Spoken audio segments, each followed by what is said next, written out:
On the divine continent, in the eastern domain, lies the eastern sacred land. The intricately carved pavilions and meticulously arranged bookshelves illuminate the Scripture Pavilion with the enchanting glow of countless radiant tomes. An elderly man methodically organizes the books, his eyes reflecting a hint of resignation. However, compared to his initial bewilderment, he has now adapted to his circumstances. His name is Chu Xun, a former aficionado of novels in his past life. Unexpectedly, after his untimely death, he traversed realms, arriving at one of the 6 sacred lands in the Eastern Domain, the Eastern Sacred Land, where he now serves as an elder. He has presided over this place for 60 years. Though he experienced some astonishment, it is overshadowed by a sense of acceptance. In contrast to the tribulations of his previous life, merely being granted another chance at existence fills him with gratitude.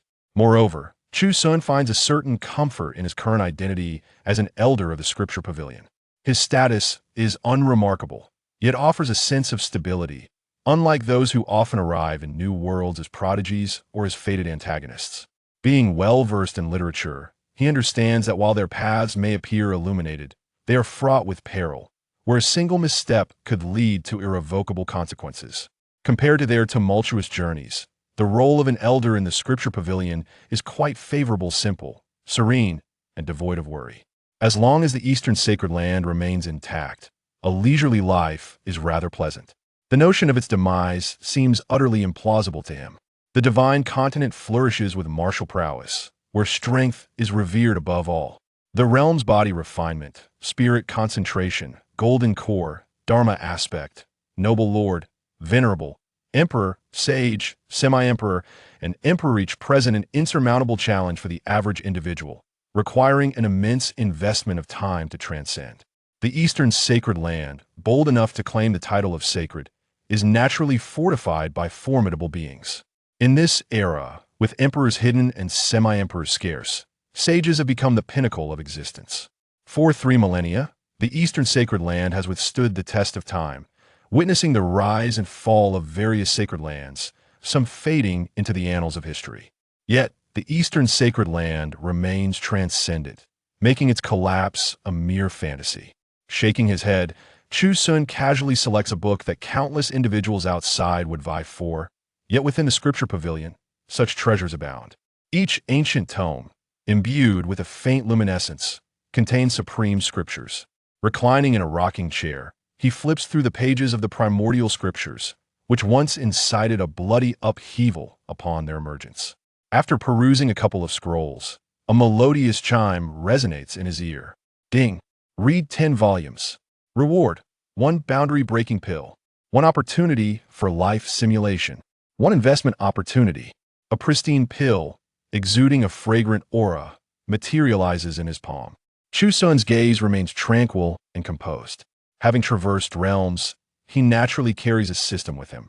However, unlike others who invest in fated champions or familial fortunes, his system is somewhat peculiar, investing in antagonists. The returns vary significantly. At present, from his elevated vantage point within the pavilion, he observes passing disciples. Name: Lignio. Age: 31. Cultivation: Dharma aspect. Fortune: White. Ordinary life evaluation: An unremarkable life. Suffers an accident 2 months hence. Resigns from the sect. Returns home to educate the younger generation. Name: Zhao Chong. Age: 35. Cultivation: Dharma aspect. Fortune: Gray. Minor antagonist life evaluation. Provokes the destined protagonist 3 months later. Publicly executed within the sect, his demise serving as a warning. Such a pity. After moments' contemplation, none seem worthy of investment. Gently shaking his head, he again gazes at the boundary-breaking pill in his hand. He has discerned the patterns of the system now. After reading 10 volumes, the next requirement will be 100. He is thoroughly familiar with these scriptures, understanding them deeply rather than merely skimming through. Very well. I shall read scriptures within the sect and invest in antagonists, even when I eventually descend the mountain. I shall possess commendable cultivation. With this thought, his mind expands, and he gazes at the pill without further hesitation. He consumes it. In an instant, an enigmatic essence envelopes him. His consciousness transcends, soaring through realms. The world unfolds before him, and his spirit ascends, traversing layers of pavilions. He observes the Scripture Pavilion, adorned with intricate carvings, emanating waves of symbols, each imbued with profound aura, coalescing into a formidable formation. His physical form remains anchored within the pavilion. Indeed, the Scripture Pavilion is extraordinary. Chu Xun marvels. Turning his gaze further, he perceives the sprawling formation surrounding the pavilion, akin to a spider's web enveloping the entire sect. The aura emanating from it is formidable, as if a sage has descended. In this formation, even the most powerful would find themselves at a disadvantage. He ponders why the Eastern Sacred Land has stood tall for millennia with such a protective formation. Who could breach it? In a heartbeat, his wandering mind returns to his corporeal self. Yet his cultivation continues to ascend body refinement, spirit concentration. Golden core. In mere moments, he breaks through multiple realms. Despite the astonishing speed, Chu Xun remains calm. According to his memories, the original owner of this body had reached the pinnacle of the venerable realm, only a step away from the emperor realm. In the past, the original owner was a remarkable figure, clad in blue, wielding a sword as he traversed the world, captivating the hearts of countless maidens. Sadly, he encountered the world's most extraordinary true martial sage, a prodigy heralded as a potential emperor. Following a fierce battle, the original owner was defeated, his resolve shattered, and he was confined to the Scripture Pavilion for 60 years. What a pity! Chu Xun sai sopti. Had it not been for the original owner's overwhelming obsession, his innate talent would not have led him to remain merely at the venerable realm for so long, nor to confine himself for 60 years. Yet, it is of little consequence now. Since he is here, he shall inherit it all. Ha! His cultivation continues to break through Dharma aspect, noble lord, venerable. Even upon reaching the emperor realm, he pauses only briefly, channeling the essence of the emperor, a unique aura enveloping him.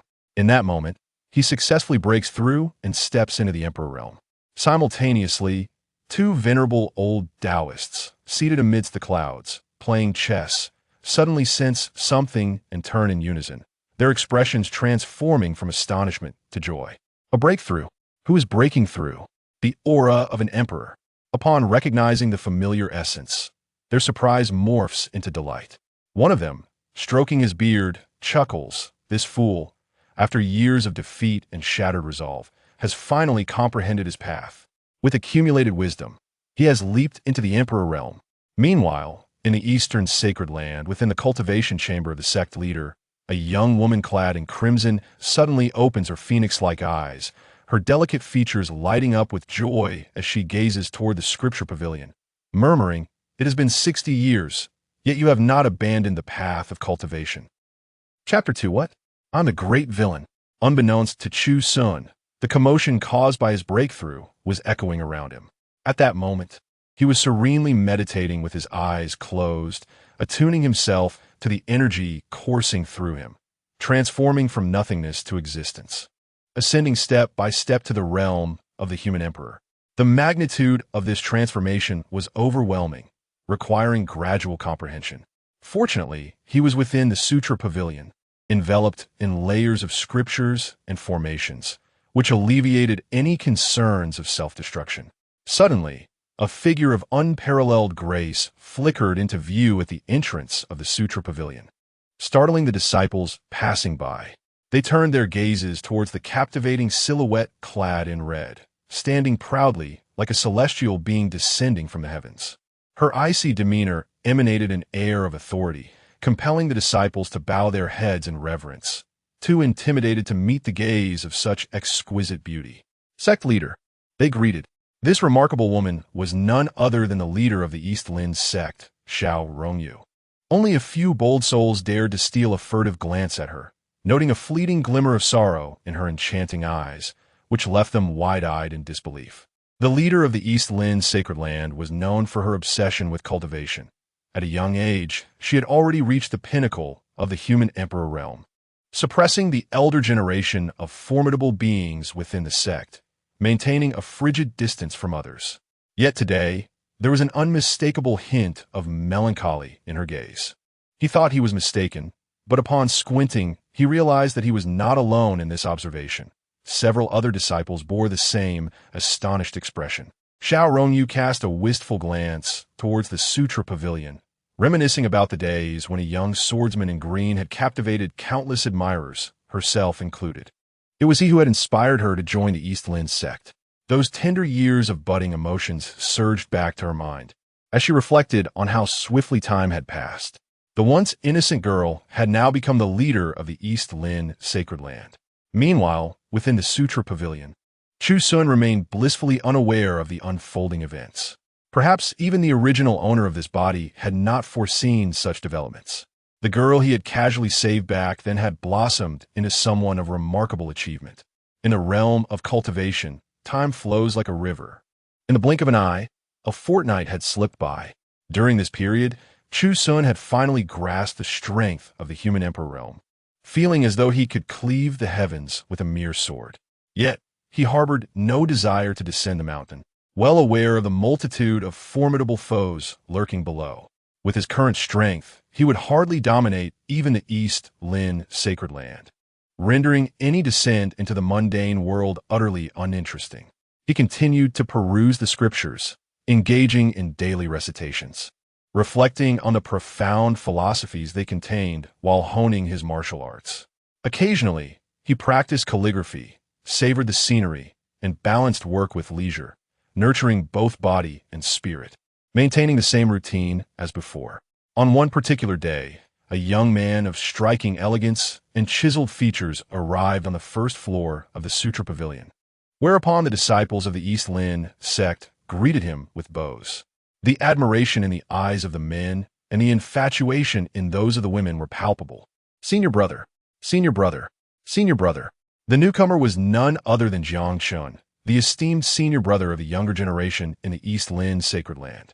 Perched atop the building, Chu Xun sensed a disturbance, slowly opening his eyes to gaze down, only to be taken aback as he beheld Chu Xun ascending the steps.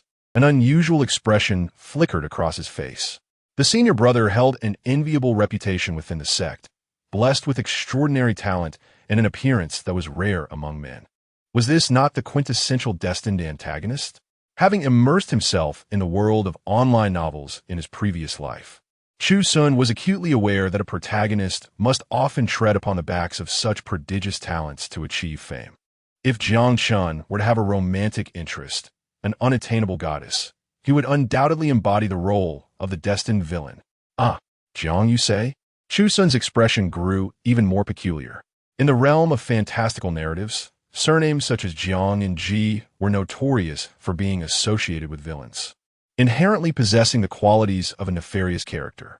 Observing Chu Xun, who appeared amiable yet bore a furrowed brow indicative of troubles, Chu Xun gradually activated his celestial vision to scrutinize him. Name: Chu Xun. Age: 27. Cultivation: pinnacle of the Marquis realm. Fate: purple, destined villain. Life evaluation: born into the ancient and prestigious Jiang family, the eldest son, he revealed remarkable talent at a young age and joined the East Lin sacred land. His amiable nature earned him the respect of his peers, who affectionately referred to him as senior brother. However, as the destined protagonist entered the sect, Chu Xun's fortunes began to wane, ultimately leading to his downfall and demise. Life evaluation: tragic. A subtle twitch formed at the corner of Chu Xun's mouth. Indeed, it aligned perfectly with his conjecture, simply due to his surname and status. Chu Xun was undeniably a great villain. If one were but a mere stepping stone, the destined protagonist would hardly elevate themselves upon such a one's back. Senior. As Chu Xun ascended to the top floor, he respectfully addressed Chu Xun. It was due to his position as the senior brother of the East Lin sacred land and his heritage from the esteemed Jiang family, with elders serving in significant roles within the sect, that he could easily reach this upper echelon. Indeed, Chu Xun responded with a gentle nod. Jiang Qin's brow remained knitted. He had faced a series of unfortunate events of late. The goddess he cherished was inexplicably entangled with a mediocre genius from a remote town, which greatly vexed him.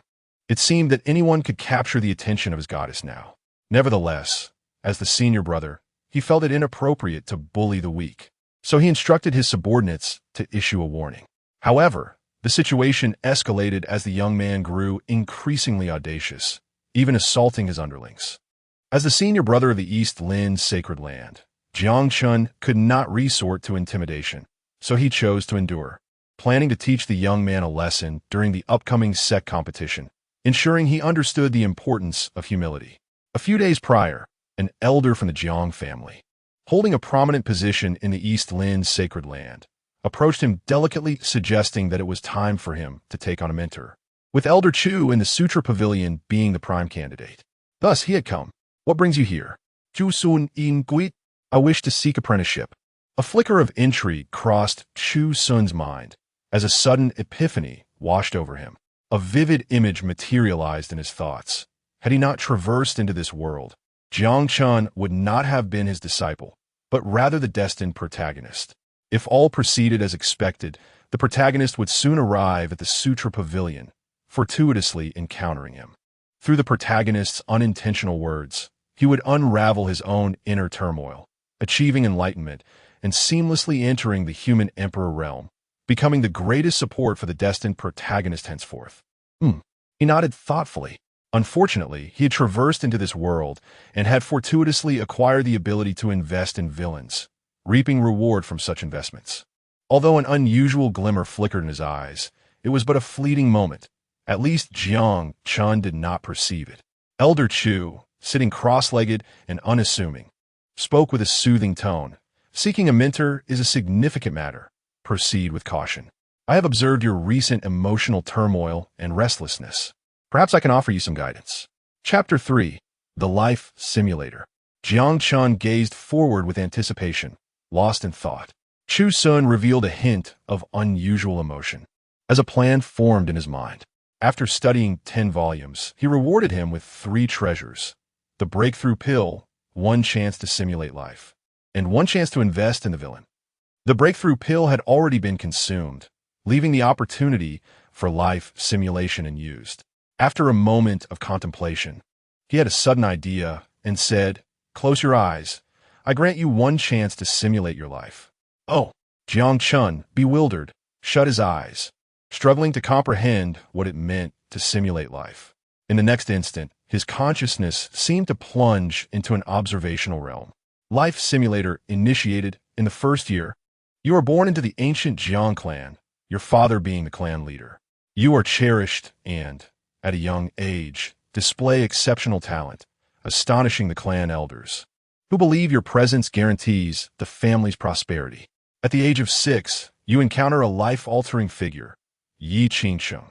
You fall hopelessly in love at first sight and follow her path into the Eastern Sacred Land.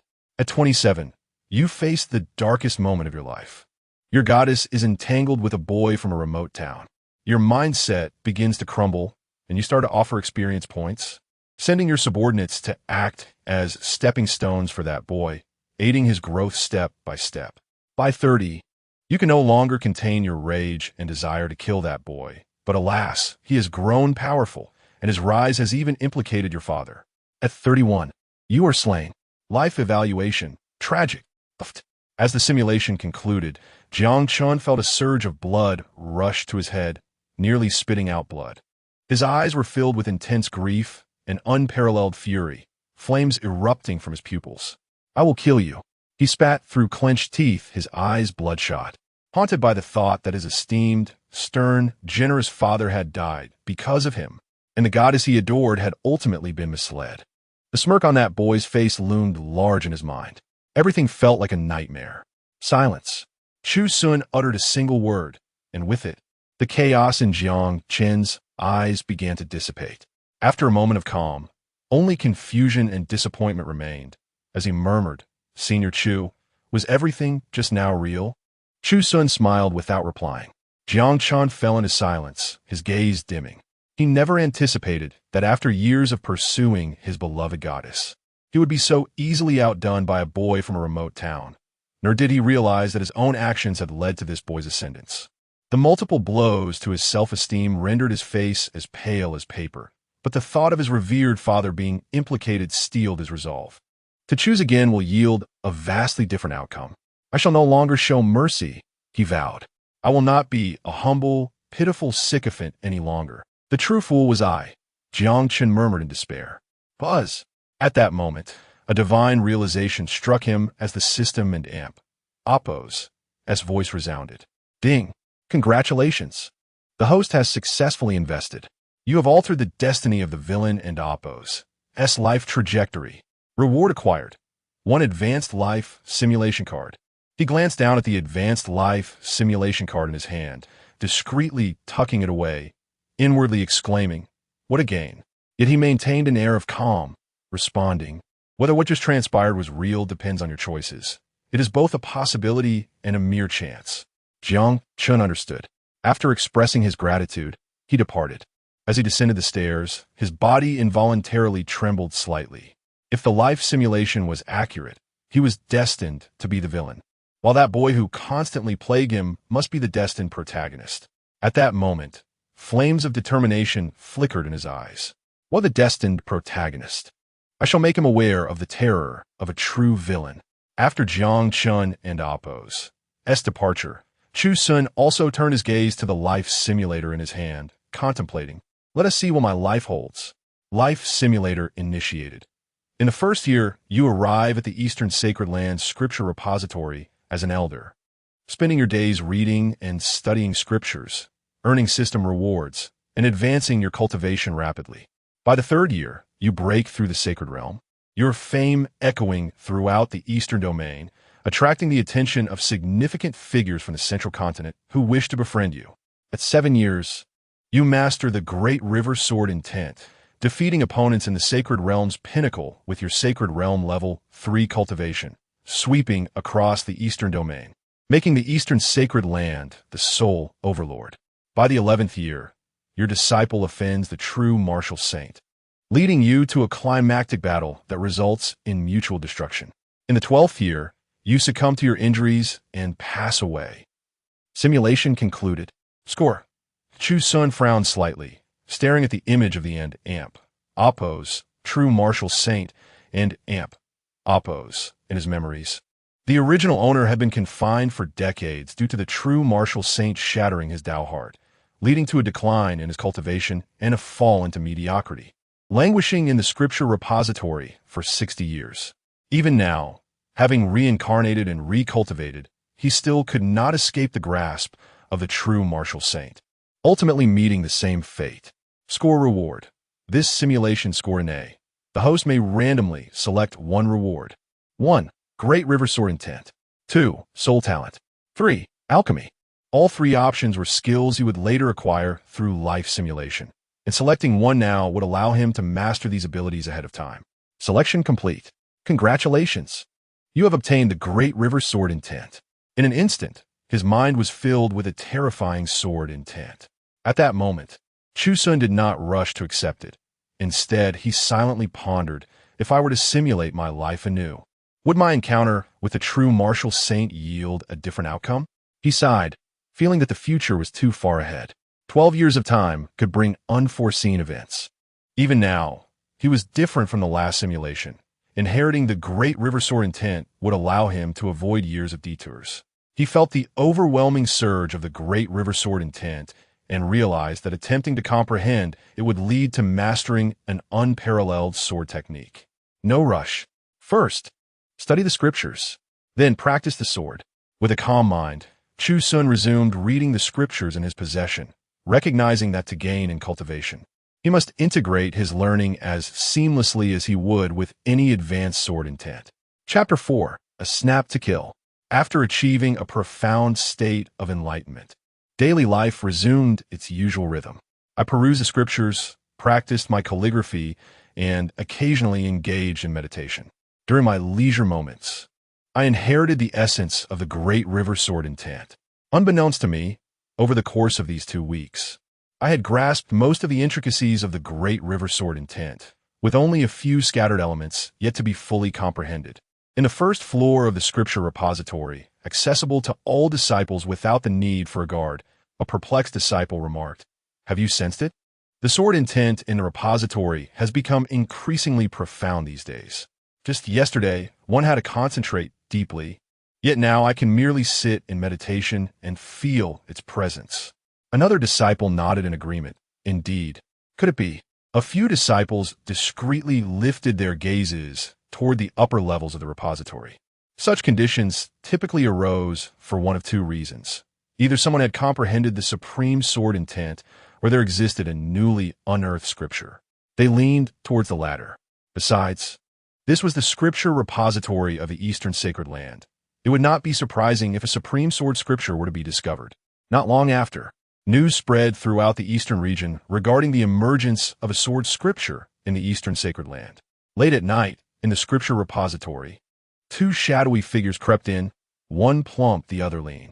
The stout man whispered nervously, "Brother, are we being too reckless?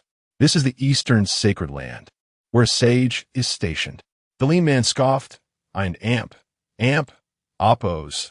V. inquired long ago. The sage is long since fallen into slumber. Whether he is alive or dead is uncertain. The one in charge is Xiao Rongyu. Although he is a human sovereign, he doesn't oversee the repository. With our skills, stealing should be a piece of cake without a human sovereign present." The plump man took a deep breath, his narrowed eyes reflecting his anxiety. The two brothers were notorious thieves in the martial world, having pilfered from human sovereigns before. Yet the mere notion of being in the Eastern Sacred Land left them inexplicably trembling. "Stay calm. We are not here to steal the sacred land in Amp. Oppos, S most treasured artifact. We merely wish to borrow a glance at the newly surfaced sword scripture. The repository has 9 floors. We'll ascend to the 8th at most. Once we acquire what we need, we will make our escape." At the top of the repository, Chu Xun's consciousness descended, observing the two thieves with a wry smile. It was unexpected that in this fantastical realm, there were still individuals attempting to pilfer scriptures from the repository. In a fleeting moment, they arrived at the 8th floor, where scriptures radiating with ethereal light filled their sight. Both the plump and lean thieves were dumbfounded, exclaiming, "Every single one of these scriptures is forged by a human sovereign. The shimmering light emanating from them carries the essence of human sovereigns. Just taking one could stir up waves across the eastern region. Yet here they are, so many on the 8th floor. We and Amp, Oppos, VE struck gold. So many human, sovereign-level techniques. Just stealing a few will make us wealthy." The two trembled with excitement. "Lower your voices. We must not disturb the powerful beings of the Eastern Sacred Land. Let us move." "Ahem." Chu Xun coughed lightly, observing the two thieves engrossed in the scriptures with a sense of helplessness. How could they not see a living person right before them? The brothers felt an impending threat.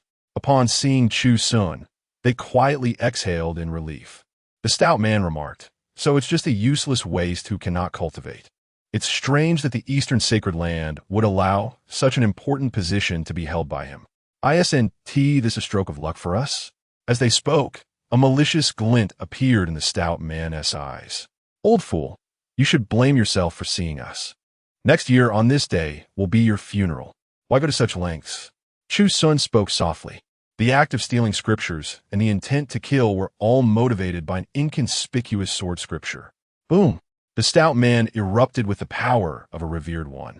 A formidable presence even in the eastern region. With the sage absent and human sovereigns rarely showing themselves, the revered one was indeed at the peak.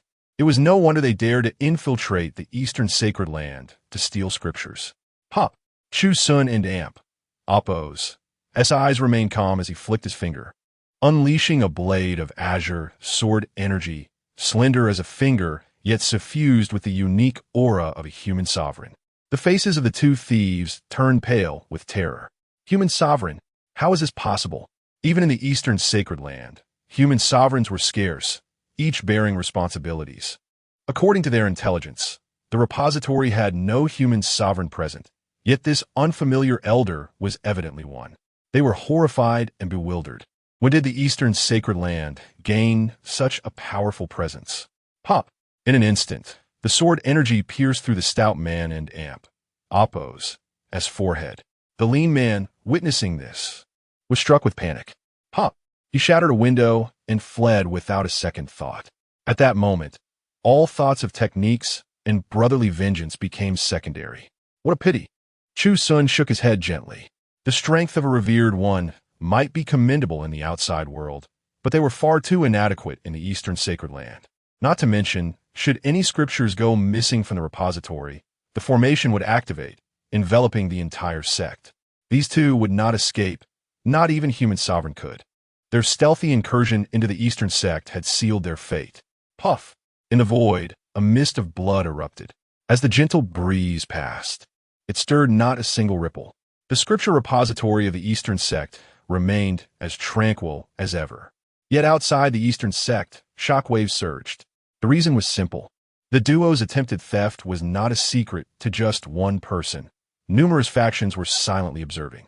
Some had even witnessed the brothers enter the repository, only to lose all trace of them thereafter. In an instant, they all realized there was a terrifying human sovereign within the Eastern Sacred Land and Appos' repository. However, they were baffled as to where this formidable human sovereign had emerged from. It was well known that a human sovereign was a considerable force, capable of establishing a powerful dynasty and earning the title of human sovereign. Even within the vast Eastern region, such beings were few and far between. The Eastern sect itself boasted only 5 human sovereigns, each holding a significant position. So where did this one come from? In no time, the Eastern region was abuzz with speculation, and the reputation of the Eastern Sacred Land soared once more. Truly, it was a sanctuary that had stood for millennia, its foundation genuinely formidable. Amidst all this, Chu Xun remained oblivious. Even if he were aware, he would not concern himself. With a tranquil mind, his days were spent immersed in studying scriptures, devoid of any other distractions. Unbeknownst to him, he had completed the task of reading 100 scriptures. Ding!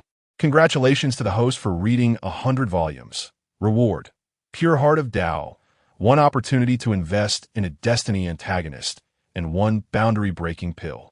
Chapter 5. The Sword Intent of the Great River. A Pure Heart. The eyes of Chu Xun shimmered with an unusual hue. This is indeed a remarkable treasure. For practitioners, the state of mind is of utmost importance. Excessive obsession or greed can impede one's cultivation speed. Mastering a pure heart does not imply constant tranquility, but rather that the majority of one and Appos' spirit should remain serene and vacant.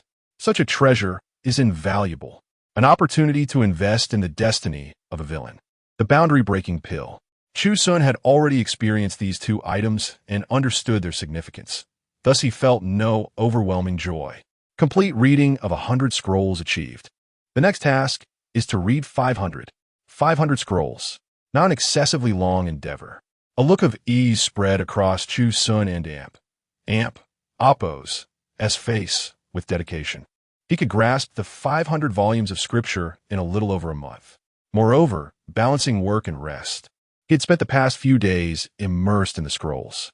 Though he had read 100, his heart was filled with numerous insights regarding the Tao and the sword intent of the Great River.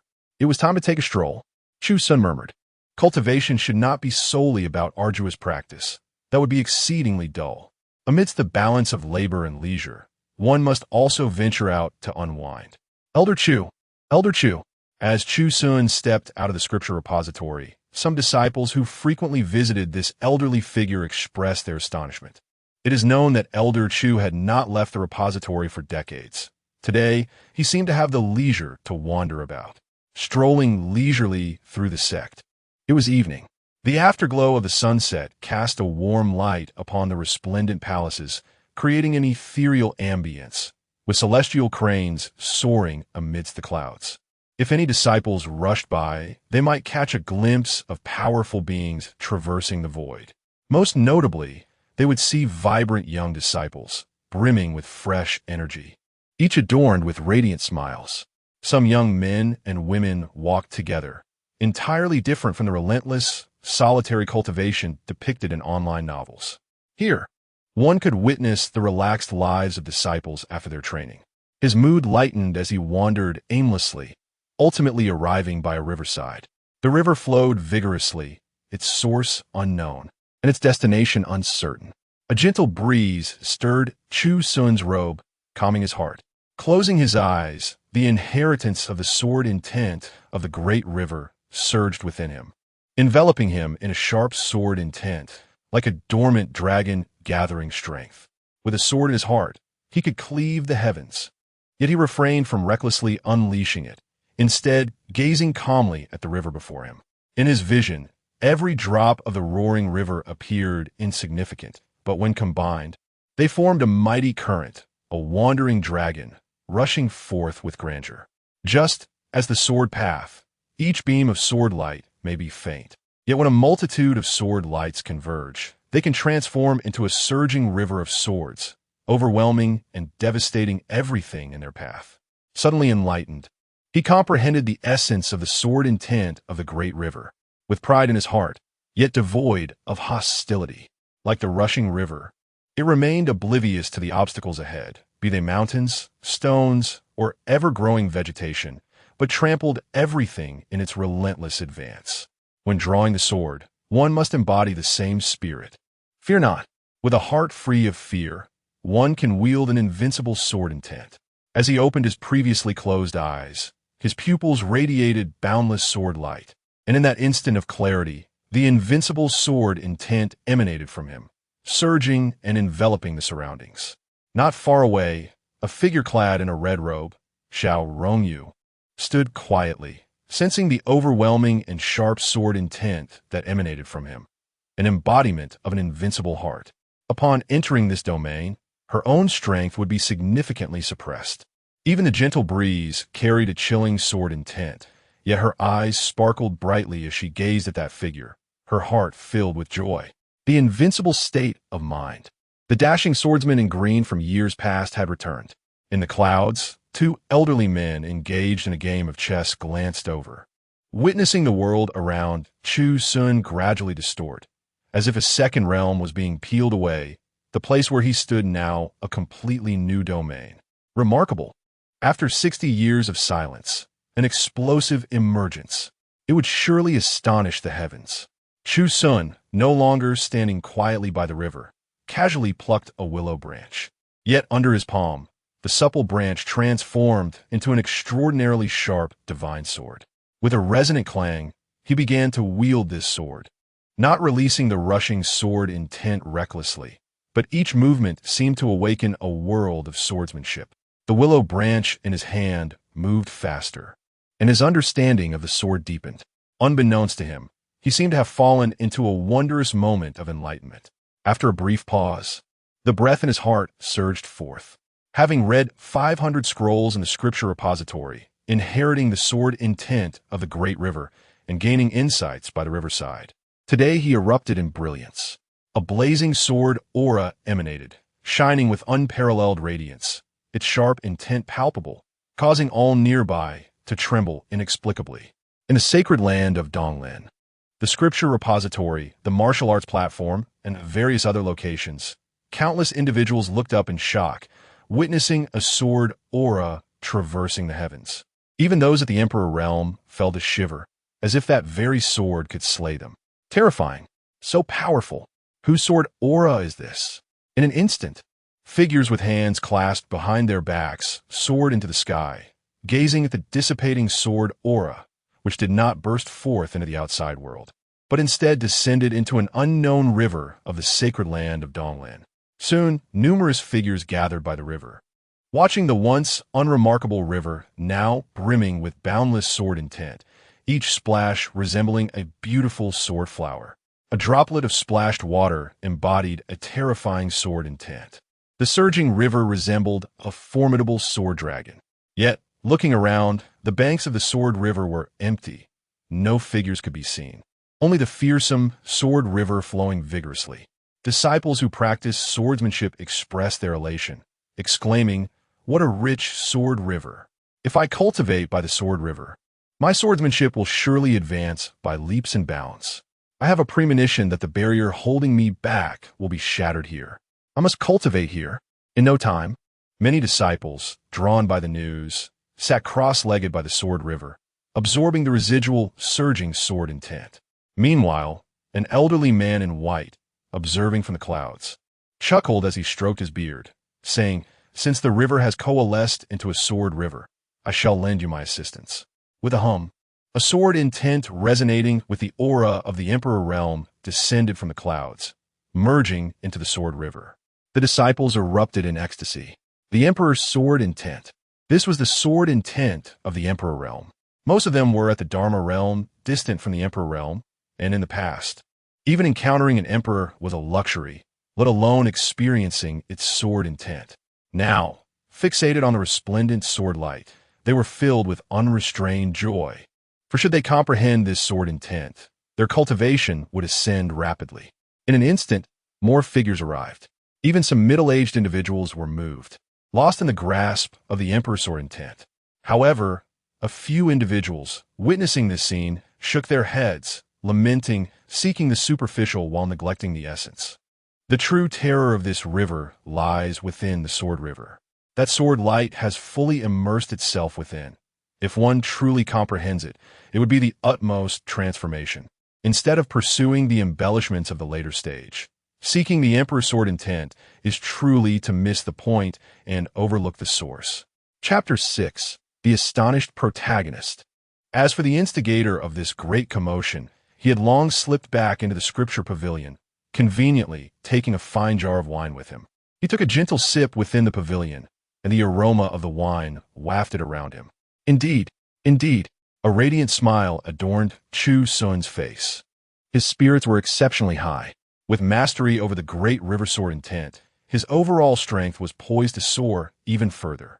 While he wouldn't dare claim to be overwhelmingly powerful in the realm of the human emperor, he could easily engage in battles across one or two minor realms without a hint of pressure. If pushed to the extreme, he could still evade a confrontation with a peak human emperor, continuing to immerse himself in his readings. He believed that the path to true mastery lay in the diligent study of scriptures. Meanwhile, as Chu Xun stirred up such a ruckus, Chu Xun was not idle.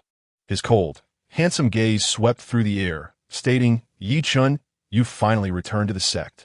In the eastern sacred land, a youth with a slightly dark complexion wore a radiant smile and declared, "After a month, I am finally back." The thought of his progress over the past month made his grin even broader. Truly, he felt immense gratitude towards his master. His name was Yi Chun, a disciple from the peripheral branch of the Yi family in a remote town. Once, while foraging for herbs in the mountains, he inadvertently stumbled upon a cave and discovered a broken jade pendant. Within that pendant lingered a remnant of a supreme being and Oppos, as soul, once said to be at the saint level. Sadly, it had been reduced to but a wisp of its former self. Nevertheless, under the guidance of this master, his cultivation had progressed by leaps and bounds. Within just half a year, he had transcended several realms that others could scarcely imagine, even gaining the ability to battle above his level, swiftly claiming first place in the family competition. Thus, he left proudly, embarking on a journey that led him to the eastern sacred land. Recently, he had witnessed the beauty of the sacred maiden, Yi Qingcheng, and, spurred by his master, he had gradually forged a bond with her. The only blemish on this tale was that he had offended Jiang Chun, the senior brother of the Eastern Sacred Sect. However, his master dismissed this, believing it to be the fastest route to fame. Calculating the time, he realized that during this month of absence, those eager for experience points must be growing impatient. A faint smile graced Yi Chen's lips as he contemplated the numerous gains he had achieved over the month. Advancing from the initial stage of the Dharma phase to its peak, and soon he would step into the Marquis realm. Even in the sect's grand competition, he could expect to achieve remarkable results. Perhaps even defeat Jiang Chun under the gaze of the multitude. With this thought, his smile grew broader, and he teasingly remarked, "Master, do you think Jiang Chun will become so humiliated that he will come personally?" The figure cloaked in black mist within the jade pendant, his eyes glinting with malice, regarded the youth with avarice. Having gradually lost his soul, he had nearly dissipated, yet this fortunate lad had stumbled upon him. With the continuous growth of his divine soul, he felt an inkling that in due time he would be able to consume the youth's soul and take his place, reborn in a new form. By then, this lad would have just completed the sect's grand competition, achieving first place, accompanied by beauty and nurtured by his elders. He would simply seize the empty vessel. What bliss! Dismissively, he mused, "Who are you, a mere novice, and what is Jiang Chun? The illustrious son of a sacred sect would hardly deign to notice you." While this sentiment bore a hint of disdain, it rang true. When Chu Xun joined the Eastern Sacred Sect, he had not even reached the Dharma phase. While the sect's sons had likely already attained the pinnacle of the Marquis realm, the disparity in realms was too vast for a newcomer to attract any attention. Indeed, Yi Chen nodded, yet a sense of ambition began to kindle within him. Jiang Chen's disdain for him only fueled his resolve. During the sect's grand competition, he would ensure that Jiang Chen recognized his prowess. Suddenly, a tempestuous force surged forth, an overwhelming aura enveloping the surroundings. Yi Chen instinctively sensed danger but did not retreat. Instead, he gazed into the distance with fervor, murmuring, "Is the time for experience points finally here?" When he had left the sect, he had been at the Dharma phase. Now, he stood at its peak, his true combat power rivaling that of a first-level Marquis. His cultivation journey had traversed the realms of body refinement, spirit gathering, golden core, Dharma phase, Marquis, revered, human emperor, saint, semi-imperial, and imperial realms, each with 9 tiers, 1 being the weakest and 9 the strongest. Those who dared to dream of surpassing him in just over a month would soon learn their place. Yi Chen was filled with excitement, eager to showcase his abilities. Among the younger generation, possessing such strength made him one of the elite in the Eastern Sacred Sect. Except for the strongest few who would not engage, he was the king. He was also quite self-assured. In a fleeting moment, a young man, handsome and radiant, traversed the void, standing with his hands clasped behind him, gazing down upon the dark-featured youth below. The air buzzed around Yi Chen, who could hardly fathom that the one who had come personally was none other than Jiang Chen, the senior brother of the Eastern Sacred Sect. He could not help but grumble internally. "Master, did you not say that such a distinguished figure would not concern himself with someone of my stature?" The cloaked figure within the pendant was equally stunned. Jiang Chen had come personally? His lips twitched in disbelief. Is this truly necessary? In an instant, numerous figures surrounded them, disciples of the Eastern Sacred Sect. As they witnessed the senior brother locking eyes with Yi Chen, their expressions turned curious. Is the senior brother facing off against Yi Chen? This seems rather unfair, doesn't it? It feels like a case of the strong bullying the weak. Many murmured among themselves. Yet some retorted, that's not entirely accurate. It is well known that the senior brother favors Yi Qingqing. This newcomer, Yi Chen, is clearly unaware of his place and seeks to court her, provoking the senior brother into action. I see no issue here. Indeed, I share the same sentiment. In the realm of cultivation, strength is paramount. If you lack the power, what right do you have to pursue another's partner? If you are struck down, you have only yourself to blame. Yi Chen felt cold sweat beating on his forehead as he awaited his master's intervention. No worries. Jiang Chen would not dare to act against me. There are so many disciples present. The old man in the black robe within the pendant also felt a flicker of confusion, yet he remained adamant. In his view, these young talents valued their reputation, especially the senior brother of an entire sect who would be sensitive to face. There was no way he would shamelessly act against a newcomer. Boom! In reality, Jiang Chen had not intended to strike. However, recalling the tragic fate of his father and the decline of his family due to his own existence, coupled with Yi Qingxin's alignment with this boy, all notions of reputation and morality were cast aside. He raised his hand to suppress the air. A thunderous palm imprint coalescing in the heavens, 5 earthy fingers clear in detail and the size of grinding discs, descending with an oppressive force that froze the very air around them. The cloaked elder was left in shock, screaming, "Quick! Call for Yi Qingqing. Hurry! Summon her to save you." Chapter 7. Forced to reveal oneself. A resounding boom echoed through the air.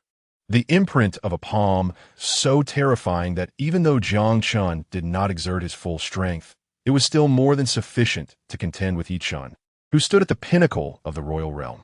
The sheer power was overwhelming. In the midst of his jubilant return to the sect, Yi Chen felt an unprecedented dread, a terror unlike any he had faced in his previous trials. This strike had undoubtedly shattered his very soul. It was over. "Master, please intervene," Yi Chen cried out inwardly. In the jade pendant, the black-robed elder and oppose, his forehead was veined with tension as he faced a dual choice, to save or to remain indifferent. If he chose to save Yi Chen, he would inevitably expose himself, but if he did not intervene, the boy would perish, and he too would meet his end. Although it appeared he had a choice, in reality, he did not. What a pity! What a shame! The black-robed elder lamented inwardly. Had it not been for Jiang Qin's disregard for the rules, using his strength to bully the weak, he would not have been forced to reveal himself. Boom! Just as he prepared to act, a cold, ethereal sword light flickered like a crescent moon, enveloping the area in an extraordinary aura of frigid elegance, plunging all into an icy abyss. This ambience was familiar to many. It was Yi Qingsheng, the saintess of the Eastern Sacred Land, with a flash of that chilling radiance. Yi Qingsheng, graceful as a celestial being in her flowing white attire, descended. Her features were striking, her expression frosty, emanating an air that repelled anyone who dared approach. She was the goddess revered by all disciples, second only to the master in the crimson robes. In an instant, the onlookers' eyes lit up with intrigue. Unexpectedly, they found themselves witnessing such drama unfold early in the morning. Yi Chen let out a long sigh of relief, grateful for Yi Qingqing's timely arrival. The black-robed elder also grumbled, "I anticipated this." Suspended in the void, Yi Qingsheng stood before Yi Chen, confronting Jiang Chen directly. Her already icy demeanor radiated even more chill, and she felt fortunate for her choice to stand with Yi Chen. This moment had allowed her to perceive Jiang Chen's true nature, revealing him to be a treacherous individual who could not tolerate others. Had she not intervened, the consequences would have been unimaginable.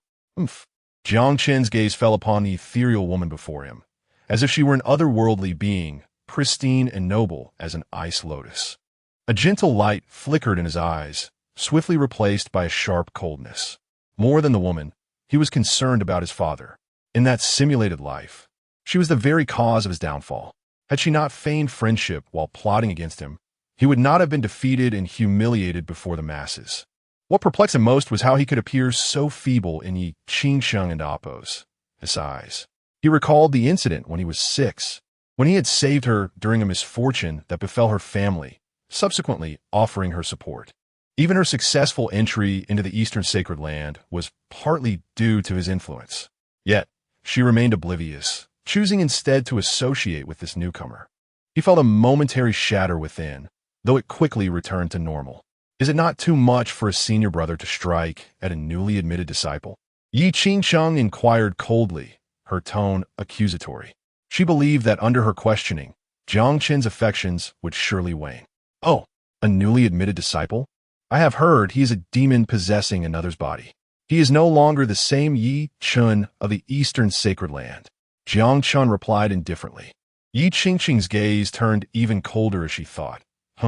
He truly has no shame to spin such blatant lies, treating everyone as if they were mere children. How do you intend to prove that? Jiang Chun looked at her coolly. Naturally simple.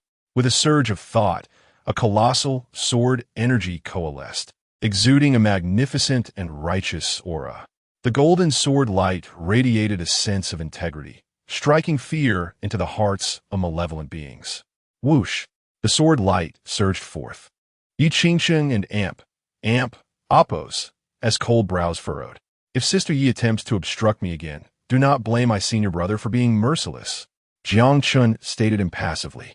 Yi Qingsheng scoffed, refusing to believe that Jiang Chun, who professed love for her, would dare to strike. Boom! In the next instant, a terrifying and resplendent sword intent surged, wounding Yi Qingsheng and sending her flying. Puffed. As she staggered, blood spilled from her crimson lips. Her beautiful eyes filled with shock as she fixed her gaze on Jiang Chun, her heart tumultuous with disbelief. He truly dared to harm her. And even though this strike was not at full strength, it still inflicted injury. The surrounding disciples were left speechless, their astonishment palpable. It was well known that Jiang Chun was infatuated with Yi Qingsheng, yet today, he had actually harmed her. Had they not witnessed it with their own eyes? Who would dare believe such a thing? Jiang Chun, standing in the void, wore an indifferent expression, increasingly convinced that Yi Chun was the fated protagonist. Otherwise, that previous strike would have surely claimed his life. Those blessed by fate always had benefactors to aid them. With a glint of determination in his eyes, he wielded his sword, unleashing all his strength without reservation. This strike was righteous and illuminating, slicing through the deceitful and sinister thoughts within one's heart. "Save me, Master! Save me! Please act quickly!" Yi Chun was utterly panicked. This strike instilled a greater fear than the previous palm, evoking a sense of despair, wielding power beyond his comprehension. The black-robed elder furrowed his brow, perplexed by the sudden turn of events.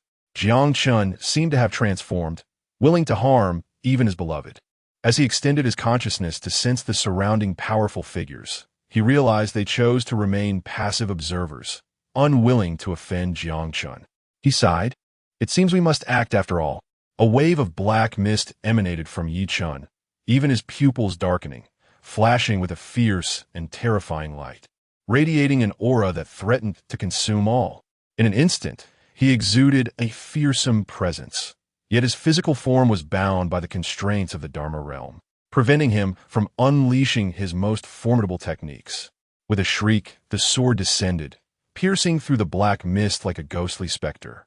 A wretched cry echoed as the formidable sword energy was momentarily obstructed, and a disheveled figure darted through the black fog, swiftly fleeing beyond the mountain gates. That figure, of course, was the once proud Yi Chun.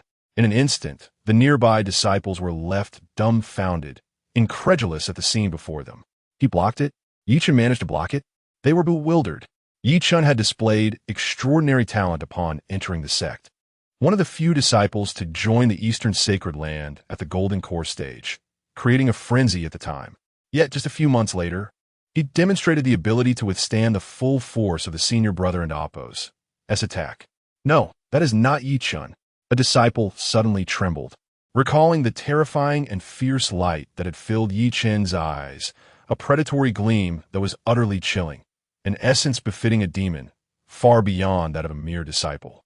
In mere moments, several middle-aged figures appeared, all with their arms crossed, their expressions solemn yet grave. Each was a powerful figure within the sect, all at the revered realm. They had only just noticed the commotion and were drawn to the malevolent energy emanating from Yi Chun, their brows furrowed as they observed the fleeing figure.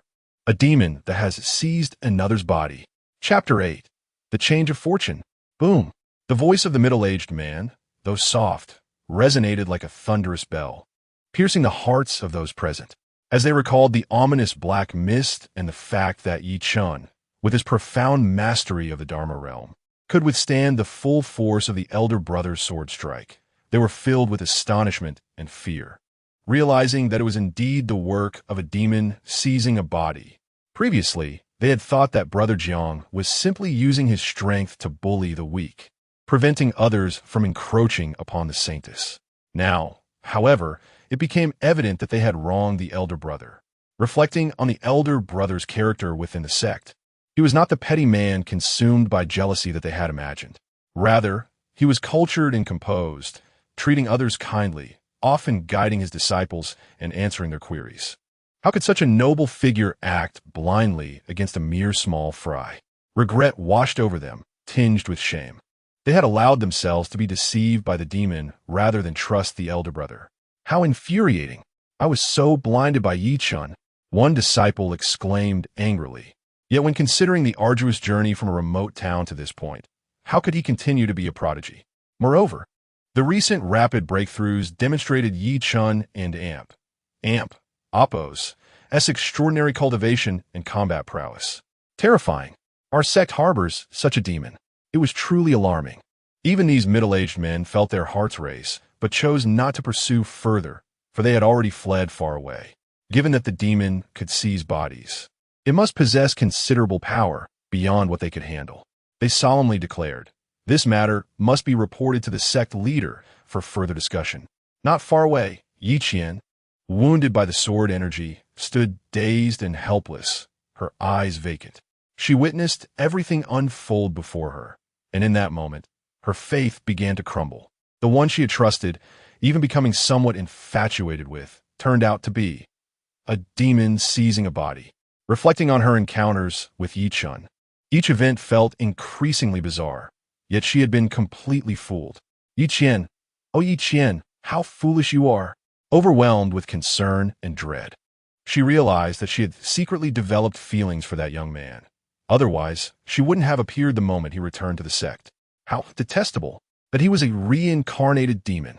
She couldn't help but glance at Chu Xun, feeling ashamed yet still proud.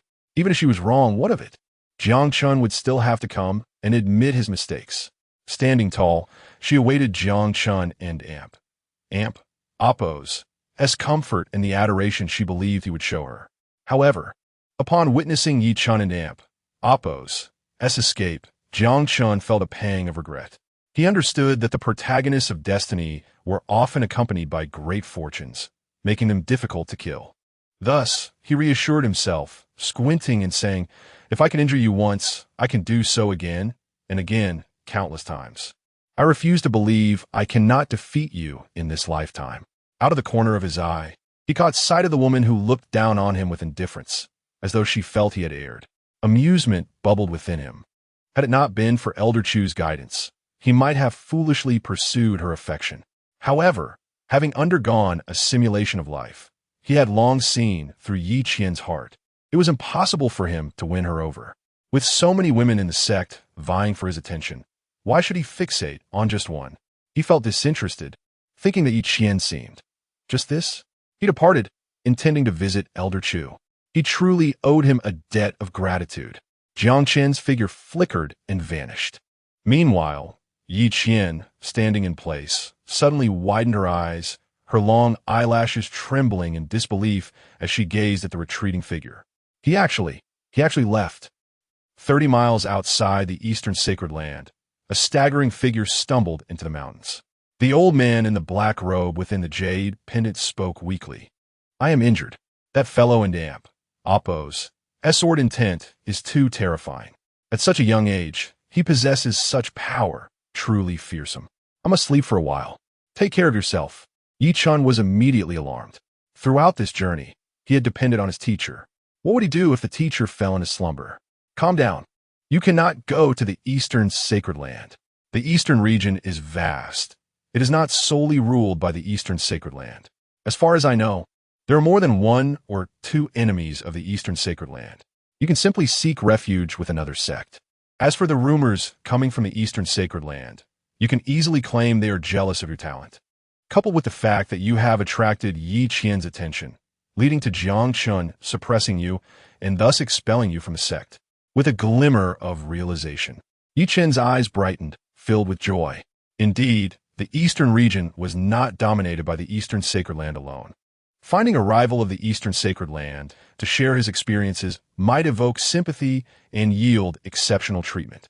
With this thought, he cast a resentful glance toward the eastern sacred sect. Gritting his teeth, "I will make you pay for this," and Jiang Chun, "One day, I will flay you alive." Regrettably, he had not visited the Scripture Pavilion.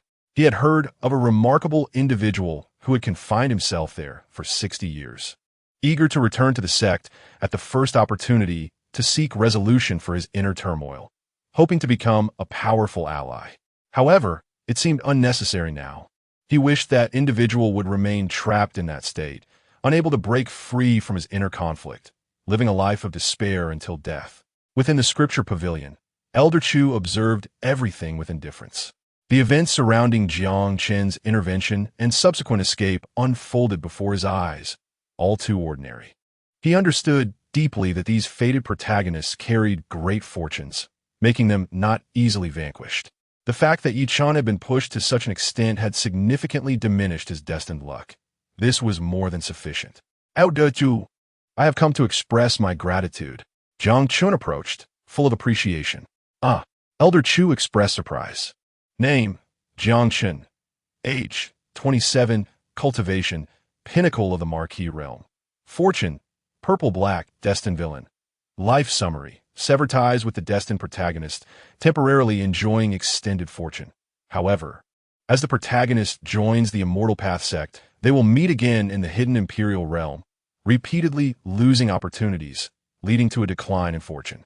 At 35, he could not escape calamity and was slain." Gazing at the simple summary of a life, Elder Chu displayed a hint of intrigue, but also contemplation. The last time he encountered Jiang Chun, his fortune was purple. This time, it was purple-black, evidently indicating a suppression of the destined protagonist, thus enhancing his own fortune. Perhaps Chu Xun originally possessed purple-black fortune, but had it weakened a level due to the protagonist's interference. Fortune levels: white, gray, black, brown, purple, purple-black. In Ghost Lotus, destined great villain. Jiang Chen's current fortune was at the 6th level. Fixated on this fortune, Elder Chu mused, if the destined protagonist continuously gained opportunities through their fortune, could it not be the same for the destined villain? With the growth of fortune, would benefits not flow in abundance? As he pondered, he looked at Jiang Chen, noticing the black misfortune clouding his brow, a clear sign that good fortune was soon to arrive. A faint smile tugged at the corners of his mouth. How intriguing. Shall I cultivate a supervillain? Chapter 9. Apprenticeship Senior. I wish to become your disciple. Jiang Chen expressed his sincere intent, his heart stirred by Elder Chu and Appo's astonishing ability to predict and deduce outcomes with uncanny precision. The display of prowess by that young man earlier had even left him momentarily astounded. How long had it been since he entered the sect? He had already reached the pinnacle of the law manifestation realm in just a few short months. Given a little more time, he might very well achieve further breakthroughs. When the day of the sect competition arrives, he might not even be his match, especially if everything unfolds according to the trajectory of his life and Appo's as simulation. His gratitude was profound, not merely for Elder Chu's impending fate, but also for the fiery ambition ignited within him. Having spent considerable time in the Eastern Sacred Land without finding a worthy mentor, he had initially believed few could match his family and Appo's esteemed lineage. In the ancient Jiang clan, both his father and grandfather had attained the human sovereign realm, and there were elders who held him in high regard. To boast, the Jiang clan was hardly inferior to the Eastern Sacred Land. However, for various reasons, he found himself here, and, until now, no one had compelled him to seek apprenticeship. But now his heart was genuinely moved. Elder Chu, seated in tranquil contemplation, raised his gaze slightly, having made a decision in his heart. Have you made your choice? Please, allow me to accept you as my disciple. Jiang Chen bowed deeply, his heart filled with joy and loyalty. Good. Elder Chu nodded gently. His system was designed to invest in the destiny of antagonists, and taking on a disciple seemed a natural extension of that investment. A subtle nod confirmed his acceptance. Jiang Chen was overjoyed, feeling a surge of fortune ripple through him. His previously dark purple aura suddenly intensified, hinting at the formation of a profound black lotus. Though not fully materialized yet, a trend was evident. If he continued to tread the path of destiny's protagonist, consolidating the lotus of fate would become effortless. Since you have chosen to be my disciple, I shall not treat you poorly. Here is a pill, a token of our first meeting, Elder Chu stated calmly, conjuring a pill that shimmered with promise, the breakthrough pill. Having already surpassed the human sovereign realm, this type of pill held little value for him. Retaining it would be a waste. It was a perfect opportunity to invest in his disciple. What is this? Jiang Chen gazed at the fragrant pill, a shiver coursing through him. As the legitimate heir of the Jiang clan, his standards were exceedingly high. Ordinary pills did not captivate his interest. However, this pill was different. Merely inhaling its aroma stirred his very essence. The breakthrough pill. He recognized it in an instant, yet he was astounded. He was at the peak of the Marquis realm, just a step away from the Venerable realm. Such a level rendered most pills ineffective. Otherwise, with the resources of the Jiang clan or the Eastern Sacred Land, acquiring any pill would be a trivial affair. Yet here lay this pill, radiating its allure before him. Master, is this not too precious? Jiang Chen hesitated, sensing that consuming it might propel him beyond his current realm. It would be a pity to squander such a rare treasure. Not at all. It is merely a casually crafted pill.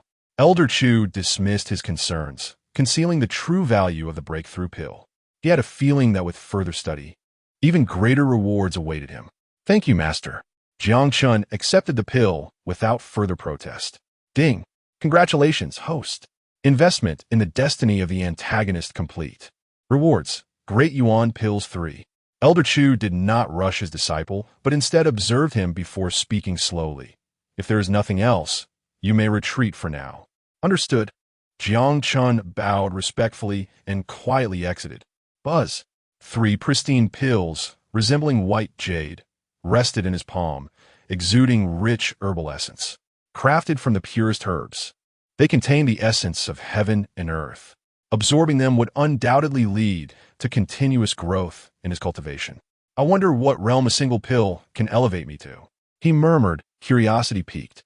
He swallowed one without hesitation. Huh! Upon entering his stomach, the pill dissolved, unleashing a torrent of medicinal energy that surged through every meridian in his body. Even his cells, parched like a drought-stricken beast, voraciously absorbed the potency of the great Yuan pill, gradually enhancing his realm. Buzz. Closing his eyes, he entered a meditative state. Fortunately, he was in the 8th level of the Scripture Pavilion, where few dared to intrude, allowing him to refine the medicinal energy in peace. Time slipped by 1 hour, 2 hours, until night fell. Under the moon and Appo's gentle illumination, an elder seated within slowly opened his eyes, which shimmered with vitality, radiating a mystical aura. With an ethereal presence, he exuded an air of enlightenment. The energy within him swirled, signaling his ascension to the 2nd layer of the human sovereign realm. Exhaling a breath of stale air, Elder Chu resumed his reading, a flicker of astonishment in his eyes. He had anticipated that the great Yuan pill would yield significant breakthroughs, but he had not expected a single pill to elevate his cultivation so dramatically. If he absorbed all 3, would he not ascend 3 realms? Excellent. Elder Chu nodded knowingly, aware that further advancement in the human sovereign realm required time and dedication, not something to be accomplished overnight. However, today's gains were already substantial. As time flowed gently onward, the days in the pavilion blended seamlessly, with the seasons changing unnoticed. Within the serene confines of the Scripture Pavilion, he immersed himself in ancient texts, deepening his understanding of the world, while occasionally reflecting on the profound essence of the sword intent. This inherited sword intent was exceedingly profound. His previous insight at the river had merely scratched the surface. Mastery would require relentless practice and alignment with its essence. Peering out the window, he noted a delicate layer of snow blanketing the ground. The first winter, he mused, counting the months since his arrival. The eastern sacred land remained unchanged, save for the emergence of a sword river that had attracted countless sword cultivators, transforming it into a sanctuary for aspiring swordsmen. Meanwhile, Jiang Chun had entered seclusion after receiving the breakthrough pill, and Elder Chu anticipated no surprises. If a breakthrough pill could elevate someone of his caliber, how much more could it achieve for Jiang Chun, seeking to enter the venerable realm? Continuing to read, to study, to cultivate. Within the Scripture Pavilion, Elder Chu embodied the wisdom of an elder, his mind serene, undisturbed by the haste of the world outside, while the pavilion remained a haven of tranquility. Unbeknownst to him, 2 more months slipped by. The consumption of the 3 great Yuan pills had brought his cultivation to the 4th layer of the human sovereign realm. Chapter 10. The Ceremony of Apprenticeship. In the past 2 months, the eastern region has been relatively peaceful. The Immortal Tao sect has accepted a promising disciple, personally chosen by the soon-to-be ascended senior Tai Xian, creating quite a stir within the sect. On the day of the apprenticeship, numerous powers from the eastern region were present. It was rumored that this disciple had defected from the eastern sacred land, which piqued the interest of various factions, who found it rather peculiar. Despite their inquiries, no definitive explanations could be uncovered, as each faction had its own narrative, leaving the matter shrouded in mystery. However, they remained unperturbed, viewing this new talent merely as a rising star. Regardless of his extraordinary abilities, the current generation of youth had already been established, with Jiang Chun from the Eastern Sacred Land and Wang Fan from the Immortal Tao sect as the prominent figures. It was exceedingly difficult for anyone else to surpass them. Furthermore, the various powers in the Eastern region were closely monitoring the Sword River of the Eastern Sacred Land. It is well known that there are but a few Emperor-level experts within the Eastern region, and each one is keenly observed by the various factions, particularly the 6 major sacred lands, who are eager to discern which sect has gained another emperor. Yet, the emergence of an emperor from the Eastern Sacred Land seemingly from nowhere, raised eyebrows. The presence of such formidable sword intent could not have materialized out of thin air. Attempts to locate the individual involved were akin to searching for a ghost. Much like the mysterious disappearance of the two venerable figures who infiltrated the Eastern Sacred Land and Apos, Scripture Pavilion. On that very night, all 5 Emperor-level experts of the Eastern Sacred Land were present in their territory, leading to speculation about who could have eliminated the two revered figures. A perplexing mystery indeed. Only a few elder individuals, who had witnessed past events, recalled a certain figure, a man clad in a green robe, wielding a sword, who once roamed the world with remarkable prowess, captivating an entire era. However, they quickly dismissed the thought, for he had been in seclusion for 60 years within the confines of the Eastern Sacred Land Scripture Pavilion. If he had truly unraveled his inner turmoil, he would not remain silent. Amidst the seemingly tranquil yet turbulent atmosphere of the eastern region, the ancient clan of the Jiang family suddenly made waves. On this day, the long street trembled as the sound of galloping hooves echoed, reminiscent of thunder reverberating through the land. The Jiang family and Apos, as powerful figures, emerged, awakening from their slumber, causing a stir throughout the eastern region. Although the Jiang clan did not belong to the 6 major sacred lands, none dared to underestimate them. In terms of emperor-level strength, the Jiang clan was in no way inferior to these sacred lands. Yet, in contrast, the Jiang family preferred to maintain a low profile, with fewer members and no cultivation of outsiders. However, their discretion did not equate to a lack of power. If the Jiang clan were to unleash their wrath, even the mightiest sacred land would tremble, and lesser top-tier forces would be obliterated, showcasing the clan and Apos as profound heritage. Today, however, they seem to have gone mad, with one powerful figure after another awakening, instilling fear and anxiety among the 6 sacred lands and numerous top-tier factions. Some even inquired whether their descendants had inadvertently provoked the Jiang clan, fearing that they might seek revenge, much like a wave stirring ripples in the otherwise calm eastern region. On that day, news spread like wildfire. Yet, upon confirmation, many expressed their bewilderment, murmuring among themselves, questioning the necessity of such grandeur over a mere apprenticeship. Ahead, a procession of over a dozen riders cleared the way, not on ordinary steeds, but on extraordinary beasts, their scales gleaming ominously, exuding a terrifying aura. Each beast was of the marquis level, and only an ancient family like the Jiang clan could tame such creatures. The men atop these magnificent beasts were clad in armor, their expressions cold and indifferent, radiating an aura of lethal intent that sent shivers down the spines of those nearby. Thundering hooves trampled the air, and weaker cultivators found themselves overwhelmed by the oppressive atmosphere, their blood surging, the taste of iron filling their mouths. The Jiang clan was truly formidable. Observers gazed in shock, while beyond the procession of fearsome beasts, 5 golden divine steeds, radiating celestial brilliance, pulled a black jade carriage, exuding an air of nobility and mystery. Ancient banners fluttered in the wind, inscribed with the character Jiang, emanating an aura of antiquity. As they passed through various cities, many cultivators, either seeking enlightenment or leisure, turned to witness the spectacle, marveling at the 5 golden steeds and the terrifying aura they exuded, whispering in awe, could they be at the level of revered beings? How terrifying! The notion of revered-level beasts drawing a carriage was indeed a privilege of the Jiang clan. Their words were laced with envy, wishing to serve as mere attendants to the Jiang family. Alas, the clan's strict rules forbade outsiders from easily stepping foot within, and they would not accept disciples of the opposite gender, a decree established by a quasi-emperor of the past. At that time, the Jiang clan was among the most powerful families in the Shenzhou continent, with few rivals. However, after a long passage of time, the decline of the quasi-emperor and the fall of subsequent great sages led the Jiang clan to weaken to its current state, reigning supreme only in the eastern region.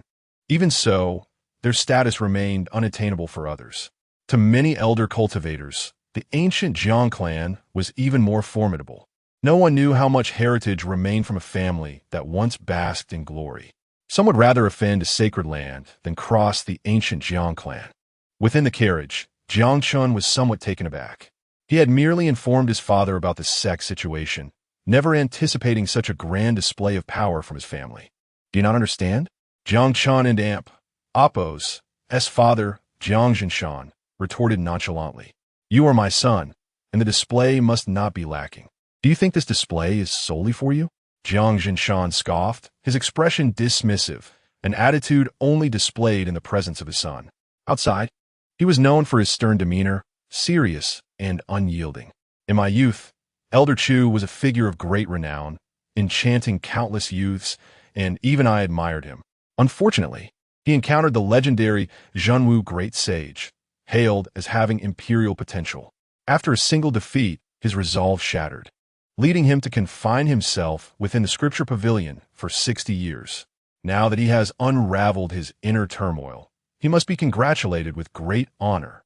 Moreover, my son is becoming his disciple. This apprenticeship ceremony must be worthy. Elder Chu must know that taking you as a disciple is a boon, and should he require any resources for his cultivation in the future, I shall rally the entire clan to support him. Jiang Jinshan declared, exuding an air of authority. Chapter 11. The arrival of the villainous father in the sacred land of Dongling.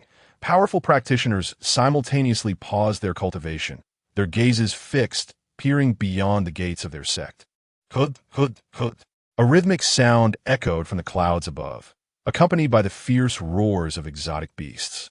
Even the disciples stationed at the mountain gate were taken aback, their eyes filled with astonishment. This commotion is extraordinary. Could the recent rumors be true? Is the Jiang clan truly coming to our Dongling sacred land? With a savage roar that exuded the primal ferocity of wild beasts, the atmosphere trembled, causing the practitioners below to feel a surge of vitality. Fortunately, the disciples of Dongling's sacred land were not weak, thus avoiding a catastrophic eruption of blood from their throats, though they remained visibly unsettled. Hiss! It is the Jiang clan.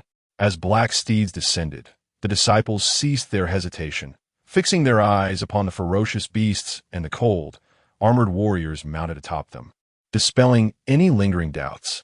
The arrival of 5 golden divine steeds, radiating divine light and pulling a jade palanquin, enveloped the area in an overwhelming aura. The innate wildness of the beasts was palpable, as if a great demon had descended, radiating a fearsome presence. Whoosh! The Dongling sacred land was not to be outdone. In an instant, several middle-aged figures appeared, each bearing an air of indifference as they stood with their arms crossed, effortlessly suppressing the ferocity of the exotic beasts. Undoubtedly, these were powerful practitioners of the revered realm, holding important positions within Dongling sacred land. With a mere flick of their sleeves, they shielded the disciples from all pressure. Behold, the formidable forces of our Dongling sect have emerged. The disciples of Dongling's sect wore expressions of pride, an innate feeling that, regardless of the enemy and Apos' strength, they possessed a profound sense of safety and belonging within their sect. Roar! The 5 golden divine steeds, however, displayed wildness in their eyes. Unwilling to yield to the overwhelming aura, their ferocity gradually rising and permeating the surroundings. Suddenly, a transcendent woman clad in a crimson robe descended. Her features were breathtaking, and her expression was haughty, a trace of vermilion at her brow. Her cold gaze cast a glance at the 5 golden divine steeds, instantly quelling their fierce energy.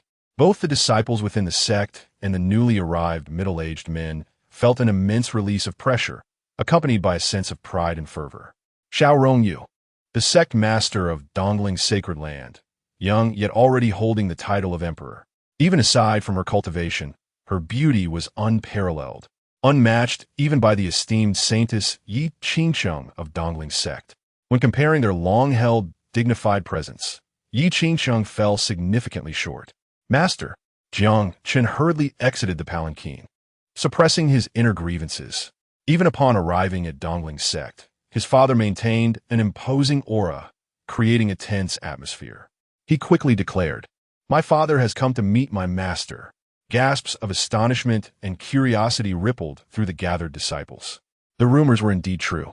The eldest son of the Jiang clan, Jiang Chun, had taken a master. However, who could it be? Chu Xun had been at Dongling's sacred land for quite some time. Why had he not taken on a master sooner? Xiao Rongyu maintained her indifferent demeanor, casting a sidelong glance without uttering a word. From within the palanquin, the head of the Jiang clan, Jiang Jinshan, smiled lightly as he emerged. In that moment, the entire atmosphere seemed to freeze, as if time itself had come to a halt. This was merely a manifestation of his profound cultivation. As he stepped out, all eyes became involuntarily fixed upon him, oblivious to everything else around. Standing serenely, he emanated an aura akin to that of a deity, instilling a sense of trepidation and inexplicable fear. No one dared to meet the gaze of this middle-aged man directly. With a gentle wave of his sleeve, several items floated in the air, each enveloped in shimmering orbs of light. The first item, purple jade essence, extracted from the rarest purple jade, with each drop requiring millennia to cultivate within the jade. The small jade screen before them likely contained over 30 drops, a staggering value that left onlookers astounded. The second item, 7 leaf swordgrass, born from the most treacherous sword valley, perpetually absorbing sword intent. Each petal of sword intent grew exponentially in potency, a sacred herb for sword practitioners, with 4 petals scarcely found in the market, let alone 7. The third item, a weapon, not an ordinary divine weapon, but one radiating overwhelming demonic energy. Its essence was singularly focused on one thought: slaughter. Such a terrifying intent branded it a demonic weapon, yet both the disciples and the middle-aged men hovering above radiated fervor. Though a demonic weapon, if harnessed, it could become a formidable divine weapon. Not just these 3, there were 6 items radiating an exquisite aura, captivating even those of imperial rank. Thud, thud. Below, the hearts of the disciples and middle-aged men raced in unison. Xiao Rongyu remained composed, calmly stating, "Is this all that the Jiang clan presents for the eldest son and Appos as apprenticeship?" With a smile, Jiang Jinshan shook his head. "This is hardly significant. My son, even at his worst, is still the eldest son of the Jiang clan. These items are merely tokens of gratitude to Dongling's sacred land for its years of nurturing. The true apprenticeship gift is yet to come." Gasps of surprise erupted. The vicinity of Dongling's sacred land was not solely populated by disciples. Agents from various factions were present, eager to uncover the truth behind the Jiang clan and Appos' grand spectacle. Previously, Jiang Jinshan and Appos' display of wealth had ignited envy and resentment, especially regarding why Jiang Chun had not joined the Immortal Dao sect. Now, hearing that this was merely an appetizer, anticipation grew, and they murmured, "The Jiang clan is truly affluent." With a flick of her sleeve, Xiao Rongyu collected the items that had stirred excitement, even among those of imperial rank. Nodding slightly, she thought that if the Jiang clan intended to use these trinkets as the apprenticeship gift, it would indeed be disappointing, particularly given the magnitude of their arrival. "Let's proceed. Enter the sect. Meet your master." Jiang Jinshan, wearing a smile, stepped forward into Dongling's sect. He was no stranger to this place. He had visited when his son first sought to join the sect. Having traversed all but the forbidden grounds, he now headed directly toward the Scripture Pavilion. Outside the sacred land of Dongling, numerous eager gazes attempted to follow, yet they could not enter the sect. They could only witness the head of the Jiang clan enter, swiftly retrieving a communication device to inform Dongling's sect of the latest developments. Chapter 12. Sacred Artifact. He has arrived. The head of the Jiang clan has entered the Dongling sect. Which direction is this? The Scripture Pavilion, within the sacred land of Dongling. Others are also observing the movements of the Jiang clan's head, and upon seeing him head straight for the Scripture Pavilion, expressions of astonishment and bewilderment spread across their faces. In front of the Scripture Pavilion, Jiang Jinshan materialized from the void, standing quietly as he gazed at the 9-story pavilion before him. His demeanor was shy and reminiscent, recalling the time when he witnessed Elder Chu's unparalleled elegance, clad in a green robe and wielding a sword. Yet, compared to the youthful and naive Xiao Rongyu, he had already gained some renown in the eastern region. Nevertheless, he still felt unworthy to stand alongside this figure. As he approached, he experienced a mix of emotions, both the excitement of meeting an idol and a sense of gratitude. Xun, come with me to pay respects to your master. Shan said softly. Inside the Sutra Pavilion, Chu Xun sat cross-legged, absorbed in his reading. Sensing the commotion outside, he gazed outward, feeling the bustling energy, and sighed inwardly, reflecting, why must it be so? I merely wish to read in peace, occasionally practicing martial arts, living a tranquil life. Today, with the Jiang clan's ruckus, all eyes in the eastern region are drawn here. Concealment is no longer an option. However, he remained unfazed. The emergence of a figure at the Emperor's realm within the sacred land of Donglin would inevitably prompt an investigation. And even if these powers did not consider him at first, they would eventually ascertain his identity. Shan and Oppos. S appearance merely hastened his own exposure. Moreover, as long as he did not descend a mountain, the importance of being exposed or concealed became trivial. Coming to this realization, he set aside the book in his hands and quietly awaited the arrival of the father and son. On the 8th floor of the Sutra Pavilion, Shan looked at the unassuming elder sitting by the window. A myriad of emotions surged within him, and he silently pondered that had it not been for that battle years ago, Elder Chu would not have had his heart shattered, confining himself for 60 years. Senior, Shan bowed. By all rights, he need not perform such a gesture, given his own cultivation and status as the head of the Jiang clan, which entitled him to stand on equal footing with Chu Xun. Yet, out of respect for his idol, especially for this unparalleled sword immortal who had spent 60 years in quiet contemplation, he felt compelled to do so. A wisp of divine awareness delved into the past, allowing Shan to perceive Chu Xun's realm. His pupils narrowed slightly. Despite maintaining a calm exterior, a storm brewed within him. How could this be possible? The 4th stage of the Emperor realm, had he not just broken through? According to a certain elder of the Jiang clan within the Donglin sect, Chu Xun had attained the Emperor realm by resolving his inner conflict, which had allowed Chun to become his disciple in less than 2 months. Advancing straight to the 4th stage of the Emperor realm, how terrifying. Reflecting upon his own journey, he considered himself a prodigy. Yet it took him 7 years to ascend from the 1st to the 4th stage of the Emperor realm. In that moment, his admiration for Chu Xun deepened. Truly, he was the legendary sword deity of Ur, deserving of the title of an enlightened predecessor who ascended directly to the Emperor realm. You and I are of the same generation. No need for formalities. Chu Xun replied calmly. With his discerning eye, he could easily discern Shan's high cultivation, which surpassed even his own, and his aura was nearly on par with the pinnacle of the Emperor realm. Shan nodded gently, a warm smile gracing his face, revealing none of the arrogance or pride one might expect. He spoke with a measured tone. I have heard from Xiaochan that he has taken you as his master, and both the Jiang clan and I are quite fortunate about this opportunity. We hold it in high regard. Hence I was sent as a representative to pay a visit to you, Elder Chu. As he spoke, Shan gently waved his sleeve. Buzz. Several orbs of light materialized once more. However, unlike the offerings presented at the entrance of the Donglin sect, this time the items were richer and more precious. The first orb of violet light enveloped several rare herbs, exuding a potent fragrance. While it may not revive the dead or flesh, it could certainly create exceptional elixirs if utilized in alchemy. The second orb of light surrounded a blade grass, 9-leaf blade grass, surpassing the quality of the one gifted at the sect's entrance. The remaining items were equally impressive. The most treasured among them was the final item, a cauldron radiating the aura of the sacred path, enveloped in golden brilliance, with divine energy wafting from within. Sacred artifact, alchemical furnace. Shan chuckled, saying, I and Oppos, V heard from Xiaochan that Elder Chu occasionally dabbles in alchemy during his leisure.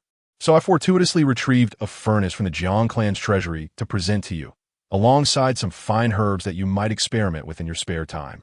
Chu Xun and Oppos' expression shifted subtly. When he had casually gifted Chun a breakthrough elixir, he had not anticipated that the Jiang clan would take it seriously. No wonder the offerings were predominantly herbs. Moreover, that alchemical furnace was extraordinary, a sacred artifact exceedingly rare. Chun beamed with pride, silently praising his father's generosity.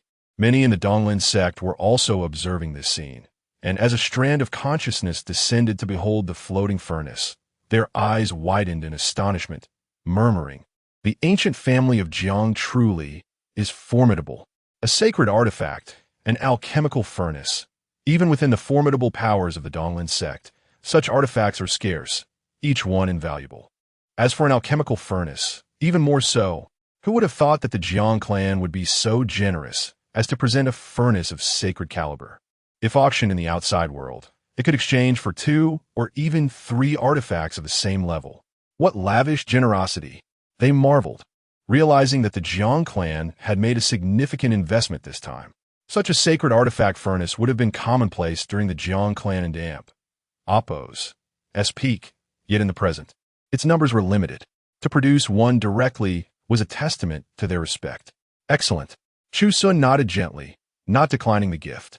It was a token of apprenticeship and rightfully his due. With a flick of his sleeve, the various items disappeared into his spatial pouch. He couldn't help but internally reflect. No wonder in the past, when reading novels, the antagonists would effortlessly gather support.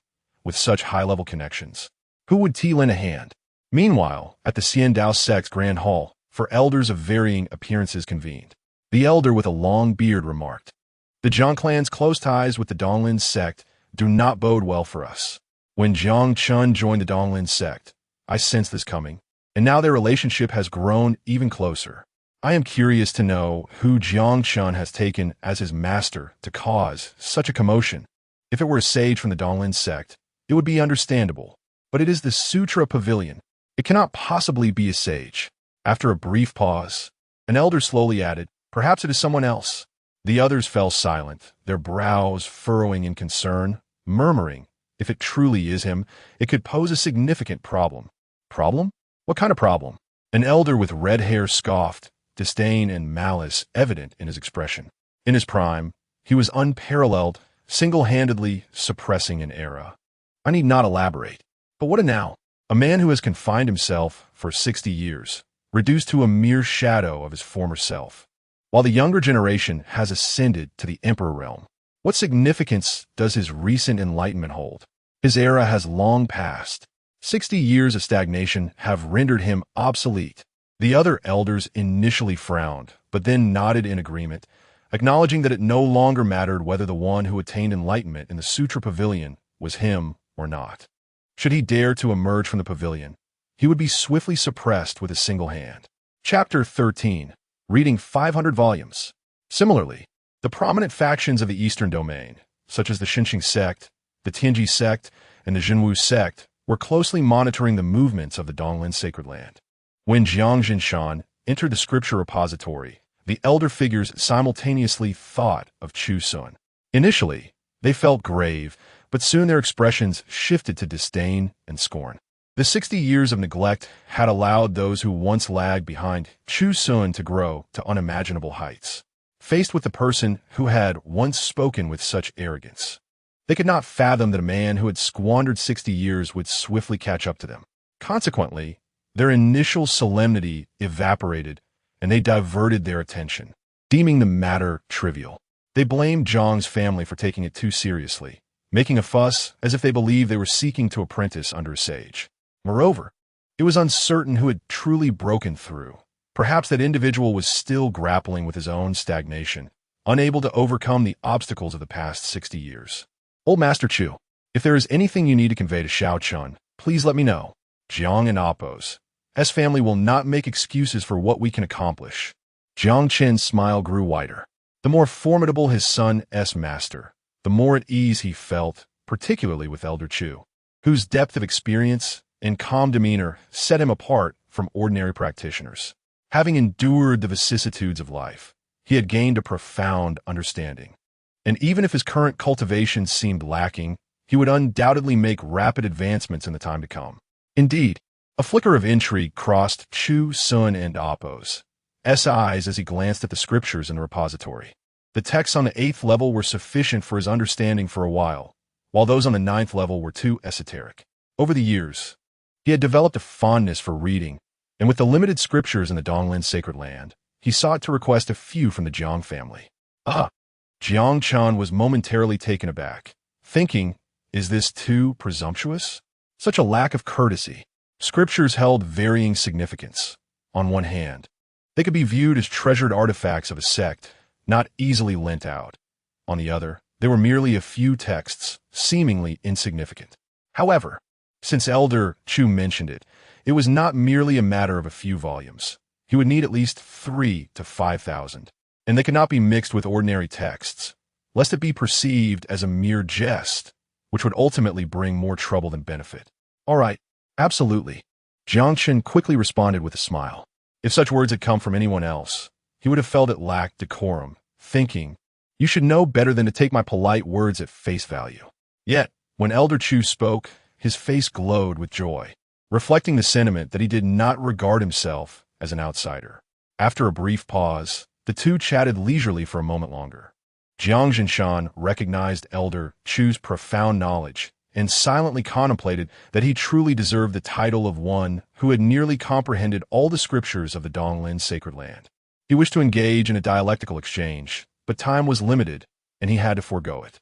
As they bid farewell, the father and son ambled through the Donglin sacred land. Jiang Chun, maintaining a calm demeanor, asked, Father, what do you think of my master? Jiang Zhinshan cast a sideways glance at his son, noting his feigned nonchalance, and inwardly scoffed, why pretend to be indifferent in front of me? If you're happy, just show it.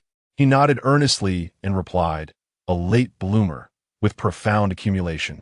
Jiang Chun was momentarily stunned, although he had anticipated a high appraisal from his father. Those 8 words encapsulated everything. A smile involuntarily crept onto his lips. Within the scripture repository, as the father and son departed, a ripple of contemplation stirred within Chu Xun. He pondered what he might gain from investing in the destined protagonist, racking his brain for half a day, muttering, perhaps only a host of immensely powerful antagonists and countless troubles await. Investing in the destined antagonist was indeed appealing. A smile graced his lips as he picked up a scripture and began to read, feeling an inkling of curiosity arise. It was time to accumulate points for his next reward, wasn't it? He contemplated checking how many scriptures he had perused, but deemed it too deliberate. Instead, he decided to let things unfold naturally, as there was no rush to descend the mountain or artificially elevate his cultivation. He would simply go with the flow. He perused the scriptures, practiced calligraphy during his leisure, and occasionally contemplated the fate of the sect. Unbeknownst to him, several days passed. Congratulations, host, for successfully reading 500 scriptures. Reward: 1 Tai Xian sword, 1 Ba Huang palm technique, and 1 opportunity for enlightenment. A smile danced in the corners of Chu Xun's eyes as he nodded in satisfaction. Indeed, as he had anticipated, he had completed the reading of 500 scriptures within these few days, and the rewards had arrived as expected. He was eager to explore what they entailed. Tai Xian sword. A verdant 3-foot-long blade rested in his palm, quietly hovering, its blade emanating a faint aura of imperial energy, with a spirit within gently vibrating. As if in resonance with joy, the Tai Xian sword is a divine weapon of the human emperor realm, endowed with a spirit, and is considered a top-tier weapon among its peers, especially adept in the art of slaying. Typically, swordsmiths had already forged weapons of the human emperor level, each one possessing extraordinary sharpness, beyond the grasp of ordinary individuals. Even a human emperor would require considerable effort to tame one. However, the Tai Xian sword was entirely different. It was as smooth as jade, devoid of any flaws, and its gentle spirit lacked any malice, making it accessible even to common practitioners. This was the rarity of such a divine weapon. Yet, this did not imply that the Tai Xian sword was weak. In Chu Xun's hands, this seemingly harmless divine weapon could unleash a tempest of sword intent, making even the most fearsome demonic swords tremble in fear and hesitate to clash with it. Excellent. Chu Xun nodded gently, and then turned his attention to the second item. Ba Huang Palm, a technique originating from a fictional world, divided into 3 levels. Entry, minor accomplishment, and major accomplishment. The entry level requires at least cultivation at the human emperor realm to master. Once grasped, it allows one to contend against 3 minor realms. Minor accomplishment demands an opportunity for comprehension, allowing one to become invincible within the same realm. Major accomplishment is on par with the techniques of saints. This suits me perfectly. A glimmer of brilliance sparkled in Chu Xun's eyes. Given his current cultivation and realm, receiving a grand sage-level secret technique or an imperial-level inheritance would be overwhelming. This was precisely what he needed. Mastering it would significantly enhance his combat prowess, and it was not difficult to learn. Just a period of silent cultivation would suffice. One opportunity for enlightenment. Such an item required no explanation in Chu Xun's view. It was very straightforward. An opportunity for enlightenment could be applied to all aspects, whether in cultivation, breaking through realms, or comprehending the mind, allowing one to attain astonishing breakthroughs without excessive elaboration. Excellent. A smile filled Chu Xun's face. For this reward was perfectly tailored to him and could be utilized fully. He murmured, while enjoying the scriptures, "I have yet another task to undertake." Chapter 14. The 8 wasteland palm days later, on the back mountain, an elderly man bathed in moonlight, his silvery hair drifting like threads, emanated an aura of desolation and decay that influenced the surrounding flora, causing the once vibrant flowers and grasses to wither. The 8 wasteland palm. How profoundly enigmatic, murmured Chu Xun softly. This was his first endeavor at cultivating the 8 wasteland palm. As he embraced the lineage, his consciousness plunged into a wondrous realm. After a dizzying whirl, it felt as though he had arrived in an expansive, desolate world. The earth stretched infinitely, a vast plain with no discernible end, yet a raw, untamed energy surged forth, not merely surrounding him, but pervading the entire world. Withering, desolation, deathly silence. These were the dominant themes of this realm. Sitting cross-legged, he felt an overwhelming sense of insignificance and helplessness emanating from within, fear creeping up from the depths of his soul. In this world, it seemed that aside from desolation, there was nothing but silence, with no other refuge to return to. There was but one choice: to comprehend the essence of desolation and master the 8 wasteland palm. Beyond this, no other possibilities existed. Fortunately, having long acclimated to the solitude of the Scripture Pavilion, Chu Xun retained his composure, slowly closing his eyes to perceive the essence of desolation. Unlike the sharpness of swordsmanship or the dominance of blade techniques, the sense of desolation was omnipresent, lurking at every moment, sometimes surging forth in the twilight of life. He embraced this fleeting feeling of desolation, which enveloped him in a shroud of decay. He quietly contemplated, and his body began to radiate a deathly stillness that spread to his surroundings, akin to the darkness that devoured the night. Initially, it merely cloaked a radius of a few zhang, causing the lush flora nearby to wither and turn yellow. However, as time passed, this domain gradually expanded. 10 zhang, 20 zhang, even 100 zhang. Fortunately, few ventured to practice in the back mountain. Even the occasional birds and beasts that inadvertently wandered into this realm sensed the impending danger and hastily retreated, unknowingly creating a bizarre juxtaposition. Within the area where Chu Xun meditated, a profound silence prevailed, shrouded in gloom and foreboding, where all vitality had perished. Outside this domain, spring flourished, teeming with life and vibrant greenery. The contrast was exceedingly strange. Should the area expand further, it would undoubtedly incite considerable commotion. Rarely, this 100-zhang domain remained stagnant, regardless of the passage of time, forever maintaining its boundaries, no longer encroaching outward. The old man seated there became increasingly engulfed in the aura of twilight. Days passed in this manner. Upon opening his eyes, Chu Xun's pupils were suffused with boundless desolation and decay, the deathly silence dominating within, impacting the surrounding flora. In an instant, all vegetation perished. Even the fish and shrimp in the nearby river floated lifelessly, their vitality extinguished. The 8 wasteland palm. How profoundly enigmatic, Chu Xun murmured, finally grasping why this martial art possessed the strength to transcend realms. His cultivation centered around an ethereal state, where the essence of desolation permeated, plunging the mind into a moment of despair, engulfed in boundless darkness and self-reproach. In such a scenario, How could one contend against him? Yet, the cultivation was exceedingly arduous. Were it not for the lineage, he feared he would struggle for years to comprehend it. Saint level. Chu Xun whispered softly, lowering his head, sensing the peculiarities within himself. The essence of desolation, the weight of silence, and the melancholic atmosphere were too intense. If someone were nearby, they would involuntarily recall past sorrows, tears streaming down uncontrollably. As the depth of this emotional state penetrated from within outward, with a deep breath, he exhaled the stagnant air, gently brushing his sleeves. A vibrant vitality emanated from his being, as the withered flora rejuvenated, and the lifeless fish and shrimp sprang back to life, splashing in the river before submerging again. With a swift motion, he stepped lightly, returning to the Scripture Pavilion. Taking up a tome, he murmured, "The cultivation of the 8 wasteland palm profoundly influences the state of the heart. I must first regulate my aura before proceeding." In the Scripture Pavilion, reading was undoubtedly an excellent way to cultivate the mind. Time swiftly passed, and after a few days, a disciple emerged from the pavilion, exhaling deeply in confusion. These past 2 days in the pavilion have felt burdensome, filled with sorrow and melancholy, yet I know not the reason.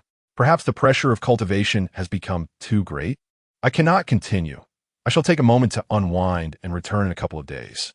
Indeed, after several days, when the disciple returned to the pavilion, the feelings of desolation and sorrow dissipated, replaced by a satisfied smile as he nodded to himself.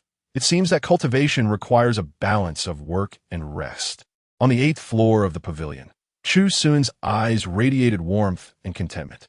After days of reading, the aura of twilight and desolation had entirely vanished, and he bore no distinction from an ordinary person.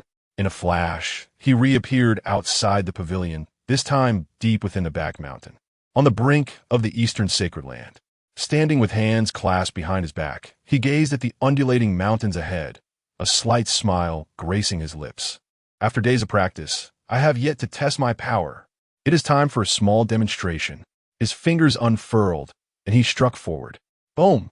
The clouds were suddenly agitated, revealing an immense palm imprint, colossal as a towering pillar, each finger adorned with intricate patterns, and the palm itself vast, resembling a chasm. From above, it descended with an oppressive demeanor, suffused with the essence of desolation that engulfed several towering peaks, causing them to wither and fall silent. Trees decayed, and with the palm's descent, mountains were flattened, leaving only a colossal imprint behind. Such a commotion undoubtedly stirred the eastern sacred land. In an instant, several figures descended, surpassing the realm of mere elders. Leading them was the sect master, Xiao, flanked by the 5 greatest emperors of the eastern sect. Their expressions were grave as they stared at the residual palm imprint, exclaiming, "Which formidable being has silently approached our eastern sect? What a terrifying essence of desolation! This residual palm imprint must belong to a being of at least the 7th level of the human emperor realm. What could be the intention behind such a display at the back mountain of our eastern sacred land?" The formidable emperors revealed their solemnity. Only 2 individuals in the eastern sect possessed the strength of the 7th level of the human emperor realm. Furthermore, this palm imprint was left casually by a powerful being, who could discern whether it was a manifestation of their true strength. Xiao swiftly approached the area where the imprint lay, sensing the residual energy. Her delicate brows furrowed as a figure flashed in her mind, only to be dismissed moments later as she murmured, "He has only recently broken through the human emperor realm, at most achieving the 2nd level. It is impossible for him to possess such power, and this essence of desolation is not within his mastery." Meanwhile, 2 old men, playing a game of chess amidst the clouds, also contemplated the situation. They too thought of Elder Chu, but quickly dismissed the idea, believing it impossible as Elder Chu specialized in swordsmanship, not in such formidable palm techniques. This palm imprint is exceedingly powerful. Perhaps the one who struck did not even reach the 7th level of the human emperor realm. It is simply that this palm technique is so fearsome that it gives us the illusion of such strength. At this moment, a senior elder from the Jiang family, holding a significant position within the eastern sacred land, stepped forward to comment. While acknowledging the fearsome nature of the palm imprint, he concluded, "It does not seem to belong to someone of the seventh level of the human emperor realm. Regardless of the mysterious intent of this powerful being, it will be prudent for our sect to exercise caution during this period." Several formidable individuals engaged in conversation. Yet even a mere glance towards the direction of the sutra repository evoked a sense of admiration. Truly, Elder Chu, who has devoted 60 years to the self-imposed confines of the Scripture Pavilion, remained utterly unfazed by the considerable commotion occurring nearby. He did not even harbor the desire to cast a single thought in that direction. His composure is indeed remarkable. Chapter 15. The Future Empress. Unbeknownst to Chu Xun, they harbored their own thoughts. After executing a powerful palm strike, he was satisfied with his technique and withdrew, swiftly returning to the Scripture Pavilion, perfectly missing the crowd. He remained oblivious to their musings, and even if he were aware, he would likely find no reason to explain. It was merely an understanding of a palm technique. After all, not worthy of discussion. He picked up the scriptures and resumed his reading, enjoying a life of leisurely tranquility. Before he knew it, over a month had passed. On this particular day, a nervous little head peeked out from the 8th floor of the Scripture Pavilion, startling Chu Xun, who was engrossed in his reading. The 8th floor housed the imperial scriptures, and ordinary disciples were forbidden entry. Even the sect's powerful members require the headmaster's approval and a token to enter. How had this little girl managed to come here? "Are you out there too?" The girl peered out, her bright, curious eyes sparkling. Just as Chu Xun was about to respond, an instinct prompted him to open his celestial eye, casting a slow gaze upon her. Name, Li Yaoqi. Age, 4. Cultivation, body refinement realm. Fate, purple-black, great villain. Life evaluation, future empress, a tale of childhood betrothal with the destined protagonist. A celebrated narrative within the cultivation world. Unfortunately, she bears a unique constitution, and on the night of her wedding, the protagonist attempted to usurp her spiritual essence, only to be thwarted and stripped of his power. Thus emerged the legendary Empress Yaoqi. However, the destined protagonist did not perish. Instead, he mysteriously reincarnated hundreds of years later, rising from obscurity, gradually growing stronger, and ultimately defeating the Yaoqi Empress to reclaim his former fortune, resulting in a tragic life assessment. Chu Xun's eyes widened in surprise. This life evaluation seemed hauntingly familiar, a classic trope often exploited by internet authors, and he never anticipated encountering the original character in person. "What brings you here?" Li Yaoqi nervously clutched her garment and asked, "May I read a scripture here?" After a moment's hesitation, Chu Xun considered that those who reached this level were indeed qualified to observe the imperial scriptures, and he nodded in silent consent to her request. With a sigh of relief, Li Yaoqi cautiously moved to a corner of the pavilion, pretending to read a scripture.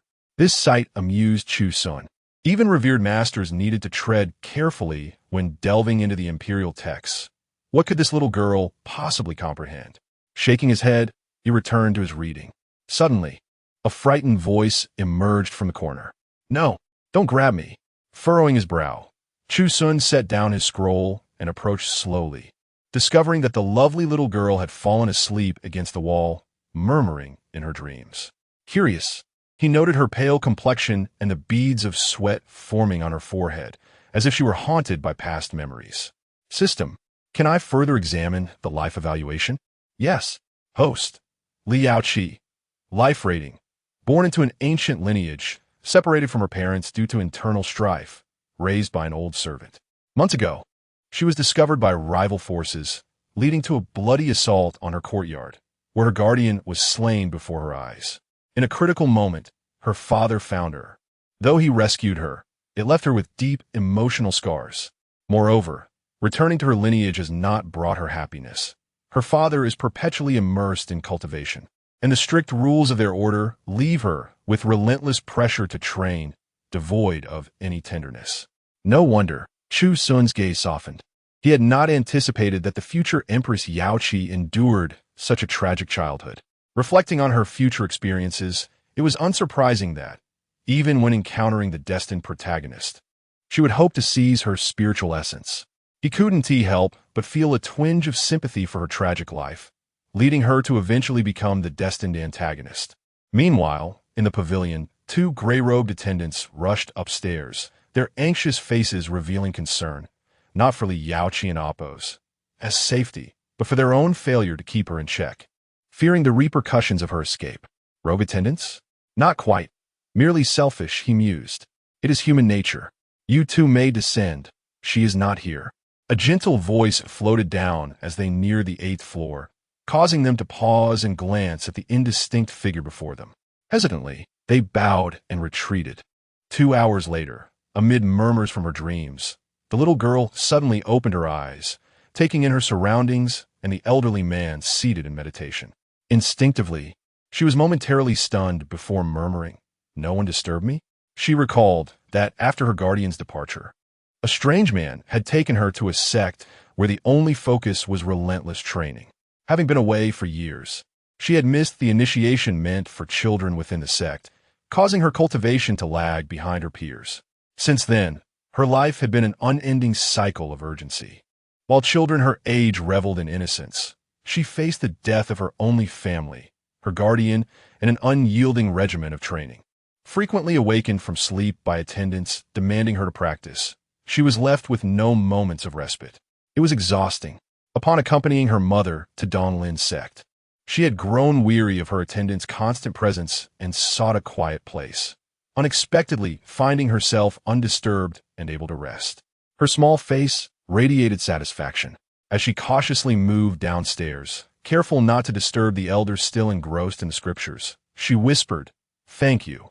Chu Xun turned to gaze at the innocent and anxious little girl, feeling a pang of emotion. Who would have imagined that the future Empress, destined to rule the world, could find solace in a mere nap, even if it was haunted by nightmares?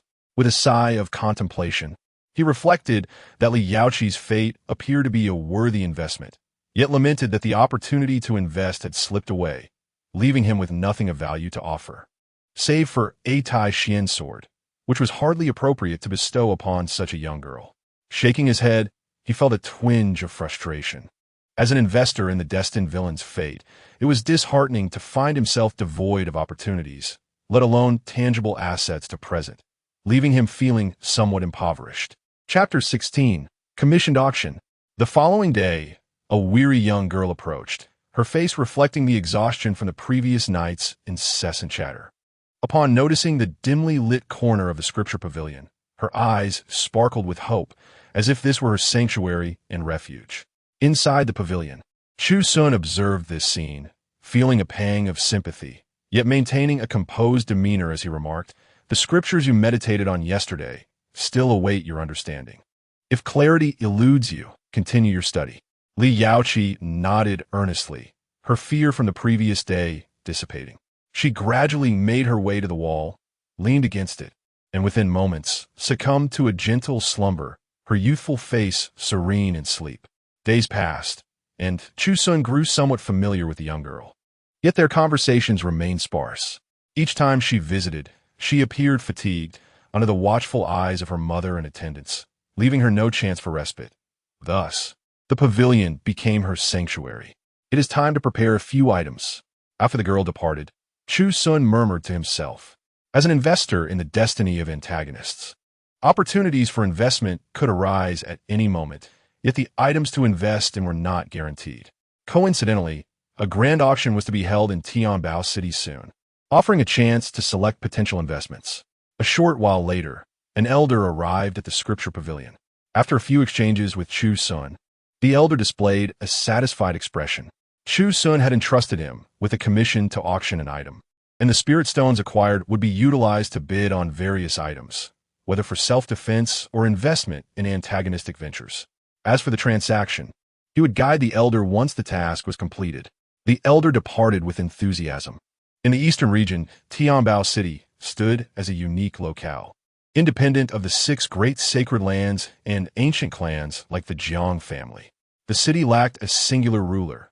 Instead, it was managed by various influential factions, among which was the Wanbao Chamber of Commerce, responsible for the auction and sale of diverse goods. With a reputation for quality and trustworthiness among the people of the eastern region. Today, the Wanbao Chamber of Commerce hosted its annual auction, an event of exceptional caliber.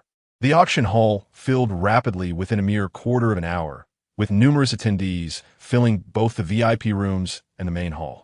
Observing the bustling crowd, one newcomer exclaimed, "There are so many people." It filled up in just 15 minutes. Incredible.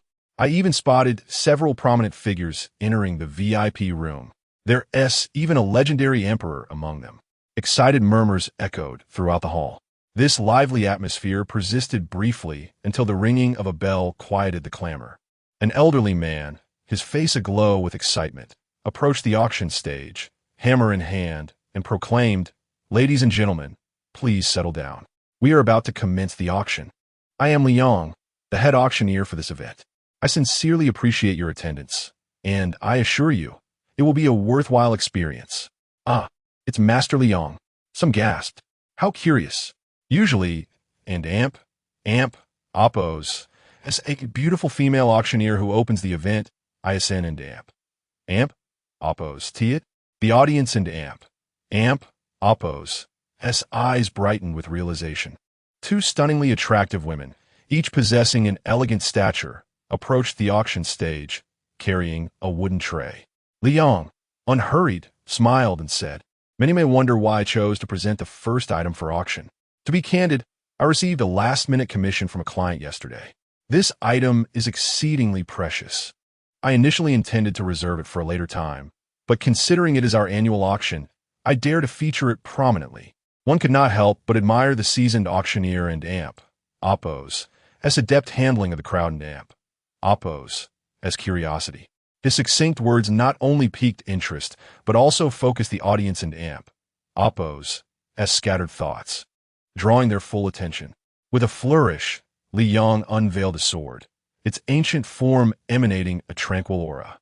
The audience remained silent, awaiting his introduction. He began, "This sword is the first item for auction today, a weapon of emperor rank. The Tyrant sword." In an instant, the hall fell into a brief silence, soon followed by a cacophony of astonishment. The aura of an emperor-grade weapon radiated a formidable presence that only the most skilled could wield. However, the sword seemed remarkably gentle, devoid of any menacing energy. Had Li Yang not personally presented it, many might have mistaken it for an ordinary blade. Is this truly possible? An emperor-grade artifact. Yet appears so unremarkable, whispered the crowd, their murmurs growing in intensity. Liang patiently awaited the discussions to settle before projecting his voice, filled with gravity.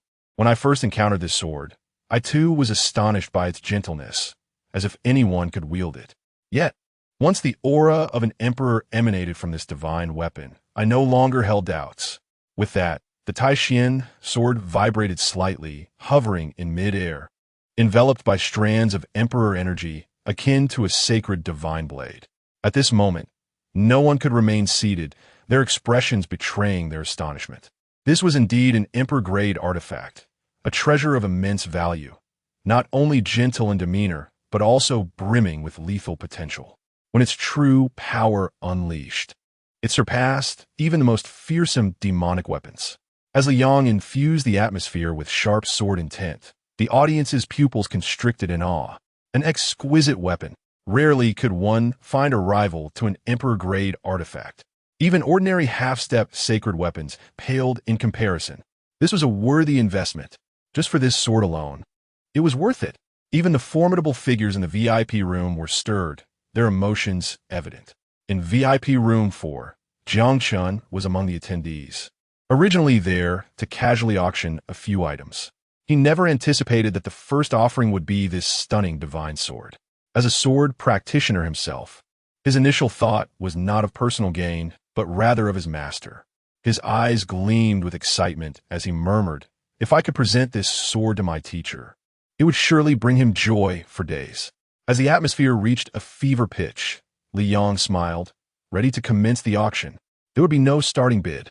He eagerly anticipated the final prize for this divine weapon, wondering if it might break recent records. 30 Supreme Spirit Stones. 50 Supreme Spirit Stones, 100 Supreme Spirit Stones. In the Eastern region, currency primarily revolved around Spirit Stones, categorized into inferior, medium, superior, and supreme Spirit Stones. with a single supreme spirit stone equating to over 1,000 superior ones. Although the initial bids seemed modest, they were already considerably high. The bidding continued, prices soaring. In VIP Room 7, a young man spoke with a steady voice. "Yi Shidi, this artifact is quite impressive. Will you be bidding?" The others turned their gazes toward a disciple named Yi Chun, regarding him with respect. They hailed from the Xiandao sect. And Yi Chun had previously entered the Eastern Sacred Land, but had been expelled due to a conflict with Jiang Chun. Despite this setback, his extraordinary talent led to significant waves within the sect, breaking numerous records. His peers recognized his potential, and thus their tone remained cordial, subtly placing him at the forefront. Yi Chen's eyes glimmered with a cryptic light. He was initially tempted by the divine sword, which resonated perfectly with his abilities, even in the realm of legal form. However, upon hearing the exorbitant bids, he considered withdrawing, for he had come with a specific purpose, not merely to pursue this sword. Just as he prepared to decline, he heard a familiar voice and paused in surprise.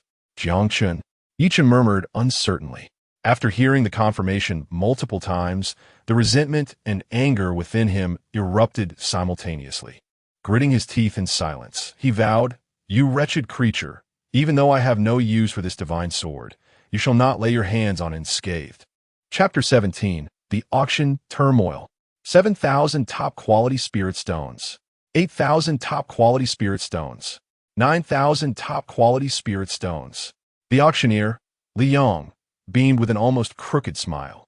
Originally, this artifact of the human sovereign realm was quite remarkable, yet he believed it would fetch only around 5,000 or 6,000 top-quality spirit stones, which he would have found quite satisfactory. However, two rather foolish bidders had ramped up the stakes. Such occurrences were not uncommon, but they typically involved minor items. Now, it seemed that breaking the 10,000 mark for spirit stones was not out of the question. His smile radiated brightly. In the fourth VIP room, Jiang Chun's expression darkened. Many had recognized him and were inclined to let him have the artifact as a favor to the East Lin sacred ground or the Jiang clan, intending to withdraw from the competition. They had anticipated that the divine sword would be secured for 4,000 top-quality spirit stones, but unexpectedly, a bold contender had intervened, driving the price up to 9,000 with no signs of stopping. "Enough! Enough!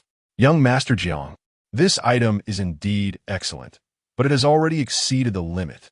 An elder from the clan, who had accompanied Jiang Chun, urged him to reconsider. "No." Jiang Chun's eyes glinted with ferocity. This was the divine sword he intended to present to his master. No price was too great to pay, and he could not bear to relinquish it so easily. In the East Lin sacred ground, within the Scripture Pavilion, Chu Xun momentarily set aside his reading, gazing out at the world beyond, murmuring, "I wonder at what price the Tai Xian sword will be auctioned off. It surely cannot be too low." After much contemplation, he ultimately decided to forego the Tai Xian sword for several reasons. Firstly, the sword was somewhat superfluous for him, residing within the East Lin sacred ground. He had no opportunity to wield a sword, and keeping it around would merely serve as decoration, as he might go half a year without using it once. Secondly, as his cultivation progressed rapidly, by the time he truly needed a sword, he would find the Tai Xian sword beneath his notice. Thirdly, the East Lin sacred ground was rich in resources. Should he require a sword, he could easily procure one, even if it were of slightly inferior quality. Thus, after thorough contemplation, he deemed the sword's presence beside him to hold little significance. Instead, something at this auction in Tianbao City piqued his interest, prompting him to commission an elder from the sect to bid on his behalf, leading to the unfolding scene in Tianbao City. Collecting his thoughts, he shook his head, recognizing that matters in Tianbao City were beyond his influence. He had done all he could. Now he would leave the rest to fate, doing his best and accepting whatever destiny had in store. Upon exiting the Scripture Pavilion, he found himself thinking of the young girl, a truly pitiable sight that tugged at his heartstrings. With a flicker of thought, he sought out Li Yaoqi. Grandpa Chu, the young girl, engrossed in her training, looked up at the suddenly arriving elder with surprise and delight in her clear, dark eyes. Their time together had rendered him familiar to her. "Are you training?" "Indeed. Would you like me to take you somewhere?" "Sure." In a flash of light, their figures vanished, leaving behind a lingering echo. I'll take the little girl to the back mountain for a stroll. No worries. At the back mountain, as their forms materialized upon a lush expanse of grass, Li Yaoqi's eyes sparkled with joy, not only at the scenic beauty surrounding her, but also at the escape from the burdensome environment where she was constantly monitored, as if under the watch of an ever-present threat.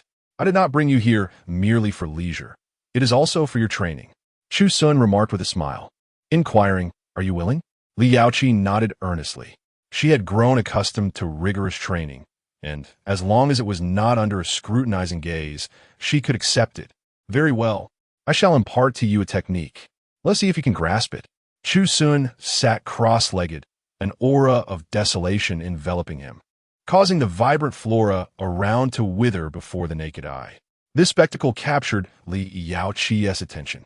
It was a stark contrast to the monotonous repetition she had grown used to, igniting her curiosity and eagerness to explore. First, attempt to comprehend the essence of desolation. Chu Xun encouraged with a smile. All right. Li Yaoqi nodded firmly, moving to where Chu Xun had just sat. Closing her eyes, she followed his guidance, gradually immersing herself in the aura of desolation. Seeing the earnestness of a young girl deep in her practice, a smile graced Chu Xun's face. He did not expect her to master it instantly. His aim was for her to grasp the essence of desolation before departing from the East Lin sacred ground, at which point he would fully impart the technique. With the little girl in deep concentration, Chu Xun similarly began to meditate, attuning himself to the essence of desolation. Time flowed swiftly, and before long, 2 hours had passed. Just as he was about to rouse the young girl, he was suddenly taken aback, sensing tendrils of desolation emanating from her. Though faint, it was distinctly visible to someone like him who had already mastered the essence of desolation. Observing the serene figure of the young girl, his heart stirred.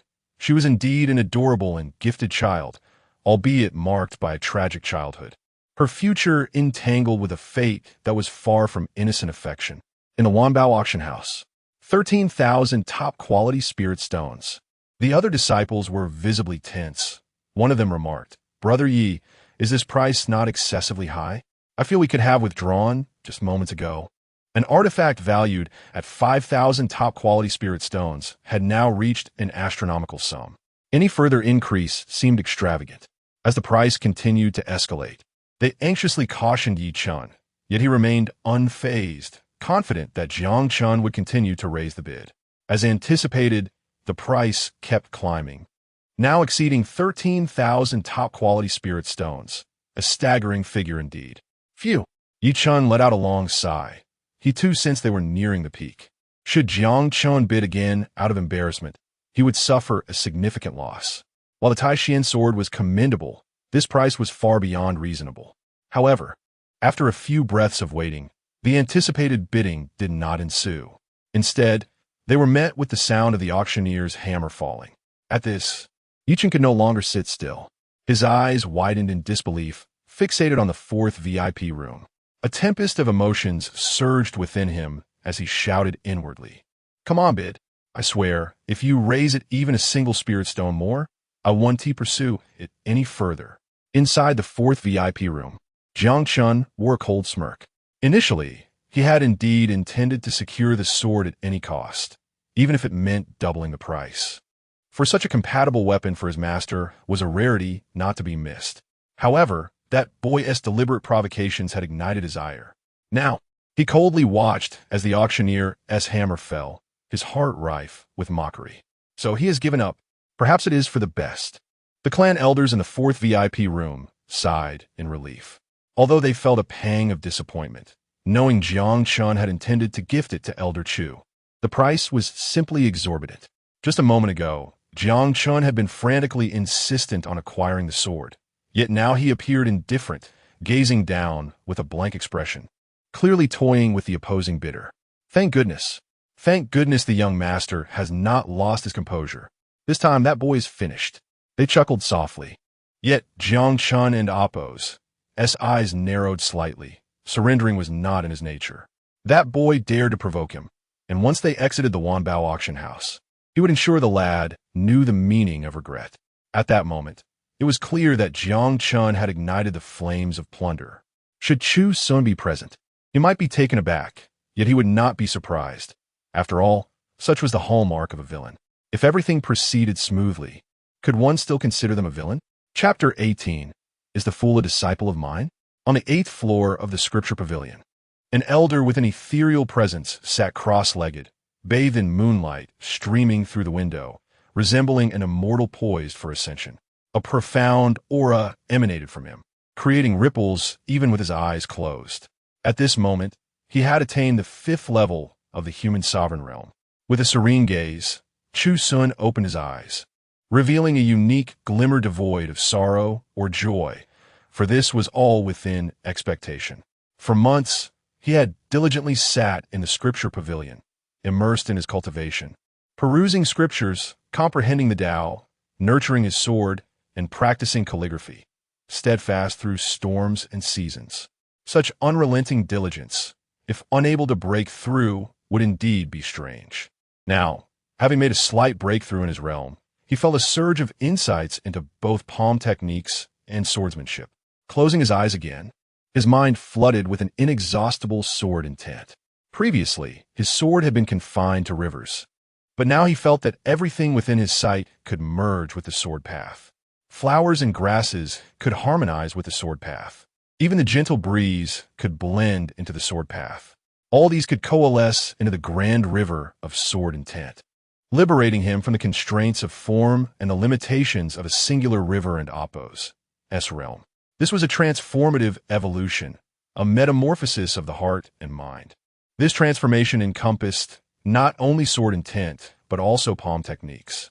Earlier, he had been somewhat bewildered by the 8 desolations palm, but now a surge of understanding flooded in. Just as he was about to grasp this newfound knowledge, he heard footsteps approaching on the 8th floor. Chu Elder. Chu Xun suppressed the insights brought forth by his breakthrough and opened his eyes to see an elder in his 60s approaching. Elder's son, whom he had previously entrusted with the auctioning of a sword. Elder's son. Chu Xun nodded gently.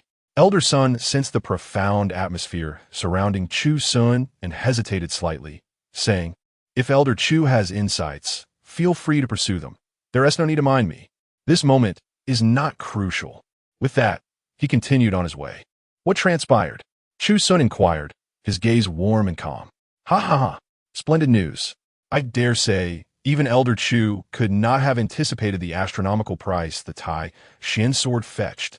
Elder Son exclaimed, marveling at the situation.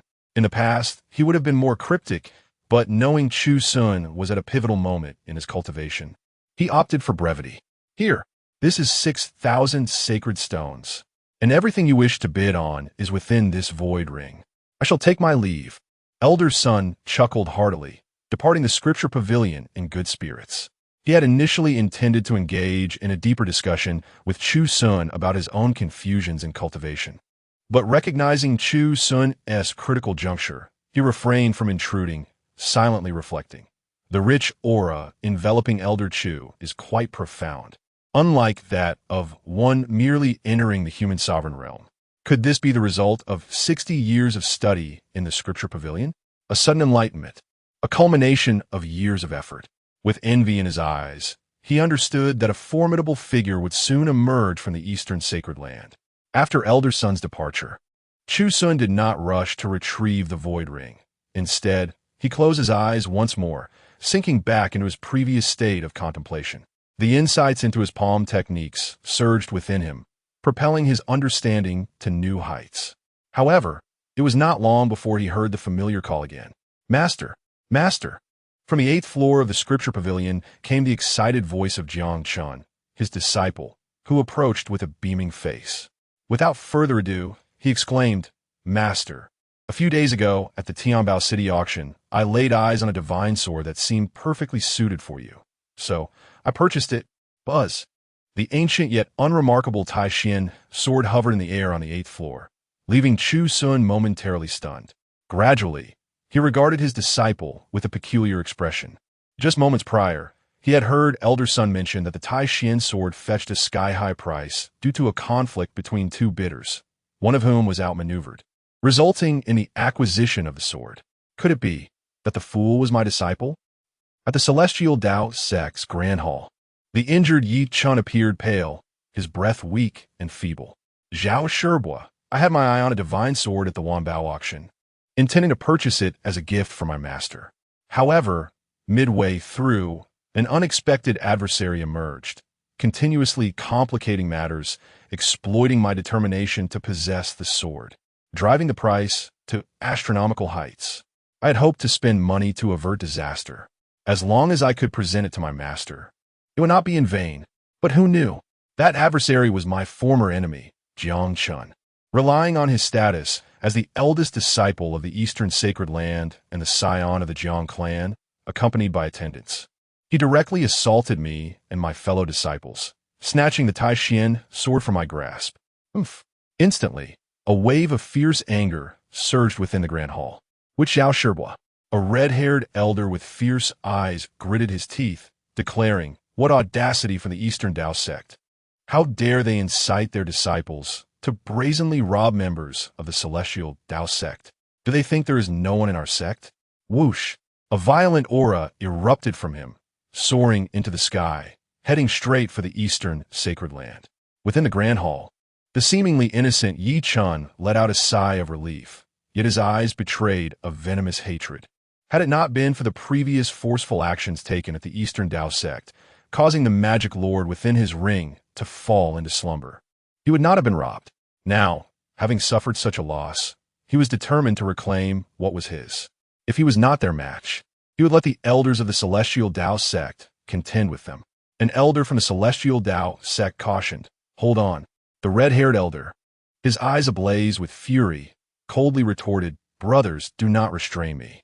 I have long desired to storm the Eastern Sacred Land and see for myself what sort of being resides within the Scripture Pavilion, whether it is that Chu Xun, who has squandered 60 years, or someone else entirely."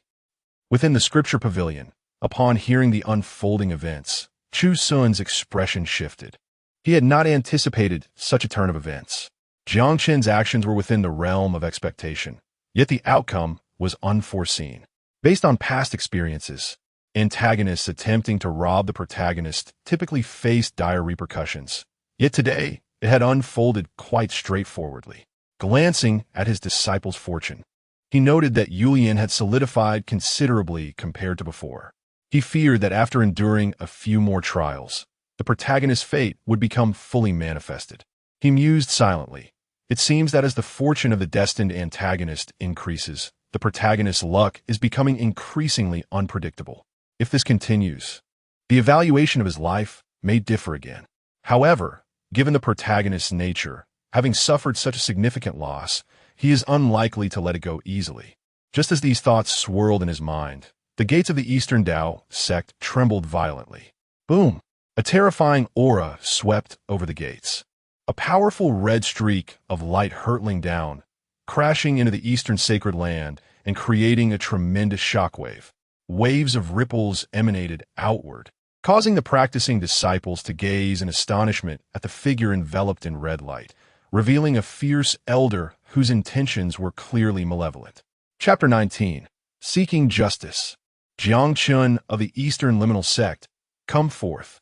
The voice resonated with a deep timbre, rolling like a tidal wave, enveloping the air above the Eastern Liminal Sect. In an instant, both the elders engrossed in their cultivation and the disciples were roused, tilting their ears in disbelief, exclaiming, "Senior brother? Has he lost his mind? Coming to the sacred grounds of the Eastern Liminal Sect to provoke the senior brother. This is no ordinary disciple. As the legitimate heir of the Jiang clan, he commands a presence that ordinary individuals would not dare to challenge. Such a background is tantamount to wielding immense power in the Eastern Territory." Hud, hud, hud. The sound of heavy footsteps echoed. A figure, shrouded in a crimson aura, advanced with the majesty of a demonic deity, effortlessly traversing the space above the Eastern Liminal Sect. The overwhelming pressure emanating from the Emperor realm surged forth, causing the disciples within to feel their blood rise, a metallic taste flooding their throats. As they fully recognized the might of the Emperor realm, an elderly man with white hair descended gracefully, positioning himself before Zhao Huangshao, his voice cold. The elders of the celestial Tao sect invading my eastern liminal sect are exceedingly audacious. Begone. The red-haired elder's pupils glinted with a bloodthirsty glimmer, a conflation of fury and rage coursing through him. With a flick of his sleeve, a colossal whirlwind erupted, the gale howling like a ferocious beast, each gust a razor sharp enough to rend the flesh of a revered master. This tempest, composed of myriad winds, would compel even those of the Emperor realm to retreat. Puff! Puff! The ethereal elder hastily retreated, his robes torn in multiple places as the winds lacerated his skin, crimson blood flowing forth. Though the injuries were superficial and would heal swiftly, the red-haired elder had not exerted his full strength. Zhao Leiguai. He has entered the sixth realm of the Emperor. No wonder he dares to come alone. The ethereal elder's countenance darkened, for there were only two individuals within the Eastern Liminal sect who had attained the sixth realm of the Emperor. One had recently entered seclusion for a significant birthday, while the other remained in a forbidden area, not to be disturbed lightly. Even a recent colossal palm print left in the rear mountains had only allowed a mere avatar to investigate. Was it now necessary to summon him? His expression soured. Oomph. Zhao Huangshao smirked mockingly, confident in his assessment of the Eastern Liminal sect and Oppos as capabilities. With 5 in the Emperor realm, 3 of whom were inconsequential, 1 in seclusion, and another unable to move, he felt emboldened to act with impunity. With a dismissive scoff, he took a step forward, making his way towards the Scripture Pavilion, his eyes glinting with determination. He wished to see if the emperor he sought was indeed Chu Xun. If so, he would seize this opportunity to eliminate him, extinguishing any aspirations the Eastern Liminal sect harbored. Arrogant, brazen. In an instant, several figures emerged, exuding an icy aura. Swish! The moment the sect master was cultivating, Xiao Rongyu suddenly opened her eyes, her phoenix-like gaze piercing with unparalleled coldness. In a flash, she appeared above, discerning Zhao Huangshao's intentions, aiming to strike at Chu Xun. Her beautiful eyes reflected a chilling resolve. Did they underestimate the Eastern Liminal sect and Oppos' strength, or had they simply grown contemptuous of the once-fallen sword god? You little brat. You are far too weak. Merely at the 4th realm of the Emperor. You're no match for me. Zhao Huangshao sneered disdainfully, casually unleashing a palm strike, refraining from lethal intent. His goal was to draw out the Emperor from the Scripture Pavilion. If the opportunity arose, he might even take the chance to eliminate him. However, if he brazenly killed an elder of the Eastern Liminal sect, it would undoubtedly provoke war, and he would find it impossible to escape, even without considering the Emperor above his own cultivation level. Beneath this seemingly reckless exterior lay a shrewdness born of experience. Zing! A powerful sword aura descended like a phoenix, soaring through the heavens, instantly shredding the palm strike, its momentum unabated, continuing its assault towards Zhao Huangshao. Zhao Huangshao frowned slightly, surprised by the little girl's formidable combat prowess.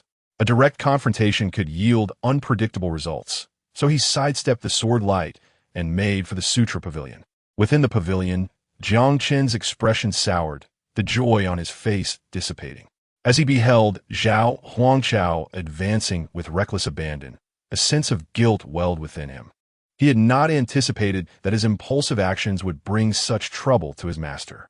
Initially, he thought that by robbing Yi Chun, the Celestial Tao sect would not dare retaliate against him due to his status.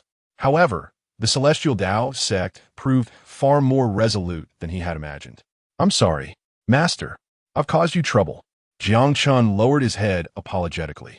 No sooner had he spoken than he darted outside the Scripture Pavilion, standing in mid-air, his expression cold as he fixed his gaze on Zhao Huangshao. He could not believe that the old man would dare to harm him. As the legitimate heir of the Jiang clan and the senior brother of the Eastern Liminal sect, should he strike him down, it would mean a fight to the death. Zhao Huangshao's eyes flickered with surprise. He had come to cause trouble for the people within the Scripture Pavilion, but he did not expect Jiang Chun to be present as well. Though taken aback, his smile broadened as he jovially declared, "You little wretch. Robbing my disciple of the sword intended for my senior brother. Such a crime warrants death. However, considering your youth, surrender the divine sword, and I shall spare you with a single palm strike. Boom! With a light flick, he unleashed a palm strike. Chu Xun and Apos' pupils contracted, filled with horror, shock, and bewilderment. He had not anticipated that while Zhao Huangqiao would not kill him, he intended to cripple him. Should that palm strike land, he would either perish or be left severely incapacitated, taking years to recover.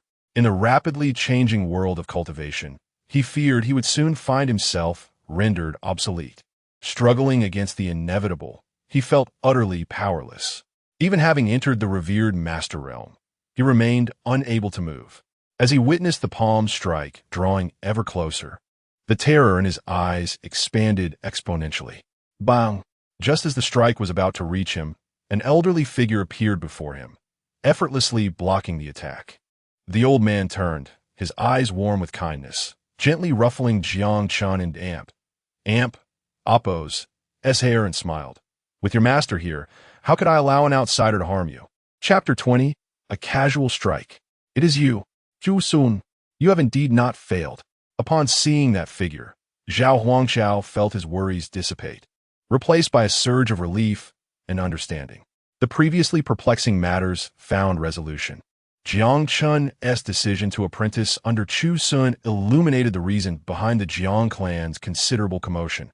A former unparalleled figure who had dominated the eastern region, now bound for a century, was breaking free and rising again, signifying immense potential, thus justifying the Jiang clan's fervor. Similarly, it was Chu Xun who broke through. The comprehension of the river's sword intent became clear. Chu Xun had originally practiced the sword path.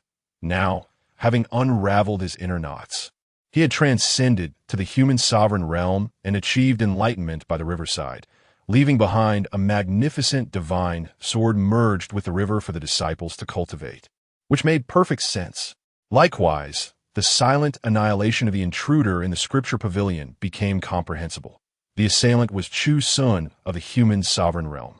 No matter how formidable the two overseers were, their fate was sealed. Exhaling a breath of turbid air, thoughts surged through his mind, clarity blossoming in his gaze. Within the eastern sacred ground, the elderly figure in white, the sect leader Xiao Rongyu, and the remaining human sovereign experts displayed expressions of concern. Chu Xun's transcendence into the human sovereign realm was a secret of the Eastern Lin sect. Even if outsiders speculated, they could not confirm it. Now that it was fully exposed to the light, it was not a favorable development. Years ago, Chu Xun had been excessively arrogant, clad in blue robes and brandishing his sword, having offended many. At that time, his strength was overwhelming, and no one dared to oppose him. However, after 60 years of stagnation, even if he had entered the human sovereign realm, he had distanced himself from others, which might not be a good thing. Master, Jiang Chun looked up at his teacher, emotions swelling within him. He understood that his master cherished tranquility, yet today he stood forth to shield him, basking in the light, a testament to his immense will. Feeling ashamed, he lowered his head. He had thought to bear the consequences alone, but did not anticipate that things would worsen. It mattered not. It was merely a trifling matter. Chu Xun spoke calmly. Yet Zhao Huangqiao sneered, having unraveled the mystery in his heart, his murderous intent igniting. He could not allow Chu Xun to continue cultivating. After 60 years of seclusion, who knew how formidable he would become? The once blue-robed swordsman could re-emerge at any moment. Boom! Meanwhile, within the Eastern Lin sect, several powerful auras descended. The white-haired elder, Xiao Rongyu, and Elder Jiang materialized in an instant. Even the forbidden area within the Eastern Lin sect exuded a terrifying pressure as a human sovereign was about to awaken. Although suppressing the forbidden area was crucial, it paled in comparison to the safety of Chu Xun. It matters not. Just leave it to me. Chu Xun's gaze was warm and peaceful as he glanced at the human sovereigns of the Eastern Lin sect. With a casual gesture, the Tai Xian sword from the 8th floor of the Scripture Pavilion trembled and fell into the void. Truly remarkable. Zhao Huangqiao and Apos' eyes glimmered with intrigue and greed. Earlier, he had dismissed Yi Chen's tales of the sword's exceptional qualities, but now, witnessing it firsthand left him utterly astounded. No wonder it was valued at 13,000 top-grade spirit stones. Xiao Rongyu, adorned in a striking red robe with a dot of vermilion on her forehead and eyes radiating coldness, was about to step forward when she was halted by the white-haired elder beside her, who advised, "Let Elder Chu strike first." Elder Jiang nodded in agreement. After 60 years of accumulation, the power was bound to erupt. Concealing a sword within one's heart could not be deemed weak. Furthermore, it was common knowledge that Chu Xun had broken through to the human sovereign realm. If he did not display some strength, he would inevitably attract unwanted attention. The elder from the forbidden area could arrive at any moment, and there was no fear of things spiraling out of control. Xiao Rongyu remained still, her phoenix eyes sharp and unwavering. Should Zhao Huangqiao dare to harm even a hair on Chu Xun, she swore to hunt him down within the Eastern Lin sect. The others silently withdrew, clearing the battlefield. The Taishian's sword hovered, emanating strands of human sovereign intent, increasingly revealing the extraordinary nature of the divine weapon. Zhao Huangqiao did not conceal his greed. Chu Xun taunted, "You wish to possess it? Do you think yourself worthy?" Anger and greed intertwined on Zhao Huangqiao and Appo's face. Furious at Chu Xun and Appo's arrogance yet coveting the sword, he smirked coldly, "Arrogance. Since the divine sword is presented before me, I shall not hold back." The white-haired elder, Xiao Rongyu, and Elder Jiang stepped aside, awaiting Chu Xun's strike, anticipating the river's sword intent. Suddenly, they froze, their eyes widening in shock and horror, realizing he wasn't going to use the sword. Huh! Zhao Huangqiao rushed towards the Taishian sword, disregarding any traps. This once-in-a-lifetime opportunity, if missed, would haunt him forever. How pitiful! A flash of compassion crossed Chu Xun's eyes. Zhao Huangqiao was indeed overestimating himself, thinking he could confront the Eastern Lin sect alone. Slowly lifting his palm, a wave of desolation emanated forth. Boom! A gigantic hand, as large as a millstone, surged forward, crushing everything in its path. Xiao Rongyu and the others, who had prepared to intervene, suddenly froze, their pupils involuntarily enlarging as they recalled the massive handprint left behind at their sect's rear, exclaiming in shock, "Is it him?" The power of desolation spread, thick with decay, unleashing an aura of despair, darkness, and death. Various negative emotions surged forth, devouring all. The disciples below felt an emptiness in their hearts, devoid of any will to live. If this decay consumed their life force, so be it. Suddenly, a gentle breeze swept through, dispelling their pessimism. One by one, they widened their eyes in astonishment, staring at the handprint, their hearts filled with shock. In that fleeting moment, they instinctively ceased resisting, realizing that this was merely a remnant of a profound intent affecting them. And what of the enemy beneath the palm?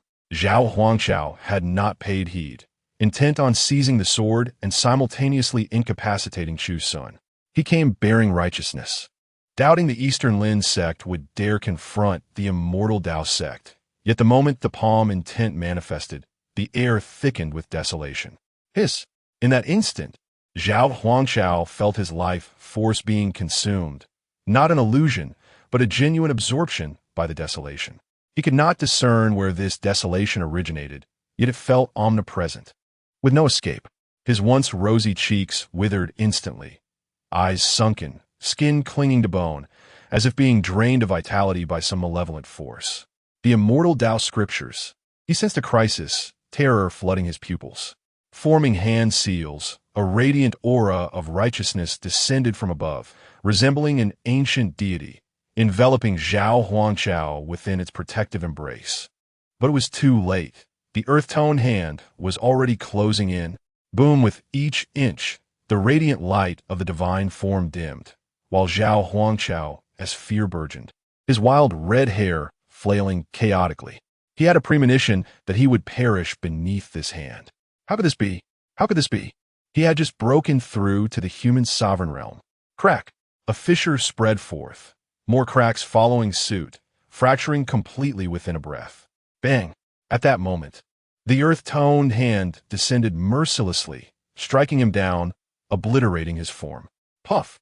In the sky, a mist of blood enveloped the area, plunging everything into an eerie silence. Disciples and human sovereigns alike were left dumbfounded. Zhao Huangqiao, who had entered the eastern lean zone as if traversing an uninhabited realm, was swiftly vanquished. What had appeared to unfold slowly transpired in the blink of an eye, taking but a fleeting moment. With a single strike, Chu Xun eliminated him, utterly obliterating him. Eyes shifted, drawn to the serene figure of the old Taoist, eliciting boundless admiration. To slay a formidable foe without a flicker of emotion. To execute the Emperor of Man while maintaining an aura of tranquility. Such was the essence of his composure. Chapter 21. A Turbulent Storm. The sound of swallowing saliva echoed repeatedly. A cacophony of tension. At that moment, Elder Zhang's scalp prickled as he fixed his gaze on Chu Xun, his mind swirling with disbelief and shock. The enormous palm that had once loomed ominously over the back mountain, imbued with a desolate power, had left him in a state of unease. As if someone had taken aim at the Donglin sect, only to discover that the source was from within their own ranks. The white-haired elder, Xiao Rongyu, stood stunned, only to be swiftly overtaken by exhilaration. The sheer might exhibited by Chu Xun left them in awe, though they had anticipated his rapid ascent. They never expected him to achieve such heights in mere days since breaking into the human emperor realm. Xiao Rongyu gazed at him with rapt fascination. Despite Chu Xun's matured appearance, her eyes still reflected the image of a young swordsman clad in a green robe, exuding unparalleled grace. The previously surging aura from the Donglin sect's forbidden grounds gradually receded, clearly satisfied with the outcome of the battle. Chu Xun and Amp's effortless annihilation of a formidable foe was nothing short of breathtaking, bestowing an unexpected delight upon the sect. Below, the elder's disciples and miscellaneous workers were all left dumbfounded. Earlier, the red-haired elder's fierce intrusion had been nothing short of tyrannical, a lone figure challenging the Donglin sect, overpowering even two human emperors without breaking a sweat. The unexpected turn of events was utterly astonishing. Newcomers to the sect wore expressions of unmatched pride, their chins slightly raised as they declared, "Indeed, this is the sect I chose. It is simply formidable."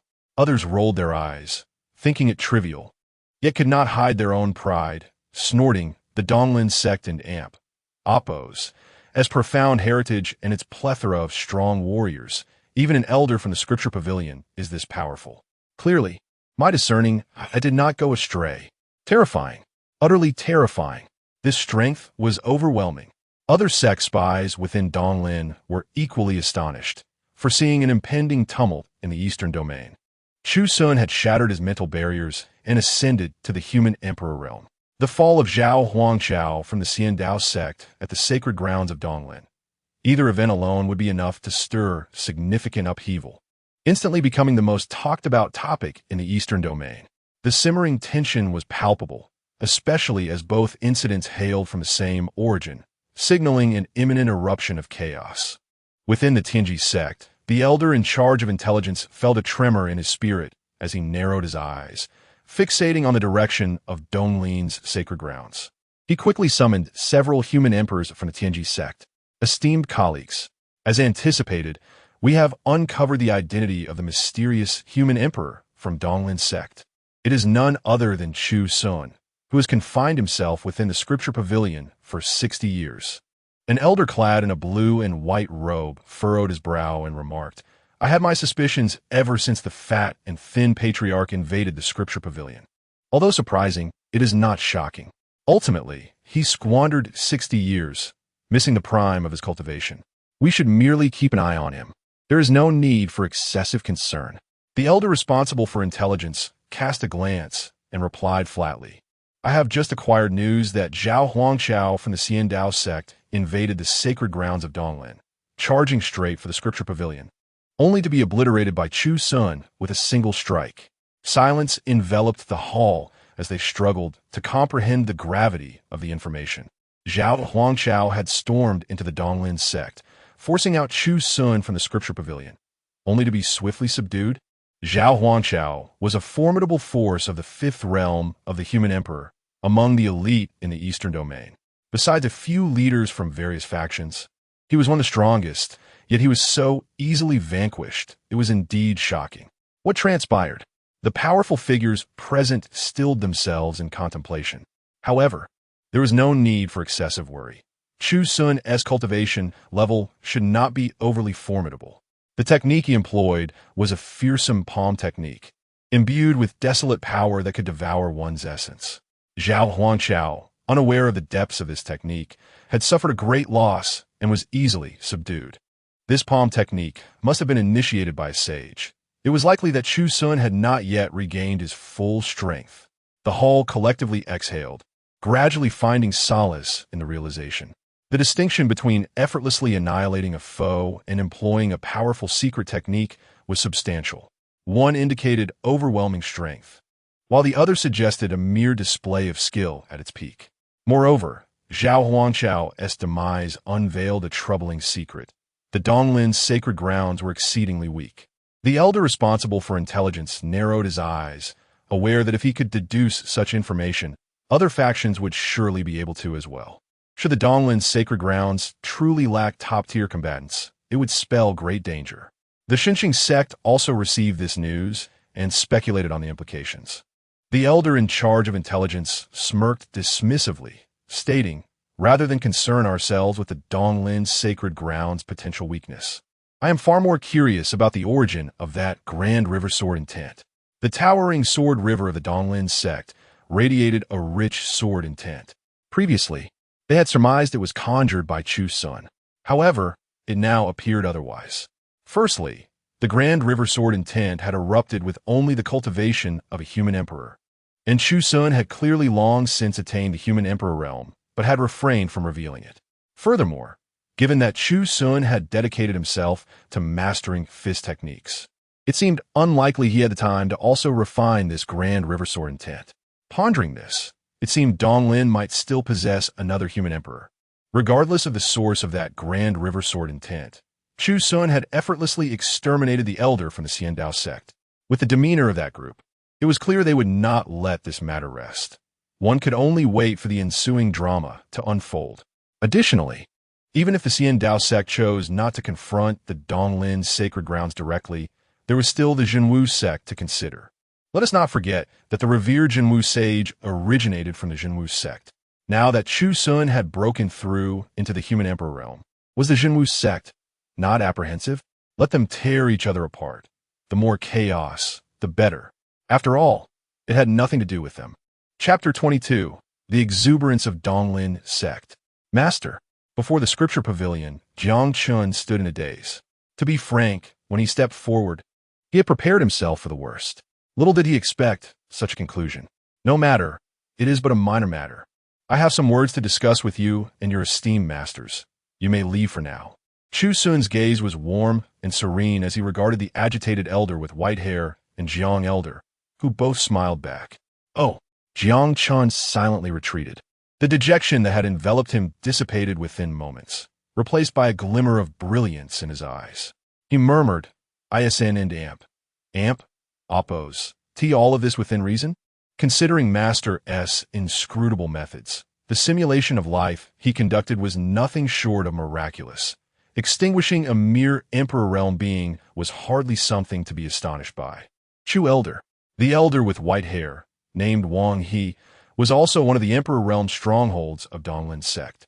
His agitation was palpable as he approached. Disbelief etched on his face.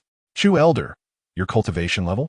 "Emperor Realm, 5th stage," Chu Xun replied calmly. Wow. Although they had discerned his realm when he first acted, hearing it confirmed brought a profound sense of joy that nearly overwhelmed them. The 5th stage of the Emperor Realm was not terrifying. What was alarming was how recently Chu Xun had broken through. If memory served correctly, it had been only a few months since he ascended to this level. Such speed was indeed extraordinary. Jiang Elder's murky eyes were filled with awe, though more so with relief. While such an achievement might seem unfathomable or even bizarre for others, it felt entirely reasonable for Chu Xun, so natural in its unfolding. 60 years of accumulation erupted in a single moment, and a rapid breakthrough through several realms was hardly surprising. Xiao Rongyu and Amp, Appo's lips parted slightly as she said, "Congratulations, Chu Elder." Chu Xun nodded kindly in acknowledgement. Yet, Wang Yi furrowed his brow again, stating, "While your breakthrough is indeed worthy of celebration, the Xiandao sect will undoubtedly not let this pass quietly." Jiang Elder also frowned slightly, aware that having slain an elder from the Xiandao sect would surely invite retaliation, especially when Donglin's sacred land was presently so weakened that they could not muster even a top Emperor Realm Master.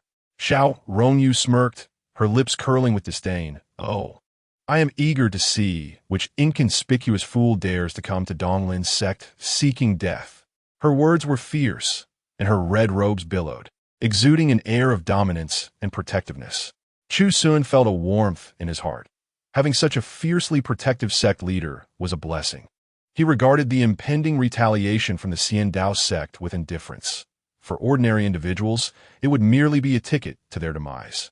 This was Donglin's sect, a lineage steeped in history for thousands of years, one of the foremost powers in the eastern region.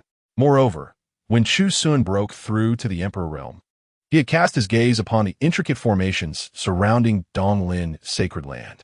Those formidable killing arrays would pose a threat even to saints. Any who dared trespass beneath the saintly level would find themselves on a path to certain death. As for the involvement of a saint, Chu Xun held little belief in that scenario. To the saints, the conflicts between younger generations were mere trifles, commonplace occurrences. The Xiandao sect would not dare to mobilize their full strength against them.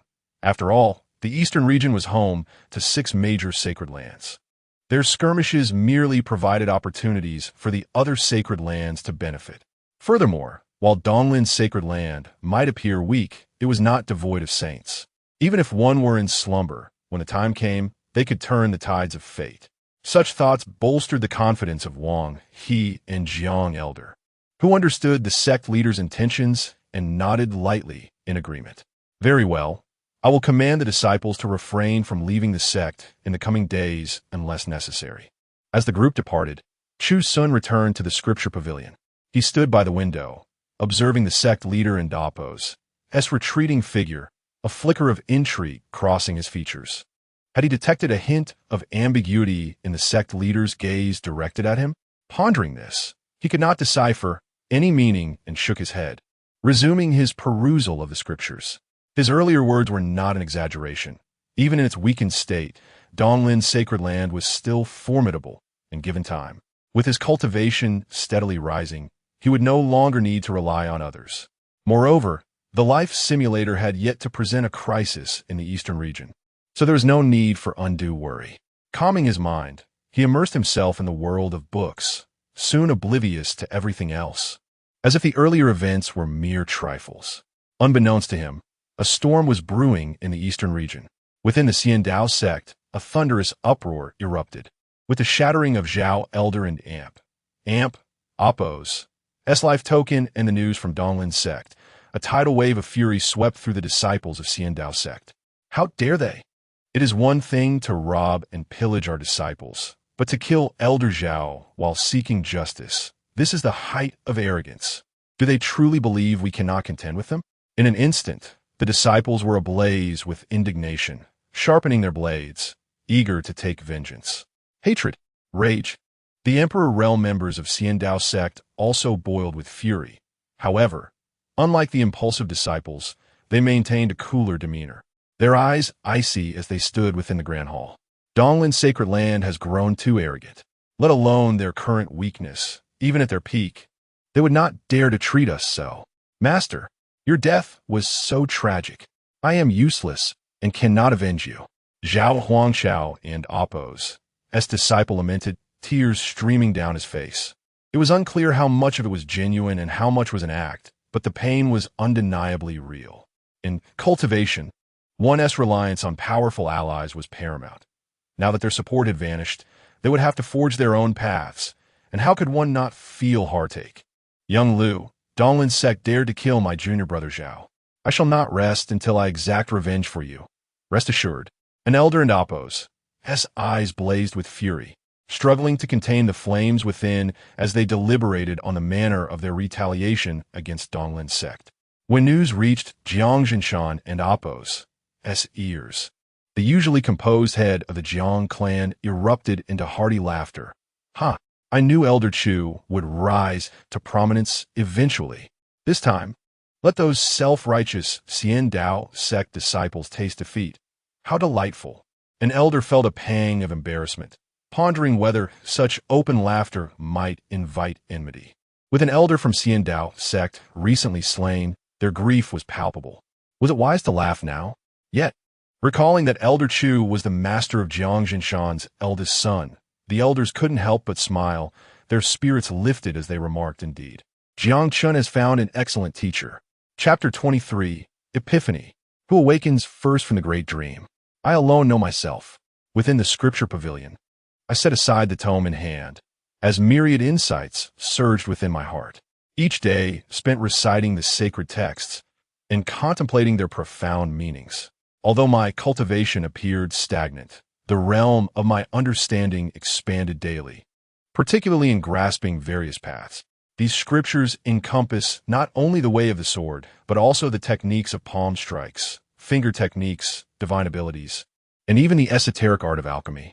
Each facet offers profound realizations, amalgamating into a vast ocean of wisdom, naturally elevating my inner realm. The only thing lacking is my cultivation. In the Scripture Pavilion, the influx of disciples has increased daily. Previously, they would borrow a few volumes to peruse or glance through them briefly before committing them to memory. However, lately, these disciples seem reluctant to leave the pavilion, as if they have found a true home. This observation left the elders stationed on the upper floors with a sense of helplessness, shaking their heads at the disciples who feigned interest in reading, yet were truly scheming to earn Elder Chu and Appo's favor. They lamented, what a pity, such precious time wasted here. Did they not understand Elder Chu and Appo's temperament? He cherished tranquility and freedom, and even his acceptance of Jiang Chun as a disciple was met with disbelief. The notion of taking on another disciple was utterly implausible. They shook their heads, feeling a sense of loss for these individuals. In truth, Elder Chu remained oblivious to the commotion below. As long as there were no interlopers like the rotund and slender venerables sneaking into the pavilion, it was unlikely to capture his attention. After some time spent reading and reflecting on recent breakthroughs, he understood the necessity of balancing work and rest, prompting him to change his environment for cultivation. Thus, he lightly rose from his seat and departed, opting not for the rear mountain, but for the riverbank. Once, this had been an inconspicuous stream winding through the sect's back mountain, until, through his own profound sword intent, it transformed into a sacred ground for swordsmanship. Numerous disciples devoted to the way of the sword sat enraptured by the riverbank, seeking to fathom its supreme mysteries. Among them were two major legacies, one stemming from Elder Jiang and Appo's sword intent, and the other from Chu Xun and Appo's great river sword intent, both of which were unparalleled, leaving the rest as mere trifles.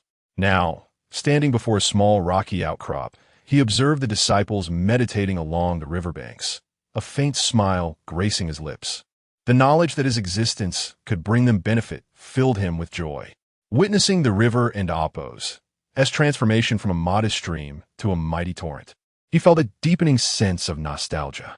Closing his eyes, he became enveloped by a chaotic swirl of sword intent, each emanating from different cultivators, some fierce, others domineering, some somber, and others sorrowful. Each individual's understanding of the sword was unique and varied, akin to a myriad of changing landscapes. Swordsmanship, Chu Xun murmured softly, silently affirming, an opportunity for enlightenment. Once more, Buzz, the host has one more opportunity for enlightenment. Would you like to use it? Yes. Chu Xun nodded gently. When he read 500 volumes, he had been rewarded with 3 gifts: the Tai Xian sword, the 8 desolate palm, and a singular opportunity for enlightenment. He had experienced the first 2, but had retained the enlightenment opportunity until now, sensing it was time to utilize it. After several days of practicing the great river sword intent, he realized that a breakthrough would require fortuity. Otherwise, it would be exceedingly difficult. This opportunity for enlightenment was indeed that fortuity. As he activated it, the sword intent surrounding him instantly clarified. Earlier, the chaotic sword intent had cluttered his senses, but now it was purely and wholly refined, swirling around his heart. Extending his palm, a gentle breeze brushed by, reminiscent of the caress of swordsmanship. Closing his eyes, what unfolded in the void of his consciousness was not merely the way of the sword, but a delicate little flower blossoming within his spirit. As it unfurled petal by petal, it released a fragrant aroma. Then it morphed into a blade of grass, resiliently thriving in the void, unwavering in the face of adversity, standing tall without yielding. Next, it transformed into a droplet of water, which surged and evolved into a river, then into a mighty ocean, ultimately crystallizing into ice and rising as mist. It continued to transform, revealing the interconnectedness of all paths.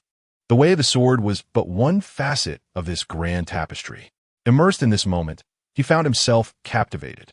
This enlightenment was unlike anything he had imagined. It was akin to a teacher guiding him on the path ahead, illuminating the way rather than leaving him to wander in darkness to forge his own path. The experience of enlightenment pointed him toward a clear direction for his progress. Gradually, an enigmatic aura began to envelop him.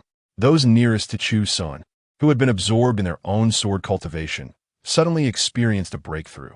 The barriers that had previously hindered them shattered unexpectedly. Their sword intent surged dramatically. As they sought to discern the source of this newfound clarity, their consciousness became enraptured by the environment of enlightenment. Surrendering to this state, they soon abandoned their inquiries and focused solely on their sword insights. This aura continued to expand 10, 20, 50 zhang. Before long, apart from the roaring river, silence enveloped the riverbank as everyone became engrossed in their enlightenment, unaware of its origin, yet striving to seize every opportunity for understanding. As a result, those accustomed to the sounds of the river began to glance over in surprise, murmuring, "Why is it so quiet by the river today?" Perhaps everyone has gone to the Scripture Pavilion. I've heard it's packed lately, blocking those who genuinely wish to borrow texts. Unbeknownst to him, as he focused on his cultivation, his singular opportunity for enlightenment not only deepened his understanding of the way of the sword, but also expanded an ethereal realm of enlightenment, enveloping the area and benefiting the nearby disciples as well. Whoosh! The great river sword intent, advancing further, exhaling a breath of stale air, Chu Xun slowly opened his eyes. Previously, his cultivation of the 8 desolate palm had overshadowed his great river sword intent, leading him to dispatch Zhao Huangqiao with a single palm strike. However, with the use of the enlightenment opportunity today, the great river sword intent surged forward, eclipsing the 8 desolate palm and solidifying itself as his strongest trump card. Nodding in satisfaction, he glanced around to see the disciples who had just experienced enlightenment staring in astonishment. Enlightenment? So many? In mere moments, their eyes flickered with realization, understanding that his royal-level enlightenment had released residual waves potent enough to grant these disciples profound insights. He decided to refrain from showcasing his sword intent further. As he withdrew, he vanished from sight. Not long after, at the riverbank, pop, pop, pop, brilliant, clear sword energy surged skyward. Even the elders within the sect were left dumbfounded, gazing in astonishment toward the direction of the sword river, murmuring, "What has happened?" Normally, it takes 3 to 5 days to witness a single enlightenment event. Yet today, it seems like they are sprouting like bamboo shoots after the rain, one after another. Chapter 24. Am I really so weak?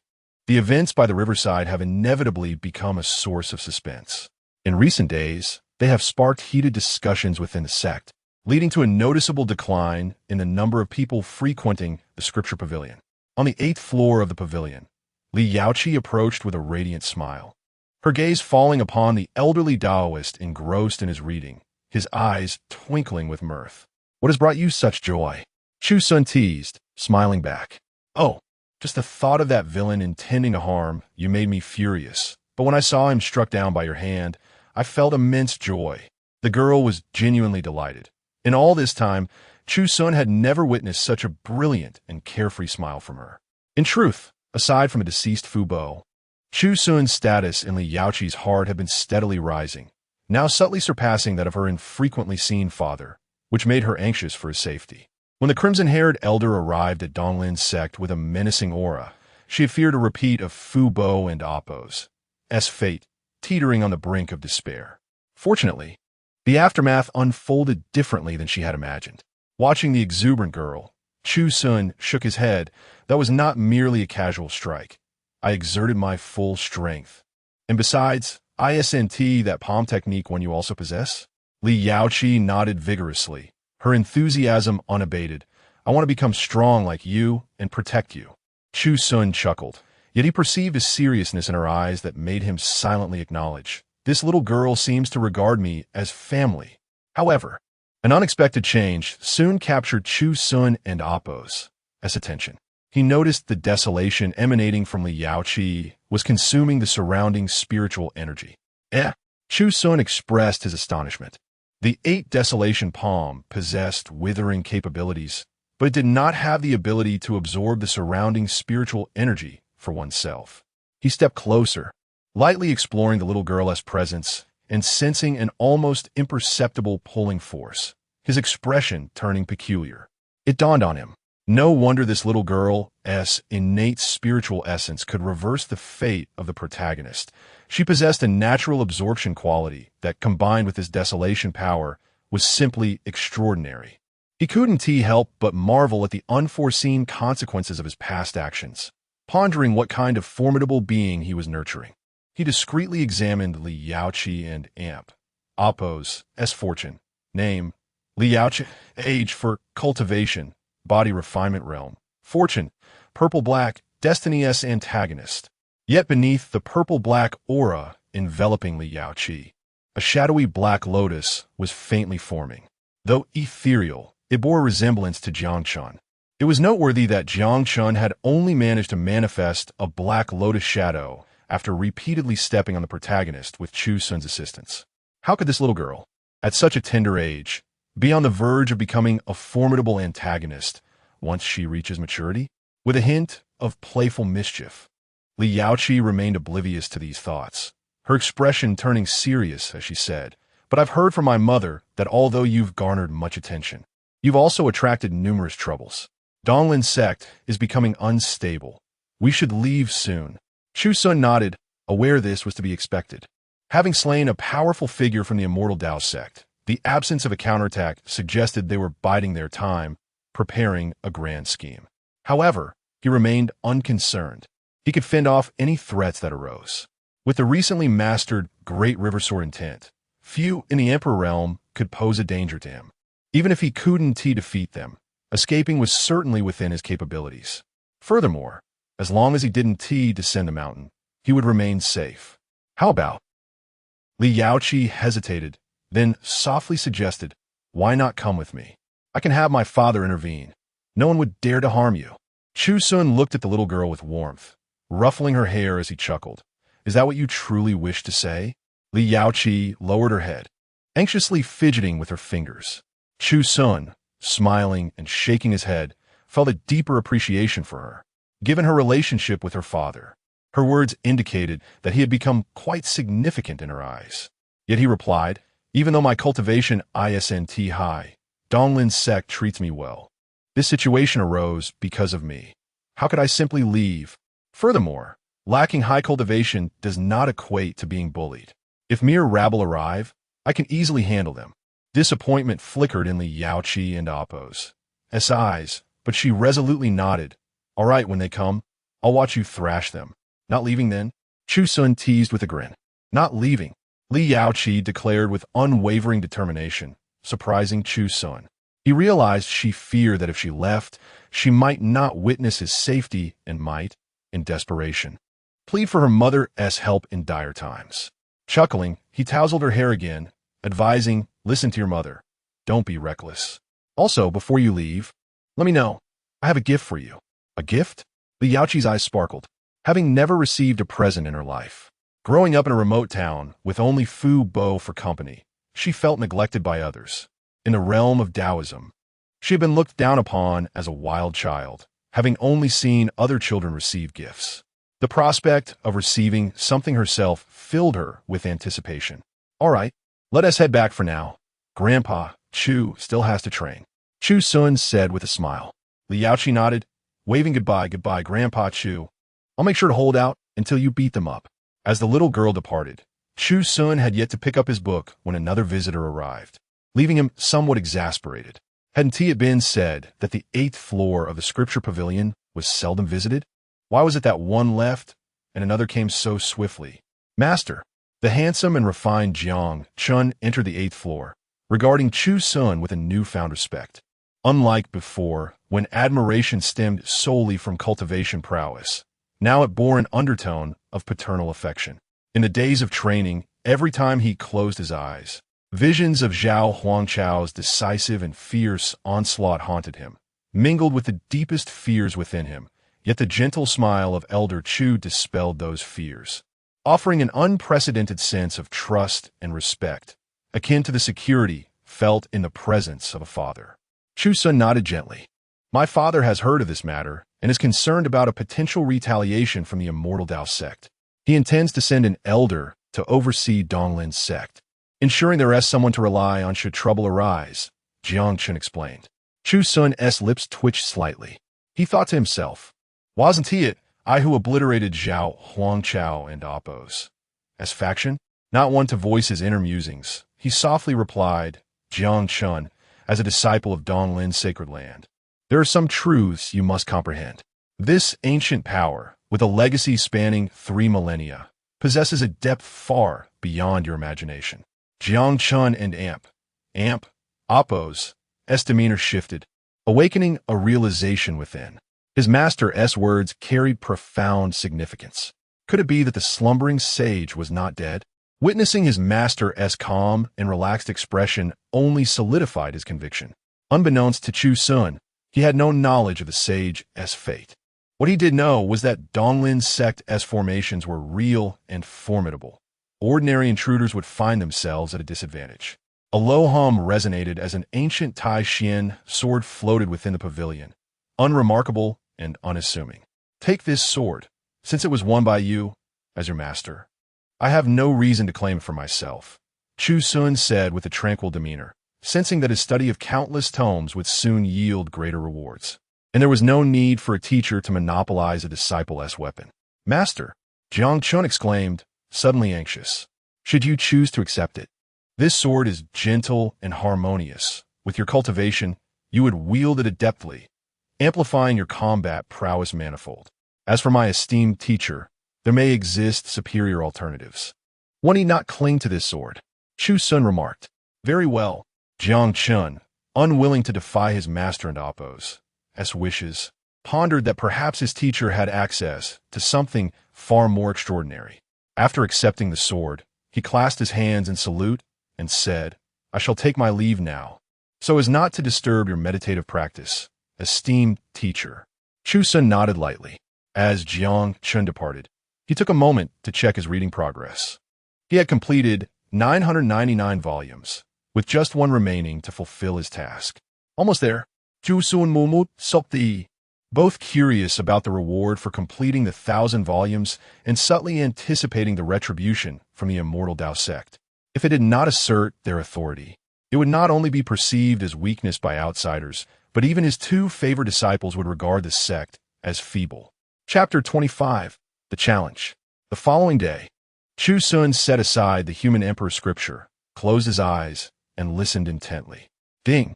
Congratulations, host, for having read 1,000 volumes. Reward: a Qing tongue sword, a talisman, and an investment opportunity. It has arrived.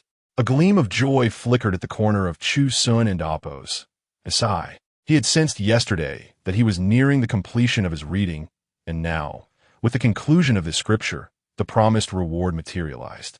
The Qing tongue sword, a sacred artifact. Buzz! A flash of brilliance appeared before him, and a 3-foot-long verdant sword, radiating with a vibrant green light, hovered in front of him, exuding an aura of spirituality, dancing around Chu Xun. As his thoughts flowed, the Qing tongue sword quietly suspended in the air, its shimmering green beams transforming into tendrils that entwined around the blade, which felt several levels above the Tyrant sword, while the Tyrant sword floated silently, resembling an ordinary wooden sword, simple and unassuming. The Qing Tong sword commanded attention and admiration, imbued with an undeniable vitality that stirred affection in the heart. What an extraordinary sword, Chu Xun marveled. Although the Qing Tong sword exuded an air of modesty, it perfectly demonstrated its exceptional nature, embodying the principle of subtlety without being underestimated. Talisman. Glancing at the second item, he was taken aback to discover it was a talisman, a rare and precious item in this world. Its crafting is arduous, and the number of those who can wield such a power is exceedingly limited. The yellow paper settled in his palm, and its significance flooded his mind. The talisman could channel the host's full force in a single strike. This revelation astonished Chu Xun. Integrating his great river sword intent into it could yield unexpected results at critical moments. Even gifting it to a junior would be a commendable choice. Nodding in satisfaction, he turned to the third item. One investment opportunity. The third item was familiar to him, its purpose self-evident. With a mere thought, he gathered all three treasures. A gentle smile gracing his lips. Each of these items was urgently needed, particularly the Qing Tong sword, which would significantly amplify his strength, ensuring his stability within the realm of the human emperor. He felt an unspoken anticipation for the impending retaliation from the celestial Dao sect. A storm was brewing, and the winds were restless. While the celestial Dao sect was still plotting, the Jinwu sect could no longer remain idle. Their enmity, rooted a millennium ago, belonged to the ancient sacred forces of the Eastern domain, with grievances accumulating over the years due to the competition for disciples and treasure in secret realms. This situation persisted until the rise of the great saint of Jinwu, leading to a polarization, the Donglin sect withering, while the Jinwu sect flourished, asserting dominance. The great saint of Jinwu refrained from annihilating the Donglin sect for two reasons. When the great saint first emerged, he decisively defeated Elder Chu, shattering his Dao heart. The Donglin sect and oppose, as saint, incensed, contemplated slaying the yet-to-emerge great saint, but recognized his unparalleled genius and, out of compassion, spared him. The latter, in turn, remembered this kindness and did not seek revenge against the Donglin sect. Secondly, after the great saint of Jinwu broke through to the semi-saint level, he departed the eastern domain, wandering afar, which maintained a fragile peace between the two sections. Since then, the Jinwu sect had consistently overshadowed the Donglin sect, repeatedly snatching away talented disciples, a situation that was, in essence, understandable. The Donglin sect accepted this reality. However, now that Elder Chu's cultivation had just been restored, the Jinwu sect could no longer sit idle. A sword light streaked across the sky, traversing vast distances, and arrived directly at the Donglin sect's gates, piercing through the void. Buzz! As the sword Qi approached the hall, it stirred the sect master, Xiao Rongyu, from her meditation. Her closed eyelids opened, and the sword Qi shattered within the hall, transforming into a rain of swords that formed a message. The gist was a challenge. Swish, swish, swish. Elder Jiang, Elder Wang He, and several prominent figures within the sect hurried to the main hall, still able to observe the remnants of the sword rain. Staring in disbelief. A challenge from the Jinwu sect? Elder Jiang's expression darkened. They had been on guard against the celestial Dao sect, yet unexpectedly, a challenge from the Jinwu sect arrived before the former could strike. They sought a duel with Chu Xun in 7 days. Huh, how absurd. Elder Wang Yi scoffed. Elder Chu had made no progress in 60 years.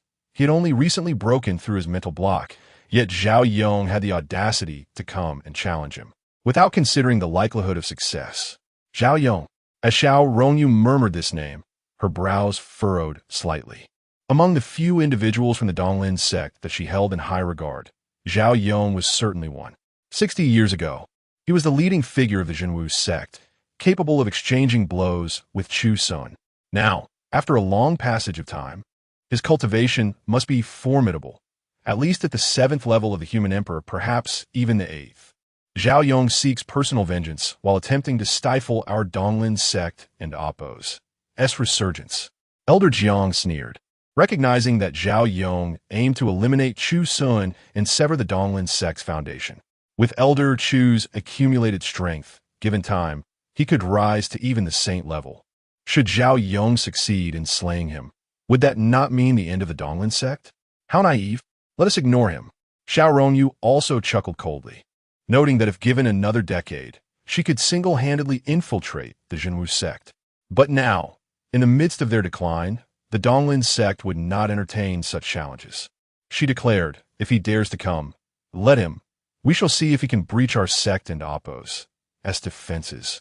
The elders nodded in agreement. They felt a sense of humiliation.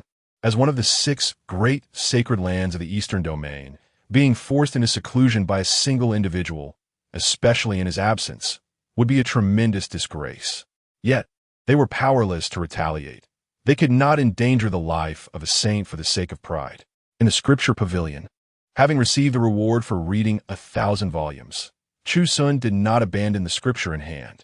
Listening to Elder Wang, he's warning. His eyes sparkled with intrigue and determination. Jinwu sect. Zhao Yong. After rummaging through his memories without finding any impression of this person, he felt unconcerned, invigorated. Whoever dares to challenge the Donglin sect, let them come forth. He would gladly use them to establish his reputation. Earlier, he had worried that his opponent might be too weak to instill fear. Now, this was perfect. A smile graced his lips as he nodded gently.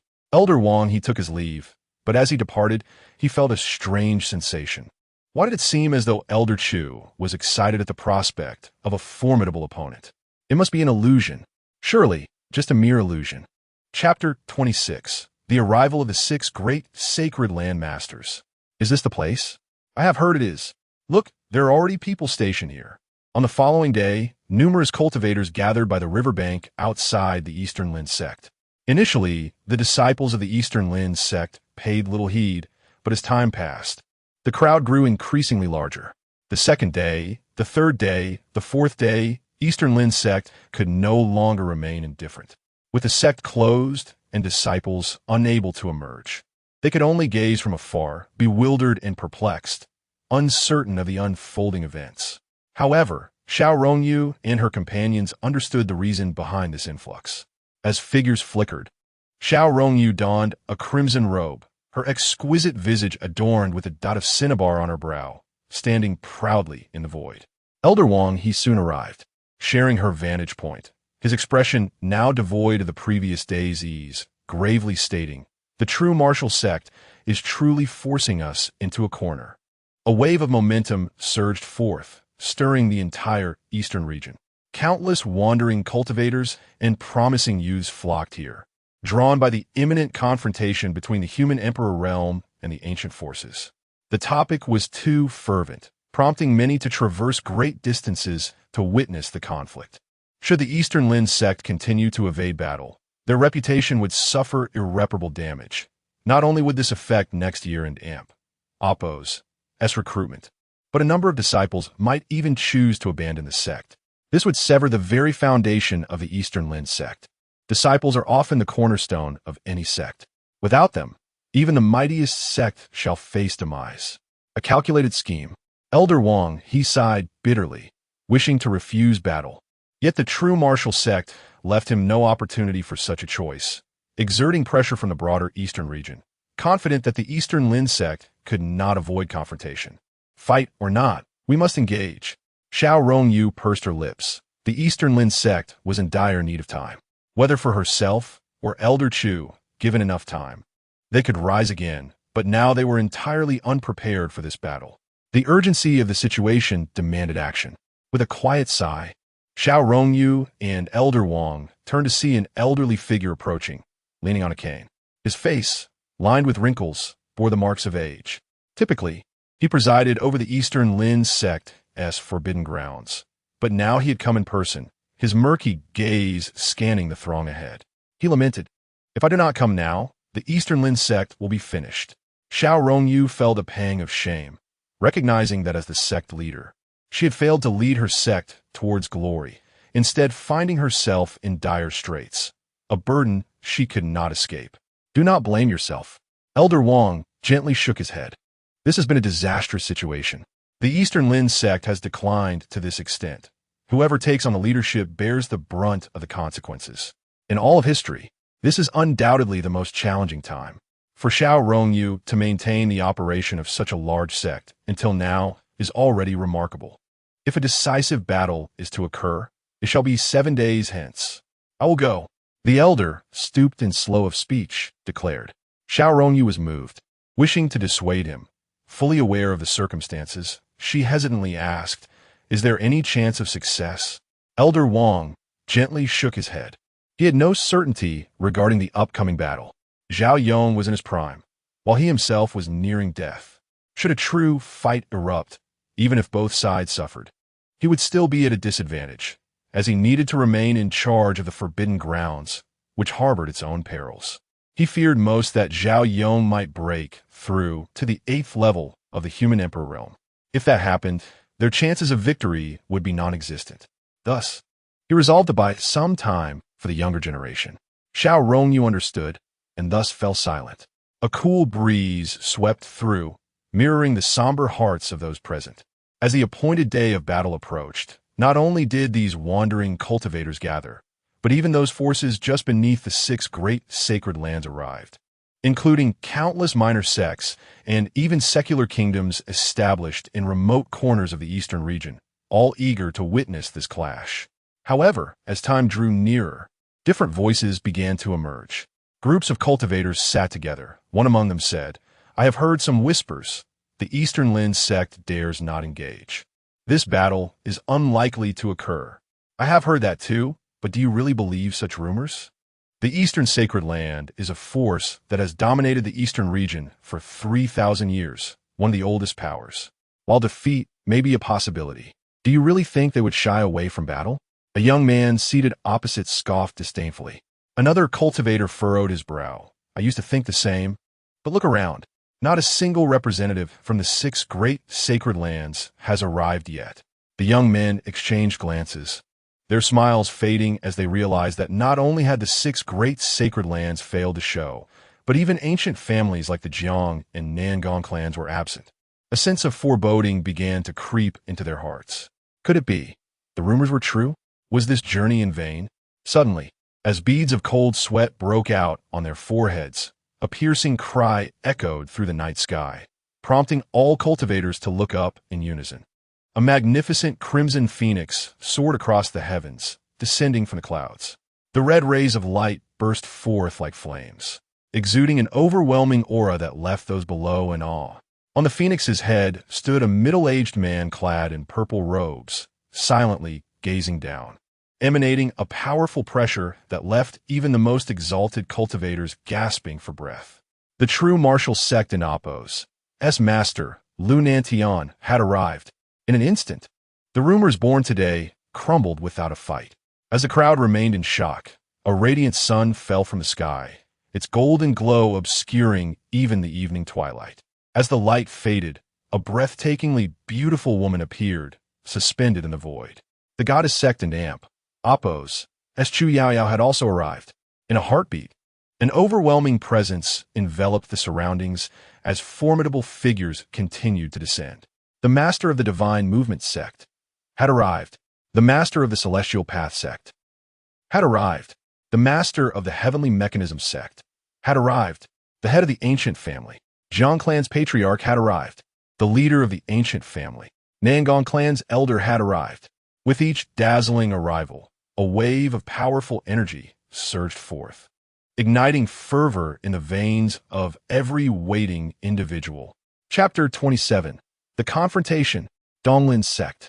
Atop the mountain, dressed in a flowing red robe, Xiao Rongyu felt a mounting pressure with each powerful aura that descended upon her, culminating in a breath-stealing weight as the final presence made itself known. Her brows furrowed slightly as she counted the leaders of various factions from the eastern region, all arriving in unison, compelling the Donglin sect to engage in battle. In the void above, Jiang Jinshan, the head of the Jiang clan, also frowned, sensing that this impending conflict would stir considerable turbulence. He had not anticipated the situation escalating to such a degree. It was not only the secular forces and ordinary cultivators that had gathered, but also the heads of major factions, indicating their profound wariness of Elder Chu. Everyone seems quite idle, the patriarch of the Nangong clan observed, scanning the surroundings and noting the sparse attendance. It had been 2 decades since such a scene had unfolded in the eastern region, the last occurrence being due to the emergence of a saint and Apos, secret realm rumored to contain higher-level legacies.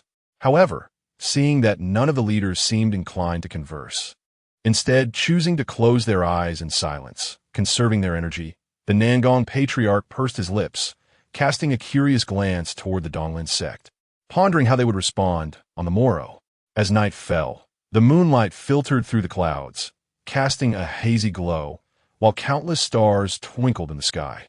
The waiting cultivators found it hard to sleep, overwhelmed by the immense presence of the powerful emperors who had arrived, stirring feelings of awe and envy. They couldn't help but wonder when they might achieve such heights themselves. Even those prone to boasting fell silent under the weight of the atmosphere, patiently awaiting the dawn.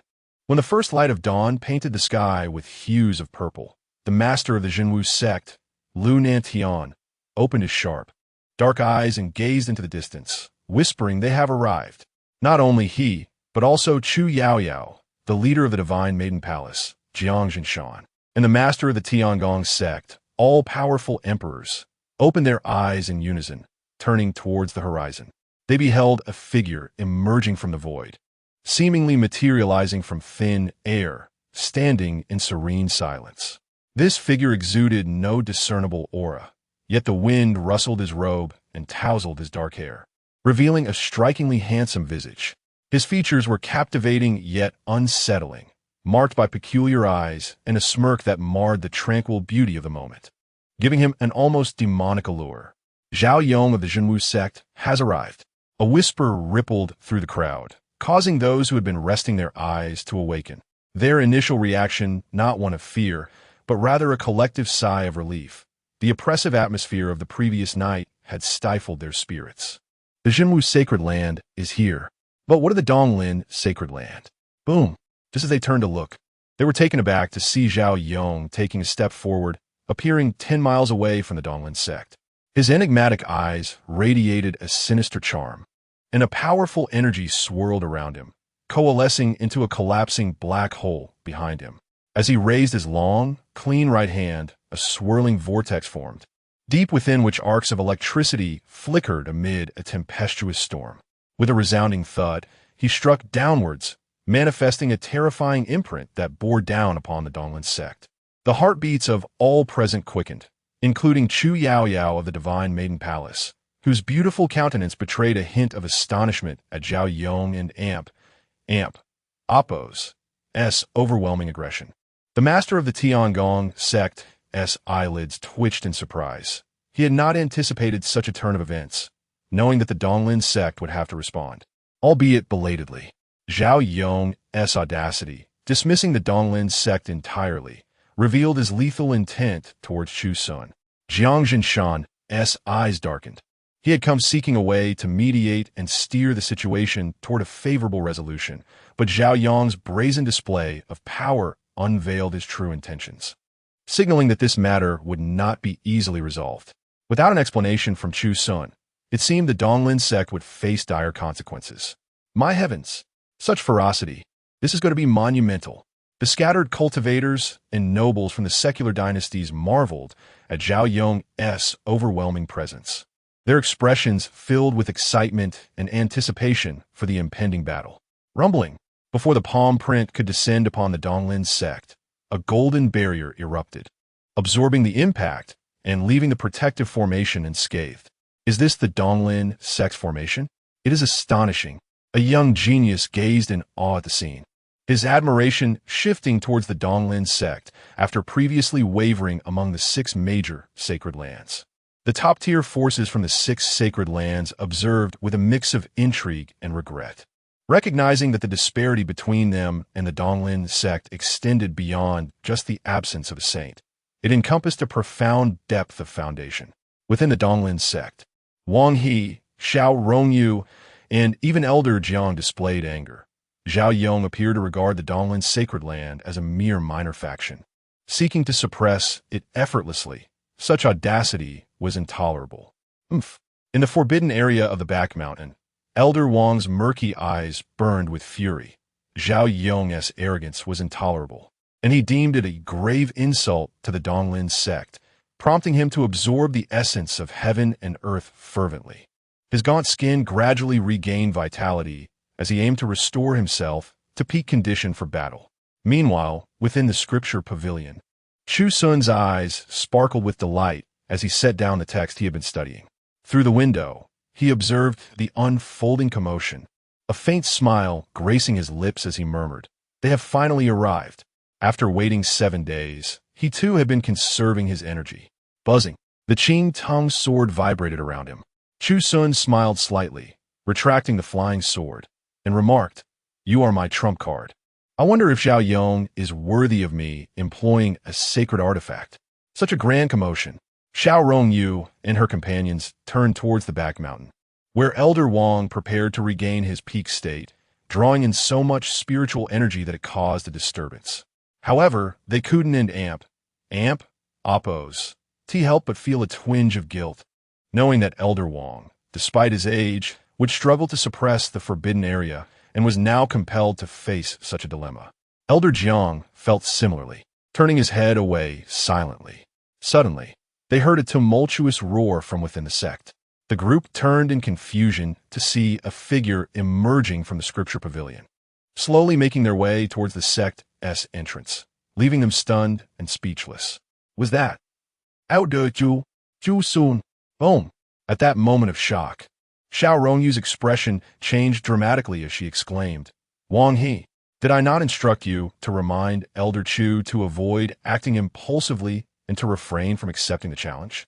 Wang He opened his mouth, but no words came out. He had sensed something was off with Chu Xun days prior. It was peculiar, but he could not pinpoint the source. Now, awakened from a stupor, he realized it was too late. Elder Jiang and Appo's scalp tingled with dread in his mind. Chu Xun was the epitome of calmness and wisdom, unlikely to lose his temper even in dire situations. Yet now, he seemed more agitated than they were. Is this still the Elder Chu I know? Enough. We must pursue him. Elder Wang, attempting to regain his peak state, was struck by a sudden realization. Without time to restore his powers, he transformed into a streak of lightning and dashed away. Chapter 28, Confrontation. Meanwhile, outside the Eastern Spirit sect, Zhao Yong sensed the unusual occurrences within. His sinister gaze swept across the scene, a mocking smile curving his lips as he sneered. "Do you think you could deceive me with a dying relic? Not a chance." A malevolent aura enveloped him, transforming into an eerie crimson mist. And behind him loomed a terrifying phantom of a beast, a T-owl, baring its fangs with a ferocious glint in its eyes. The patriarch of the Nangong clan also turned his attention towards the back mountain of the Eastern Spirit sect. The commotion from the Elder Wang's resurgence was so pronounced that it was nearly impossible not to notice. Despite the surprise, he resigned himself to the reality. It appears the Eastern Spirit sect has been driven to desperation. Even the guardian of the forbidden land has awakened. The master of the divine movement sect lamented, "What a pity. The venerable Eastern Spirit sect, one of the 6 great sacred lands. If it suffers losses or a fall from grace, it may plummet in status in the Eastern region or even be expunged."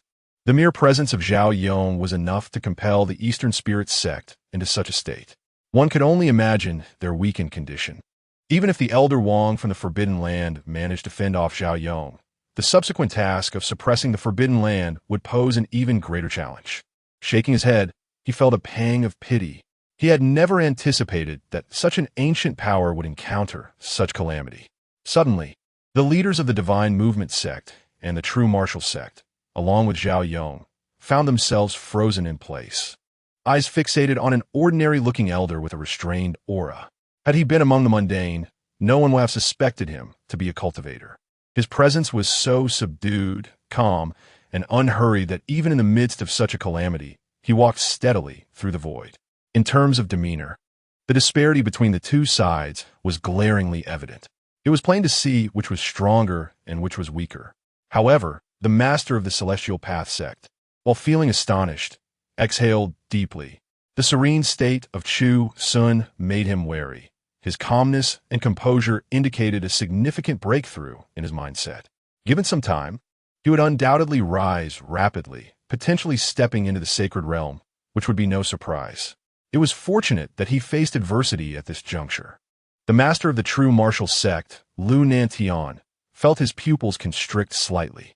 Witnessing Chu Xun's state, a singular thought echoed in his mind. Greatness matures late. An accumulated strength bursts forth. 60 years of cultivation could yield a dazzling brilliance with just a slight push. Alas, it was too late. No one would grant him more time. He cast a furtive glance towards the Celestial Path sect, somewhat relieved by Zhao Huangchao's mischief. Otherwise, he would remain unaware of how far Chu Xun had progressed, fearing that soon he would dominate the eastern region. Chu Xun's emergence filled the eyes of these top-tier cultivators with a distinct radiance, transitioning from initial shock to subsequent relaxation. Even the sect leader of the Divine Maiden sect, Chu Yaoyao, was no exception, moving from surprise to acceptance, able to come to terms with the potential downfall of Chu Xun amidst this intimidation. The head of the Jiang clan, Jiang Jinshan, could hardly contain himself upon seeing Chu Xun emerge. Anxiety spread across his face.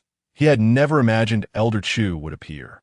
In his understanding, although this calamity would tarnish the Eastern Spirit sect's reputation and lead to a downturn in the coming years, as long as Chu Xun remained steadfast and cultivated for a few years to reach the sacred realm, he could reverse this decline and restore the sect to its former glory. But who could have anticipated that Elder Chu would actually step forward? This was entirely beyond his expectations. The usually composed and wise Elder Chu seemed restless today. He was eager and secretly contemplated intervening to halt Zhao Yong. Unfazed, the master of the Celestial Path sect chuckled lightly. I heard that the Jiang clan's heir made quite a stir when he took a master a few days ago. Could it be this one? The masters of the true martial sect and the heavenly mechanism sect quickly turned their attention towards him, while the patriarch of the Nangong clan discreetly shifted positions, ready to obstruct any assistance Jiang Jinshan might provide. They had already witnessed Chu Xun's mindset and talent. They could not allow such a formidable presence to thrive in the eastern region. The moment Chu Xun stepped out of the Scripture Pavilion was a grave mistake, and they would leave him no chance to flourish. Damn it, Jiang Jinshan cursed inwardly. Not only the patriarch of the Nangong clan, but several other top-tier cultivators were subtly shifting positions, creating a predicament for him and denying him any opportunity for assistance. Below, the young talents from secular dynasties or minor factions displayed expressions of relief.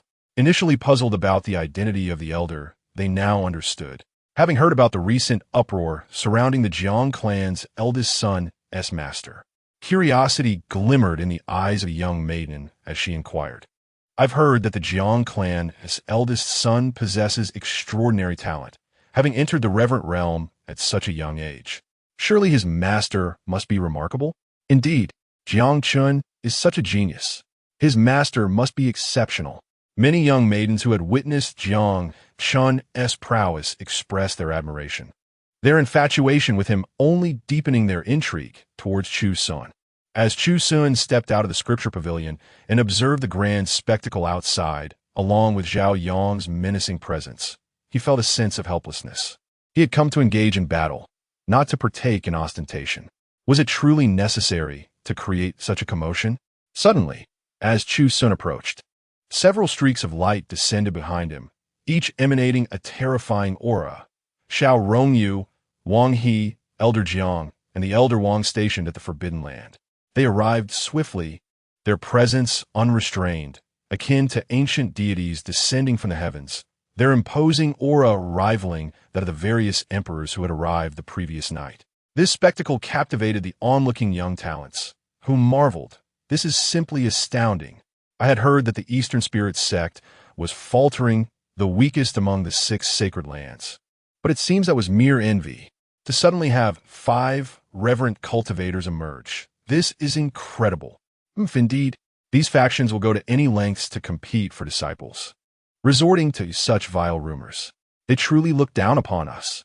However, the several revered cultivators from the Eastern Spirit sect were utterly anxious. Chu Xun was their foundation and future. They could not allow him to take such risks. The elder Wang from the Forbidden Land barked angrily. Nonsense. Chu, return to the sect at once. As long as you are within the sect, no matter what happens outside, it will not affect us. Without a sage present, no one can breach the Eastern Spirit sect formation. We are quite secure. With a smile, Chu Xun responded, Why have you all come?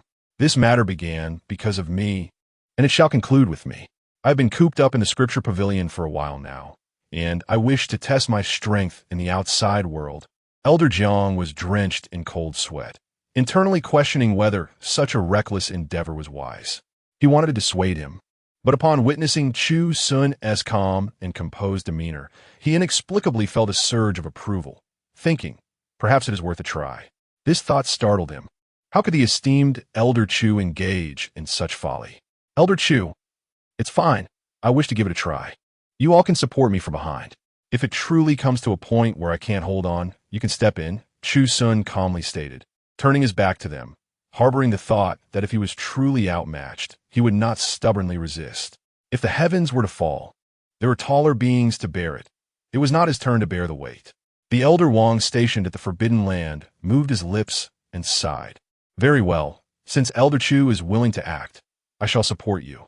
Recalling how Elder Chu had effortlessly vanquished Zhao Huangchao a few days prior, and considering Chu Xun's formidable sword intent akin to a torrent, he believed that even if he could not defeat Zhao Yong, he would be more than capable of holding his own for several rounds, thus permitting him to take action. Xiao Rongyu's delicate face flushed with anxiety. If it weren't for the elder Wang's assurance, she would have vehemently opposed Chu Xun's decision. Now, she could only watch helplessly from behind, her hand poised and ready to assist at any moment. Chapter 29. I have a sword. Zhao Yong was filled with mockery as a green phantom of a finger erupted from his fingertips, the speed of its emergence causing the surrounding air to surge away. Do you think you are worthy to test my skills? Zhao Yong taunted. If it were the past when Chu Xun and Appo's Dao heart had not been shattered, he might have held some reservations, but now, with such arrogance, he was about to learn that the era belonging to him had long since passed. Boom! Moreover, Zhao Yong extended his palm, and the void around Chu Xun suddenly collapsed, ensnaring him within a colossal palm, which alongside the green finger unleashed a deadly assault. How terrifying! The dignitaries from the secular dynasties felt their eyelids twitching, watching in astonishment at Zhao Yong and Appo's overwhelming display of power, as he remained distant yet poised to eliminate Chu Xun. How to cope with this? Some began to worry for Chu Xun, while the disciples of the East Lin sect anxiously observed from afar, their hearts racing, fearing that Chu Xun might not withstand the onslaught. Buzz! A golden radiance emanated from within Chu Xun, coalescing into a luminous sphere approximately 30 feet in diameter. Neither the finger nor the massive palm could shake this protective barrier. Phew! Xiao Rongyu from the East Lin sect let out a sigh of relief, secretly acknowledging, back in the day, Elder Chu's defensive golden shield was unparalleled. It's astonishing that it remains so effective after all this time.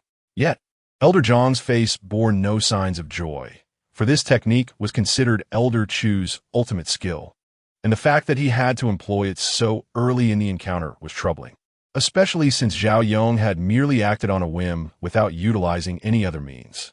The sect leader of the true martial sect, Lu Nantian, nodded lightly, satisfied with the outcome of his strike. It was evidently unrealistic to expect an effortless kill of Chu Xun.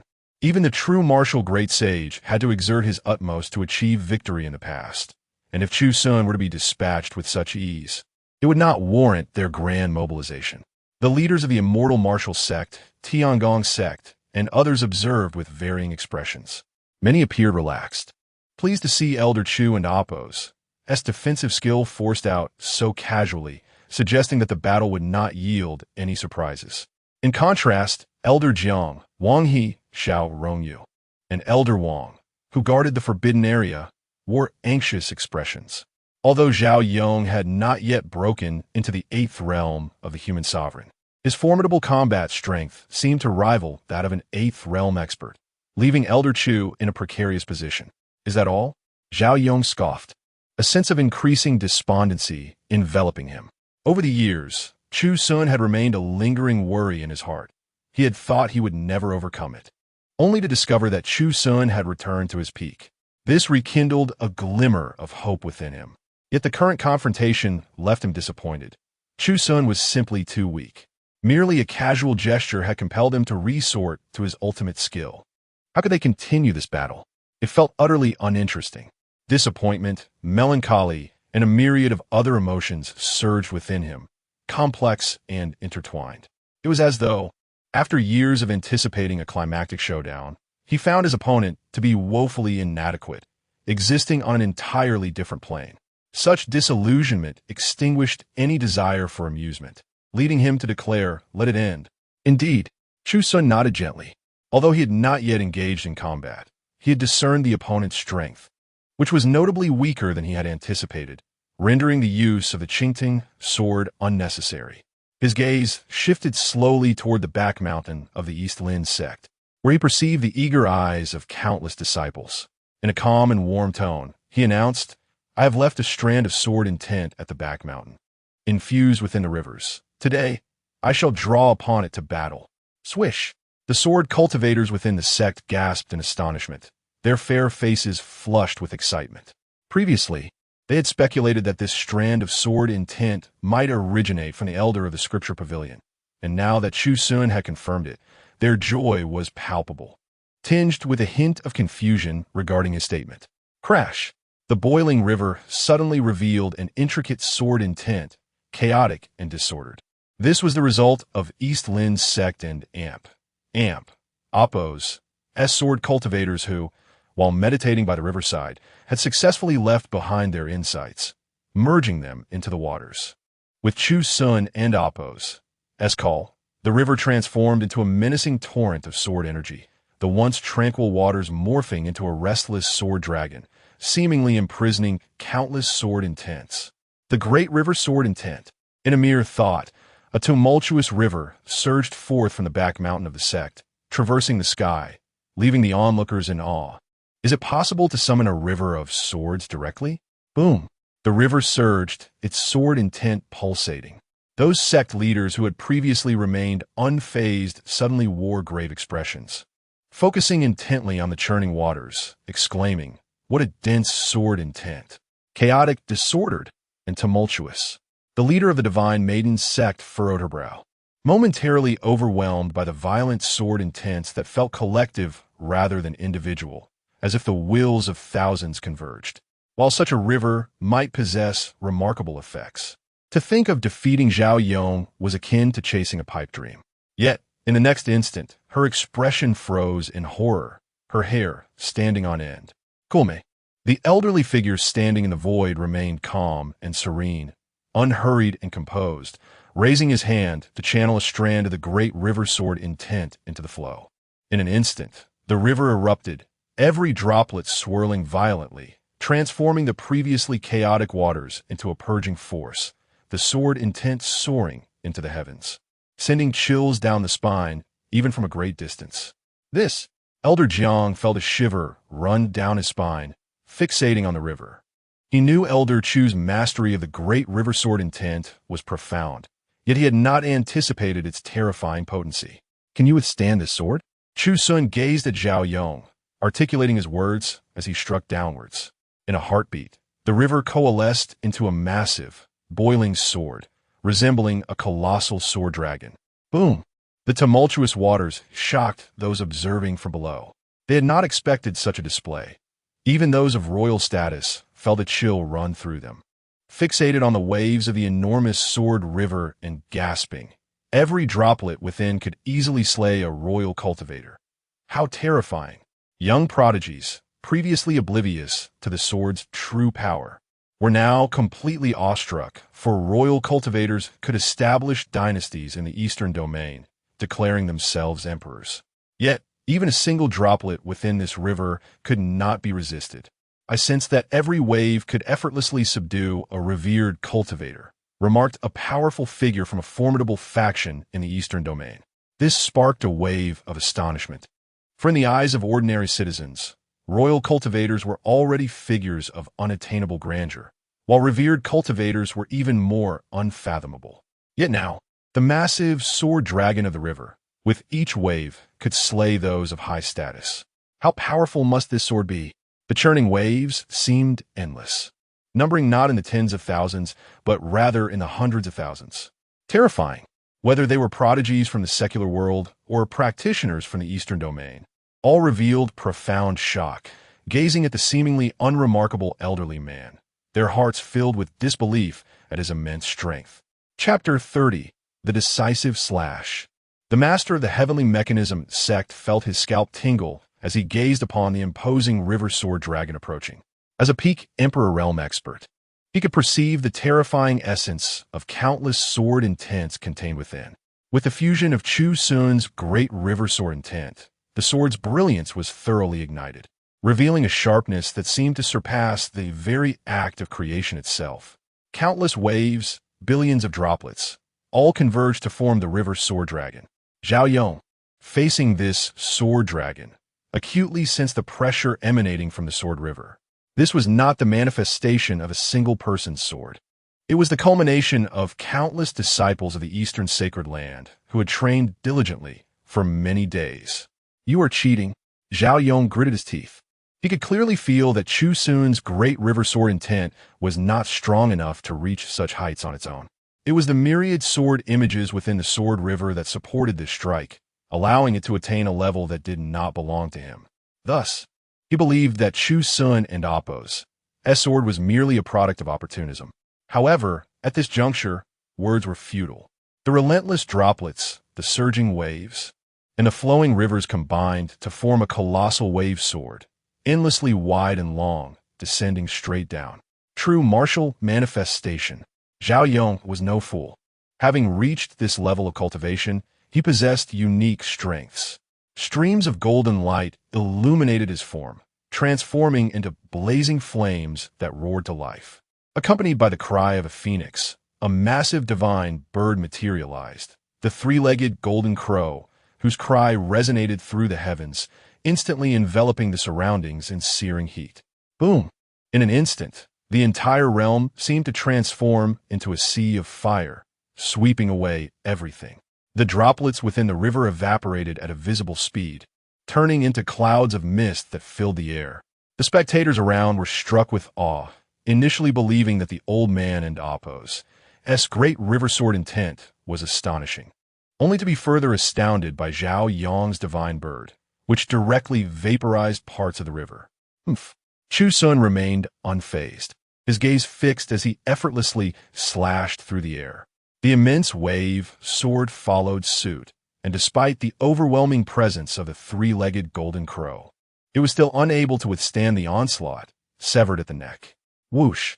The three-legged divine bird fell to the ground. A chilling aura of death pressed down upon Zhao Yong, causing his once arrogant heart to tremble.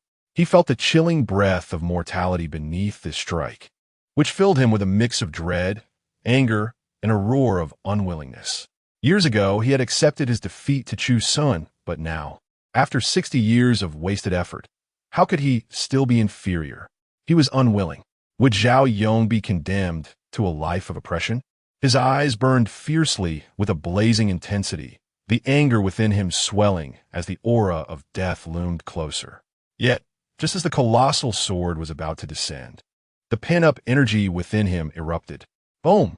His cultivation surged violently, breaking through to the 8th realm of the Emperor level. A more powerful aura spread throughout the arena, momentarily startling the true martial sect's leader, Lu Nantian, who then revealed a smile of delight. Zhao Yong and Appo's breakthrough signified a great fortune for the true martial sect. Regardless of the outcome, true martial manifestation. With his breakthrough, Zhao Yong and Appo's eyes grew colder, and his murderous intent toward Chu Xun reached an apex. His gaze was fixed, as an overwhelming aura resonated with the heavens, summoning forth a terrifying figure that coalesced before him. In an instant, the image of a majestic being adorned with a crown emerged, exuding an immense presence that overshadowed all. The features were obscured, But within that indifferent gaze lay a sense of trepidation and awe. Possessing this manifestation undoubtedly elevated his combat prowess. Boom! With a fierce slap, Zhao Yong and Appo's face twisted into a mask of fury, embodying the essence of a celestial being, unstoppable and shielded by the true martial manifestation. Chu Xun, I must thank you for the pressure you have provided. Were it not for Chu Xun, he would not have broken through at such a crucial moment. To express his gratitude, he would certainly eliminate him to prevent future troubles. He has indeed broken through. Chu Xun, standing firm, revealed a look of astonishment. However, observing the continuously surging aura of Zhao Yong, he slowly shook his head and remarked, "You are still lacking."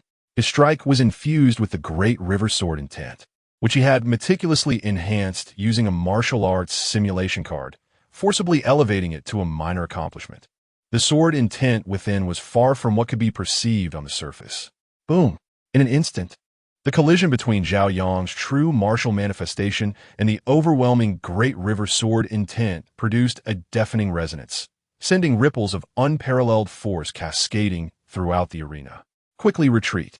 The Emperor Realm experts, including Xiao Rongyu and others, swiftly withdrew, and the other powerful beings followed suit, ensuring that even the strongest among them took along nearby practitioners as they retreated. Puff! Yet, some individuals failed to escape in time, caught in the rippling aftermath, coughing up blood, causing the spectators at a distance to tremble. For those who coughed blood were of the respected level, and if they had been closer, they would have been instantly reduced to mist. They gasped in shock, wondering just how intense the clash between the two was. Crack! The true martial manifestation trembled continuously, seemingly unable to withstand such pressure. Streams of great river sword intent infiltrated the manifestation, causing its form to gradually grow ethereal as cracks began to spread across it. How is this possible? Zhao Yong and Appo's heart quaked. This was clearly his peak, having even broken through to the 8th realm of the Emperor level. Yet he was still no match. This was entirely unacceptable. Feeling the true martial manifestation fracturing inch by inch, a foreboding sense gripped him. And Appo's over. Bang! Indeed, he could not even endure for a breath. The true martial manifestation shattered completely, transforming into a rain of light that scattered across the sky. Meanwhile, Lu Nantian, watching from afar, narrowed his eyes and shouted, "You dare?" But it was too late. Puff! With a single slash, the boiling river sword swept through Zhao Yong and Appo's body, reducing him to mere fragments, leaving not a trace behind. A radiant fist strike descended from Lu Nantian, the leader of the true martial sect. Yet Chu Xun did not even spare a glance, calmly responding, "What is there to fear?" Chapter 31, A Matter of Urgency. Boom! The furious leader of the Jinwu sect descended in an instant, only to be met by Jiang Jinshan, the head of the Jiang family, who greeted him with a smile. "Leader Lu, is it really necessary to be this flustered?" The surroundings fell into a profound silence, as everyone stood in shock, their hearts churning with tumultuous waves. Everything transpired so swiftly. From the appearance of the elder to the conclusion of the battle, it seemed to unfold in mere breaths. Yet those brief moments were nothing short of breathtaking. From Chu Xun's mastery of the grand river sword intent, which summoned the boiling waters from the sect's rear mountain, to Zhao Yong of the Jinwu sect breaking through his limits, all occurred in an astonishingly rapid succession. Each breath seemed to hold the potential for victory or defeat, as it appeared that either side could triumph or falter. In the end, the curtain fell. Zhao Yong was vanquished. He perished without a trace. As for Lu Nantian, the leader of the Jinwu sect, he had previously harbored thoughts of rescue, but upon witnessing Zhao Yong and Appo's breakthrough, he abandoned that notion. Who could have anticipated that the immense sword would harbor such overwhelming grand river sword intent, shattering the Jinwu Dharma form and cleaving Zhao Yong before he could even attempt to intervene? Get lost! Lu Nantian roared in fury. For Zhao Yong was a top-tier emperor of the Jinwu sect, having broken through to the 8th realm of the emperor, a formidable force indeed. It was utterly intolerable for him to perish like this. TSK. How infuriating! Jiang Shan marveled, recalling how this man had just been on guard against him, preventing him from aiding Elder Chu. Now, he had ensnared himself, ultimately thwarted by his own actions. Chu Yaoyao, the leader of the Divine Maiden sect, observed the two with a peculiar gaze, yet she unusually refrained from assisting either side. The leader of the Tianji sect and the patriarch of the Nangong clan were similarly disinclined to intervene. Initially, they had wished to witness Chu Xun and Appo's downfall, but with the unexpected turn of events, and lacking any deep-seated enmity with the Donglin sect, they deemed it unnecessary to step forward at this juncture. Thanks to the head of the Jiang family, truly righteous, Elder Wang He expressed his relief. Had it not been for Jiang Jinshan's timely intervention with Lu Nanshan's strength, Chu Xun would have faced peril in a matter of moments, potentially falling into an irretrievable abyss. Indeed, the father of the fated antagonist, Chu Xun felt a sense of emotion. When it comes to righteousness, the antagonists have always been wholeheartedly devoted, especially towards those they find useful, whom they regard as treasures. Reflecting on the previous life where antagonists discarded characters deemed useless, it was often those who harbored rebellious intentions and sought the favor of the destined protagonist who faced abandonment. Even then, the destined protagonist would exploit this to sow discord and division. In truth, when a moment of crisis arrives, the antagonist proves their worth. A matter of urgency indeed. Marvelous. Marvelous. The talented individuals from the secular dynasties and other forces in the Eastern domain gradually regained their senses, all displaying fervor and excitement. Although the encounter was brief, it was undeniably intense. It was worth the trip, a true gain, especially considering Chu Xun's astonishing sword strike and Zhao Yong's timely breakthrough. They excitedly proclaimed, "With this scene, I could boast for a decade. That guy, Xiao Li, refuses to come, claiming it an amp. Appo's. That's not worth seeing. This time, I shall slap his face and show him just how splendid this battle was." I too. My friend insists there would be no conflict, asserting that the Donglin sect Wuden and amp, Appo's, dare emerge. Now, I genuinely wish to drag him here and confront him, saying, "And amp, Appo's, repeat that to my face. Is there truly no conflict?"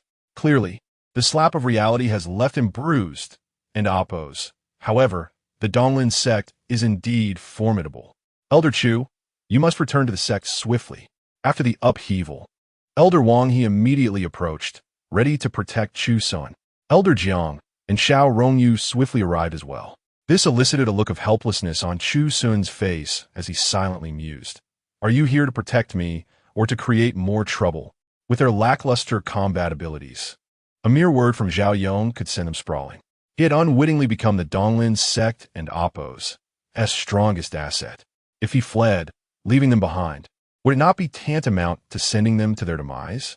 Moreover, it would not be so easy for him to escape. Buzz. Radiant, divine light emanated from within the Xiandao sect, coalescing behind him into a magnificent ancient celestial Dharma form, the aura of a ninth realm emperor unmistakably present. Qinyu, the leader of the Xiandao sect, stepped forward, his eyes gleaming with sharpness as he coldly proclaimed, "Since everyone is present, let this serve as a witness. My elder has perished at the hands of the Donglin sect. Shall we not demand an explanation?" As soon as he spoke, several formidable figures materialized from the void. 5 figures, all at the Emperor realm, stood with their hands clasped behind their backs, coldly gazing at the members of the Donglin sect. Among them, an elder from the Xiandao sect thundered, "Your Donglin sect audaciously pillaged within my Xiandao sect. My junior, Zhao Huangchao, came to inquire about the reason, but was ruthlessly slain here. If you do not provide an explanation, there shall be no resolution today." Xiao Rongyu and amp, Appo's, as Phoenix eyes narrowed. They had long been wary of the Xiandao sect, and their delayed retaliation had raised suspicions. Now, with the Xiandao sect and amp, Appo's, as pressure mounting, it became clear that they were prepared for conflict with the Donglin sect, their intentions unmistakable. The leaders of the Tianji sect, Divine Maiden Palace, and Xinxing sect, alongside the patriarch of the Nangong clan, displayed varying expressions of surprise, though none were overly astonished. The Xiandao sect had always been protective of its own, and it was unusual for them to delay a response to such a significant incident. Their emergence was both unexpected and entirely within reason, leading them to murmur. It seems the two sects have already determined to subdue the Donglin sect from the very beginning. First, the Jinwu sect extended a challenge, followed by the Xiandao sect's lethal strike. Beneath the facade of tranquility lay a treacherous web of impending doom. When the pressure was revealed, it was nothing short of shocking. Bang! The leader of the Xiandao sect radiated brilliant divine light, coldly commanding, "You hold them off for a few breaths. The rest is mine to handle." Elder Wang, who guarded the forbidden area, felt a shift in his expression, anger flickering across his face. Did they truly believe they could defeat him within mere moments?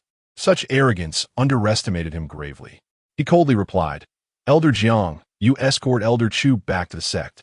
I can delay them for a few breaths without issue."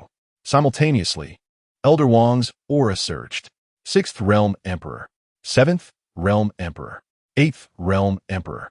Yet compared to Zhao Yang's 8th Realm, Elder Wang's aura appeared significantly weaker. Whether it was age or a forced return to peak condition, it diminished his overall presence.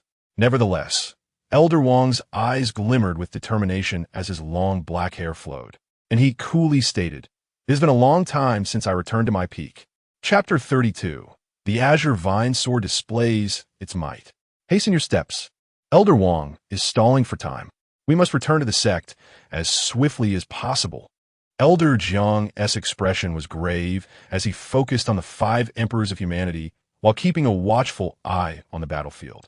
Despite the absence of outsiders, he was still preoccupied with containing the head of the Jiang family, and relying on external assistance was clearly out of the question. Destruction Seal.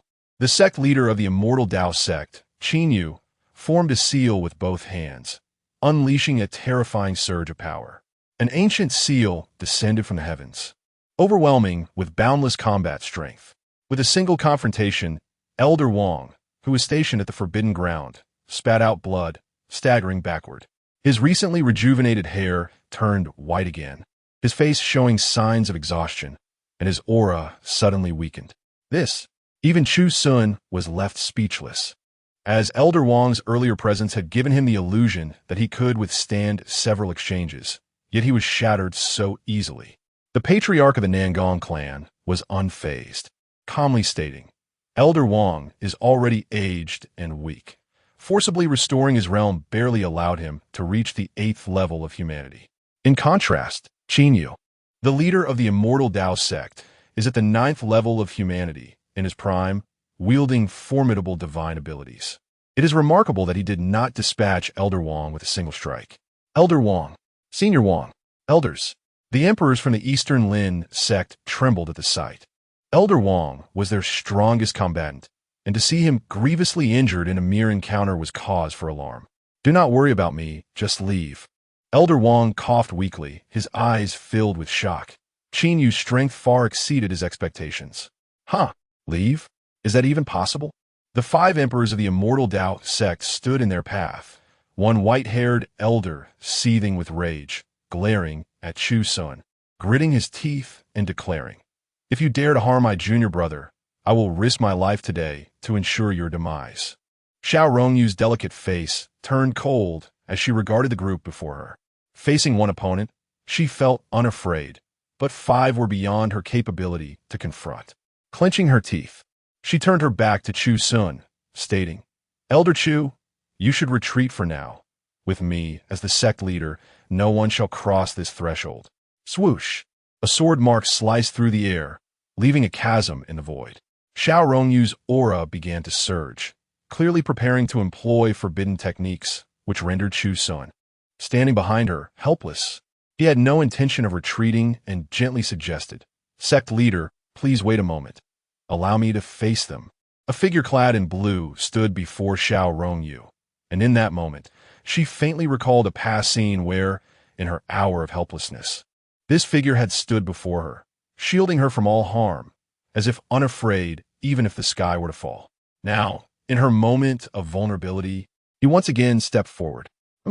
Arrogant. The white-haired elder, Zhao Qingsu, at the 7th level of humanity, should have been no match for Chu Xun. But with his fellow disciples joining forces, he felt emboldened. "We simply need to stall for a moment. Leader Qin will soon resolve that old fool, and a brief delay will lead to an easy victory. Another elder added. Indeed, the group advanced, their pressure easing. Although they were wary of Chu Xun's overwhelming sword intent, they rationalized that it was unique and could only be wielded once, concluding that Chu Xun was not as formidable as he seemed. Chu Xun, Elder Chu, Elder Chu.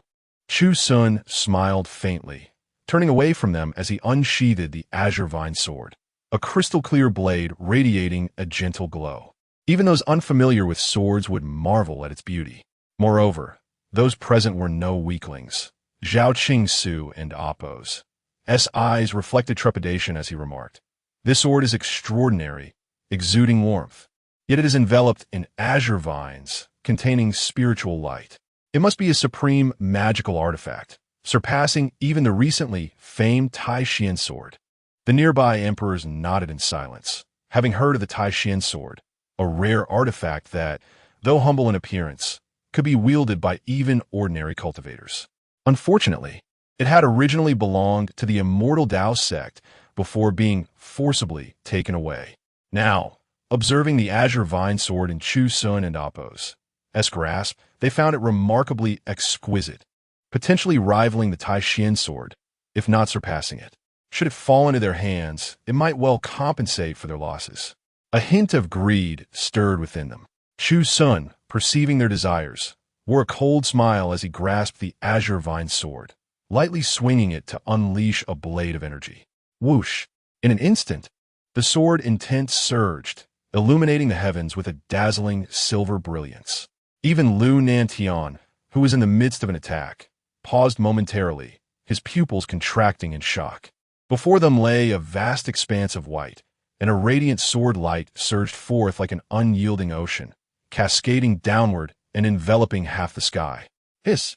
The entire battlefield fell silent as every gaze fixated on the overwhelming sword intent, their very souls trembling as they whispered, "What kind of sword is that? It is too terrifying." The leaders of the goddess sect, the true martial sect, the Jiang family patriarch, and Xiao Rongyu stood frozen in awe, witnessing the unmatched silver light cascade down, their scalps tingling. Even the Jiang patriarch found it hard to breathe, exclaiming, "This strike, even I find difficult to withstand." He was utterly shaken, recalling that Elder Chu had only recently broken through to the realm of humanity. Upon their first meeting, he had merely been at the 4th level, yet he had already left the patriarch speechless. Now, only a few days later, this sword invoked a sense of crisis within him. How could one person possess such strength? Boom! Zhao Qingsu, at the forefront, felt the unparalleled sword intent and the blinding silver light descending from the heavens, his scalp prickling. In the face of imminent death, he howled, "Let's attack together." There was no need for further words. The 5 emperors sensed the looming threat of death. None dared to hold back any longer. True martial Dharma form, the group radiated with brilliant light, conjuring massive forms behind them. This scene, originally earth-shattering, paled in comparison to the overwhelming silver light. Yet, they disregarded everything else as their lethal techniques erupted in an instant. Destruction seal, diamond seal, heaven-slaying seal, coiling dragon palm. In the blink of an eye, each one unleashed their most powerful techniques, accompanied by the sounds of clashing weapons, the chants of Buddha, and the roars of dragons. Each martial art was at its pinnacle, 5 of them combining forces to challenge the torrential sword intent. However, the sword light swept through, effortlessly dismantling the colossal ancient seals, the resplendent golden palms, and the dragon forms, reducing them to fragments. Crack! Crack! Whoosh! The sword light surged forth, relentless in its assault, and the mournful cries of Senior Qingsu, Junior Gu Nin echoed in the air. Then, a merciless white brilliance engulfed everything, blinding all in its wake. Chapter 33. The Terror of Qin Yu. Gurgle, gurgle. Below, the emperors of the secular dynasties, alongside countless prodigies from the Eastern Domain and the rising stars, widened their eyes in astonishment, fixated on that singular sword. Particularly for those who practiced swordsmanship, a sudden enlightenment surged within them, as their previously stagnant paths of swordplay experienced a breakthrough. The profound insights contained within that strike were enough to elevate even the most stagnant of practitioners. This continuous awakening in the art of the sword evoked envy from those around who had never wielded a sword. For who would have thought that merely witnessing a battle could lead to such significant breakthroughs? In the East Lin sect, the eldest disciple, Chu Xun, clad in pristine white, observed intently. Initially tense, his clenched fists relaxed as he recognized the situation of the East Lin sect. Witnessing the scene before him filled him with respect and wonder. He had not anticipated his master to be so formidable, casting a radiant gaze upon the sword held by his master. In comparison, his own Tai Xian sword seemed woefully inadequate. When his master had previously offered him the Tai Xian sword, he had felt apprehensive, pondering how to repay the favor. Now, he felt at ease, knowing that his master possessed something far superior, allowing him to accept the sword without hesitation. Senior Brother Chu Xun, Senior Brother Gunan, a sorrowful voice echoed through the void. Chu Yu's heart suddenly halted, his expression stiffening as an ominous premonition arose within him. His gaze locked onto the vivid silver light, revealing three figures suspended in midair, all of whom appeared pallid and weakened, their bodies marred by sword wounds, while the other two were entirely unscathed. Boom! This scene caused the eyes of the leaders of other sacred grounds to widen in shock. Chu Yaoyao of the Divine Maiden sect gasped. For the human emperor realm served as the backbone of any sect. Losing two such figures at once would be unbearable, even for a well-established sect like the Immortal Dao sect. The master of the Celestial Mechanism Palace, however, was astounded, never having anticipated that Chu Xun and Apos' sword could be so domineering, directly slaying two individuals without any assistance. Senior Brother Chu Xun and Senior Brother Gu Nin sacrificed themselves to protect us. They have fallen. A human emperor mournfully proclaimed, powerless to act as he witnessed the demise of his brothers. Master, avenge them. This lament reverberated below, further shaking the spectators. All eyes now fixated on the seemingly unremarkable elder, who had become a subject of astonishment. Incredibly, this elder was excessively powerful. The combined might of 5 human emperors had been effortlessly vanquished by him, claiming the lives of the 2 strongest among them. Should he unleash another strike, would he not annihilate the remaining 3? Those just beneath the 6 major forces swallowed hard. Earlier, rumors had circulated about the East Lin sect and Apos' decline, and they had coveted its position. Yet, it became apparent that even a single Chu Xun could easily sweep away their entire sect. Such strength was terrifying. Swish! Chu Yu's eyes ignited with a fierce, murderous intent, his long hair billowing in the wind as a golden spear materialized in his hand, exuding an aura of impending death. Chu Xun, you shall perish. In the brief span of a month, the Immortal Dao sect had lost 3 human emperors, all of whom exceeded the 5th rank, utterly destabilizing the foundation of the sect. This calamity was entirely due to Chu Xun, fueling Chu Yu's murderous resolve to its zenith. The Elder Wang, tasked with suppressing the forbidden area, sought to intervene, but Chu Yu merely roared, striking out with a palm that sent the weakened elder flying, nearly to the brink of death. Swish! The golden spear radiated a chilling aura as it surged forth. Xiao Rongyu and the others felt the bone-chilling coldness, horrified, suddenly realizing the terrifying might of a human emperor at the 9th rank, an opponent far beyond what ordinary people could withstand. Great River Sword intent. Chu Xun and Apos' expression turned grave. This was his first encounter with a 9th rank human emperor. Without the sacred weapon in his possession, he would have never dared to engage. Even now, wielding the Qing Tongue sword, he merely sought to test the waters, harboring no delusions of defeating his foe outright. Buzz! A vast galaxy unfurled, this time devoid of drops of water, yet it seemed as though countless droplets formed, all composed of subtle sword intents, coalescing into an overwhelming tidal wave of the galaxy to intercept the attack. Puff! The formidable golden spear seemed to sink into a quagmire, caught beneath the force of that strike, especially as the great river sword intent displayed its profound depth, successfully halting the blow. The patriarch of the Nangong clan furrowed his brow, feeling a slight sense of relief upon witnessing this scene. It is not that Chu Xun is too powerful. Rather, it is the weapon in his hand that poses a problem. The leaders of the Sacred Movement sect, the Celestial Mechanism sect, the Divine Maiden Palace, and the True Martial sect recognized the situation, their brows furrowing in concern. The sacred weapon was evidently a creation of a sage. Yet only a sage could fully wield its power. Even a ninth-rank human emperor might struggle to harness such a weapon. Thus these leaders, despite their esteemed positions, did not carry sacred weapons with them. Now, they observed that Chu Xun not only managed to wield it, but also unleashed considerable power, fixated on the sword. This blade may possess qualities akin to the Taishin sword, yet surpasses it in every respect. This must be the foundation of the East Lin sect. No wonder it has stood firm in the Eastern Domain for 3,000 years. Even Jiang Zhenshan, the leader of the Jiang clan, could not help but express admiration. Old Elder Chu, Elder Wang, tasked with suppressing the forbidden area, was frozen in place, having personally engaged with Qin Yu to understand his strength. Without employing any artifacts, he was capable of inflicting significant injuries, and with his artifact drawn, who could possibly withstand his full might? Yet, Elder Chu could contend with him equally. Elders Wang, he and Jiang were swept away by overwhelming joy, utterly unprepared for the immense surprise Chu Xun had delivered. However, amidst their elation, a deep-seated anxiety began to unfurl.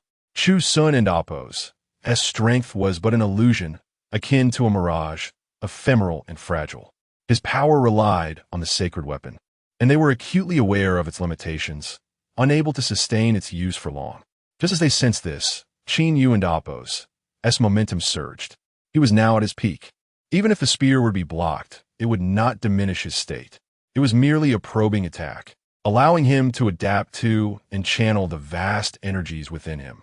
The most terrifying moments were yet to come. Elder Chu, retreat to the sect. Elder Jiang and Appo's face paled as he spoke, urging them to withdraw while they could. Once they returned to the sect, Qin Yu would dare not pursue them further. Otherwise, they would perish beneath the formations. We cannot escape. Chu Xun and Appo's expression turned solemn. He sensed the impending threat. The golden spear's piercing strike was already gathering potency, and taking even a single step back would invite disaster. The notion of returning to the sect was now a distant fantasy. Chapter 34, a long sigh. Is there a way out? Within Qin Yu and Appo's pupils erupted a fierce, murderous intent. The immortal Dao sect had already lost 2 members, and with Zhao Huangqiao, that amounted to 3 sovereigns of the human realm. This enmity could not simply be overlooked. Kill. The golden war spear exuded a terrifying brilliance, and the battle intent soared to its zenith. With a distant slash, a blazing golden spear aura surged forth. The great river sword intent. This was the same sword strike he had just unleashed, representing Chu Xun and Appo's utmost capability. He did not dare to employ the 8 desolation palm, fearing that even a moment and Appo's delay could bring about his own demise. He is finished. The leader of the goddess sect, Chu Yaoyao, hovered in the air, her beautiful eyes reflecting complexity. She had witnessed his glory and was now about to witness his downfall. Qin Yu, in the realm of human sovereignty, was an exceedingly rare opponent, and with this sword and Appo's release, it signified that Chu Xun had exhausted all his strength. He would not withstand more than a few exchanges. The leader of the Heavenly Mechanism sect shook his head. Sacred artifacts were not so easily wielded. In his view, at most, there would be 3 or 5 strikes. While Qin Yu and Appo's techniques had already coalesced into a torrent of dozens, even hundreds of blows. If no one intervened, Chu Xun would surely perish. Surveying the battlefield, it seemed that only Jiang Zhenshan possessed the capability to alter this fate. The leader of the true martial sect, Lu Nantian, coldly scrutinized the situation. Previously, this man had impeded him. Now the roles were reversed. Elder Chu, Elder. The members of the East Lin sect suddenly turned pale, gazing at the figure in the azure robe, his black hair billowing, their hearts filled with turmoil and panic, knowing well that Chu Xun could not last long against the onslaught. No, we cannot allow Elder Chu to take such risks. Xiao Rongyu gritted her teeth. Her eyes filled with determination. Anyone in the East Lin sect could perish, but not Elder Chu. An explosion. Forbidden arts. A delicate, beautiful face was suffused with pain. Yet within her, a potent aura began to awaken, akin to a dragon awakening from a long slumber, or an ancient deity on the verge of revival. Just a wisp of this aura stirred the very heavens. Roar. Her realm surged explosively. Human sovereign 4th realm, 5th realm, 6th realm, 7th realm.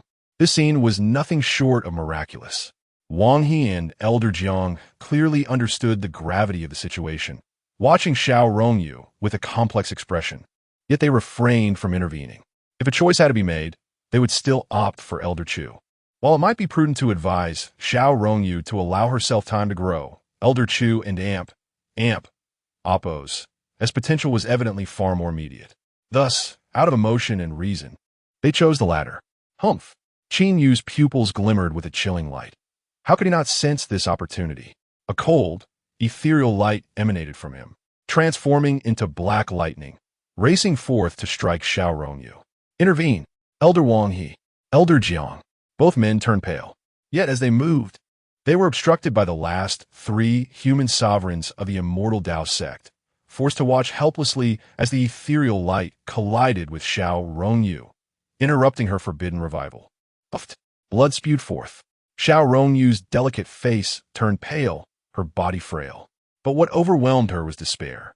Qin Yu's gaze was icy, devoid of emotion.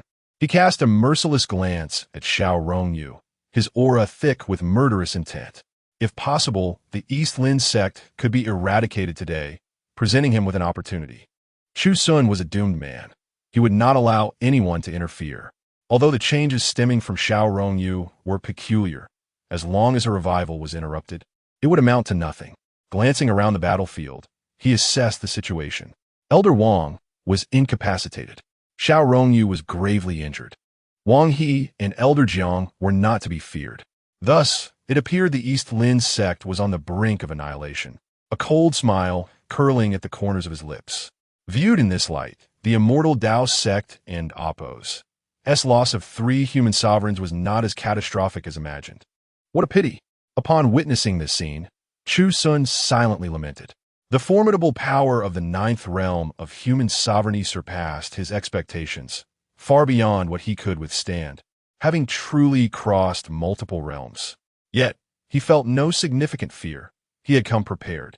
There might be individuals capable of killing him in the realm of human sovereignty, but they were exceedingly few, and clearly, Qin Yu was not among them. A thought surged, and a talisman materialized in his left palm, a reward for his extensive study of scriptures. It could withstand one attack and was designed to seal his strongest strike.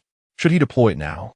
In conjunction with his great river sword intent, it would be sufficient to repel Qin Yu, allowing him to escape with the others. It was unfortunate that this life-saving artifact had only recently come into his possession. Though he felt regret, he hesitated not. The situation had reached this point.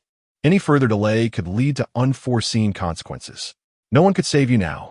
Qin Yu advanced relentlessly, his aura surging. The golden spear exuded endless cold radiance, preparing to land a devastating blow on Chu Xun within 3 moves. Alas! A long, resonant sigh echoed through the air, lingering slowly and momentarily halting the entire battlefield. All engaged combatants froze. Even those below watching were struck dumb, their pupils dilating in shock. In that brief moment, it felt as though the entire world had been suspended, the residual waves of battle crystallizing in the air, as if time itself had halted with that sigh. The leaders of the goddess sect, the heavenly mechanism sect, the true martial sect, the divine action sect, the head of the Nangong clan, and the patriarch of the Jiang family all found themselves frozen, their bodies seemingly ensnared by an invisible force. Their pupils contracted, eyes wide with astonishment, all directed toward the East Lin sect, their minds consumed by a singular thought, a saint. Instantaneously, an overwhelming terror enveloped them. The existence of a saint was far too formidable. With only 6 sacred grounds in the vast eastern domain, each having birthed a saint, earning them the title of the 6 great sacred grounds. Yet now a long, melodious sigh, seemingly a mere whisper, resonated clearly in the chaotic battlefield, freezing all erupting battles and residual waves. Such a maneuver could only be executed by a saint of the East Lin sect. Chu Xun recoiled as though struck by lightning, experiencing an unprecedented fright. He desperately swung his golden spear, not aimed at Chu Xun, but cleaving through the void, forcefully dispelling that overwhelming pressure. In horror, he retreated, vanishing 10,000 miles away, becoming the one who retreated the farthest. No one would mock him, for they knew that had they been in his position, they would have done far worse. From Chu Xun and Appos, S relentless pursuit to the complete collapse of the East Lin sect, all believed the outcome was sealed, only to be astonished by the emergence of a saint. Damn it! Chu Xun stood at a distant vantage point, his expression shifting between relief and trepidation. He was grateful to have escaped to this point, yet filled with fear and rage. Why had the East Lin sect not revealed their saint sooner? Instead, they left him with a glimmer of hope only to plunge him into despair. Chapter 35. The Turmoil Among the Factions. It is not just him. The Grand Master of the Jinwu sect, the leader of the Shin sect, the head of the Tianji sect, the master of the Xinqing sect, and the patriarch of the Nangong clan. All of them share similar sentiments, a blend of confusion and astonishment. Had the saint of the Donglin sect revealed even a hint of his aura earlier, who would have dared to act recklessly in his presence? Rumors had circulated within the eastern domain that the saint might have perished, which emboldened them to exert pressure. Had they known the saint was still alive, who would have dared to be so brazen? Now, the situation has escalated. Everyone believed you had met your end, yet here you are, the saint. Chu Xun felt somewhat dazed, glancing back toward the sect. This was beyond his expectations. He hadn't anticipated such a supreme being still residing within the sect.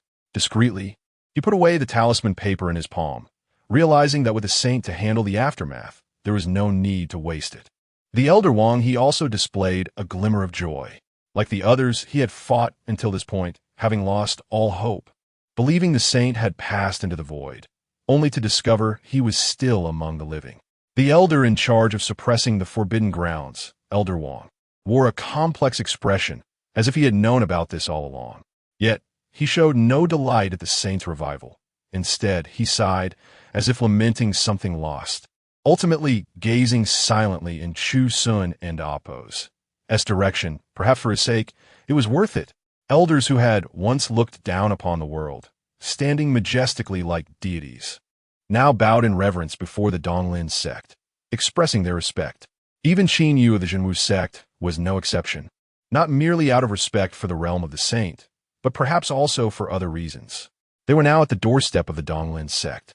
With the saint revived, it would be prudent to behave submissively, lest they vanish in an instant, leaving them in a predicament with no escape. Even if their sects might later express discontent, that was a matter for another day. Having painstakingly cultivated to such a level, they were not willing to perish without understanding. Perhaps only Jiang Jinshan of the Jiang clan felt the utmost excitement, his eyes sparkling with delight.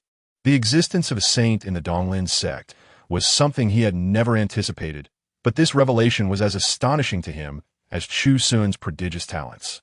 What a windfall! A tremendous gain! Jiang Jinshan reveled in his thoughts.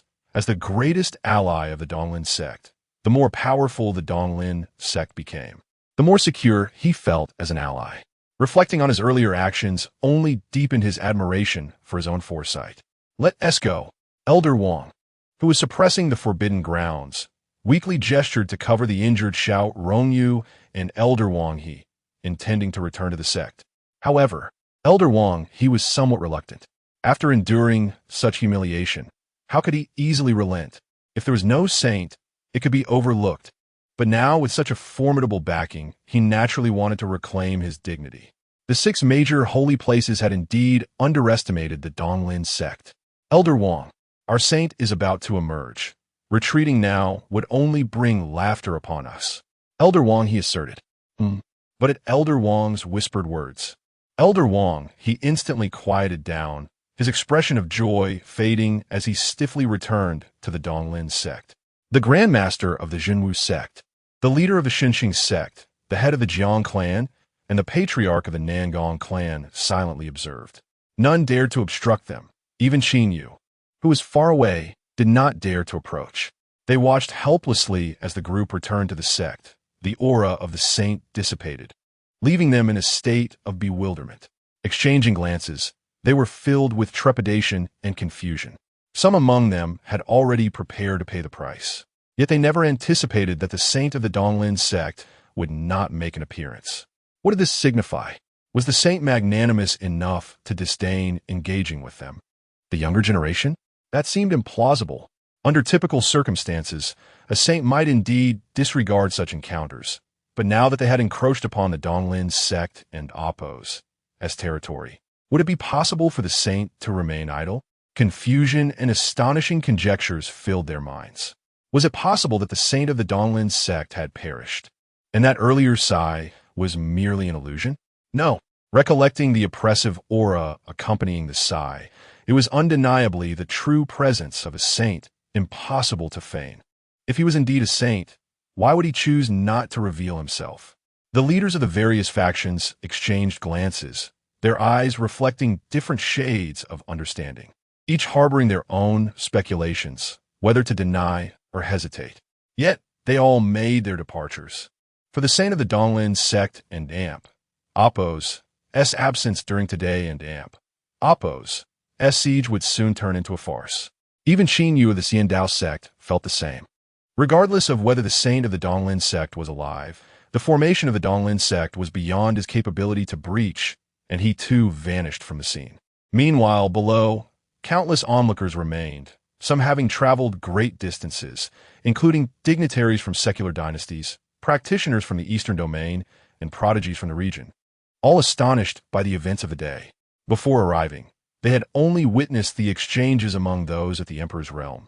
Yet they were unprepared for the fervor of the battles that unfolded and the subsequent rivalry between sects, culminating in the emergence of a saint. Even without the visible presence of the saint, the palpable sigh and the expressions of the various sect leaders confirmed the existence of a saint in the Donglin sect. A saint.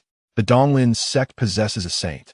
Initially, many prodigies wavered between the 6 great factions of the Eastern Domain, unsure of their allegiance. However, after witnessing today as confrontation, they found clarity. They recalled the several emperor-level figures descending from the Donglin sect, and the seemingly unremarkable elder who consecutively dispatched emperor-level foes with a mere sword. The emergence of the saint from the Donglin sect only solidified their resolve. Who else held such a formidable backing in the Eastern Domain? Though they could not comprehend the true nature of the evolving situation, they recognized the strength of the Donglin sect. I wish to join the Donglin sect. Me too. I want to join the Donglin sect. Others echoed, unsure about the presence of a saint in other holy lands, but the existence of a saint in the Donglin sect was indisputable. These young talents shone with fervent enthusiasm, their excitement palpable. Among the secular dynasties, some emperors who held the title of sovereign marveled at the outcome of the battle, declaring, "Today, the Donglin sect has firmly established itself as the oldest force in the Eastern Domain, its depth truly unfathomable. In the future, we must send forth more talents to join your esteemed sect." Some emperors even issued decrees stating from now on, any talent from within the realm who joins the Donglin sect shall be conferred titles and bestowed with generous rewards. Clearly, this battle opened the eyes of those from remote regions, revealing the profound strength of the formidable, prompting them to seek alliances through disciples. Within the Donglin sect, Chu Xun felt a twinge of curiosity. Having reached this point, why had the venerable saint not emerged to tidy up the aftermath? Chapter 36. The Sage is Ailing. Elder Wang from the suppressed Forbidden Land discerned Chu Xun's bewilderment and sighed with complexity. The sage is ailing. Chu Xun responded with confusion. Xiao Rongyu and Oppos' beautiful eyes also reflected a complex emotion. As the sect leader of Donglin sect, she was privy to certain secrets, including the sage and Oppos' circumstances. She said somberly, "The revered sage does not have much time left. He has been in seclusion for over a decade, avoiding the leakage of his essence to prolong his life for a few more years, hoping to witness the resurgence of the younger generation of Donglin sect. Initially, the sage favored her as the most promising candidate, but now he clearly leans towards Elder Chu. The sage is ailing. Chu Xun murmured, his doubts gradually unraveling. It was no wonder that the sage, despite having revived, had yet to make an appearance. Given the sage's prowess, eliminating the leader of the Xiandao sect would be a trivial matter. However, his continued silence revealed his frail condition, which was impossible to conceal. Elders Jiang and Wang remained silent, having heard Elder Wang's explanation. The sage's revival had led to a renewed leakage of his essence, allowing him only one more year to endure. Today, he could forcibly strike down Qinyu, the leader of the Xiandao sect, and Lu Nantian, the leader of the Zhenwu sect, but the price would be his own demise. This was evidently not worth the cost. Although both leaders were top-tier experts at the ninth realm of the human emperor, allowing a sage to perish alongside them was a considerable loss, one that even the most perceptive individuals could recognize. Even Chu Xun felt a pang of regret in his heart. He had just been celebrating the emergence of a sage in Donglin's sect, only to realize that he had not even made a public appearance before retreating into silence. However, he did not dwell excessively on this. The fact that the sage was still alive was undoubtedly a favorable circumstance. Gaining an additional year meant that he would, by that time, possess the strength to contend with the sage. With this thought in mind, he felt a sense of clarity and calmly nodded towards the others, saying, "I shall return to the Scripture Pavilion to read." Elder Wang looked at Chu Xun and Appo's retreating figure in astonishment. Such a significant event had transpired within the sect, even involving the news of the sage's impending demise. Yet he still had the composure to read. Elder Jiang, equally perplexed, sighed, as expected of Elder Chu. "Your calm disposition is something we are far from achieving." Upon reflection, while the news was indeed shocking, there was little that could be done about it. Rather than ruminating over it, it would be more prudent to seize the opportunity to enhance one's strength in preparation for future changes. Elder Wang from the suppressed Forbidden Land felt an increasing sense of melancholy, believing that the sage's forced revival was not without merit. As long as Elder Chu could rise, he would inevitably shoulder the future responsibilities of the sect. He then inquired, "Shao sect leader, how do you fare?" "Not too bad," Shao Ronyu replied, her complexion pale but devoid of fatigue in her eyes. Her forbidden technique had been forcefully interrupted midway, resulting in less severe repercussions. She then asked, "And you?" "Quite serious. I may need to enter seclusion for a while," Elder Wang responded somberly. He had been gravely injured by Qinyu, the leader of the Xiandao sect, and required time to heal. Fortunately, he had made ample preparations for the Forbidden Land a few days prior. Otherwise, it would have posed a significant problem. Xiandao sect. Within the Forbidden Ground, Qinyu, the leader of the Xiandao sect, arrived at the sage's training site to report the events respectfully. After a moment of silence in the Grand Hall, a distant voice finally broke the stillness. "You did well." An elderly man with white hair and beard sat cross-legged on a lotus mat in midair, his eyes flashing with myriad images. From Qinyu and Appo's report alone, he had pieced together the situation with clarity and spoke calmly. "It is somewhat unexpected that the sage of Donglin's sect is not dead. However, it has confirmed the reality. He has at most a year, or as little as a few months." Qinyu's pupils constricted, a sense of shock swelling within him. The term sage carried immense weight in the eastern region, often spoken of with reverence and avoided in conversation. Hearing the elder speak so calmly about a sage and Appo's impending demise was indeed astonishing. "Nonetheless, you did well." The elderly man nodded again. With the ninth realm of the human emperor and Appo's cultivation, exchanging a sage, even one nearing their end, was a substantial gain. However, why should they allow a human emperor of the ninth realm to perish? It was fortunate that they had not completely provoked the sage's revival. Let us remain patient. For the next year, do not provoke Donglin's sect. After uttering these words, the elderly man vanished, leaving no trace of his presence. Qinyu complied with the directive. With the sage alive, Donglin's sect must not be treated as they once were. However, it was fortunate that they had gleaned the true depths and circumstances of Donglin's sect. Even with a sage present, once they understood the situation, it was not as terrifying as it seemed. Zhenwu sect. Lu Nantian, clad in a dark robe, also reported the day and Appo's events to the sage. The response mirrored that of the Xian Dao sect.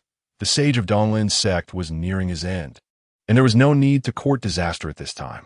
An ailing sage, if pushed to the brink, could be exchanged one for one, and even if that was not achievable, it would still result in significant injury. This undoubtedly presented an opportunity for other forces, and even a high-ranking sage would be reluctant to tread that path. As for Chu Xun, Lu Nantian and Appo's lips moved as he contemplated whether to inquire about his own sage. Upon reflection, the Chu Xun he remembered from Donglin's sect was not as formidable as he had imagined. With a single sword strike, he had slain Zhao Yong. However, it had been a cunning exploit, leveraging the sword river behind Donglin's sect, which housed the sword intent of countless disciples, catching his opponent off guard and unleashing an unexpectedly powerful force. Beyond that, the sacred artifact needed to be treated with caution, but there was no need for excessive vigilance. With the strength of a ninth realm human emperor, it would be easy to suppress Chu Xun, who possessed a sacred artifact. The next time they met, he would undoubtedly come prepared to eliminate him, and by then, Chu Xun would be incapable of stirring any turmoil. With this thought, he felt a sense of clarity and quietly withdrew. Xinqing sect, Tianji sect, Goddess Palace, Nangong clan. All these premier forces in the eastern region received the same tacit understanding. The sage of Donglin's sect was approaching his end. There was no need to provoke misfortune. As for Chu Xun, even if he experienced some growth over the brief span of a year, what kind of storm could he possibly stir? Within the Scripture Pavilion, Buzz, Chu Xun extended his arm, and the Qing Tong sword responded, the vibrant green life force coiling around the sword and Appo's body. He was quite satisfied, knowing that this Qing Tong sword had played a crucial role in today and Appo's battle. My cultivation still falls short of the ninth realm of the human emperor, but if I were to flee with determination, he would be unable to stop me. Chu Xun reflected on today's encounter. If he were to encounter a ninth realm human emperor in open plains, he would simply withdraw, preventing his opponent from gathering strength to intercept him. As long as their techniques did not connect, he would be unscathed. In dire circumstances, he still had that talisman for escape, so it was not an issue. Furthermore, after this incident, he would not easily descend a mountain. He quietly contemplated his abilities. It had been some time since he had made a breakthrough with the 8 Desolations palm, and if he could further integrate the great river sword intent, it would become even stronger. Breaking through in his cultivation was of utmost importance. Any one of the three would suffice to ensure his safety in the realm of the human emperor. However, all required time. Fortunately, the sage of Donglin's sect was still alive, which meant that this period would undoubtedly be tranquil. He leisurely picked up a scripture, restoring his mind to a calm state before slowly reciting the verses. Yet, just as he turned a few pages, he was interrupted. Chapter 37, A Decade of Rewarded Cultivation.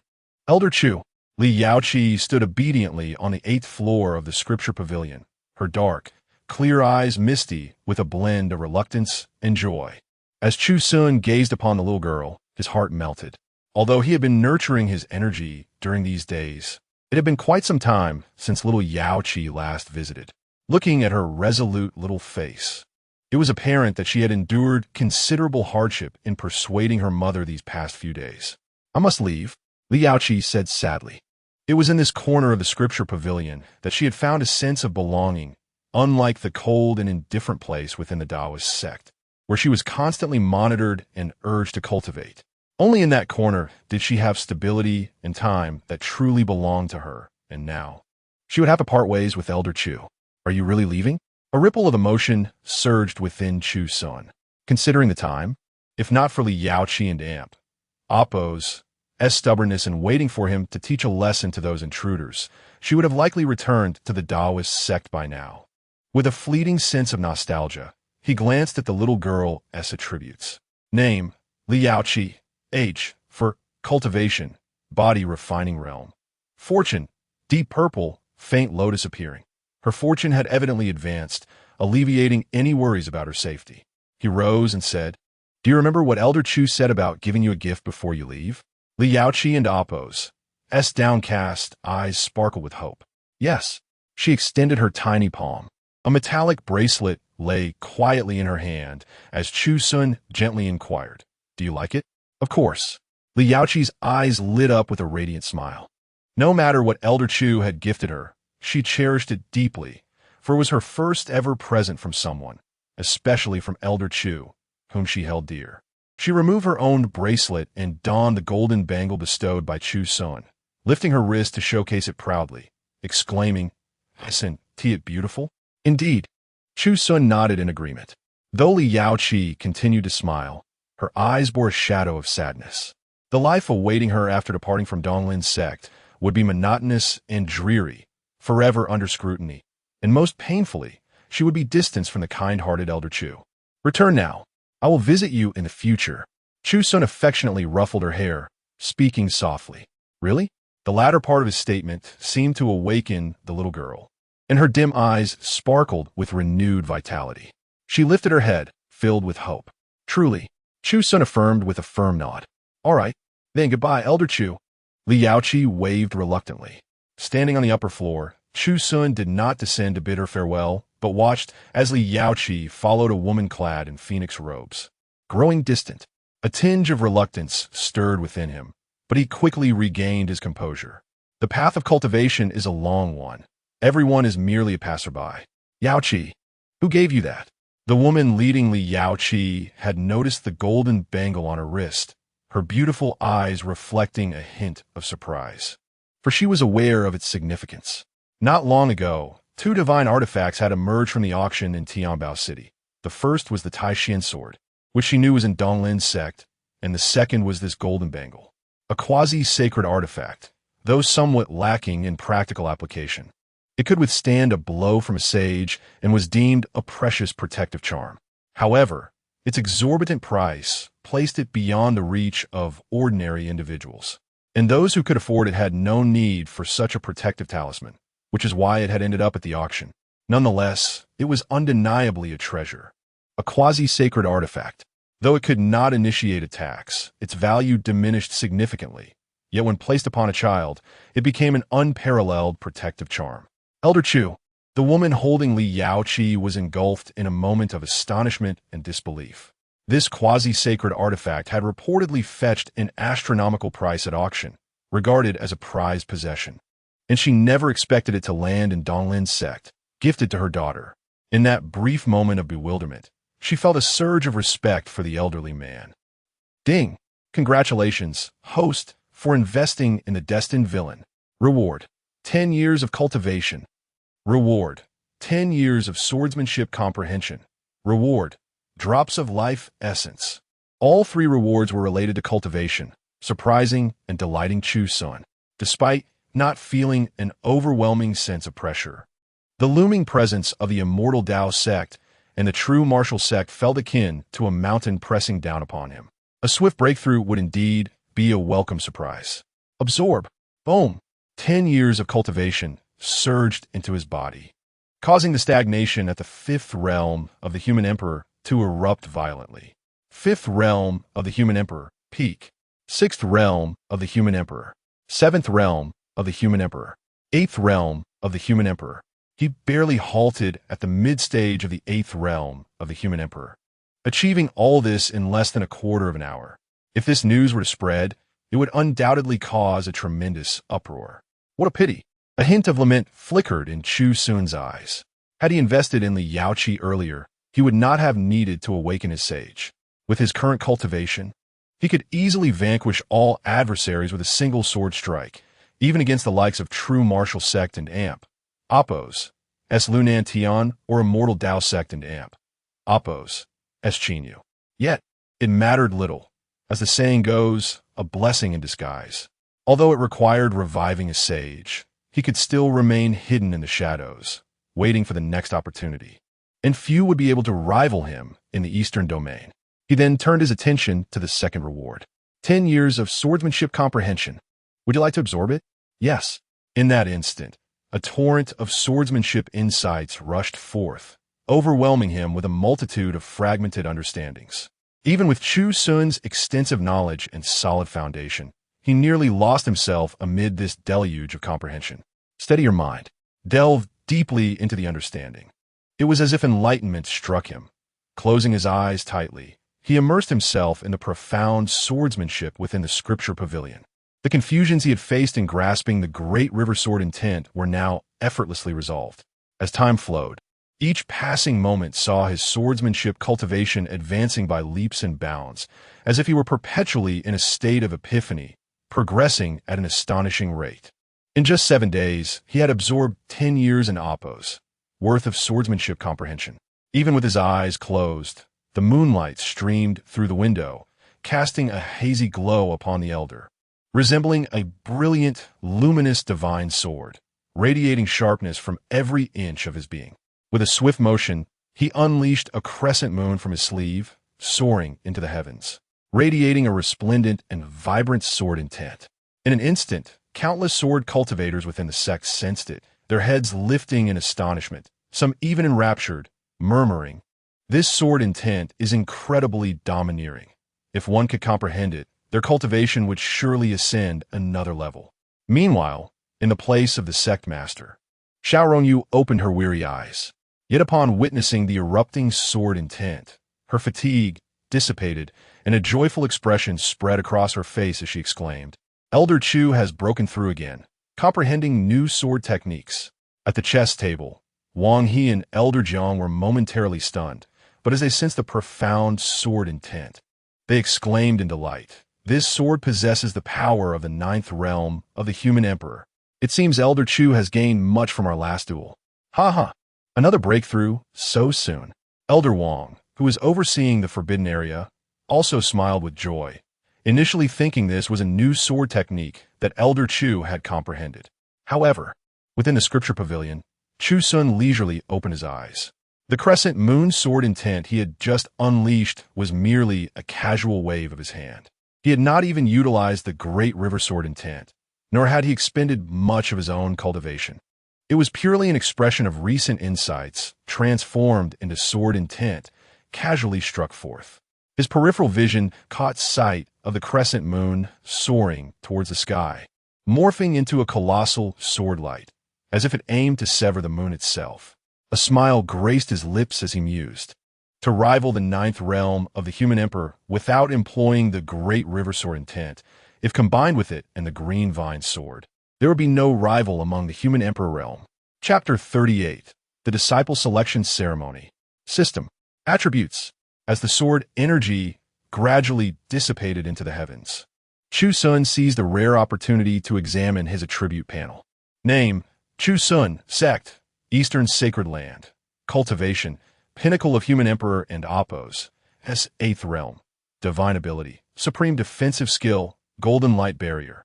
Martial Arts Technique: 8 Desolations Palm. Great River Sword Intent. Books read: 1,200 volumes. Upon seeing the last entry, Chu Xun and Appos' lips curved into a smile. After completing the reward for reading 1,000 volumes, his new task was to read 3,000 volumes. It appeared that the road ahead was long and arduous, but it mattered not. He had ample time for breakthroughs in cultivation.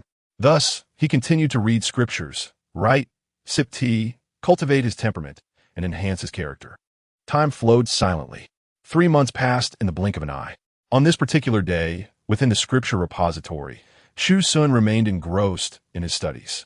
The variety of texts he engaged with daily not only complemented one another, but also enriched his understanding. Now, seated on the 8th floor of the repository, he could sense the festive atmosphere outside, and Kuden and Appos. He helped but glance out, revealing a hint of intrigue. Eastern Sacred Land. Recruitment Day. The annual Disciple Selection Ceremony. This year's event was markedly more vibrant than in previous years, especially following a significant battle months ago that captured the attention of the entire eastern region. Many lamented their absence from witnessing that monumental clash, where countless witnessed Chu Xun's remarkable presence and the convergence of several human emperors from the Eastern Sacred Land. The lingering aura of a saint further fueled the rumors of sacred lineage within the sect. Thus, this year's disciple selection ceremony was exceptionally lively, attracting talented individuals from the mundane world, prodigies of the eastern region, and even those with modest renown. Perhaps I shall take a look. Setting aside the scripture, Chu Xun donned a robe of azure and descended the scripture repository, leaving those still engrossed in their reading in a state of astonishment. Even the elders stationed on other floors were taken aback, murmuring amongst themselves, "Was that Elder Chu? He seems to be joining the festivities." Indeed, their surprise was palpable. They had not anticipated the usually serene Elder Chu would participate in this year's recruitment ceremony. They envied the new disciples, considering it a rare opportunity to encounter Elder Chu, as being favored by him could lead to meteoric success. As he walked along the path, he left a trail of astonished faces. News spread like wildfire throughout the eastern sacred land. Elder Chu had emerged from seclusion and was heading straight for the recruitment ceremony. Not only those present, but even disciples who had joined the sect 3 to 5 years ago rushed to follow suit. At the venue of the disciple selection ceremony, Elder Sun, who had previously been entrusted by Chu Xun to handle auction matters, was in charge of the event. Upon seeing Chu Xun, his face was etched with disbelief as he exclaimed, "Elder Chu, what brings you here?" While the annual disciple selection ceremony was grand, it typically only saw venerable figures appear on the final day. Yet here was Elder Chu, the first among the human emperors to arrive on the third day, with several days left before its conclusion. Chu Xun nodded gently, a smile dancing in his eyes as he observed the throngs of talented individuals below. Each was showcasing their gifts, overcoming various challenges to capture the attention of esteemed figures above. Some had already been eliminated, congregating with their accompanying elders, their expressions sorrowful. A young girl among them wept quietly, lamenting her inability to join the eastern sacred land. So many. Chu Xun sighed softly, noting the bustling crowd. Even among those who had passed the challenges, there were thousands, and that number continued to swell. Let's see if there are any promising candidates. Name: Luo Fan. Age: 23. Cultivation: first layer of Dharma aspect. Fate: white. Life evaluation: will join the eastern sacred land as an ordinary disciple in a few days. At 35, will realize a breakthrough to the Marquis realm, returning to his hometown to educate the younger generation. Shifting his gaze. Name: Chao Yong. Age: 22.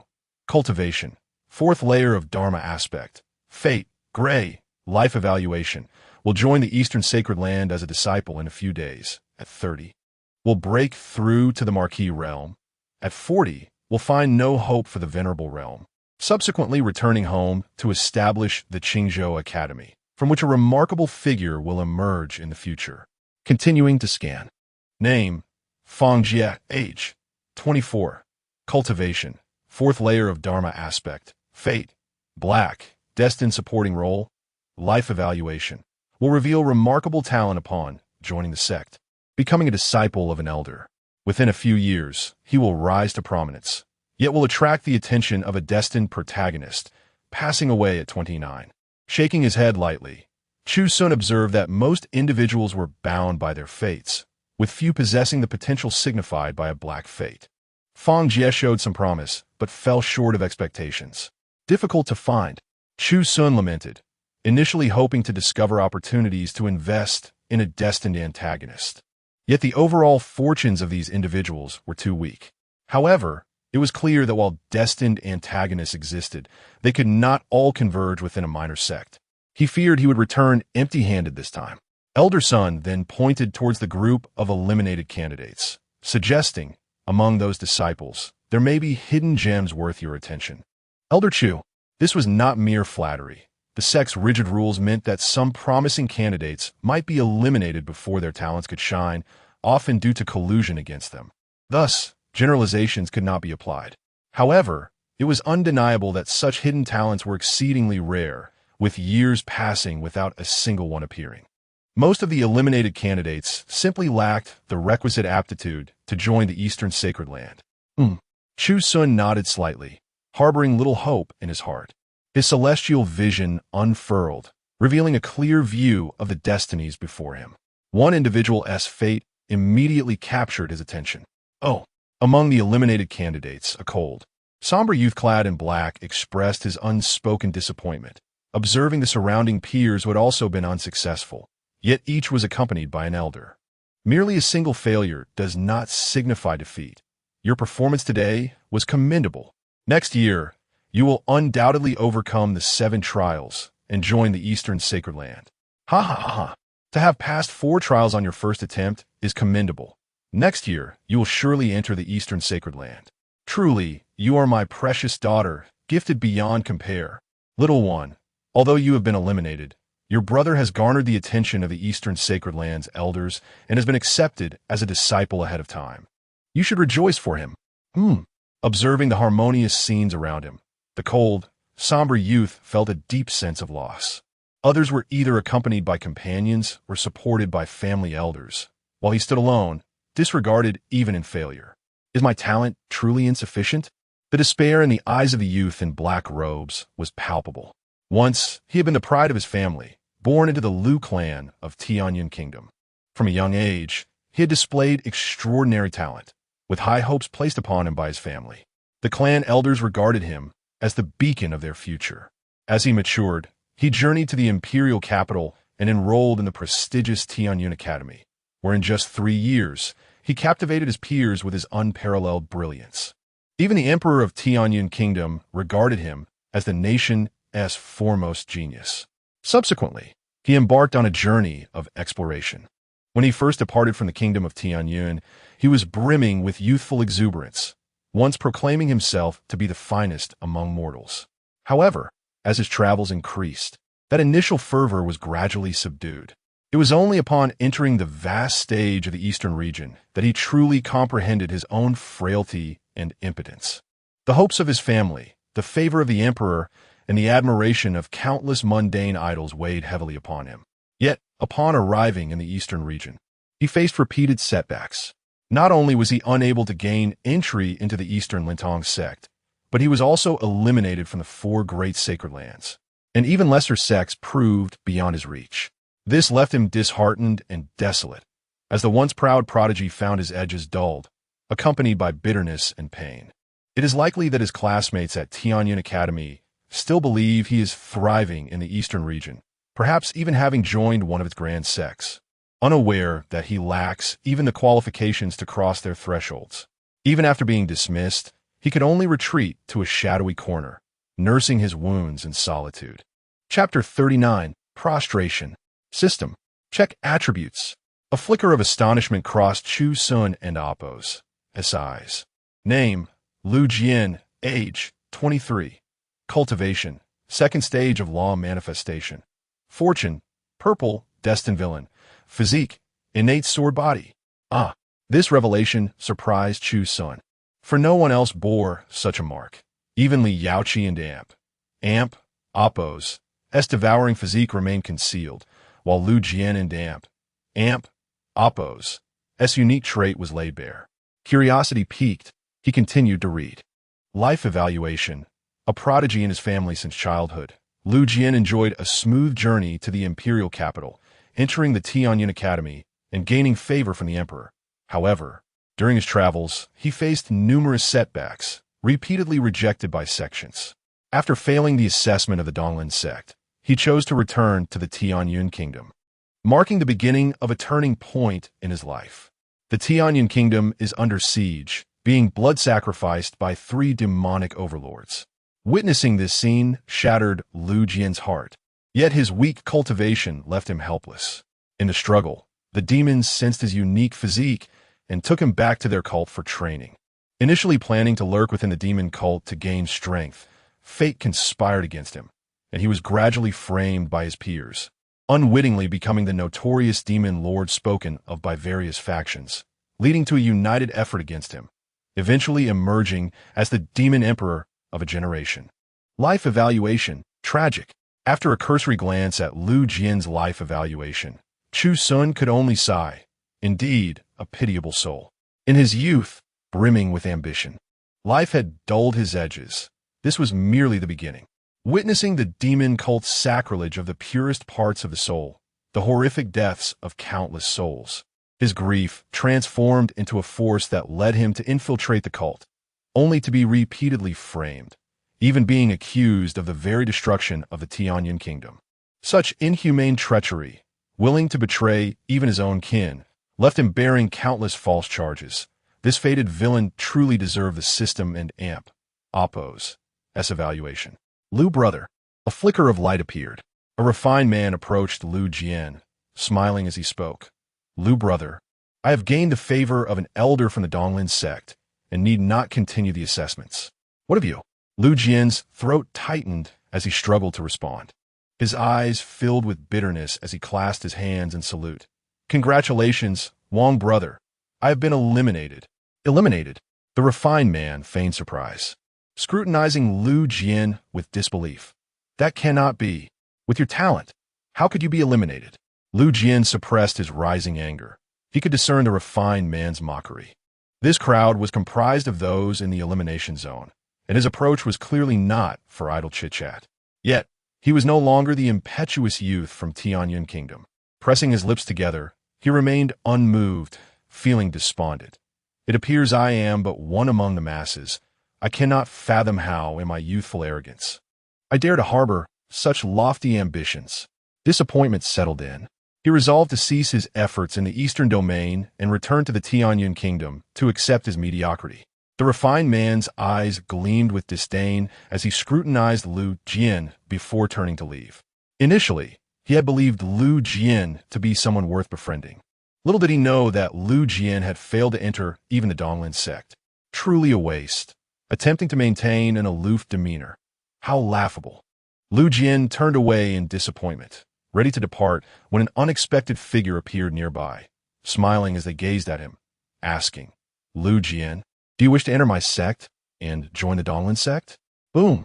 Lu Jian barely grasped the earlier words, but upon hearing join the Donglin sect, his pupils contracted sharply, staring intently at Chu Xun, breath quickening. Can I truly enter the holy land of Donglin? Indeed, Chu Xun not that. Bang! Lu Jian fell to his knees, prostrating heavily in front of the crowd, prompting onlookers to recoil in shock, regarding him as a madman. I am willing. I am willing. Lu Jian's forehead struck the ground, his voice choked with emotion. Having grown accustomed to the coldness of human relations during his time in the Eastern Domain, he understood the significance of a powerful sect. At this moment, he cared not for the elder's identity. All he desired was to join the Donglin sect. He would bow publicly, even if it meant enduring further humiliation. Compassion filled Chu Xun and Oppo's eyes. He had witnessed the preceding scene and understood the disciple and Oppo's temperament. Unlike his eldest disciple, Jiang Chun, who would have retaliated with fury at such grievances, Lu Jian was clearly a soul worn down by life's trials. Good. Follow me. Chu Xun gently waved his sleeve, enveloping Lu Jian in a radiant glow, lifting him off the ground. The crowd's eyes widened in astonishment, exclaiming, The Emperor of Humanity. It is the Emperor of Humanity.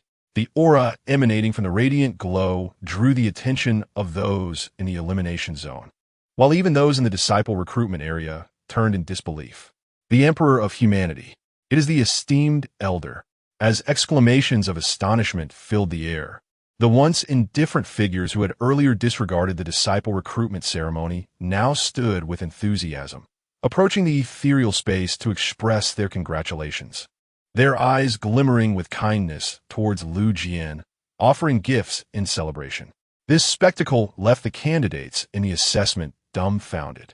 What had initially seemed an ordinary Emperor of Humanity now appeared to be someone of notable lineage. Elder Chu! Elder Chu! As whispers filled the air, someone suddenly exclaimed in realization. Could it be the esteemed elder from the Scripture Pavilion? Instantly, silence fell, and eyes brimmed with fervent desire and envy. Months prior, Elder Chu had shone brightest in a grand battle. Now he had manifested to accept a disciple, elevating the atmosphere to its peak. It is truly Elder Chu. I have encountered him once before, observing from a distance during that grand battle. It is undoubtedly him. Excitement rippled through the crowd. The refined young man felt his knees weaken, nearly collapsing if not for the support of those nearby. Wang brother, what troubles you? Someone inquired. The refined youth forced a smile, saying, It is nothing. Were it an ordinary Emperor of Humanity, he could muster some semblance of confidence. But if it were truly Elder Chu, he felt utterly inadequate. As he looked up, he saw Lu Jian, expressionless, floating towards the Donglin sect. The sight nearly caused him to faint. Chapter 40 Guidance. Within the Scripture Pavilion, Lu Jian stood, his expression subtly stirred. In his moment of despair, the helping hand extended by Chu Xun filled him with immense gratitude. He bowed sincerely 3 times, never expecting this elder to possess such a grand background. Elder Chu, a prominent figure in Donglin's sect, had recently gained immense renown in the eastern region, and now he had become Lu Jian's master. This brought him joy, yet mingled with trepidation. What qualifications did someone who had been repeatedly eliminated by other factions have to take such a venerable elder as his teacher? Chu Xun, perceiving the young man's unease, did not conceal his thoughts and smiled, saying, "You possess a remarkable physique, imbued with the sword body, though it remains dormant. Take a stroll by the Sword River on the back mountain. You may find enlightenment there. Once you officially awaken your sword body, you shall be my true disciple." The mention of the sword body illuminated Lu Jian's eyes with joy. Since childhood, he had felt a unique affinity for swordsmanship. Yet upon entering the eastern region and encountering numerous prodigies, he doubted his own talents. However, Elder Chu and Oppos, S-words surely held significance. He respectfully bowed and withdrew, making his way directly to the renowned Sword River. This river was celebrated as a sacred ground by the sword cultivators of Donglin's sect, especially after Chu Xun's victorious defense against enemies, where his sword intent surged forth like a mighty river, annihilating Zhao Yong of the Zhenwu sect and elevating the river's prestige to unparalleled heights. At present, countless disciples were training here, scattered along the banks, immersed in the divine sword intent of the river, as if on a pilgrimage. What a rich sword intent! Lu Jian marveled at the flowing waters before him, feeling a profound shock. This sensation was unlike anything he had experienced elsewhere. Gazing at the flickering sword aura within the river, he discerned the presence of exalted beings and even glimpsed a glimpse of an emperor's sword intent, leaving him in awe. Such opportunities were not easily encountered in the outside world, yet within Donglin's sect, they seemed merely commonplace. Taking a deep breath, he exhaled the stagnant air, suppressing the joy in his eyes and displaying a resolute demeanor. Since Elder Chu had proclaimed him to possess the sword body, he would awaken it here. Otherwise, he would tarnish the elder's esteemed reputation. A figure of great stature in the eastern region could hardly accept a nameless novice as a disciple. As he closed his eyes to comprehend the essence of the sword, a torrent of sword intent surged toward him, penetrating his being. The dormant sword body, once so close to awakening, began to resonate with the supreme sword intent of the river, amplifying his inner clarity. In just 7 days, he felt the transformation within himself, as if he had become a pure sword. Yet, grasping this essence remained tantalizingly out of reach, leaving him anxious and bewildered. Meanwhile, Chu Xun, observing from the Scripture Pavilion, expressed a hint of surprise, then a knowing smile, reflecting on the young man and Oppos' journey. If all went as anticipated, Lu Jian would soon return to Tianyin Kingdom, experiencing a revelation that would awaken his sword body, a culmination of years of latent potential. "Let me lend you a hand," he declared, snapping his fingers. A stream of sword intent surged forth, transforming into a radiant light that entered Lu Jian and Oppos' body. Suddenly, Lu Jian felt as though struck by lightning. His body quivered. Yet within that tremor surged an even sharper, more potent sword intent. His cultivation erupted instantaneously, advancing from the pinnacle of the second realm to the third, then the fourth, and finally breaking into the fifth realm within mere moments. Such an extraordinary phenomenon astonished the nearby cultivators, who opened their eyes in disbelief, exclaiming, "The sword body!" Lu Jian's form appeared translucent, resembling a complete sword of light, and they marveled at his rapid ascension, sparing him years of arduous cultivation, igniting their envy. As the sword intent within Lu Jian subsided, they flocked toward him, each displaying radiant smiles and inquiring, "May I ask who you are, senior brother?" "I am Ding Hongxing. I haven't seen you around recently." "Greetings, senior brother. I am Ho Junjia, who joined the academy last year." "Senior brother, do you have time to spare? I have some cultivation dilemmas I would like to discuss with you." In an instant, A throng of eager figures surrounded him, all recognizing that this young man was destined for greatness. A sword body was a rarity in the eastern region that had not appeared for millennia. Since the founding of Donglin's sect, no genius had emerged with such a gift. This stoic figure in black had grasped the sword body, and as long as he did not falter, he would undoubtedly ascend to the status of an emperor, perhaps even reach the sacred realm. Such a formidable individual was certainly worth their efforts to befriend and curry favor with. Lu Jian felt a stirring within his heart, reflecting on how just days ago he had been a destitute nobody, easily insulted by even the most refined individuals. Yet now, after just a few days, these seasoned disciples of Donglin's sect, who had been honing their skills for years, were now approaching him with deference and flattery. Recognizing that this transformation was not solely his doing, had it not been for Elder Chu and Appos, as timely assistants, he might have languished in obscurity, never to awaken his sword body. Without that final burst of sword light, he would still be lost in confusion, unaware of how long it would take to find clarity. Realizing that the sword light had originated from his master deepened his gratitude. As he stood before the throng of flattering seniors, Lu Jian silently vowed, "Having awakened the sword body, I have shed my mortal shell and am now worthy to be a disciple of Elder Chu."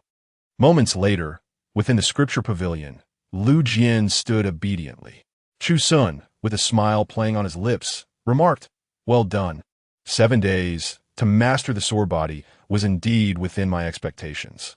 What truly delights me is that as Lu Jian embraces his sword body, the system has also bestowed upon me a gift of apprenticeship, rewarding me with the chaotic sword body. I now constantly feel a profound sword intent surging within me. Go and contemplate your sword body. In 3 days, we shall venture outside the sect." Chu Xun stated calmly. Lu Jian nodded obediently, refraining from further inquiries. 3 days passed swiftly. Whoosh! A streak of light enveloped Lu Jian as he soared out of the sect. Initially, Chu Xun did not plan to leave the sect, intending to remain in seclusion. Yet, seeing the immense opportunity bestowed upon his young disciple, who had now attained the chaotic sword body, it would be remiss not to offer some form of reward. Moreover, Lu Jian had yet to be tainted by darkness, had he spent more time within the sect. Only to return home to learn that the demon cult had been eradicated, it could potentially affect his state of mind. Most importantly, according to the trajectory of fate, Tianyun Kingdom was on the brink of calamity, with countless lives poised for a blood sacrifice. Such a brutal fate, while unknown to him, could not be ignored, especially knowing that he bore some connection to it. Hence, it was no longer prudent to remain in seclusion. Chapter 41. The Kingdom of Tianyun. With a swift motion, a streak of light traversed the eastern domain, heading towards a remote corner of the region. Lu Jian remained silent, contemplating how, under the guidance of Elder Chu, he had effortlessly crossed what would have taken him an arduous journey with the aid of magical artifacts. As he traversed this familiar path, he was filled with a mix of wonder and nostalgia. Upon reaching a primeval forest, his curiosity piqued, prompting him to inquire, "Master, where are we heading?" "Tianyun Kingdom," Elder Chu replied with a faint smile. Lu Jian and Appos' heart fluttered at the mention of Tianyun Kingdom. Despite his familiarity with the route, he felt a wave of confusion wash over him. After all, Tianyun was merely a remote corner of the eastern domain. Although he had an intrinsic connection to this place, it was perplexing that someone as esteemed as Elder Chu would pay attention to such an insignificant locale. "You shall find out upon arrival," Elder Chu said with a smile, offering no further explanation. Meanwhile, in the empire's capital of Tianyun Kingdom, an unprecedented calamity was unfolding. Beneath a clear sky, the citizens of the capital went about their daily lives, enjoying leisurely breakfasts and chirping cheerful tunes. Young scholars recited their lessons in the academies, creating a vibrant atmosphere. The people felt secure, well-fed, and unconcerned about foreign threats, all thanks to their wise sovereign who governed with finesse. Ah, what a blissful life! An elderly man stretched contentedly as he listened to a tune from the opera house, reflecting on the preciousness of such times and urging his grandson to cherish them. Suddenly, the skies darkened ominously. A tumultuous storm brewed, and the once clear heavens erupted in a gathering of black clouds. Initially, The old man thought it might be a coming storm, but as the oppressive darkness enveloped them, a sense of foreboding gripped the hearts of the people, drawing their gazes skyward. What is happening? Why has the sky turned so dark? This is quite strange. At that moment, the citizens of Tianyun Kingdom sensed the abnormality but dismissed it, believing that with all the powerful beings residing in their capital, nothing could go wrong here. However, a deep rumble echoed ominously. Within the impenetrable darkness, a black dragon slithered through the clouds, its massive head and ebony scales shimmering like forged black gold. Each scale reflected a chilling glimmer, particularly its sinister eyes, which exuded an insatiable greed that sent shivers through the hearts of the capital's populace. A dragon, a demonic dragon, the sovereign, seated upon his dragon throne, was the first to be alerted. He rushed outside, witnessing the dragon's presence, his pupils constricting in horror as an ominous premonition washed over him. Ha! A grotesque face materialized beneath the clouds, exuding malice and cruelty, its sinister laughter amplifying the sovereign and Appo's dread as he recognized the source. The demon cult. How could this be? These fiends were known for their inherent brutality and penchant for slaughter, having vanished from the eastern domain for centuries after being eradicated by the top sanctuaries. Now, they had resurfaced in Tianyun Kingdom, and an ominous dread permeated his thoughts. In the next moment, 3 shadowy figures descended from the clouds, cloaked in black, their faces obscured. From beneath their cloaks flickered eerie flames, instilling fear in those who beheld them. With eyes glowing ominously, one of them cruelly remarked, "Tianyun Kingdom, with its billions of souls, is a delectable feast. If we were to slaughter the entirety of Tianyun Kingdom, the blood sacrifice would elevate our cultivation to the verge of half-saint. Indeed, if all 3 of us break through to the half-saint realm, and a year later, when the Sage of Donglin falls, we can offer another blood sacrifice to the Donglin sacred land. At that point, we might even have a chance at the saintly realm." The sovereign of Tianyun Kingdom felt his scalp prickle in fear. The thought of these demonic cultists seeking to sacrifice his people was utterly horrific. "Might I inquire when Tianyun Kingdom offended you? If I have wronged you, please state your demands. I am willing to pay any price." "Price? Can you afford it?" One of the cloaked figures cackled. Suddenly, a peculiar crimson cauldron appeared amidst the black clouds, emanating wisps of red mist, reminiscent of human life essence. As the cauldron materialized, the entire sky reflected its duality, black and red. As the crimson mist descended, the citizens of the capital fell into a trance, their expressions vacant, life essence seeping from their bodies. No, the sovereign felt a surge of panic. How could his people be subjected to this demonic cult and Appo's insatiable hunger for life essence? He activated the National Protective Formation, enveloping the capital in a massive barrier, hoping to awaken his entranced citizens. "Foolish," another cloaked figure mocked, observing from above. There was no need for him to intervene. The black dragon plunged downwards, its tail sweeping through the formation, which had been robust enough to withstand Sage's power. The protective barrier crumbled, disintegrating in mere moments. The sovereign, as the formation and Appo's core, suffered a backlash, spitting blood in shock. He was filled with dread, uncertain of the black dragon's strength. One mere tail swipe had shattered the protective formation, extinguishing any flicker of resolve within him, leaving only boundless regret. Who had Tianyun Kingdom angered? Why had such a formidable demonic race descended upon them? The crimson mist from the cauldron spread once more, while in another part of the capital, a radiant light burst forth from the Tianyun Academy, the kingdom and Appo's most prestigious institution. The fate of the nation hung in the balance, and even if they were outmatched, they would stand resolute. Roar! The demonic dragon's roar shattered the sacred light, obliterating the hopes of the capital's citizens. They watched in horror as their life essence was drawn away, consumed by the crimson cauldron. Despair enveloped the sovereign of Tianyun Kingdom as he helplessly watched his life essence drain away, coalescing within the cauldron. In that moment, he could not fathom who could possibly come to their rescue. As the sovereign, a ruler of a small corner of the world, he had only encountered beings of the sage realm at best. Yet this black dragon exuded an unfathomable aura, leaving him at a loss for potential saviors. On the brink of despair, a thought struck him. He recalled a prodigious talent from Tianyun Kingdom, a young genius who had excelled beyond his years. Tentatively grasping at a final glimmer of hope, he pleaded, "Esteemed elders, we have a prodigy named Lu Jian, who has already made a name for himself in the Eastern domain. He may even have apprenticed under a great power. Might you spare Tianyun Kingdom for his sake?"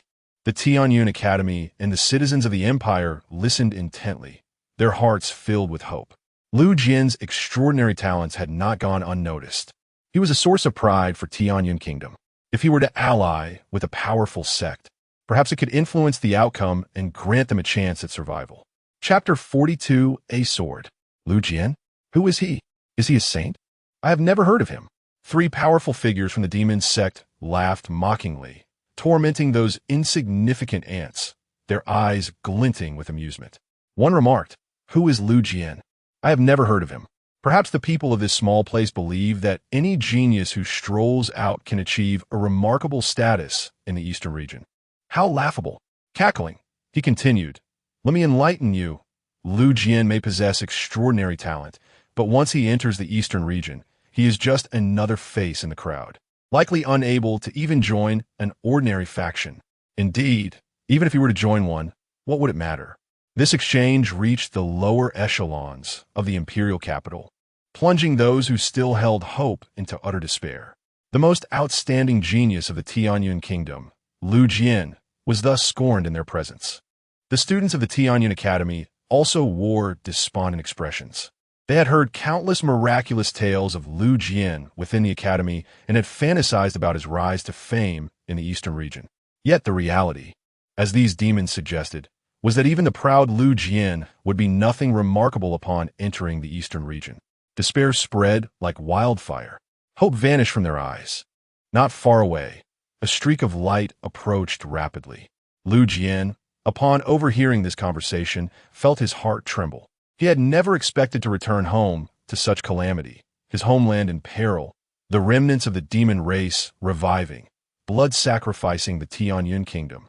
Most shameful of all was that he had become the hope in the Emperor and Appo's mouth, the pride of the common people. In a moment of fear and dread, he was grateful that he had joined the Donglin sect, accompanied by his master, Elder Chu. Yet, he was terrified that without his master's presence, the Tianyun Kingdom might face blood sacrifice, and he would remain oblivious to it for years. "Master," he looked at his mentor with pleading eyes, fully aware of his own inadequacy and the need for the elder's intervention at this moment.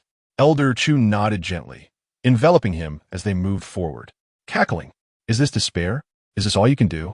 The three demon figures displayed mocking expressions, eager to torment these pitiful ants further. They taunted, "Let us reveal our identities. Even the leaders of the 6 holy lands in the Eastern region are easy prey for us, so your deaths are hardly unjustified." As the Tianyun Emperor trembled at the sight, he had realized their extraordinary nature when the demon dragon's tail had shattered the Tianyun Kingdom's formation.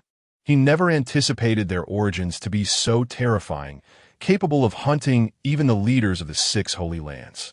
After annihilating the Tianyun Kingdom and absorbing its sacrificial power, our next target will be the Donglin Holy Land, a sect standing for millennia, likely with considerable depth.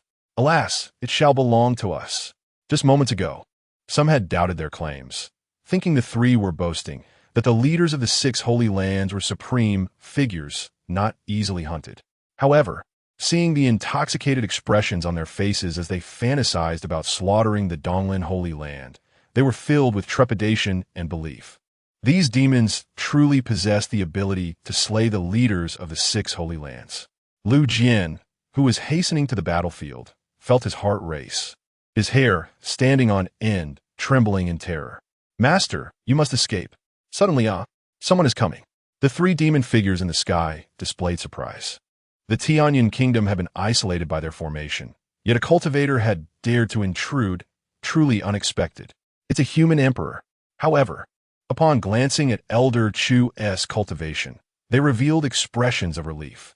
If it were a human emperor, it would be manageable. They knew well that the Tianyun kingdom lacked powerful figures capable of blocking anyone below the realm of a respected elder. Nevertheless, in their eyes, a human emperor was still inconsequential. The three were all-powerful figures of the ninth stage of human emperor, brimming with arrogance. One scoffed, a mere human emperor, just right for a sacrificial offering. His cultivation paired with the blood of countless lives would be quite delectable. What a pity he is too old. His vitality is severely diminished. Roaring, a grotesque head emerged from the black clouds, its eyes gleaming with malevolence. "Master, I want to eat him." Yet another figure in black robes shook his head disinterestedly. If it were a vigorous human emperor, it would be just right for a feast. But this feeble elder was of no consequence. It was the blood of the countless living beings that was of interest. With a resounding crash, as the massive black dragon merely poked its head out from the clouds, Elder Chu frowned slightly and waved his sleeve. A pure and unmatched sword aura burst forth, striking the indestructible scales of the dragon. Before the black dragon could let out a cry of agony, the sword aura obliterated it, reducing it to mere dust, leaving not a trace behind. This scene was indeed shocking, yet Lu Jian felt no joy, for he had overheard the prior conversation. These three demons could hunt even the leaders of the 6 holy lands, while his master, though powerful, was far from that level, his eyes reflecting profound shame and guilt. "Master, I truly am a harbinger of disaster. You must escape," Lu Jian lamented. "Not at all," Elder Chu replied gently. In an instant, 3 cloaked figures descended, their dark, narrow eyes ablaze with fury. The demon dragon was their meticulously nurtured mount, and its death ignited their wrath. "Leave? Do you think you can escape? Even if the King of Heaven comes, you shall not." The 3 figures from the demon sect glared coldly at Elder Chu, regretting their earlier oversight. This unassuming elder was, in fact, a figure at the 8th stage of human emperor. Below in the Tianyun kingdom, countless citizens and the emperor gazed upward, the upheaval above igniting a glimmer of hope within them. Especially upon seeing Lu Jian, they felt an uncontrollable surge of joy, only to have their expressions dim again, as the 3 demons had proclaimed that they could slay even the leaders of the 6 holy lands. No matter how transcendent Lu Jian and Appo's S-Master was, he could not escape death. With a hum, one of the men draped in a black cloak extended his palm, summoning a massive skeletal claw from above the clouds, its white bones exuding a chilling aura. "Too weak." Elder Chu shook his head lightly. If these 3 were the leaders of the Immortal Path sect, such as Qin Yu or Lu Nantian from the Zhenwu sect, it would be another matter. However, they practiced the demonic path and engaged in forbidden techniques, relying on obscure rituals for power, which were inherently insubstantial. Even with their 9th stage of human emperor cultivation, they lacked true 9th stage prowess. At most, they possessed the abilities of an 8th stage human emperor, slightly stronger than Zhao Yao. Their earlier claims of being able to hunt the leaders of the 6 holy lands were clearly mere boasts. Moreover, even if they did possess such strength, what would it matter? With a clang, the Qing Tong sword shimmered with a brilliant green light. Grasping the Qing Tong sword, Elder Chu effortlessly unleashed a streak of emerald sword energy, not even bothering to take a second glance. They were simply too weak. They did not warrant a second strike. Chapter 43. The Demonic Cauldron. Arrogance. The black-robed man, with chilling eyes, radiated fury. He was well acquainted with the top-tier powerhouses of the Eastern Domain, and there were only a few who had reached the 9th realm of the human emperor. The audacity of this suddenly appearing elder to belittle him ignited his rage. Boom! The skeletal hand came crashing down with increasing ferocity, yet abruptly, a flash of emerald sword light flickered. The verdant divine sword hovered calmly in midair, effortlessly slicing through the skeletal hand. The elder, grasping the divine sword, effortlessly executed a single strike.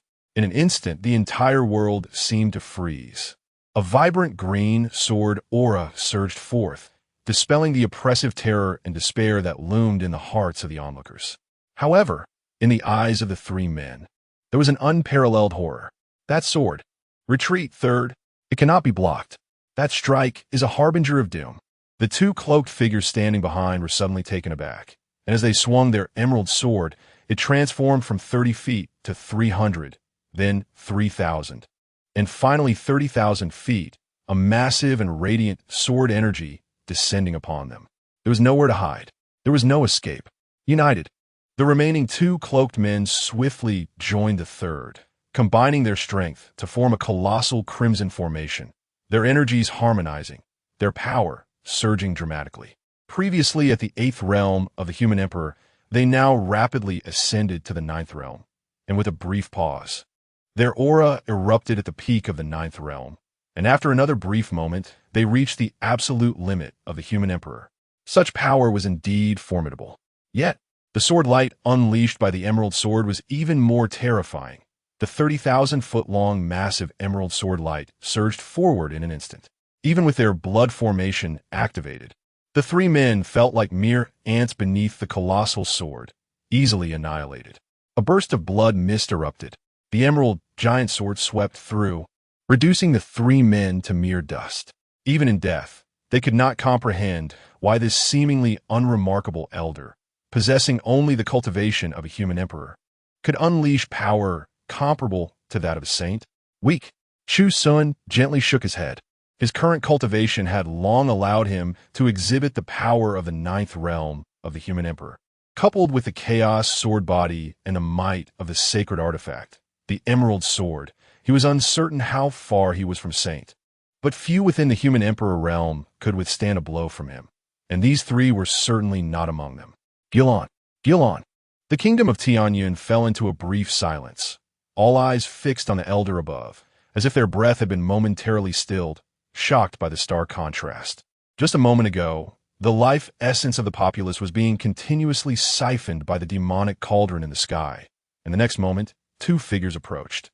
One familiar, Lu Jian, and the other an unfamiliar elder. Then, with a casual flick of his sleeve, the elder shattered the demonic dragon capable of breaking the protective formation of the kingdom of Tianyun, reducing it to a cloud of blood mist. With a light yet decisive strike, he eliminated three demonic entities in an instant. How can this be possible? How can this be? These three were capable of hunting the leaders of the 6 great sacred lands. After a brief silence, the kingdom of Tianyun erupted into a fervor of shock and cheers, particularly from the Tianyun Academy, where practitioners deeply understood what the leaders of the 6 sacred lands represented. Those 3 demonic entities had been on that level, yet were effortlessly slain by this seemingly ordinary elder with a single strike. One strike. Only one strike. This was utterly terrifying. Lu Jian, standing beside Chu Xun, was also in a daze, frozen in disbelief. Just a breath ago, he was sorrowfully contemplating his misfortune, feeling like a jinx for bringing disaster upon his master. In the next moment, his master had slain 3 demonic entities before his very eyes, and with just one strike. Moreover, standing beside his master, he could easily discern that his master had not even exerted his full strength. Even when executing that strike, his gaze was filled with disdain, not even contemplating a second strike. He couldn't help but think, they are merely boasting. Not quite. Chu Xun shook his head. While the earlier realm of the 3 might have seemed exaggerated, with their combined formation enhancing their strength to the absolute limit of the human emperor, there were indeed few at this level capable of defeating them. They were truly qualified to hunt the leaders of the 6 sacred lands, but alas, they had encountered him. Lu Jian found himself at a loss, staring blankly at Chu Xun, opening his mouth as if to speak but unsure how to begin. His mind racing with a single thought. This is just too ostentatious. Just as that thought crossed his mind, he quickly reined it in, secretly reprimanding himself for speaking ill of the honored one. Moreover, was his master really being ostentatious? It was clear that the 3 were simply too weak. His master was merely acting in accordance with his true nature. Chu Xun shifted his gaze to the crimson demonic cauldron above, which had absorbed the life essence of the people of Tianyun, appearing increasingly sinister and alluring. A faint visage of a faceless figure flickered on the cauldron's surface, only to vanish in an instant, transforming into a streak of light as it sped away. Something is amiss, Chu Xun murmured. Treasures typically lack sentience. Even a sacred artifact like the emerald sword possesses only a modicum of instinct. It would never flee when faced with an enemy. Yet this cauldron seemed aware of its surroundings, recognizing the fall of the three demonic entities, and attempted to escape into the dark clouds. Boom! A massive hand emerged, piercing through the dense black clouds, clasping the demonic cauldron, sending tremors through it as it shook violently in a futile attempt to break free. Yet the grip remained firm, and the strange crimson cauldron erupted with a powerful suction, ravenously consuming Chu Xun and Apos' cultivation. Oof! With a cold snort, the 8 desolation's palms struck down upon the demonic cauldron, producing a dull thud as a force of desolation spread out, becoming the nemesis of the cauldron, eliciting a sharp, anguished cry as it struggled. A soulless object dares to escape? It truly underestimates Chu Xun. He stepped forward, and in just a few strides, he stood before the demonic cauldron, which now chose to obediently submit, shrinking to the size of a palm, resting in his grasp. Meanwhile, the capital of Tianyun was liberated from the cauldron and Apos' tyranny. The citizens sat weakly on the ground, their faces pale as if recovering from a severe illness. Even the emperor was no exception, having suffered backlash from the protective formation and drained of life essence, appearing alarmingly frail, unable to even stand. Yet their spirits soared. They gazed eagerly at Lu Jian and the elder, secretly thinking, I always knew Lu Jian was extraordinary. Even in Tianyun, he was such a prodigy. And now, in the Eastern domain, he has truly showcased his talents, attracting such a powerful figure as his master. He is indeed the pride of our kingdom of Tianyun. The students of Tianyun Academy were also exhilarated, their eyes filled with admiration, whispering to one another, what a formidable teacher Lu Jian must have found. How could he be so powerful, able to easily slay those 3 demonic entities that claimed they could hunt the leaders of the 6 sacred lands? Could it be that he? Amidst their speculations, they noticed the emperor of Tianyun transforming into a streak of light, rushing forth to pay his respects. Chapter 44. The Slave. Senior. The emperor of the Tianyun kingdom exclaimed with immense gratitude as he beheld the figure resembling a streak of light rapidly approaching him.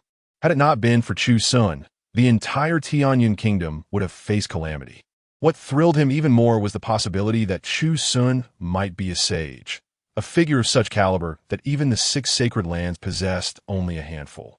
It was said that those of such stature were as elusive as dragons, seldom seen as they secluded themselves in meditation. To his astonishment, Lu Jian had managed to become a disciple of such a master. I am not yet a sage. Chu Xun gently shook his head, sensing the thoughts of the emperor. Although his combat prowess was nearly indistinguishable from that of a sage, his true realm still fell short. Humbly spoken, the emperor mused inwardly. That sword, towering at 30,000 zhong, could only have been wielded by a sage. Furthermore, it is only a sage who can manifest such terrifying power. His gaze involuntarily shifted to Lu Jian, filled with appreciation. Truly, Lu Jian was a prodigy of the Tianyun kingdom, displaying extraordinary talent from a young age. It was only upon entering the Eastern domain that his potential was fully unleashed. Under the weight of such admiration, Lu Jian felt a wave of shame wash over him. The emperor of the Tianyun kingdom, the citizens of the imperial capital, and even his former classmates likely believed he was thriving in the Eastern domain. Only he understood that had it not been for Elder Chu and Apos' timely assistance, he would have succumbed to despair and degradation, never to achieve the current glory. Moreover, Zhao Tianzi, he added, my master prefers to avoid bustling gatherings. Let us retreat to a quieter place. Very well. The emperor of the Tianyun kingdom, Zhao, responded cheerfully, personally leading the way to the royal palace. Under normal circumstances, Chu Xun would have expressed curiosity about the ancient palace. However, having subdued a magical cauldron, he was now eager to explore its mysteries. Prepare a chamber for me. I wish to enter seclusion for a few days. A flicker of disappointment crossed Zhao and Apos' eyes. The arrival of such an exalted figure in the Tianyun kingdom should have been a momentous occasion, promising immense progress in cultivation through guidance. Alas, the elder's disinterest meant this opportunity would be lost. Shortly thereafter, a lavish chamber was arranged. Incense burned softly the fragrance wafting through the air, instilling tranquility. Buzz. A crimson small cauldron materialized in Chu Xun and Appo's palm. Outside, though Zhao lamented the lost chance for enlightenment, his gaze sparkled with joy upon seeing Lu Jian. Lu Jian, you appear far more composed than before. He recalled Lu Jian's brilliance and vigor during his time in the imperial capital, regretting that he had only remained for 3 years before venturing into the Eastern domain. It seems your fortune is abundant, having gained a master of such caliber. Your journey must have been remarkable. Do share your experiences with me. Lu Jian looked up, momentarily stunned, as memories of his tumultuous entry into the Eastern domain flooded his mind, causing him to question his very existence. Indeed, Lu Jian hails from our Tianyuan Academy. Please elaborate on your thrilling exploits. Your fellow disciples would surely be captivated. The excited headmaster of Tianyuan Academy approached. Lu Jian stood there, utterly frozen, lost in a haze. Within the chamber, the crimson cauldron lay silent, feigning death. Bang! Chu Xun, unwilling to indulge the cauldron, lightly struck it with his palm. The seemingly gentle blow resonated like a thunderous bell, sending ripples that threatened to level the entire palace, had it not been for the simple formation protecting the chamber. Still not revealing yourself? Chu Xun furrowed his brow, swirling his palm for another strike. As he drew closer, the crimson cauldron trembled violently, breaking free from its restraints. Whoosh! A faceless visage emerged upon the cauldron, its features crudely etched but reflecting a look of terror, as if fearing another blow would shatter it to pieces. Who are you? Chu Xun inquired gently.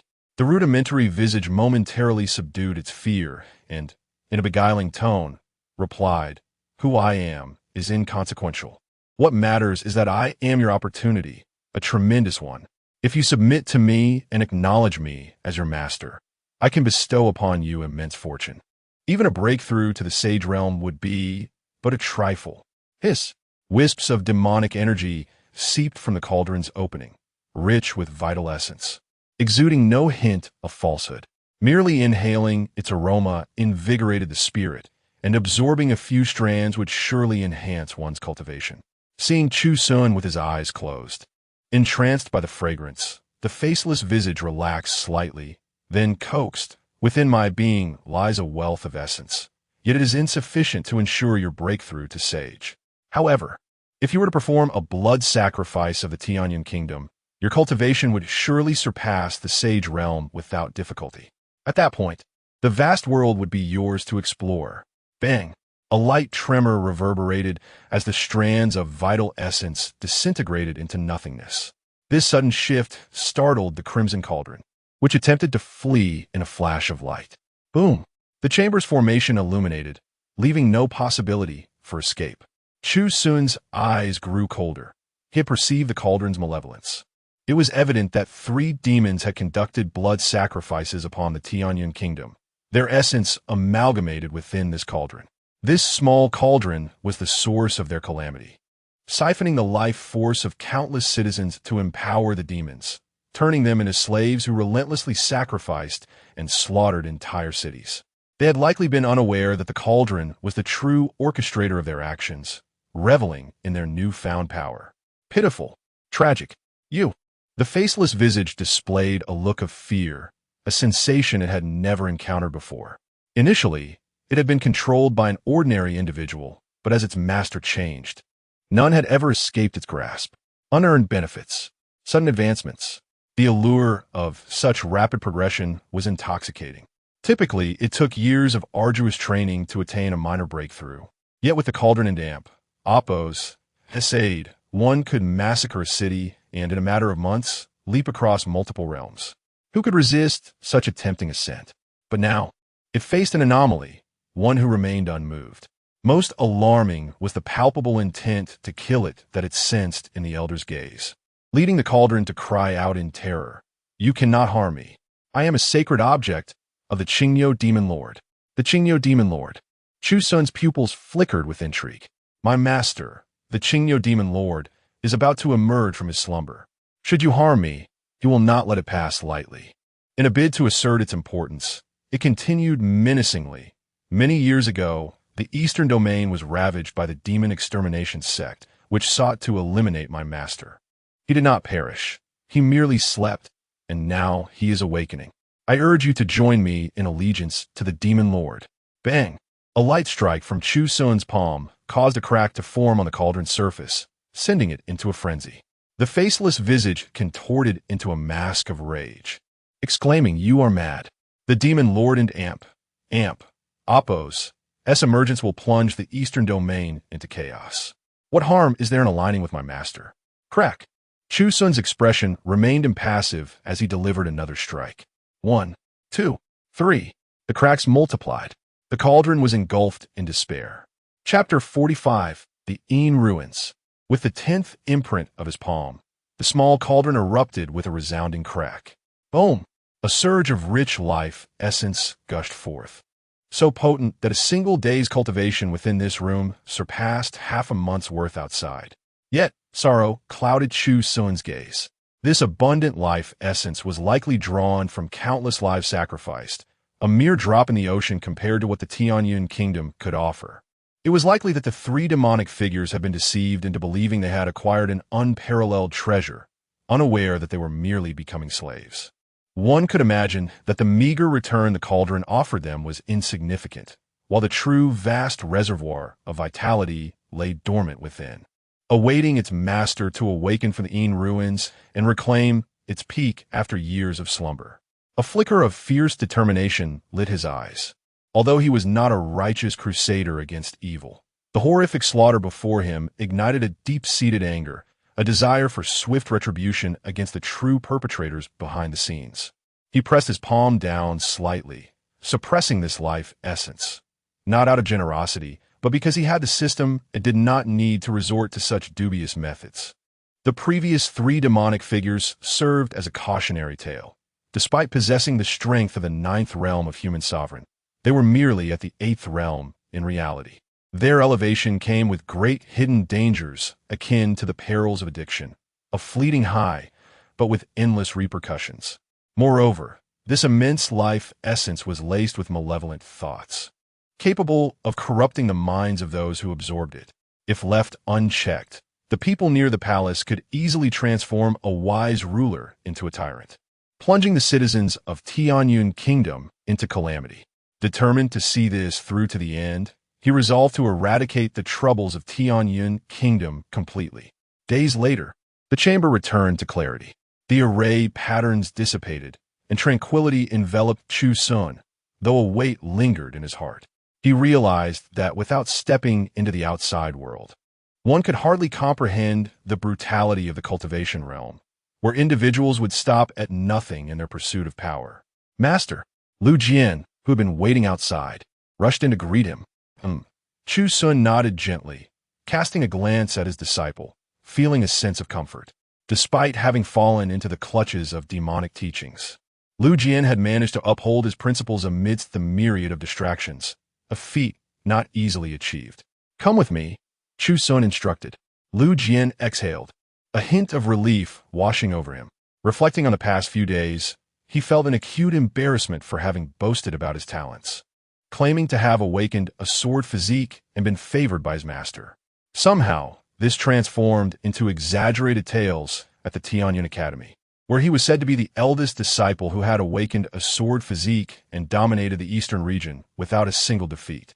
The rumors escalated to the point where it was said that he easily suppressed the younger generation and was sought after by the 6 great holy lands.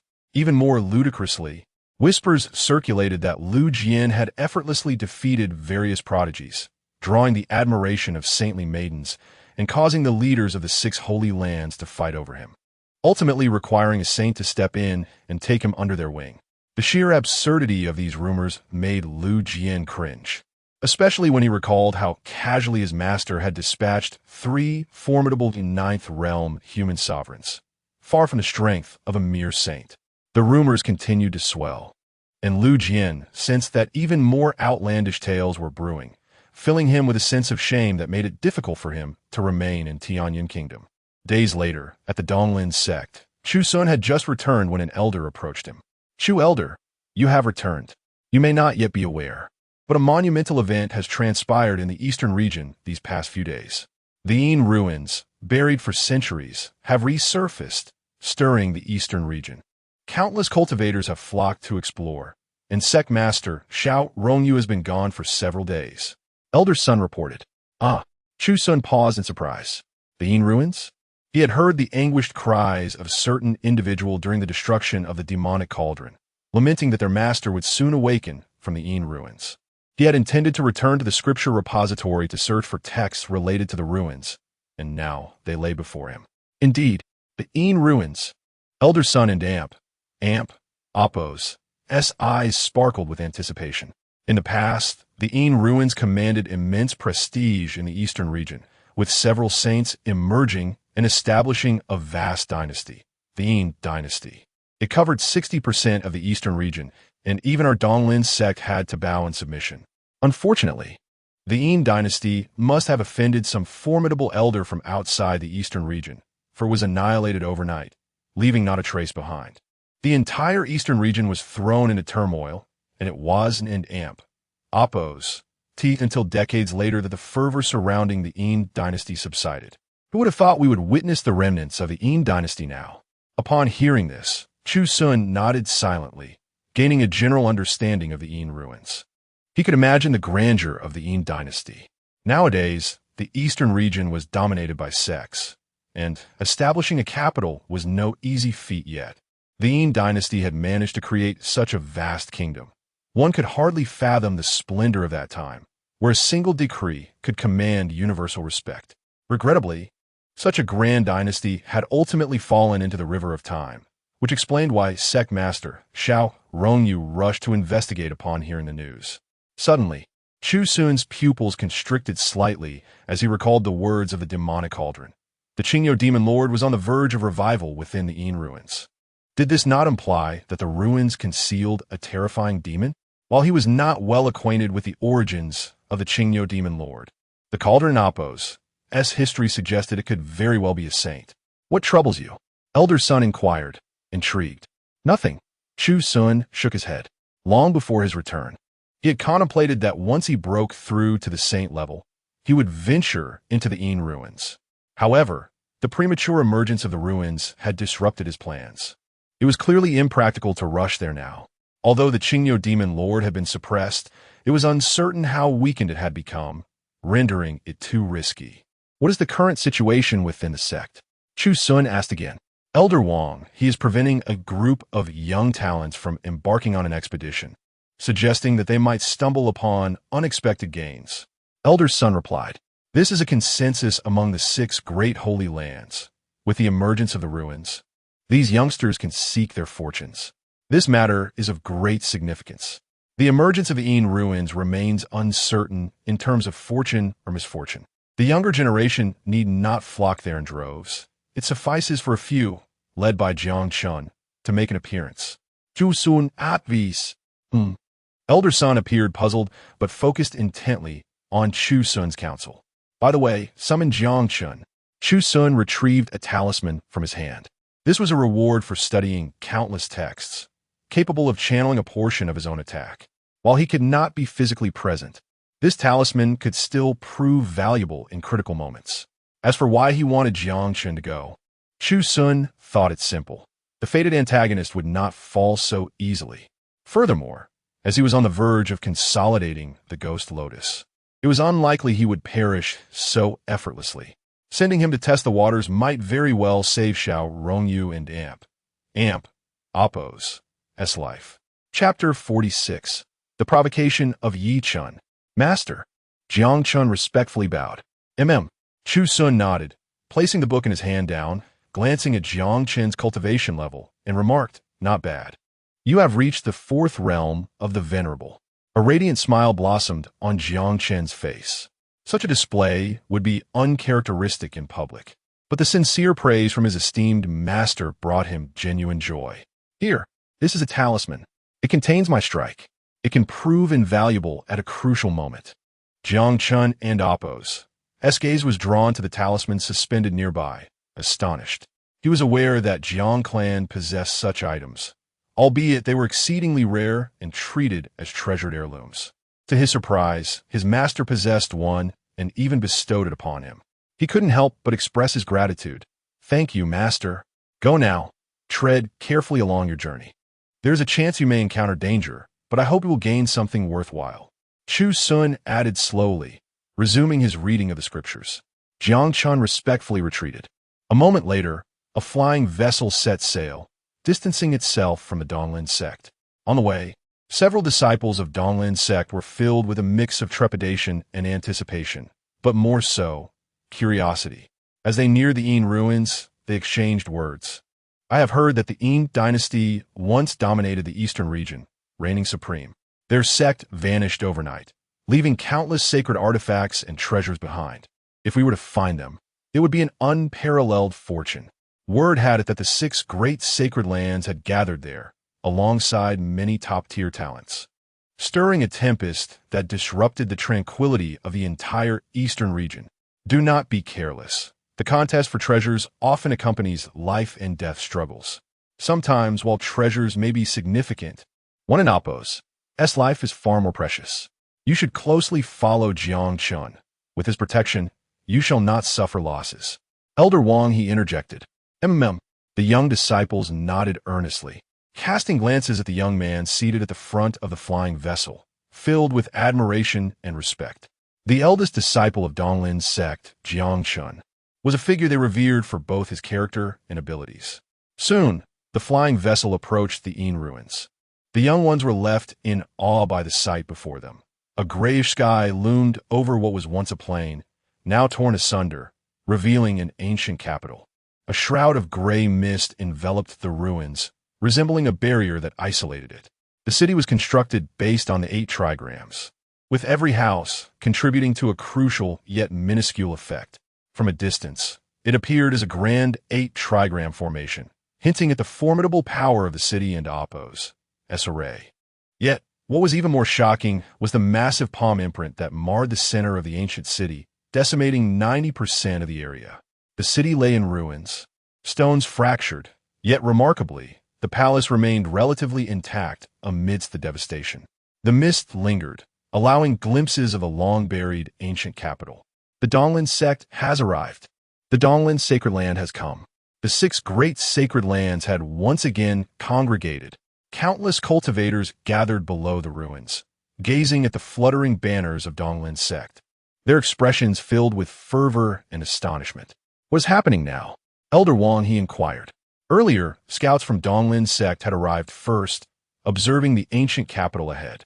They reported, "The leaders of the 6 great sacred lands have personally come, breaking the barrier to seek opportunities. However, the barrier has since healed, and no one has entered. Its strength is gradually waning. In a few hours, the younger generation will be able to enter." Wang, he nodded, contemplating it is not too late. Is that all the people from Donglin's sect?" A sardonic voice caused the assembled cultivators to pause. Even the powerful members of the Nangang clan were taken aback. The news of the impending demise of the Donglin sect as sage was no secret. Yet here stood someone foolish enough to provoke them. Looking around, there was a mix of surprise and relief. "It's him, Yi Chen, the Yi Chun of the Xiandao sect." Many scattered cultivators immediately perked up. The Xiandao sect was among the earliest arrivals, and Yi Chun had been challenging the geniuses of other factions, defeating them one after another, thus gaining notoriety. "It's him." The young disciples of Donglin sect recognized the intruder. Years ago, Yi Chun had caused quite a stir in Donglin sect, even attempting to woo Yi Qingsheng, only to be subdued by their eldest disciple, Jiang Chun. Now, having joined the Xiandao sect, he boasted of his accomplishments. Was this deliberate provocation? Jiang Chun squinted slightly, surprised to encounter Yi Chun again after more than half a year. Observing Yi Chen's stance, it seemed he was subtly asserting dominance within the Xiandao sect. In a flash, Yi Chun strolled through the void, locking his gaze on Jiang Chun, a cold smile gracing his lips. "I have long heard of the esteemed name of Donglin's sect and Appo's saint's son, Jiang Chun. Today, I have come to seek your counsel. Dare you engage in battle? Here it comes." The crowd below, eager for the spectacle, gleamed with delight. Yi Chun had previously challenged the saint sons and saint maidens of the Tianji sect and Shun En sect, defeating them one after another. Now, as his fame began to spread, he seemed poised to challenge Jiang Chun, aiming to make a name for himself across the eastern region. Many combative cultivators' eyes ignited with fervor as the focus of the eastern region converged upon this moment, a prime opportunity to seize glory. Unfortunately, lacking the requisite strength, they could only watch helplessly. A mere clown, once ruthlessly suppressed by my eldest disciple, and now he dares to provoke us. Does he not know his own insignificance? A young disciple of Donglin's sect exclaimed in anger, preparing to step in for his senior brother, only to be halted by Jiang Chen's raised hand. Lu Shidi, since this is a challenge directed at me, it is only fitting that I respond, he stated calmly, narrowing his eyes slightly as he discerned Yi Chun and Amp, Oppos, as exceptional talent. A venerable. No wonder he dared to challenge him publicly. It seemed that the protagonist and Oppos' fate was indeed extraordinary. Even after being forcefully subdued by himself, he had managed to rise again. A confrontation was imminent. Who would emerge victorious? Jiang Chun, as the legitimate son of the Jiang clan and the eldest disciple of Donglin's sect, had already reached the venerable realm, and among the younger generation in the eastern region, few could match him. Although Yi Chun was formidable, he might not be Jiang Chen's equal. I disagree. When Yi Chun faced the other saint sons and saint maidens from sacred lands, we did not think he could win either. And what happened then? He silenced all doubters. I believe Yi Chun will triumph once more. Whispers circulated, each holding firm to their opinions. Even the older generation cast curious glances, pondering whether Yi Chun, having already established his reputation in earlier battles, might indeed prove capable of defeating Jiang Chun. In the void, Jiang Chun sat cross-legged, donned in white attire, exuding an ethereal grace that overshadowed Yi Chun entirely. In stark contrast, Yi Chun appeared almost as an outsider. Chapter 47, Instant Defeat. Jealousy flickered in Yi Chun's eyes as he thought to himself, what are you pretending for? Soon enough, you will be crushed beneath my feet. With this thought, his mind grew calm, and he realized that the more he maintained his composure, the more his exceptional talent would shine. Boom! His cultivation surged explosively. The law manifestation realm, the prince realm, the venerable realm, all reached their peak state within mere breaths. Yi Chun and Oppos, as cold gaze fixed on Jiang Chun. In our previous battle, you relied on your realm. Now, I shall see what you possess to surpass me. Ignorant fool. Jiang Chun remained seated in the void, emanating a pure, sacred light that enveloped him, resembling the immaculate sun of the heavens. The young elites from the true martial sect, the divine movement sect, and the heavenly machine palace turned their attention toward him. Astonished yet puzzled, is Jiang Chun being so arrogant? Sitting there, does he intend to hold back his full strength? The holy maiden of the goddess palace, her beautiful eyes filled with tension, noticed Jiang Chen's pale complexion. Earlier, she had thought Yi Chen's cultivation was ordinary, only to realize later that the latter was exceptionally strong. Concerned, she transmitted her voice, Brother Jiang, be cautious. This person is formidable. Do not be deceived by his facade. Not a problem. Just a clown. One sword is all it takes. Jiang Chun boldly declared aloud, leaving the onlookers speechless. Even the other young masters from various sacred places frowned, finding his arrogance excessive. Suddenly, an ancient sword was summoned. Indeed, it was the Tai Xian sword. Wielding this blade, Jiang Chun swiped it with a swift motion. Instantly, the eyes of the young elites from various sacred grounds widened in astonishment as they fixated on the crescent sword light, their expressions a mixture of horror and awe, exclaiming, "What is this sword?" The dense sword light surged, radiating a terrifying sword intent. Even elders who had entered the venerable realm for years were shaken, feeling a chill run down their spines. The younger generation and Oppos, as cultivation levels seemed to approach, if not surpass, theirs. Boom! Yi Chun was at the forefront, engulfed by the sword light, experiencing an unparalleled terror. His eyes widened in disbelief as he gazed at Jiang Chun, questioning how such a sword light could possess such might. Unlike his encounters with other young elites, he felt an overwhelming sense of threat, as if this sword light could obliterate him. Impossible. I, Yi Chun and the destined child, with my grandfather's ring accompanying me. How could I possibly lose? Rumbling. The sword light surged and consumed him. Puff! As the dust settled, countless practitioners gazed up at the void in silence. Chun remained, clad in white like snow, exuding an unparalleled aura, surrounded by sacred light, embodying the essence of a supreme sun. In stark contrast, Chun appeared disheveled, his clothes tattered, sword scars marring his body, and blood trickling from the corner of his mouth. A pitiful sight. More crucially, an elder stood protectively in front of him. Had it not been for the elder's intervention, Chun might have perished beneath the sword and Appo's aura. This dark contrast revealed the final outcome. What surprised everyone was the ease with which Chun had achieved victory. He remained seated, not even rising, simply wielding the sword to deliver a blow that nearly annihilated his opponent. The onlookers were left speechless. If Chun had proven too weak, it could be forgiven. However, having recently defeated the rising stars of the Eastern Domain, including the Holy Son of the Heavenly Machine sect and the Holy Maiden of the Goddess sect, his strength was undeniable. Yet, he still suffered a crushing defeat. This indicated not Chun and Appo's weakness, but Chun and Appo's overwhelming strength. The young elites from the True Martial sect, the Divine Movement sect, and the Nangguang family narrowed their eyes, fixated on the sword, murmuring, "It is not that Chun is too strong. Rather, there is something extraordinary about that sword. The human emperor's sword, the Tyrant sword." Some recognized the sword and Appo's origin and gasped in astonishment. Sigh. The Holy Son of the Divine Movement sect exhaled deeply. If Chun could wield such power with a mere sword, it was indeed terrifying. Should he be using a human emperor-level artifact, it would not seem so outrageous, falling within expectations. Yet, one could not deny Chun's might.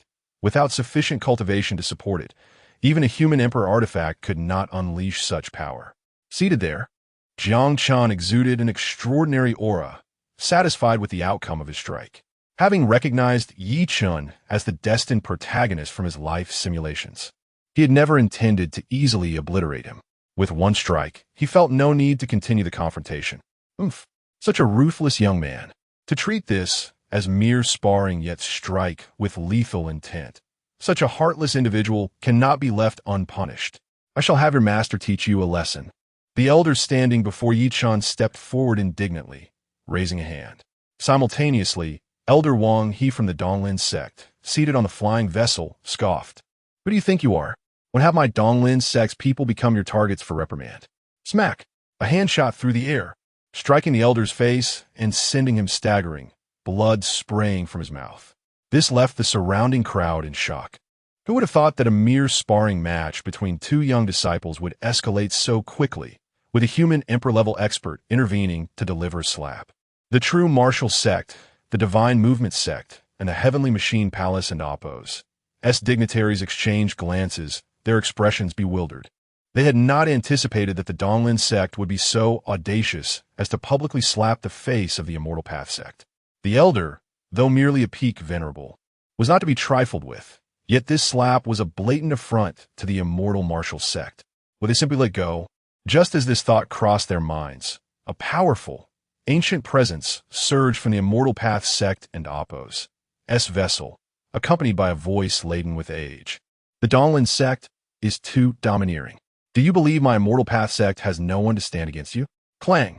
A piercing gaze descended from the Immortal Martial sect's vessel, bearing down with a weight akin to Mount Tai, making Chun's breath hitch. The voice continued.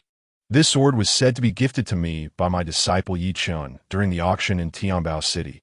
It has been unjustly taken by you, a shameless junior. Now, it returns to its rightful owner. Buzz! An even larger hand extended from the vessel, blotting out the sky. The presence of the human emperor sent shivers down the spines of the other sacred ground members, silently acknowledging, this old monster has grown even stronger. Simultaneously, there was a sense of regret. They had heard of the Tai Xian sword's fame. It was a treasure once held by Elder Chu in the Scripture Pavilion. Who would have thought he would be so generous as to bestow it upon a younger generation? Now, not only would the Tai Xian sword be lost, but the Donglin sect would likely suffer a significant loss of face today. Elder Wang He's pupils constricted slightly, astonished at the audacity of the opposing human emperor, questioning whether he feared the imminent arrival of their sect sage. Yet the opposing hand remained resolute in its intent to seize the Tyrant sword. Just as he prepared to act, he heard Jiang Chun and Damp. Oppose. As transmission, Elder Wang, do not worry. Allow me to handle this. Here it comes. Under the immense pressure, Jiang Chun felt no fear. Rather, he was invigorated and exhilarated. He clutched a talisman in his hand, secretly elated. My master truly possesses foresight. Knowing this journey would be perilous, especially gifting me this talisman. Now, I shall strike down this arrogant old fellow with one sword. Chapter 48. The Might of a Talisman. The old Taoist, entrenched within the flying vessel, felt an unsettling twitch in his eyelids, a premonition of impending doom that heightened his vigilance. He was acutely aware that after his recent breakthrough to the ninth realm of the human emperor, few remained who could pose a threat to him. Nonetheless, the recent agitation filled him with disquiet. He coldly declared, "The only beings capable of threatening me are the saints, and they are soon to enter a state of transcendence. Unable to venture forth, who then could challenge me?" Clang! A talisman was crushed in Jiang Chen's hand. What? A talisman? The human emperors of the true martial sect, the heavenly machine sect, and the divine movement sect quickly honed in on the talisman in Jiang Chen's grasp. But alas, before they could scrutinize it further, he had already reduced it to dust. Boom! A surge of overwhelming sword intent erupted forth, coalescing behind Jiang Chun into an ethereal and majestic figure. In an instant, this visage transformed from illusion to reality, and upon confronting the imposing hand, it merely sent out a ripple, effortlessly shattering it. A chorus of astonished voices reverberated through the air, but as they discerned the identity of that figure, they fell momentarily silent, exclaiming, "It is Chu Xun. This talisman belongs to him." The human emperor of the heavenly machine sect wore a strange expression, having previously assumed Jiang Chun wielded a formidable weapon. Now, revealed in its true form, it seemed less intimidating. "I wonder what this young man's reliance was. And it turns out to be him," murmured the human emperor of the true martial sect, his gaze betraying a sense of nonchalance. Though Chu Xun was powerful, the apparition ultimately possessed limited strength. I wondered what kind of divine being had appeared. Turns out, it is merely a lowly creature. The elder from the celestial Dao sect looked down disdainfully, mocking. Even if the master behind this talisman were to arrive, I could easily suppress them. To think a mere phantom could instill fear in me is sheer lunacy. Is that so? The figure behind Jiang Chun was indeed Chu Xun. With gentle and tranquil eyes, he summoned the Tyrant sword into his palm and effortlessly swung it. In that fleeting moment, a sword aura traversed thousands of miles, as if it were cleaving through the abyss. Hiss! The elder seated within the celestial Dao sect's vessel felt his pupils constrict in shock, his white hair billowing as he gazed at this radiant light. Even the disciples aboard the vessel displayed expressions of terror, feeling as insignificant as ants under the weight of this sword strike. This sword, the ancient being within the vessel, was thoroughly shaken, a seed of fear sprouting within him. Despite having broken through to the ninth realm of the human emperor, this was, after all, merely a talisman. Buzz, buzz, buzz. The array on the flying vessel activated first, as golden divine feathers coalesced, numbering in the hundreds of thousands, morphing into an enormous golden divine feather formation. A grand array modeled after divine birds by the ancestors of the celestial Dao sect. However, before a single breath had passed, the sword aura grew ever more intense, stretching across 30,000 miles, rivaling the brilliance of the primordial light, rendering both the vessel and the formidable practitioners aboard it feeble and insignificant. Roar! The elder of the celestial Dao sect formed seals with both hands, unleashing boundless divine powers as he cast forth massive hand techniques to block the sword light. Bang, bang, bang, bang, bang. The air was filled with a cacophony of thunderous explosions, plunging the surroundings into an unprecedented silence, as eyes widened in shock, all bearing witness to the overwhelming spectacle. Dust and smoke swirled, Flames erupted. Fragments of the vessel scattered. The onlooking practitioners trembled, for they knew that such was the might of the celestial Tao sect's powerful human emperor, coupled with the protective array of the flying vessel. Yet, the outcome was devastatingly grim. What of those within the vessel? The human emperor of the goddess sect gasped, her beautiful eyes fixated on the fiery explosion. Sensing an ominous premonition, she feared that the elder of the celestial Tao sect might perish.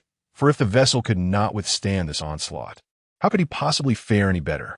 As the fierce flames receded and the dust began to settle, a weak voice emerged from the inferno. The human emperor of the true martial sect silently exhaled in relief. He is not dead. Yet, when the observers beheld the scene within, they were left speechless. The elder of the celestial Tao sect had lost all semblance of his former grandeur, his body riddled with sword energy, his pupils glimmering with the embers of life. Even if he survived, his time was surely limited. With a hollow gasp, he expelled sword energy from his mouth, his eyes filled with despair and unwillingness. Though he had achieved the 9th realm of the human emperor, standing atop the pinnacle of the eastern domain, his first venture post-seclusion had led to his downfall. Had he been defeated in a fair confrontation, he could have accepted it, but to be slain by a mere talisman wielded by a younger generation was an unbearable humiliation. He roared in rage, "I refuse to accept this." Boom! The residual sword energy erupted from his body, transforming into countless beams of sword light that illuminated the heavens. Puff! The elder of the celestial Tao sect, along with the vessel, was reduced to ashes. Hiss! The surrounding area fell into a deathly silence. As the eyes of the spectators returned to Chu Xun, they expressed profound astonishment, their fear directed towards Chu Xun. The human emperor of the goddess sect's pupils contracted. How long had it been since? Just a few months prior, Chu Xun had been in the 9th realm of the human emperor, barely able to protect himself, even at risk of perishing despite wielding the holy sword. Yet now, separated by thousands of miles, a mere talisman containing a fraction of his power was sufficient to obliterate a 9th realm human emperor, even under the protection of a flying vessel. Had the vessel not been present, would the elder of the celestial Tao sect not have been annihilated in an instant, leaving not a trace behind, unable even to utter a cry of despair? Terrifying. A prodigy. Is this what it means to accumulate strength over time and achieve greatness later in life? The 6 sacred lands were profoundly shaken, having not anticipated such a remarkable event to unfold during their wait for the Inshu ruins to open. An unparalleled giant of the 9th realm of the human emperor had fallen. Master, Yichen was thrown into a state of panic. His brazen provocations today, trampling upon various prodigies and saints, had all stemmed from the backing of his master. The elder who had just perished was his mentor within the celestial Tao sect, whose extraordinary status had expedited his cultivation speed. But now, he had been slain. The root cause lay squarely upon himself. Had he not provoked Chu Xun of the Eastern Lin sect, this calamity would never have occurred. Even if the leader of the celestial Tao sect chose not to pursue the matter, his future resources would surely be stifled. Moreover, in the wake of such a significant event, could the celestial Tao sect remain indifferent? His fate was sealed. His complexion turned pale, for it was not merely the loss of his formidable support. He felt the chilling aura of impending death surrounding him. Oof! Jiangqin's eyes glimmered with murderous intent. Recognizing that he could no longer afford to hesitate after the previous failed strike, he resolved to take action. With the celestial Tao sect and Oppos' support obliterated, it would be best to eliminate Yichen at once. Clang! Rising from his seated position, he grasped the Tai Xian sword, transforming into a streak of light as he descended upon his target. Chapter 49. The Fortuitous Fate of the Chosen One. Help! Yichen's face turned pale. He had already suffered severe injuries from a sword strike and knew he was no match for his opponents. The Holy Son of the true martial sect, the Holy Son of the Heavenly Mechanism sect, and the Holy Maiden of the Divine Maiden sect looked on with indifference, some even sporting cold smirks. Yichen, once audaciously provoking them and stepping over their heads, had now accumulated a wealth of resentment as they reveled in his misfortune. The emperor of the true martial sect furrowed his brow. After all, the immortal martial sect, and he had formed a temporary alliance against a common enemy. Witnessing the demise of the other sect's juniors felt somewhat unjust. There's no need to intervene in this trivial matter, the emperor of the Divine Maiden sect remarked calmly, holding a particular disdain for Yi Chun. The emperor of the Divine Maiden sect, along with those from the Heavenly Mechanism sect and the Nangong clan, shared a similar sentiment. The emperor of the True Martial sect contemplated briefly, but ultimately decided against interference. Save me. Yi Chun scanned his surroundings, despair deepening as he realized no emperor was willing to lend assistance. His resentment towards Jiang Chun surged, unable to comprehend why, despite his past successes and smooth sailing, he continued to suffer setbacks at Jiang Chun's hands. Enough! A thunderous voice echoed across the land, drawing the attention of many. A figure clad in Taoist robes approached, the emperor of the immortal Tao sect, his eyes wide with incredulity and fear. He had felt restless during his meditation at the Eastern Lin sect and, upon arriving, was met with the sight of the immortal Tao sect's flying vessel shattered, and the death of the reclusive Zhao, causing a wave of despair to wash over him. Previously, he had mocked the Eastern Lin sect for lacking top-tier experts. Now, the immortal Tao sect faced a similar predicament. Zhao Huangshao, Zhao Qingsu, Zhao Gunan. These formidable emperors had perished due to the Eastern Lin sect, and now even the recently ascended Emperor Zhao had fallen, igniting a ferocious rage within him as his eyes reflected a terrifying sword intent. He raised his hand, intent on obliterating the Eastern Lin sect and Oppos, S members. This is a matter for the juniors. It is excessive for the elders to intervene. An elderly man with silver hair traversed the distance to intercept him. Jiang Chun and Oppos, S eyes brightened upon seeing him. Granduncle. The silver-haired elder was none other than the delayed arrival of the Jiang clan. He nodded slightly. The emperor of the immortal Tao sect, in a fit of rage, retorted, "Are you Jiang clan also intending to meddle in the affairs between my immortal Tao sect and the Eastern Lin sect?" The elder shook his head. "Meddling is not my intention. I merely cannot stand by while you bully my clan's eldest son. I witnessed that scene as well. Zhao's arrogance led to his downfall, so he has no one to blame but himself. You should take heed. Your top-tier emperors are dwindling." You, the emperor of the immortal Tao sect, gritted his teeth, recognizing the veiled threat in the elder's words. He was the only top-tier emperor left in the immortal Tao sect aside from Qinyu, and should he fall, it would spell doom for their sect. It cannot escalate further. The emperors of the Divine Maiden sect, Heavenly Mechanism sect, and True Martial sect understood the gravity of the situation. Their gazes lingered on Jiang Chun, pondering the earlier sword strike's might, exchanging glances and questioning. Could that sword truly have been struck by Chu Xun? Unlikely, one remarked. Months prior, Chu Xun was merely at the 5th stage of the Emperor realm, barely wielding the sacred artifact, the Tai Xian sword, to match the power of the 9th stage, but could not be sustained. The sword just now was nearly at the level of a saint. The emperors fell into contemplative silence, recalling the immense sword light that shattered the formation on the flying vessel and decisively killed Zhao.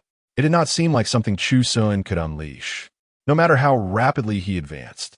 Concern flashed in the True Martial sect emperor and Oppos. His eyes. He found it difficult to assess the situation. Once this matter concludes, I must report to the sect leader. The Eastern Lin sect cannot be left unchecked. They must be eliminated swiftly. It may not necessarily be Chu Xun. Perhaps he employed some secret method, speculated the emperor of the Heavenly Mechanism sect, reluctant to accept that Chu Xun and Oppos' power had surged to such heights. What a pity. Jiang Chun felt a tinge of disappointment. This was a rare opportunity, yet he still could not bring Yi Chun to his end. He mused, truly the protagonist of destiny, surviving against all odds. Casting a cold glance at Yi Chun, he noted that the immortal Tao sect had been severely weakened. Protecting Yi Chun would be a challenge. He resolved to find another opportunity to eliminate him entirely.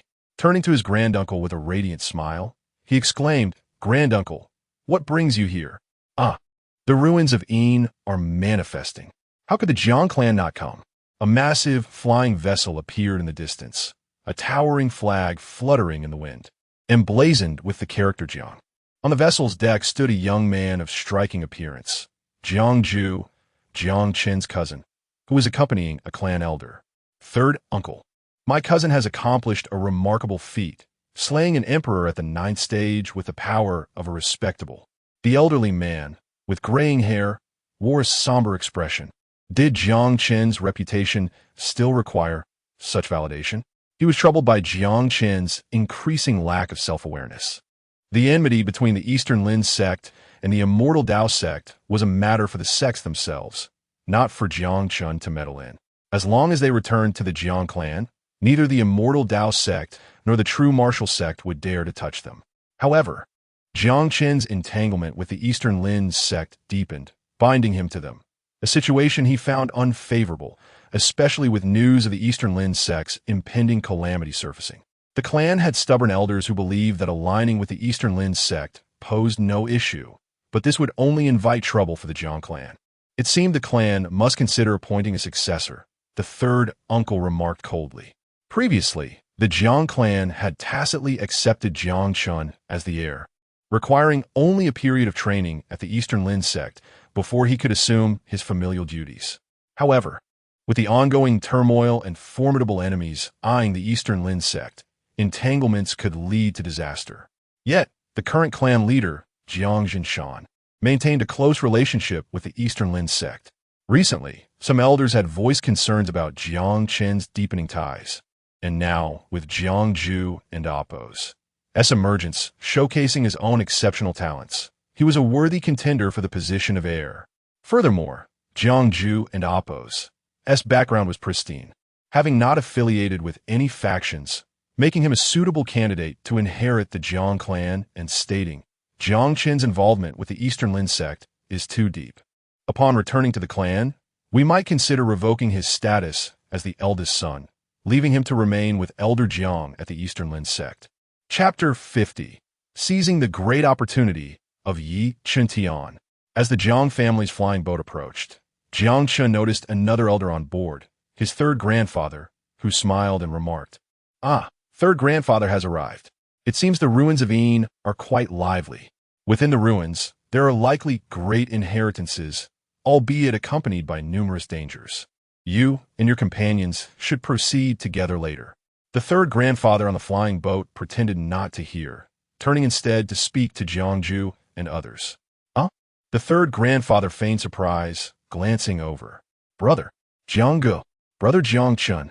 The young people on the flying boat greeted Jiang Qin. He merely nodded, casting a glance at his third grandfather and then at Jiang Ju beside him, choosing not to say more as he lightly stepped back onto the flying boat of the Donglin sect. "Oomph."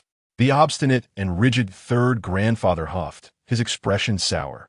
With the Jiang family's younger generations present, Jiang Qin still chose to align himself with the Donglin sect, indicating that his heart had already strayed from the ancient Jiang family, making him unfit to take over its legacy. On the Donglin sect and Apos' flying boat, a joyful atmosphere prevailed. Senior brother, senior brother, senior brother. Seeing their affectionate and sincere smiles, Jiang Qin returned the gesture with a gentle nod, his gaze drifting to the faintly shimmering barrier ahead. Murmuring, "It has weakened slightly. In a short while it will be breached." Indeed, Elder Wang he stood on the deck, nodding, his eyes clouded with worry. "This journey is fraught with danger. You must remember to proceed with caution upon entering. Do not force opportunities that are not meant for you." A peculiar light flickered in Jiang Qin's eyes as he stood quietly. Time passed swiftly. Soon, the brief interval was over. Buzz, the grayish barrier trembled gently, as if shedding a layer of dusty veil, significantly diminishing the barrier protecting the ruins. The other factions displayed expressions of delight. "It is done." Whoosh. In an instant, figures began to weave into the ruins. The barrier that had previously obstructed everything no longer hindered these young ones, allowing them to pass freely. Swish, swish, swish. "We shall go too." With Jiang Qin's words, he led the members of the Donglin sect through the barrier, arriving in the ruins of Yin, where a chilling and overwhelming sight greeted them. The city lay in darkness, the sky dim, enveloped in an ancient aura buried by time. The dilapidated structures, green-tiled roofs, and a stifling atmosphere were palpable. Buzz, buzz, buzz. A thick fog surged forth, engulfing them, leading the Donglin sect disciples to exclaim, "No wonder we Kuden and Oppos, TC the sect masters outside. Such dense fog conceals all divine light. What we observe from the outside must have been mere illusions." Several nodded in agreement. Glop, glop, glop. Before any could speak, a synchronized sound of footsteps echoed, leaving them bewildered. What is that sound? It resembles a military formation. In the mist, they discerned a group of soldiers marching in orderly ranks, clad in ancient armor, either bronze or silver, yet dulled by the passage of time, with only eternal black remaining. Each soldier appeared cold and numb, yet radiated an aura of lethal intent. All of them are at the marquee level. The leader is at the sage level. Junior brother Lu whispered in astonishment. He felt a tremor of fear. For the sage level was a pillar among the 6 great sacred lands. Yet here in the ruins, it was merely a small squad leader of a patrol. What astonished them most was that, although the sound of footsteps echoed, in mere breaths this group of armored soldiers, wielding sharp blades, vanished into thin air. This left the Donglin sect members feeling a chill, exclaiming, "Are they human or ghost?" Jiang Chen's pupils contracted slightly. Though his master had warned him of the dangers of this journey, such strange occurrences still took him by surprise. He glanced back at his fellow disciples and asked, "Do you wish to follow me or seek opportunities on your own?" "Follow senior brother Jiang." "Follow senior brother." The Donglin sect members, initially contemplating a separation for exploration, now firmly resolved to stay by their senior brother's side, confident that he would not abandon them in times of crisis, and that he would share any fortunes they might find. Very well. Jiang Chen nodded lightly. At that moment, they heard footsteps in the fog again, and upon clarity, they recognized that they were the disciples of the heavenly machine sect, seemingly opting for solitary adventures. As they continued, they encountered many solitary figures. Evidently, other sect members had chosen to disperse, seeking their own fortunes, hoping to attain great blessings and potentially rise to the status of a saint. The Donglin sect members, however, took a simpler approach. They clung to Jiang Chun, well aware that with him around, aspirations of becoming a saint were futile. They were likely to be suppressed instead. As they progressed, the number of people dwindled. Approaching the city's exit, only 5 remained, yet Jiang Chun and Oppos, as eyes glimmered with intense joy as he exclaimed, "This is it. Senior brother, do you know what this place is?" Junior brother Lu inquired, puzzled. Jiang Chun, however, did not respond, his gaze burning with intensity. His plans for the ruins of Yin were still fresh in his mind. He closed his eyes, recalling the simulated life he had envisioned, where according to the normal trajectory, Yichen gradually grew within the Donglin sect, quietly achieving the sage level beneath his very eyes, yet remained unable to contend with him. Every turning point stemmed from these ruins. Within lay great inheritances. Yichun had obtained his legacy here. Ironically, while he had once sought to suppress Yichun, driving him away from the palace and Oppos' direction within the ruins, he inadvertently enabled Yichun to discover the true inheritance of Yin. There are 3 essential items within. One is a technique, the Great Phoenix Scripture, the national legacy of the Yin dynasty, enabling one to combat beyond their level. The second is the national sword, the ancestral artifact of the Yin dynasty, capable of suppressing fortunes and defending against foes, embodying the accumulated fortunes of the Yin dynasty over millennia, its value immeasurable. The third is a mysterious inheritance, the most precious treasure among the legacies of the Yin ruins. The fall of the Yin dynasty occurred because of this inheritance, coveted by the external powers of the Eastern domain, which ultimately led to the dynasty and Oppos' demise. Yet, despite their thorough searches, they never found it. Who would have thought it lay hidden in such an inconspicuous spot? All 3 are treasures of immense worth. Yichen also rose to prominence through these 3 elements. Whether in terms of techniques or foundational strength, they were not inferior to his own. In fact, they even surpassed him, leaving a foreshadowing of his eventual downfall. Little did he expect that after witnessing the life simulation, Yichun and Oppos, as tremendous opportunity would be snatched away by himself, causing an involuntary smile to bloom at the corners of his mouth. Chapter 51. The Crisis of Xiao Rongyu. The Ruins of Yinsu. Chu Xun is also present. Yet at this moment, he suddenly feels an emptiness in his soul, a sense of loss, as if he has missed out on a monumental opportunity capable of altering the trajectory of his life. This sensation renders him quite uncomfortable. In bewilderment, he murmurs, "What has happened?" Within the ruins of Yinsu, Xiao Rongyu is also among them. She belongs to the earliest group. The emergence of the ruins has stirred the major forces of the eastern region, with the masters of the 6 sacred lands personally arriving at the scene. They joined forces with the heads of the Nangong and Jiang clans to pry open this long-sealed relic, tearing a rift that allowed several peak figures to enter directly. They subsequently dispersed, each seeking their own fortunes. Amidst the hazy mist, Xiao Rongyu, adorned in a vibrant red robe, with features like a painting and a touch of cinnabar on her brow, strolls through the obscuring fog. She hears a series of eerie sounds reminiscent of iron armor, and soon catches sight of a pair of hollow patrolling soldiers, clad in black armor and wielding long spears, advancing towards her. There is no escaping this. Xiao Rongyu sighs softly. As long as these soldiers do not confront her head-on, she would generally be unharmed. However, this particular group has followed her for some time, making evasion impossible. With a swift motion of her sleeve, a gust of wind sweeps through, causing all the soldiers to vanish into thin air. The second wave approaches. Xiao Rongyu murmurs to herself, realizing that the first wave she encountered merely consisted of puppets at the princely level, while the second wave has already reached the esteemed realm. She silently acknowledges the necessity of not lingering here, and her figure swiftly disappears from sight. Although she gains no tangible rewards from vanquishing the illusory armored soldiers, it brings her a glimmer of hope. As she draws nearer, she realizes she is approaching the imperial city, or perhaps she is already within its confines. Closing her eyes, she contemplates the distribution of regions within the Yin dynasty. The Pharmaceutical Pavilion is dedicated to the cultivation of various divine medicines for the royal family. This place is exceptionally precious, not only because the Yin dynasty has dominated the eastern region for many years, amassing countless divine herbs, but also due to centuries of dormancy, allowing even seedlings to mature into rare divine medicines.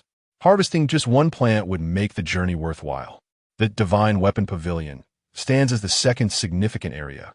For years, the Yin dynasty has looked over the eastern region, with several saints residing there, producing innumerable magical artifacts.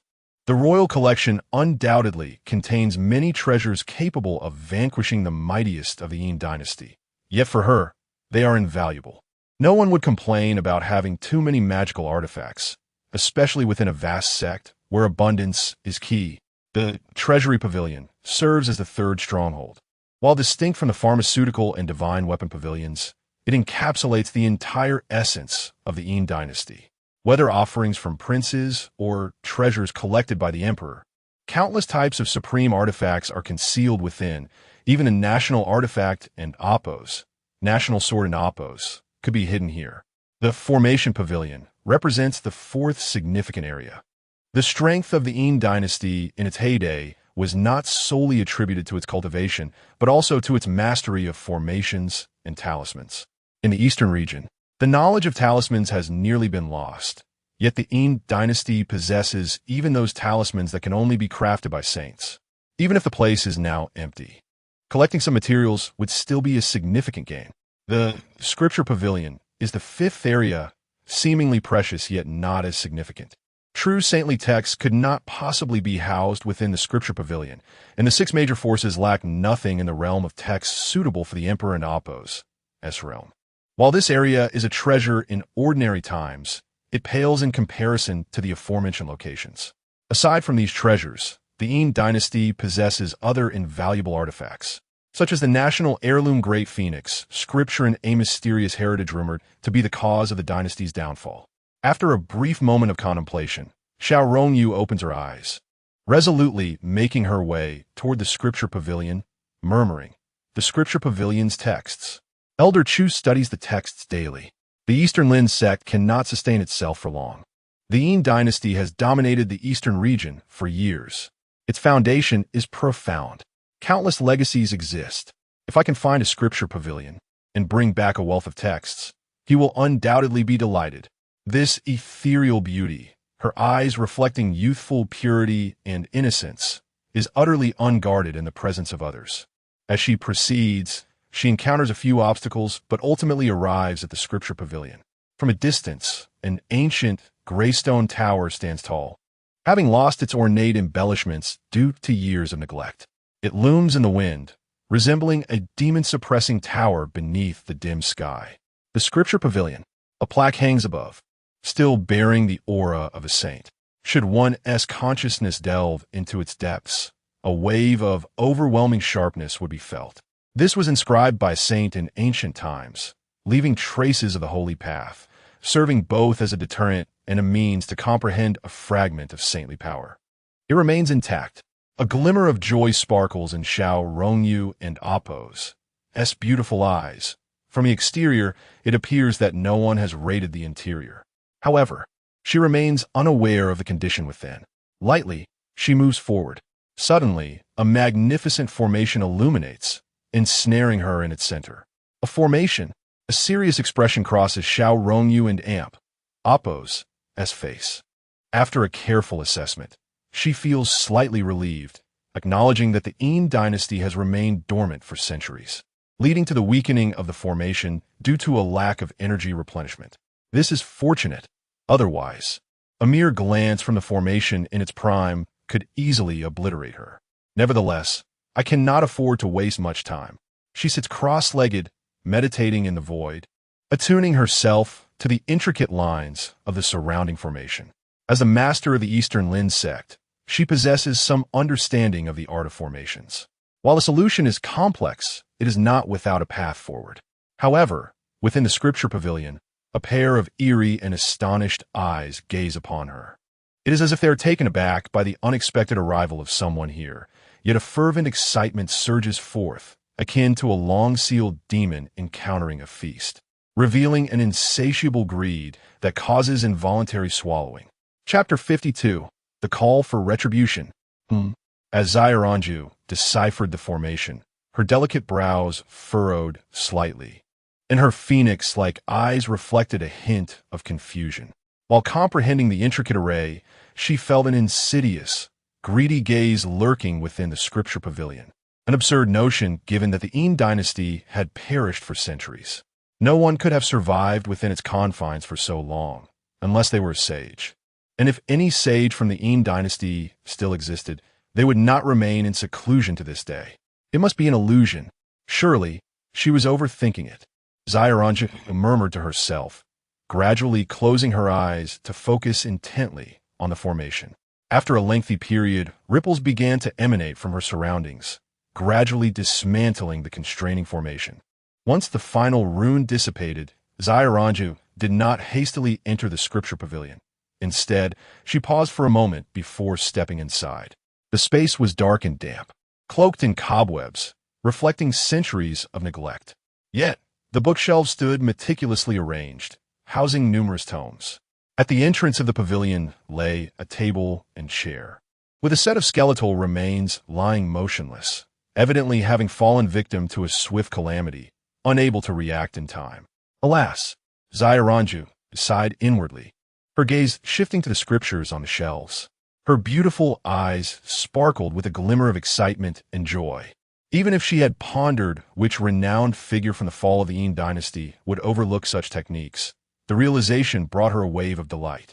The lowest tier was intact, and any discrepancies above would be minimal. Cackling, little girl. Suddenly, a ghostly claw shot forth from behind Xiaoranju with startling speed, leaving no time for her to react. Yet, she shattered a protective jade talisman, and in an instant, a shimmering barrier enveloped her. The ghostly claw struck the shield, merely sending her sprawling backward. Indeed, someone was here. Xiaoranju's pupils constricted.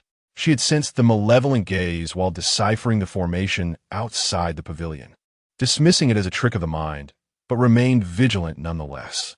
Little did she expect an ambush upon entering. Oh, the Eastern Lin sect's talisman. What connection do you have with the Eastern Lin sect? In the shadowy pavilion, a sinister figure loomed on the wall, revealing an eerie smile. As the apparition materialized, it floated in mid-air, its malevolent eyes gleaming with curiosity. It scrutinized Xiaoranjiu and Apos, exquisite face, licking its lips greedily. I have been forced to linger in this place for centuries, and it has been far too long since I tasted blood, especially from such a delicate little girl. Truly, a fortunate encounter. A demonic cultist, a member of the demon race. In an instant, Xiaoranjiu recognized the identity of the bizarre figure, her pupils narrowing in shock. She had not anticipated the reemergence of the infamous demon from the eastern region, appearing within the ruins of the Yin dynasty. Cackling, "It seems you recognize me as a member of the demonic sect, yet you fail to grasp my true identity. Allow me to enlighten you. I was known as the Qing Neo-Demon Lord in my heyday." Boom! Xiaoranjiu's heart trembled violently. How could she not know this name? Or rather, no one among the 6 great sacred places was unaware of it. The Demon Extermination Conference had targeted the Qing Neo-Demon Lord, with various factions banding together to eliminate him. Little did she expect him to have survived and infiltrated these ruins to evade disaster. Cackling, "Little girl, you have yet to disclose your connection to the Eastern Lin sect." The Qing Neo-Demon Lord's face bore a greedy expression, mingled with excitement. Severely injured, he had hidden himself within the ruins, falling into a deep slumber, awakening to find himself sealed within the Scripture Pavilion. He sensed the formation weakening and saw a glimmer of hope, with delectable prey delivered to him. A little girl at the 5th realm of the human emperor, making him immensely satisfied. If she were too powerful, he would struggle to contend with her in his weakened state. If she were too weak, she would not replenish his energy effectively. However, a 5th realm human emperor was just right to restore some vitality and could be easily subdued. He felt no worry that this little girl could escape his grasp. Forbidden technique. Phoenix body. With a resolute expression, Xiaoranjiu ignited her life essence, gaining immense power. She had only employed this technique twice in her life. Once before the Eastern Lin sect, fearing for Elder Chu's safety, and now, in this moment. Boom! Her cultivation surged. From the 5th realm of the human emperor to the 6th, 7th, 8th, and finally, the pinnacle of the 9th realm. In an instant, her strength escalated from unremarkable to extraordinary, leaving the confident Qing Neo-Demon Lord momentarily stunned, unable to react in time. Boom! After breaking through to the 9th realm, Xiaoranjiu swung her sword, not aimed at the Qing Neo-Demon Lord, but toward the outside world. A blazing wave of flame erupted, dispelling the surrounding mist. Not far away, the leaders of the Tiangong sect, the Xiandao sect, and the Xinxing sect furrowed their brows, casting glances at the commotion and silently pondering. What has compelled Xiaoranjiu of the Eastern Lin sect to unleash such formidable power? The ruins of the Yin dynasty. There are demons. Xiaoranjiu's voice resonated like thunder, erupting into a sonic wave. Boom! The eyes of Lu Nantian, the lord of the Jinwu sect, widened in shock. His first instinct was to halt his flow of energy, and in the next moment he instinctively transformed into a streak of light, racing toward the Scripture Pavilion, heedless of provoking the immense terror of the ruins.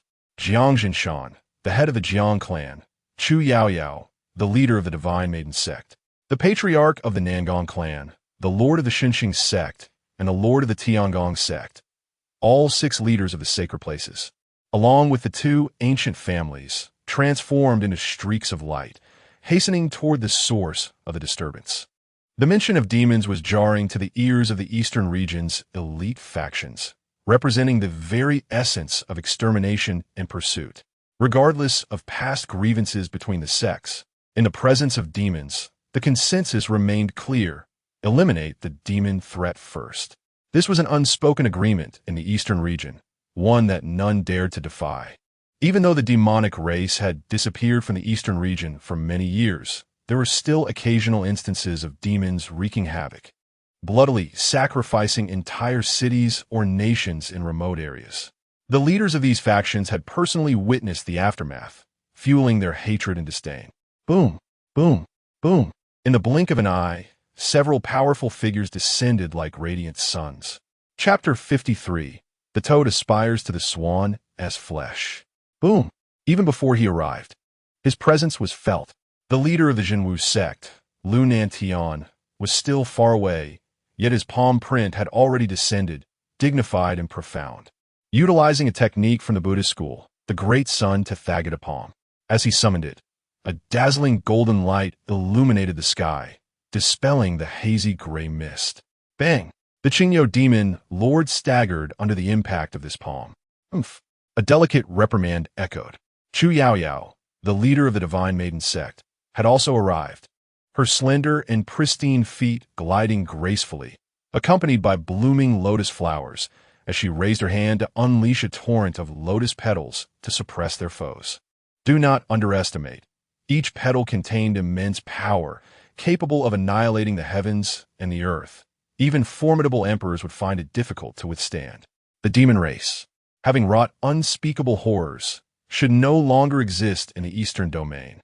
The leader of the Tianji sect, clad in a blue and white robe, wielded a dust whisk, gently sweeping it down, transforming countless strands of dust into sharp sword qi.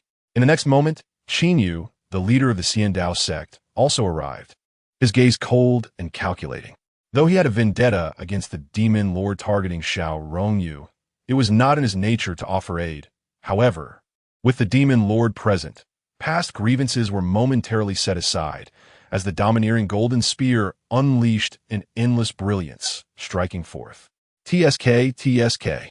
This spectacle left the newly arrived head of the Jiang family in awe, muttering, "In terms of close combat, Qin, the leader of the Xiandao sect, is truly formidable. Who could withstand such a fierce spear intent?" Yet, despite this acknowledgement, they still took action to subdue the foe. Rumbling. Hud. Bang, bang, bang. Clang.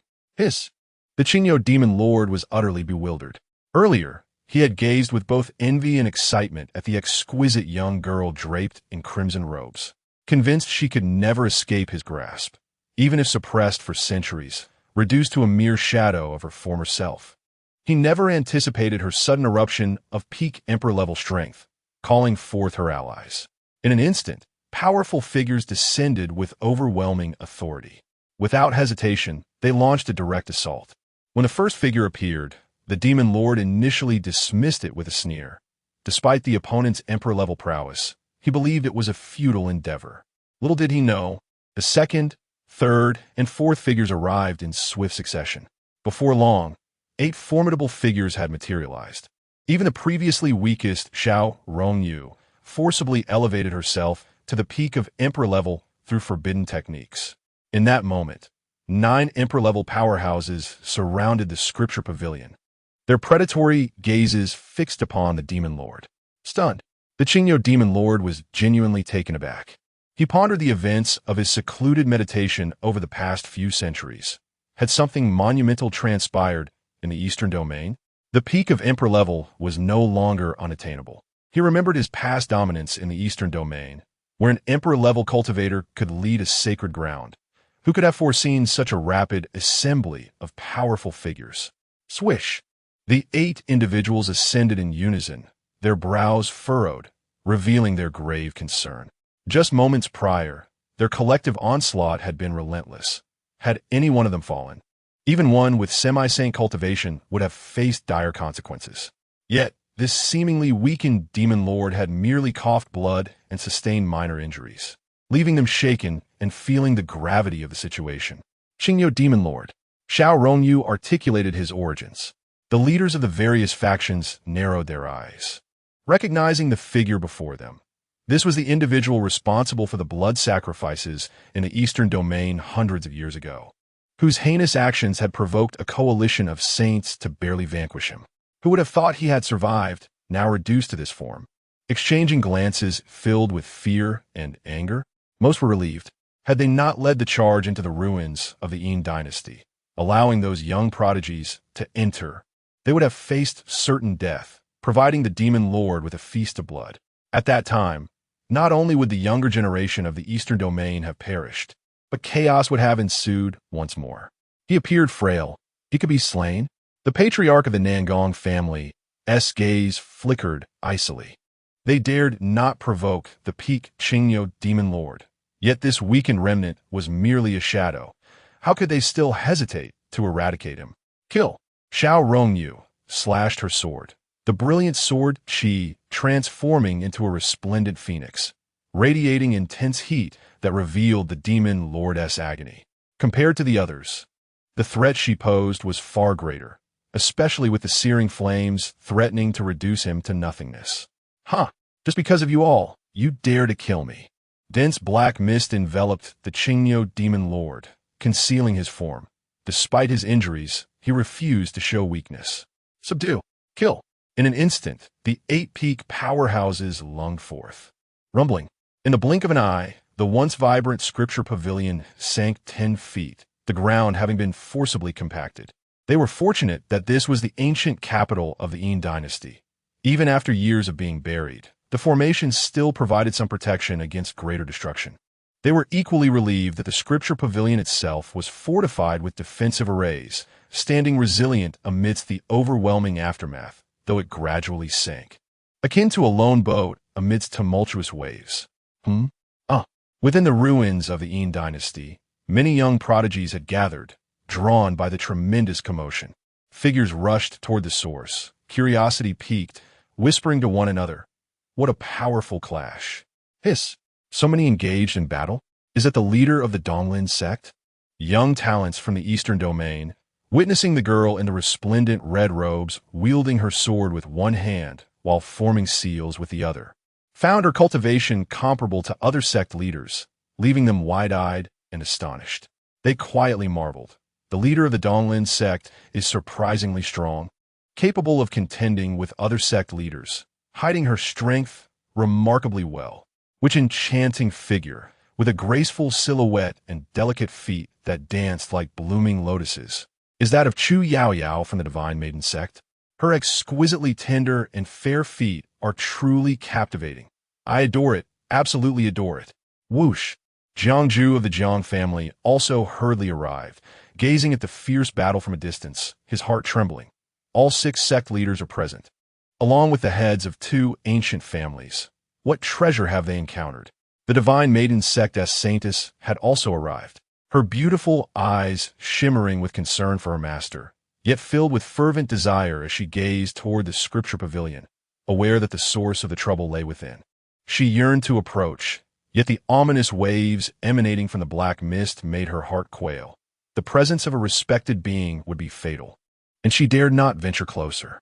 Swish! Silently, a figure stealthily approached, unnoticed as it slipped into the Scripture Pavilion, soon emitting muffled cries of anguish.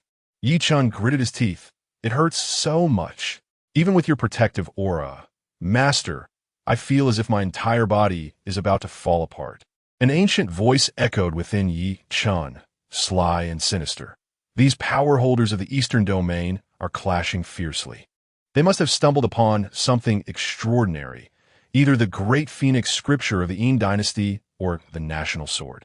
Yet, to provoke such a fierce battle over these would be challenging. I suspect it may be something else. What? Yi Chun shuddered involuntarily, his pupils narrowing slightly as he began to comprehend. Master, are you referring to the source of the Yin dynasty and Oppo's as downfall? Indeed, Yi Chun gasped, his breath quickening. He had heard his master speak of an extraordinary item hidden within the Yin dynasty prior to their entry. It was said that this item had led to the dynasty and Oppo's demise, something even saints could not safeguard. If it truly were that, within the ring, a feeble soul shrouded in demonic energy, observing Yi Chun's foolish fantasies, spat disdainfully. Such a toad aspires to eat swan meat. What audacity! Even if you were to obtain that item, do you truly believe you are worthy of it? Chapter 54. A failed scheme leads to loss. Reflecting on his current recovery, he realized that with the continuous support from Yi Chun, he had amassed considerable strength within the Dao sect. He began to plot a direct usurpation of Yi Chun to claim that coveted item for himself. Young man, do not be overly ambitious. Whether that item even exists is still debatable. First, let us ascend the stairs for a glimpse. I shall conceal your presence, and for a short while, you will not be detected. Thank you, master. Yi Chun exclaimed, filled with excitement. Engaging in opportunistic schemes, seizing chances, and pilfering treasures were his areas of expertise. Especially adept at lurking in the shadows, he had honed these skills under his teacher's guidance and swiftly ascended to the 6th floor. Boom! A violent explosion reverberated as the 6th floor trembled violently. A tangible figure was forcefully thrust into the scripture repository, or rather, it would be more accurate to say it was flung in.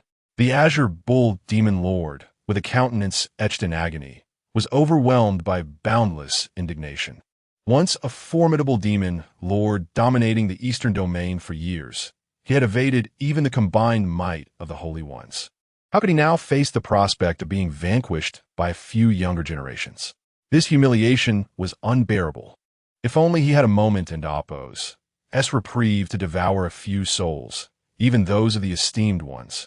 He could replenish his vitality and engage in a fierce battle against them. But alas, he was far too weakened. Severely injured hundreds of years ago, he had concealed himself within the remnants of the Aeon ruins to heal, closing his eyes for centuries.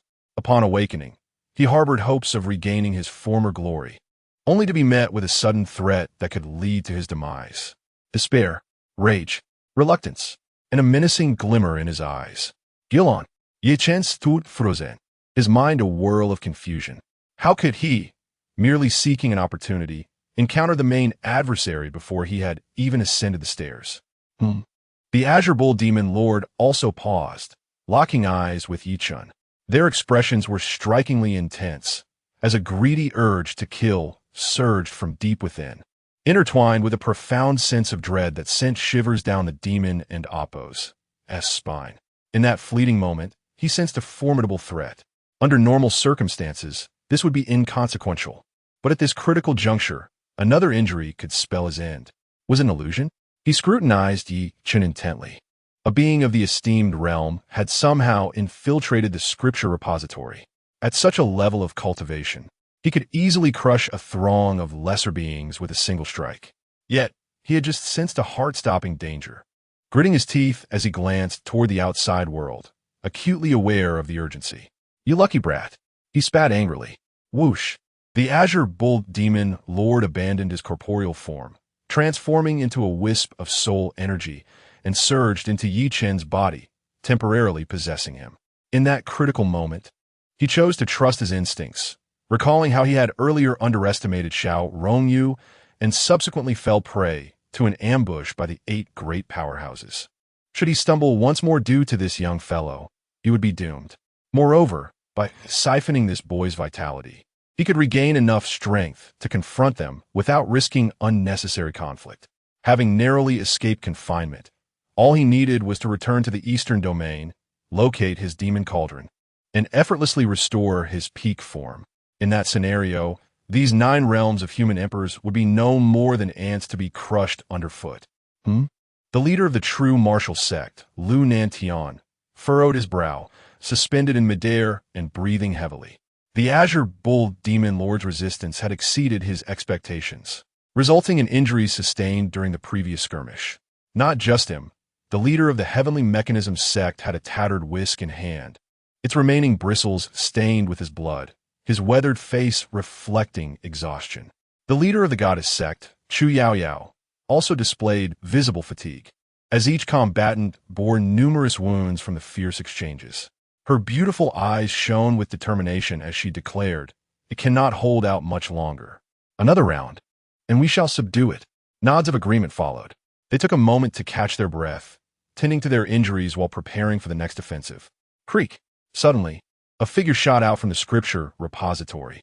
Jiang Jinshan of the Jiang clan wore a cold smirk, uttering, "It seems the Azure Bull Demon Lord is destined for calamity here." Boom! He descended with lethal intent. The Dao sect's leader, Qin Yu, felt his pupils constrict as he recognized that familiar silhouette. Almost instinctively, he brandished his golden spear to block Jiang Jinshan and Apos' path. "What are you doing?" Jiang Jinshan barked in fury. The leaders of the Heavenly Mechanism sect, Goddess sect, and Eastern Arrival sect narrowed their eyes menacingly. "That is my disciple of the Dao sect," Qin Yu thundered, a surge of anger rising within him. If it were an ordinary disciple, his demise would be inconsequential. Yet this was Yi Chun, a prodigious talent once favored by saints, heralded as the future pillar of the Tao sect. He could not perish here. Cackling, an eerie laughter emanated from within Yi Chun. As the Azure Bull Demon Lord seemed to converse with him, I didn't anticipate you, young one, to possess such a background. It appears I need not employ my contingency plans. I genuinely owe you my gratitude. Ha! In an instant, Yi Chen's complexion drained of color, turning pale and feeble, as a significant portion of his vitality was siphoned away. A dark, flowing energy surged forth, racing toward the other onlookers still observing the battle. Buzz, buzz, buzz. The Demon Lord flitted between several individuals, leaving the leaders of the 6 sacred grounds momentarily flustered and unable to react. Then a streak of light shot forth, vanishing from the sight of the gathered elites. In that moment, the atmosphere grew unbearably tense. An unspoken fury simmered within the hearts of all present. Their gazes turned coldly toward Qin of the Tao sect and Yi Chun. Had it not been for this young man, the Azure Bull Demon Lord would not have escaped his fate. Now, it was too late to lament. He got away. The leader of the Divine Movement sect, Dinah, wore a grim expression. They understood the tenacity of the Azure Bull Demon Lord. Even united, they had struggled to slay him. If he fled to the Eastern Domain to conduct a blood ritual, he could swiftly regain his peak strength, leading to potential disaster once more. Frustration coursed through them as they glared icily at Yi Chun. Had it not been for this youth's stealthy intrusion into the scripture repository, none of this would have transpired. Even if Qin Yu of the Tao sect had not intervened to prevent Jiang Jinshan from dispatching Yi Chun, the Azure Bull Demon Lord would have still been unable to escape. As Yi Chun emerged from his daze, his face a ghastly white, he felt as though he had been utterly drained. The immense loss of vitality coursed through him, compounded by the lingering demonic energy within, incessantly eroding his physical form. He managed to utter hoarsely, only to meet the cold gazes of several leaders from the Eastern Domain. Even his own sect leader, Qin Yu, regarded him with a ruthless countenance. At this moment, it was likely that Qin Yu remained unaware of Zhao Laogui and Appo's demise due to him. If he were to learn the truth, his fury might lead him to strike down this young man with a single blow. Chapter 55. Jiang Chun and Appo's fortuitous ascendance. Having reached this juncture, it is time to contemplate strategies. Qin Yu, the master of the immortal Tao sect, withdrew the golden spear stained with blood, standing coldly, clearly unwilling to provide an explanation regarding the matter at hand. The master of the Divine Movement sect, brimming with indignation, questioned, Master Qin, were it not for your obstruction, Elder Jiang would have eliminated this individual, compelling the emergence of the Azure Bull Demon Lord, thereby retaining the hope of slaying him. Shouldn't Appo's, to be held accountable for this? Qin Yu retorted indifferently. This individual is a disciple of the immortal Tao sect and should not fall victim to unwarranted calamity. Moreover, the Azure Bull Demon Lord had previously stated that he possessed contingencies yet to be activated. Even if the Jiang family head had forcibly executed him, it is uncertain whether he would have been left unharmed. You are merely quibbling. The tension between the two factions escalated. The master of the Celestial Mechanism sect furrowed his brow in frustration, feeling the loss of a golden opportunity slip away due to this young man. Even if they had forcibly eliminated the Azure Bull Demon Lord, he would have been temporarily subdued, granting the Eastern Domain a respite. Now, however, it appeared that calamity was imminent for the Eastern Domain. Disciples of the Celestial Mechanism sect, return to the sect with me. The master of the Celestial Mechanism sect glared at Yi Chun with disdain, commanding his disciples to gather swiftly, their eyes still clouded with confusion. Are we leaving already? We have only just arrived. We have yet to explore the opportunities here.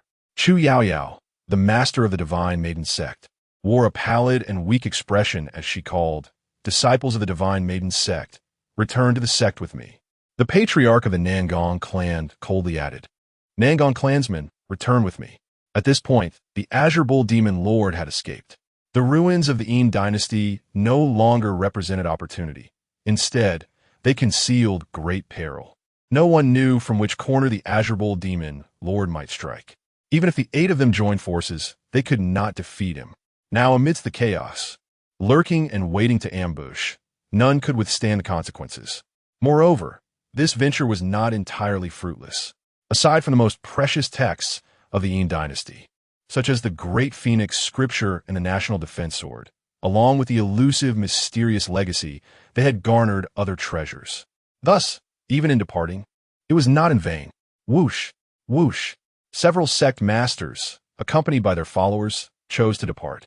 Master Xiao, shall I escort you? Jiang Jinshan exhaled a breath.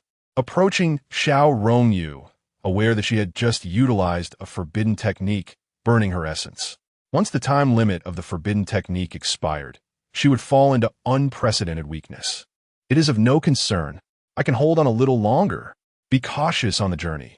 Xiao Rongyu managed a strained smile. Her crimson robe, now more vibrant due to being stained with blood, her voice still cold.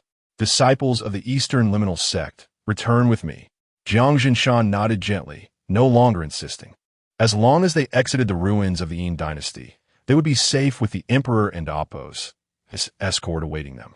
After nodding, he looked towards the gathered members of the Jiang clan, led by Jiang Ju. With a flick of his sleeve, a radiant orb enveloped them, and they stepped forward, hastening towards the outside world. However, standing alone before the scripture repository, Xiao Rongyu coughed up a mouthful of fresh blood, her complexion growing increasingly pallid. The consumption from the forbidden technique was immense, coupled with being targeted by the Azure Bull Demon Lord. The reckless burning of her essence left her feeling her life force swiftly dissipating. Each passing moment became a tremendous cost and agony. Whoosh!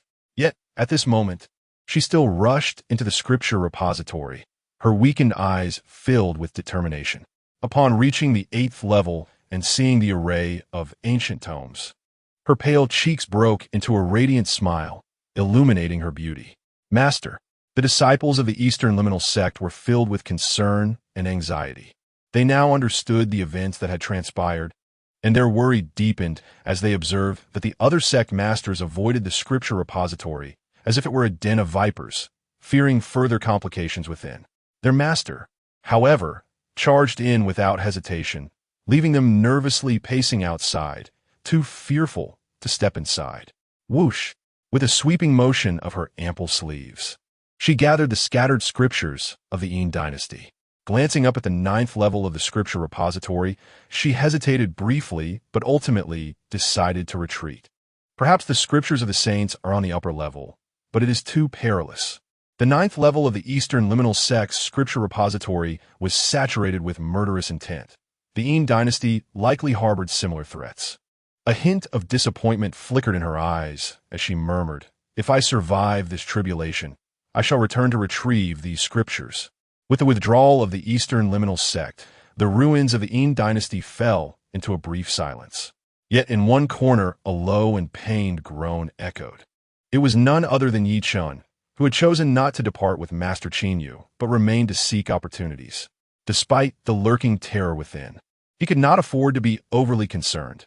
Master Qinyu already harbored resentment towards him after this incident. If he learned that his downfall had led to the demise of the old man Zhao, he might very well seek to eliminate him in a fit of rage. Little fellow, your luck is truly remarkable." The voice of the teacher within the ring expressed astonishment. The Azure Bull Demon Lord had possessed him, draining some of his vitality upon departure, but had also left behind a trail of demonic energy. The intention was to slowly wear him down, yet unexpectedly, this great demon now resided within the boy's ring. "I shall impart to you a method of cultivation to refine this energy. Once mastered, you will be able to devour this demonic essence." After receiving the transmission of consciousness, Yi Chun furrowed his brow. "Teacher, this technique bears a striking resemblance to demonic arts." The demon within the ring scoffed inwardly, acknowledging that it was indeed demonic in nature, but he maintained a facade of calm. "There is no other choice, my disciple. Given your current predicament, neglecting this technique will soon lead to your demise. However, do not worry. In the past, I possessed the strength to slay the master behind this demonic art. With time, I can help you resolve this hidden danger." Yi Chen nodded reluctantly, placing his trust in his teacher. He began to practice the technique, experiencing rapid progress. Suddenly, the old man within the ring noticed a peculiar glimmer in his eyes. He had spoken casually, yet he was surprised to find that within this young man surged another stream of true energy, counteracting the deficiencies of the demonic technique. This lad is truly fortunate. Even in adversity, he can turn misfortune into blessing and gain unexpected rewards.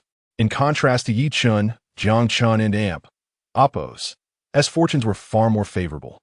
In the simulation of his life, he clearly understood that Yi Chun had acquired extraordinary fortuity. He had traversed effortlessly, and upon entering the mysterious little realm within the ruins, he successfully unearthed 3 treasures: the great phoenix scripture, the national defense sword, and the mysterious legacy. While he accepted the first 2, he refrained from opening the third, intending to gift it to his master as a token of gratitude for his teacher and Appos' generosity. After memorizing the contents of the great phoenix scripture, he closed his eyes gently, unaware that above him, a purple aura of fortune began to coalesce into an ethereal lotus, gradually solidifying into a tangible form. Boom! His fortune ascended to the level of the ethereal lotus.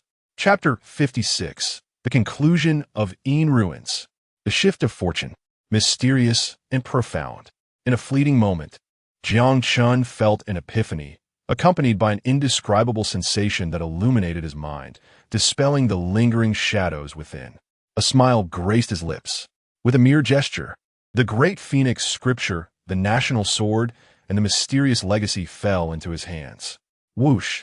As he stepped forward, his figure vanished from this realm, returning to his original world, where his loyal companions, Lu Shidi and others, had remained steadfastly outside. "Brother Jiang, senior brother," they exclaimed, their eyes ablaze with fervor and excitement. Lu Shidi was momentarily taken aback upon seeing Jiang Chun. In that brief instant, he sensed an indefinable change in him, an extraordinary feeling that he could not articulate. As a devoted follower, he enthusiastically congratulated, "Congratulations on your advancement, senior brother." Jiang Chun nodded gently, his gaze warm as he regarded them. These individuals were his steadfast supporters, unwavering even when faced with the perils at the edge of the Yin dynasty. They had encountered revered figures and enticing legacies, yet remained undeterred, merely standing guard outside. A testament to their loyalty. He was not one to hoard fortune for himself. Within the secret realm, not only were there the great phoenix scripture and the national sword, but also other treasures. He generously presented them, saying, "These belong to you, human sovereign-level scriptures. This is a revered artifact, and this treasure suits me perfectly." Seeing the genuine joy radiating from their faces, Jiang Chun smiled and remarked, "These are but trifles. Once your cultivation rises, even greater gifts await you. For now, I shall safeguard them for you." "Thank you, senior brother." With Lu Shidi leading the way, they all bowed deeply, and then Lu Shidi added, "Senior brother, while you were away, significant events unfolded in the Yin ruins. Intense battles erupted in the imperial city, followed by streaks of light piercing the void, returning to the original world." Indeed, Jiang Chun mused. He was aware that the Yin dynasty harbored a formidable demon, and that his cousin, Jiang Ju, had forged a close bond with Yi Chun, conspiring step by step. It seemed that after his demise, this individual had usurped his position. A wry smile crept onto his lips as he thought, "I wonder if Yi Chun, who seized my opportunity, has encountered Jiang Ju." Yet it mattered little now. With his apprenticeship to Elder Chu, his destiny had already shifted. He declared calmly, "Let us depart. The greatest opportunity has been seized. There is no need for further delay." Outside, Elder Wang he sat anxiously on the deck of the ship, gazing below with concern, murmuring, "Xiao Zhangmen, shall we retreat?" Just moments ago, the leaders of the 6 holy lands emerged from the Yin ruins, each severely wounded. Even the leaders of other factions were taken aback. The 6 holy lands of the eastern region represented the pinnacle of power, yet they all suffered injuries within the Yin ruins, revealing the tremendous dangers that lay within. Even once the reasons were clarified, the sight of the peak human sovereign leaders fleeing would instill profound fear in the remaining factions. In the blink of an eye, the area before the Yin ruins lay desolate. Compared to the previous bustling activity, The atmosphere had turned starkly quiet, a stark contrast to the previous fervor. Wait a moment. As Xiao Rongyu and Appo's words fell, several figures soared from below. It was Jiang Chun and his companions. Let us go. Elder Wang, his expression brightened as he summoned them onto the flying vessel, swiftly steering away from the ominous sight. In truth, this region became eerily empty as they departed, transforming into a sanctum of tranquility, akin to a forbidden land, unguarded yet unapproached by anyone. Eastern Lin sect. With a sigh of relief, Elder Wang he entered the sect, beads of sweat forming on his forehead despite his human sovereign cultivation, evidencing the tension he had endured. Now completely relaxed, he smiled at Xiao Zhongmin, saying, "We have arrived." A feeble voice emanated from within the vessel. Initially puzzled, Elder Wang his expression shifted dramatically as Xiao Rongyu stepped out. He exclaimed in shock, "Zhongmin Yu." Xiao Rongyu's once lustrous hair had turned white, life visibly draining from her. Though her visage still reflected youth, it was evident that she had paid a tremendous price to preserve it. "Do not make a fuss," Xiao Rongyu said weakly. However, soon after, Elder Jiang and Elder Wang arrived, particularly the latter, responsible for suppressing the forbidden area of the Eastern Lin sect, was bewildered at being summoned. Yet upon arriving at the cultivation site of the Zhongmin, his expression changed drastically as he shouted, "Zhongmin, who has harmed you so grievously?" The continuous loss of vital life essence in her progressively frail form clearly indicated an unprecedented injury. "Lunatian, Qinyu?" Elder Jiang's eyes burned with fury as he whispered, "These two sects have gone too far. Do they not fear the resurgence of our Eastern Lin sect as sage? Shall we pay them a visit?" "It was not them," Xiao Rongyu replied weakly. Elder Wang he understood the context, and, as he elaborated, the cultivation area fell into a brief silence. Who could have imagined that the Yin ruins concealed a demon, the legendary Green Bull Demon Lord, who had once rendered even sages powerless? "My lifespan wanes. My sole concern now is the Eastern Lin sect. You three must deliberate on who will lead the sect next, becoming the new Zhongmen," Xiao Rongyu stated feebly. "Such nonsense. Our Eastern Lin sect still possesses great depth. I even know of a sacred herb. I shall fetch it for you." Elder Wang, responsible for the forbidden area, felt his eyes redden. Having witnessed the innocent girl join the Eastern Lin sect and gradually rise to her current stature, dedicating her life to the sect, had her master not departed early, her talent and dedication would have led her to even greater heights. Now, to see her suffer such calamity for the sect, how could he remain indifferent? Useless. Xiao Rongyu managed a faint smile, fully aware of her own condition. Years ago, she was accepted as a disciple by the previous Zhongmin due to her phoenix physique. Yet it concealed immense risks, making awakening difficult. Even after reaching human sovereign, her physique remained dormant, allowing her to perform forbidden techniques to barely revive her phoenix form. However, each awakening required the sacrifice of her essence blood, with greater duration resulting in heavier damage. In the Yin ruins, the Green Bull Demon Lord had actively targeted her, attempting to eliminate the greatest threat, leading to a frenzied consumption of her essence blood, leaving her utterly powerless now. Sacred herbs are futile. Sages are of no use. Chapter 57. The Life Droplet. Elder Wang he, Elder Jiang, and Elder Wang of the Forbidden Suppression, all three with reddened eyes, felt their hearts tremble at the sight of the fading vitality within Xiao Rongyu. Elder Wang he exclaimed, "I shall seek the sage. I refuse to believe he cannot help." "Elder Wang, there is no need," Xiao Rongyu replied feebly. Years ago, she had met the sage and received a warning. Until her constitution was restored, any attempts at revival would be forbidden. If she forced it, a mere 30 breaths of rest would suffice. Any prolongation beyond 2 cups of tea would render the sage and Appo's assistance futile. The forbidden technique that revived her in the ruins of Insu had far exceeded 30 breaths, lasting nearly an hour. Such an extended duration had already drained her life essence. Even the sage's presence would be of no avail, especially given his current weakened state. What if you perish? What will become of the Donglin sect? Elder Wang he lamented, realizing for the first time how crucial Xiao Rongyu had become to the sect. That young girl, who usually practiced in the sect leader's domain, had silently upheld a vast responsibility. Cough. You three must leave, Xiao Rongyu urged weakly. The three were moved. As the emperor of humanity, she remained powerless. Outside the sect leader's training ground, their gazes dimmed.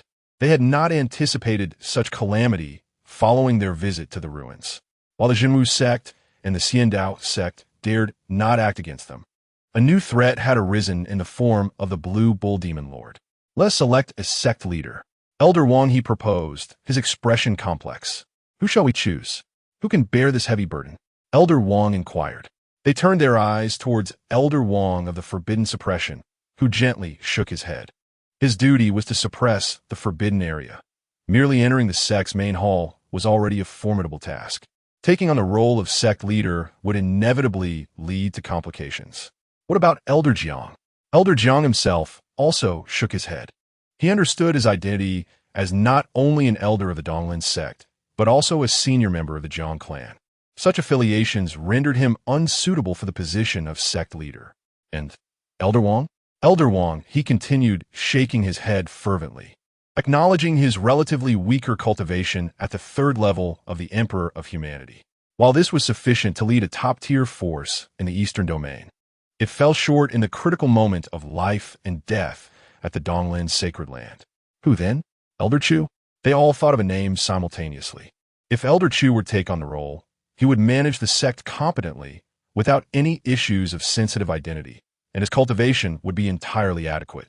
Yet, Elder Wang of the Forbidden Suppression side, Elder Chu prefers tranquility and is averse to the trivial complexities of sect affairs. He may not desire the position of sect leader. Let us do this. Elder Jiang pondered before proposing. For the time being, the position of sect leader shall remain vacant. We three shall jointly oversee the Donglin sect. We will handle minor matters ourselves and consult Elder Chu on significant issues. Agreed. Agreed. This suggestion was met with approval from both. As the agitated atmosphere within began to settle, the three re-entered. They saw Xiao Rongyu, her hair white and withered, her life essence severely depleted. Despite her best efforts to maintain her composure, the crow and Appo's feet at the corners of her eyes were evident, causing them great sorrow. Elder Wang, he recounted their earlier discussion. Xiao Rongyu nodded in acceptance. Then we take our leave. Wait. Do not inform Elder Chu of this matter. I do not wish to see him. Xiao Rongyu and Appo's eyes dimmed as she gazed at her cascading white hair. A wave of sorrow washing over her as she wished to spare him the sight of her deteriorating form.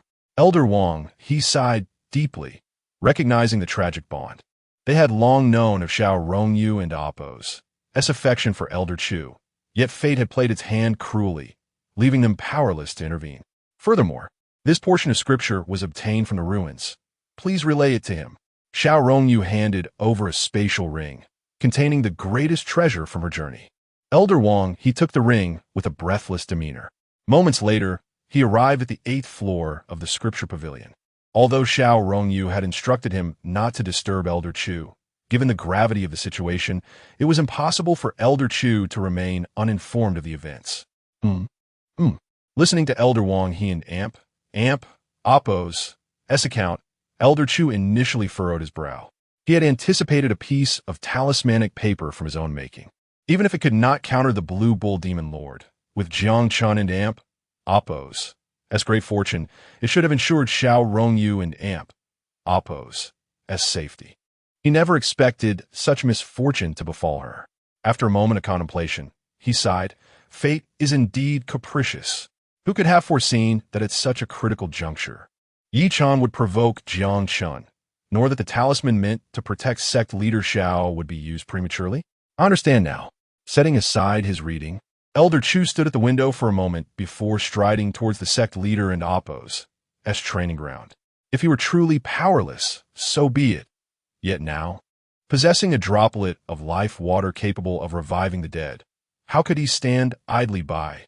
In mere moments, he reached the training ground. Xiao Rongyu appeared gravely wounded, as if she had arranged for her final affairs and no longer had any attachments. In a hazy state, she closed her eyes, oblivious to Elder Chu and Appo's arrival. teetering between consciousness and slumber, murmuring, "Scripture, Scripture." Elder Chu sighed, his gaze revealing a mixture of emotions as he declared, "I have received the Scripture." Xiao Rongyu's breathing gradually steadied, surrendering her most fervent desires. "I give this to you." At that moment, Elder Chu hesitated no longer, despite the immense value of the life droplet. How could he be indebted to her, especially since, beyond her identity, she remained a naive and innocent young girl? With a gentle touch, a droplet of life water, enveloped in spiritual energy, was placed to Xiao Rongyu's lips. In an instant, an overwhelming surge of vitality enveloped her, soothing her pain and smoothing her furrowed brow. Strands of white hair transformed back to glossy black, the lines at the corners of her eyes receding. Her previously parched skin regaining its luster, becoming radiant and supple, her lips blooming with color. Though she remained with closed eyes, the vitality within her surged forth. "She is restored." Elder Chu nodded in satisfaction, preparing to depart. Suddenly, a more potent aura erupted from within Xiao Rongyu. It was fervent and commanding, akin to waves of fire, reminiscent of a phoenix rising from the ashes. This caused Elder Chu to pause in astonishment, watching as the vibrant life essence enveloped her in tendrils, radiating with the brilliance of a phoenix. It seemed as though a divine phoenix lay dormant within her, gradually awakening. "Her constitution has awakened." Elder Chu marveled, surprised by this unexpected development. Meanwhile, Xiao Rongyu stirred from her slumber, hazily perceiving a figure standing quietly before her. She attempted to open her eyes for a clearer view, but the forceful revival overwhelmed her, causing a muffled groan to escape her lips. Yet, the rich vitality continued to soothe her internal injuries, creating a cycle of renewal. Gradually, her aura intensified. Her cultivation soared through the ranks of the Emperor of Humanity. 6th realm, 7th realm, 8th realm. This was not a mere surge reliant on forbidden techniques, but a sustained elevation within her newfound realm. Chapter 58. The Proud Jiangchun. Boom, boom, boom. Such a transformation naturally drew the attention of several elders. Elder Wang He, Elder Jiang, and Elder Wang, who was in charge of the suppression forbidden area, almost instantaneously transformed into beams of light and appeared here alongside Chu Xun, gazing at the serene yet tumultuous Xiao Rongyu, who is awakening with an astonishing resurgence. Her physique is reviving. A phoenix rebirth. Ha ha ha. Heaven has not forsaken our Donglin sect. The expressions of the three were filled with ecstatic joy. They had never anticipated such an outcome. Xiao Rongyu, gravely injured and on the brink of death, unexpectedly resurrected, revitalizing her phoenix divine body. However, amidst the excitement, Elder Wang he cast a skeptical glance at Chu Xun. Just moments prior, Xiao Rongyu was on the verge of death. And now, with the arrival of Elder Chu, the situation had changed so dramatically. He found it hard to believe there wasn't something peculiar at play. The sect leader is rather fortunate. Chu Xun smiled. Indeed, heaven blesses our Donglin sect. Elder Jiang and Elder Wang of the Forbidden Area did not attribute the miraculous occurrence to Chu Xun, for Xiao Rongyu and Appos. As physique was a matter even saints could not alter. How could Elder Chu possibly resolve it? As the process of rebirth took some time, the elders waited in silence. The expression of Elder Wang from the Forbidden Area reflected deep satisfaction as he remarked, with the leader in Appos, rebirth and the awakening of her physique. Our Donglin sect is now firmly established in the realm of saints. Elder Jiang nodded in agreement. They had previously harbored concerns that the Donglin sect's saint was nearing the end of her time, with no powerful successors in sight. Although they held great hope for Elder Chu, the time frame was still too short. Now that Xiao Rongyu had revived her physique, it would suffice to endure the challenging days until Chu Xun and Appos rise. If only the leader could obtain a cultivation method. I have heard that the great phoenix scripture of the Yin dynasty would be most suitable. Alas, that scripture has vanished. Not even the leader could find it. As they conversed, a disciple approached. Oh, Jiangchun, what's he doing here? Elder Wang he pondered with surprise. Although there had been considerable commotion here moments ago, They had sealed their aura and movements upon arrival, making it imperceptible to outsiders. Whoosh! A beam of light enveloped the newcomer. Chu Xun bowed and greeted Master. Chu Xun had originally come to seek an audience with the sect leader, but upon arriving, he found his master standing calmly nearby, momentarily taken aback.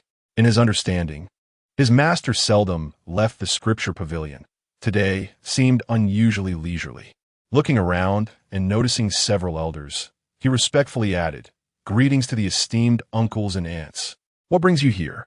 Chu Xun inquired. "I have made some discoveries at the Yin ruins." Chu Xun's handsome visage was adorned with a warm smile as he gently waved his sleeve, revealing a scripture that floated gracefully in the air. The Great Phoenix Scripture? The Great Phoenix Scripture? The elders stared in disbelief at the scripture, for they knew that the sect leader and the masters of the 6 great holy lands had searched extensively, yet found nothing. Who would have imagined it would fall into the hands of this junior? Let me see, is it genuine? Indeed, it is truly the Great Phoenix Scripture, the scripture of the Yin dynasty. Observing the astonished and delighted expressions, Chu Xun couldn't help but lift his chin slightly, his proud demeanor unmistakable. Yet the elders paid it no mind, their smiles growing even broader. "Excellent, excellent. This is wonderful. Chu Xun, you have truly made a significant contribution to our sect." Facing the excited elders, Chu Xun remained unperturbed, responding nonchalantly. "This is just one part of it. Is there more?"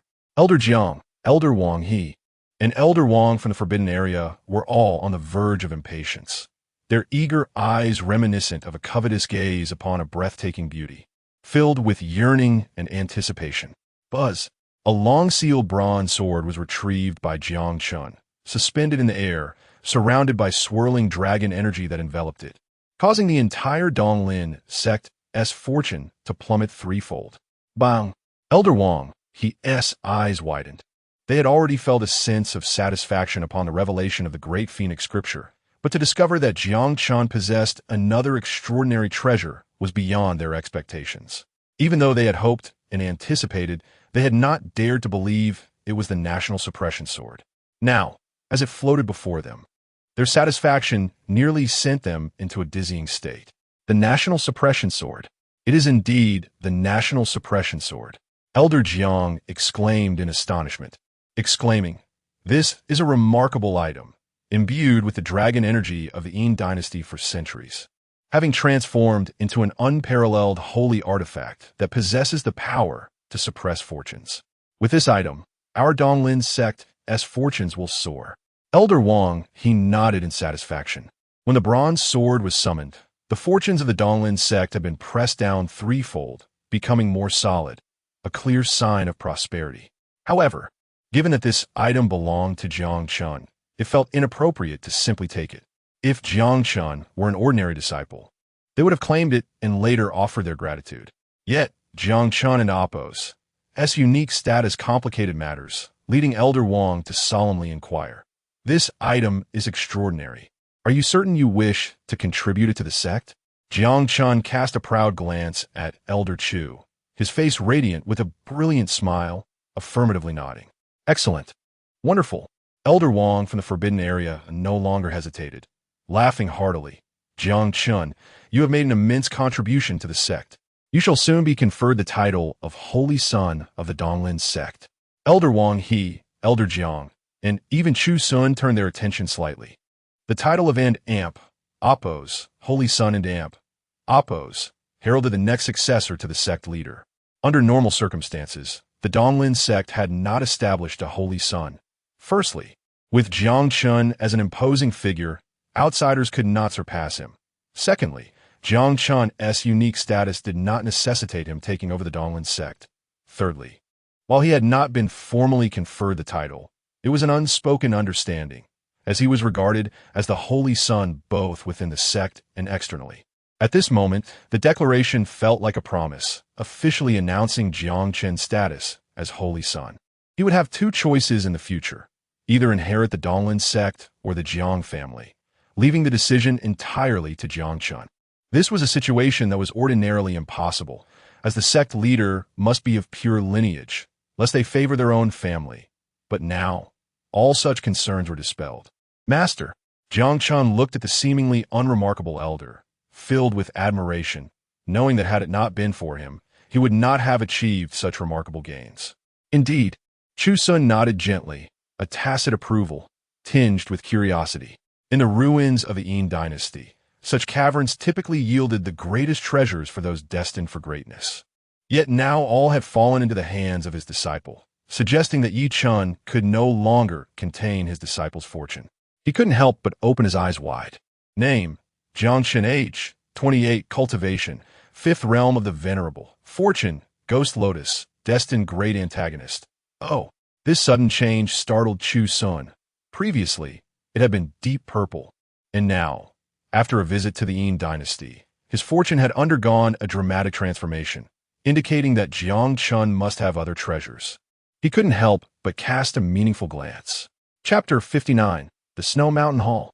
Jiang Chun, with his simple and honest smile, remarked, "I knew nothing could be concealed from the teacher." Elder Wang He, Elder Jiang, and Elder Wang, who presided over the forbidden area, could not help but tremble. Could there be more? Buzz. A palm-sized bronze cauldron was produced, its surface rusted and engraved with the marks of time. The ancient images etched upon it depicted primitive tribes from antiquity, along with dragons, phoenixes, auspicious symbols, and fearsome beasts like the Tao, resembling a cosmic vessel. This is... Elder Wang, he gasped, his beard quivering as he fixed his gaze on the bronze cauldron. The ancient aura emanating from it confirmed its profound antiquity, at least predating the Yin dynasty by an immeasurable span of time, prompting him to recall something. Elder Jiang, equally breathless, stared intently and said, "Could this be the root cause of the Yin dynasty's demise, an object coveted by mighty beings from beyond?" Indeed, Jiang Chun nodded, acknowledging the implication. Boom! A tempest of emotions surged within the minds of the group. The acquisition of the Great Phoenix Scripture was already a delightful surprise, and the prospect of the national sword had nearly caused them to faint with excitement. Now, the emergence of such a mysterious legacy left them utterly dazed. Beware, this object may not be a blessing. Elder Jiang, amidst his excitement, regained his composure. Once, even the formidable Yin dynasty could not safeguard such an artifact. How could their Eastern Lin sect, with its sages on the brink of dissolution, hope to protect it? Since it has come into our possession, we can certainly safeguard it. Chu Xun spoke lightly, exuding confidence. No one was aware that the bronze cauldron had fallen into their hands, and given some time, even mighty beings from the outside world would pose no threat. Jiang Chun beamed, offering it with both hands. "Master, this is a tribute from your disciple." Ding! Please choose. Host. 1. Accept the disciple's tribute and receive an additional sacred artifact. 2. Refuse the disciple's gift and gain a tenfold reward. Note, accepting the disciple's gift would equate to depriving the disciple of this opportunity, causing their fortune to plummet back to the deep purple level. Upon seeing this choice, there was no need for deliberation. The mysterious legacy bestowed by the disciple was undoubtedly worth more than a sacred artifact. He could discern the weight of priorities, and moreover, accepting the gift would cause the disciple's fortune to decline, rendering the gain somewhat not worth the loss. Besides, he prided himself on being a benevolent master. Thus, he shook his head in refusal. Elder Wang He, Elder Jiang, and Elder Wang, who governed the forbidden area, along with Xiao Rongyu, who had just revived a fragment of her consciousness, were all shaken. It was apparent to any discerning eye that this object was extraordinary, yet Elder Chu remained unmoved. "Master." Jiang Chun attempted to speak again, but Chu Xun shook his head. "What belongs to you is yours. This object may not even be of use to me. If you don't believe me, open it and see." Boom! Jiang Chun lifted the lid of the bronze cauldron, and as soon as a gap was revealed, a surge of divine radiance soared upwards, accompanied by a colossal energy that threatened to pierce the heavens, invoking extraordinary phenomena. Jiang Chun was knocked back by the force. Buzzing, the bronze cauldron trembled, on the verge of taking flight. "Suppress it." Chu Xun extended his hand, pressing down with an intensity that surged through his being. Human sovereign 6th realm. Human sovereign 7th realm. Human sovereign 8th realm. At the pinnacle, he forcefully suppressed the cauldron and amp, oppos, s manifestations. Hiss.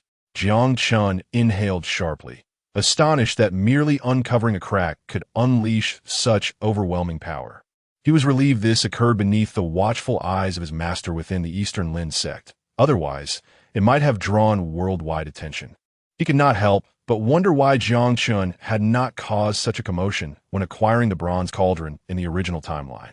What a powerful fluctuation, Elder Wang exclaimed. Yet gradually, it seemed he realized something, staring in disbelief at Chu Xun, exclaiming, Elder Chu, your cultivation level? Not only him, but the others also gazed in stupefaction, as if turned to stone. Human sovereign, 8th realm?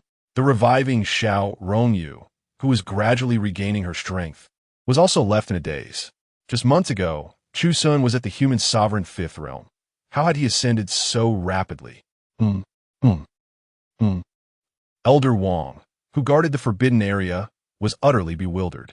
After 300 years of arduous training, he had just managed to enter the human sovereign 8th realm and felt content.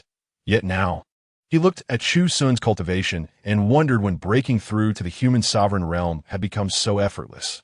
It seemed only a year prior that Elder Chu had just revived, resolving his heart's knot. How much time had passed since then for his cultivation to soar so drastically? Would he be a saint by the next meeting? Facing the astonished gazes of the others, Chu Xun nonchalantly replied, a bit of minor fortune. Oh, the others fell silent, feeling profoundly impacted.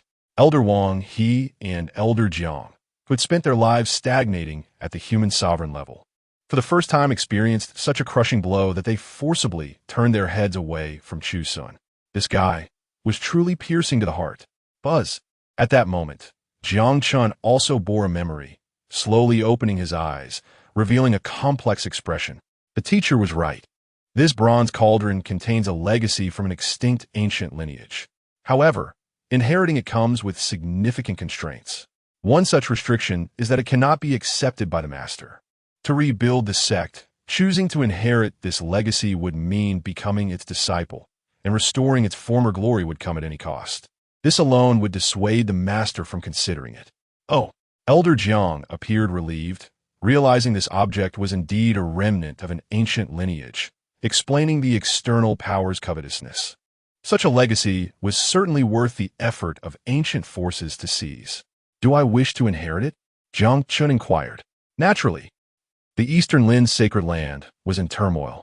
In the outside world, in a remote area of the eastern region, there lay a sect nestled against a snow-capped mountain, perpetually frozen in ice. Ordinary people could not survive here, yet this place had become a sanctuary for body cultivators.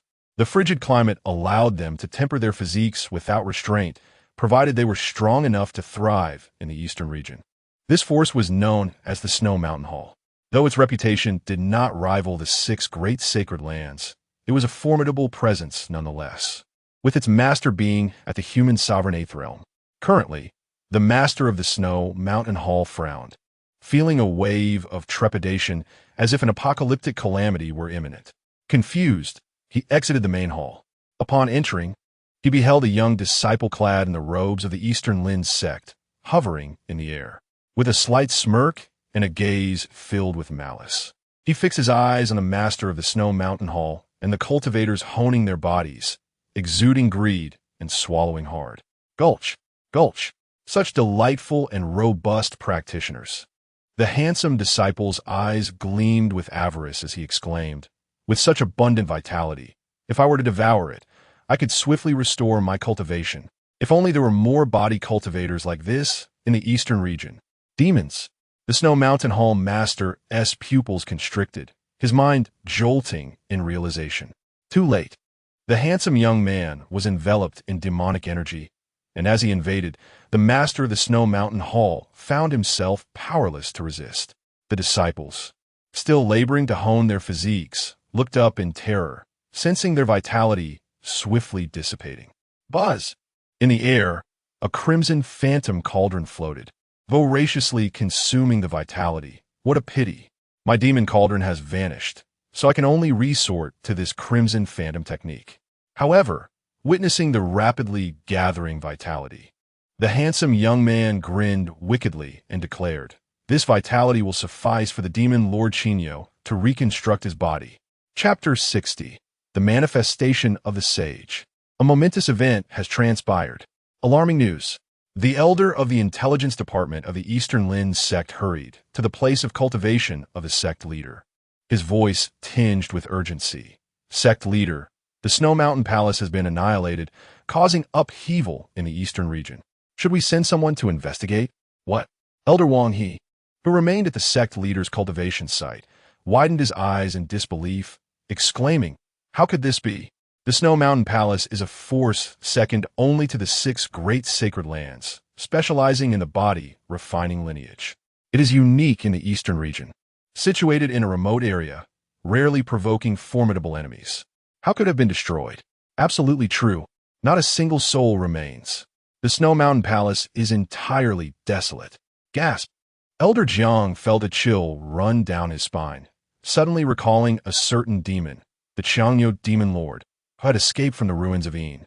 His eyes filled with dread, having anticipated chaos in the eastern region, yet never expected it would arrive so swiftly. Should we send someone?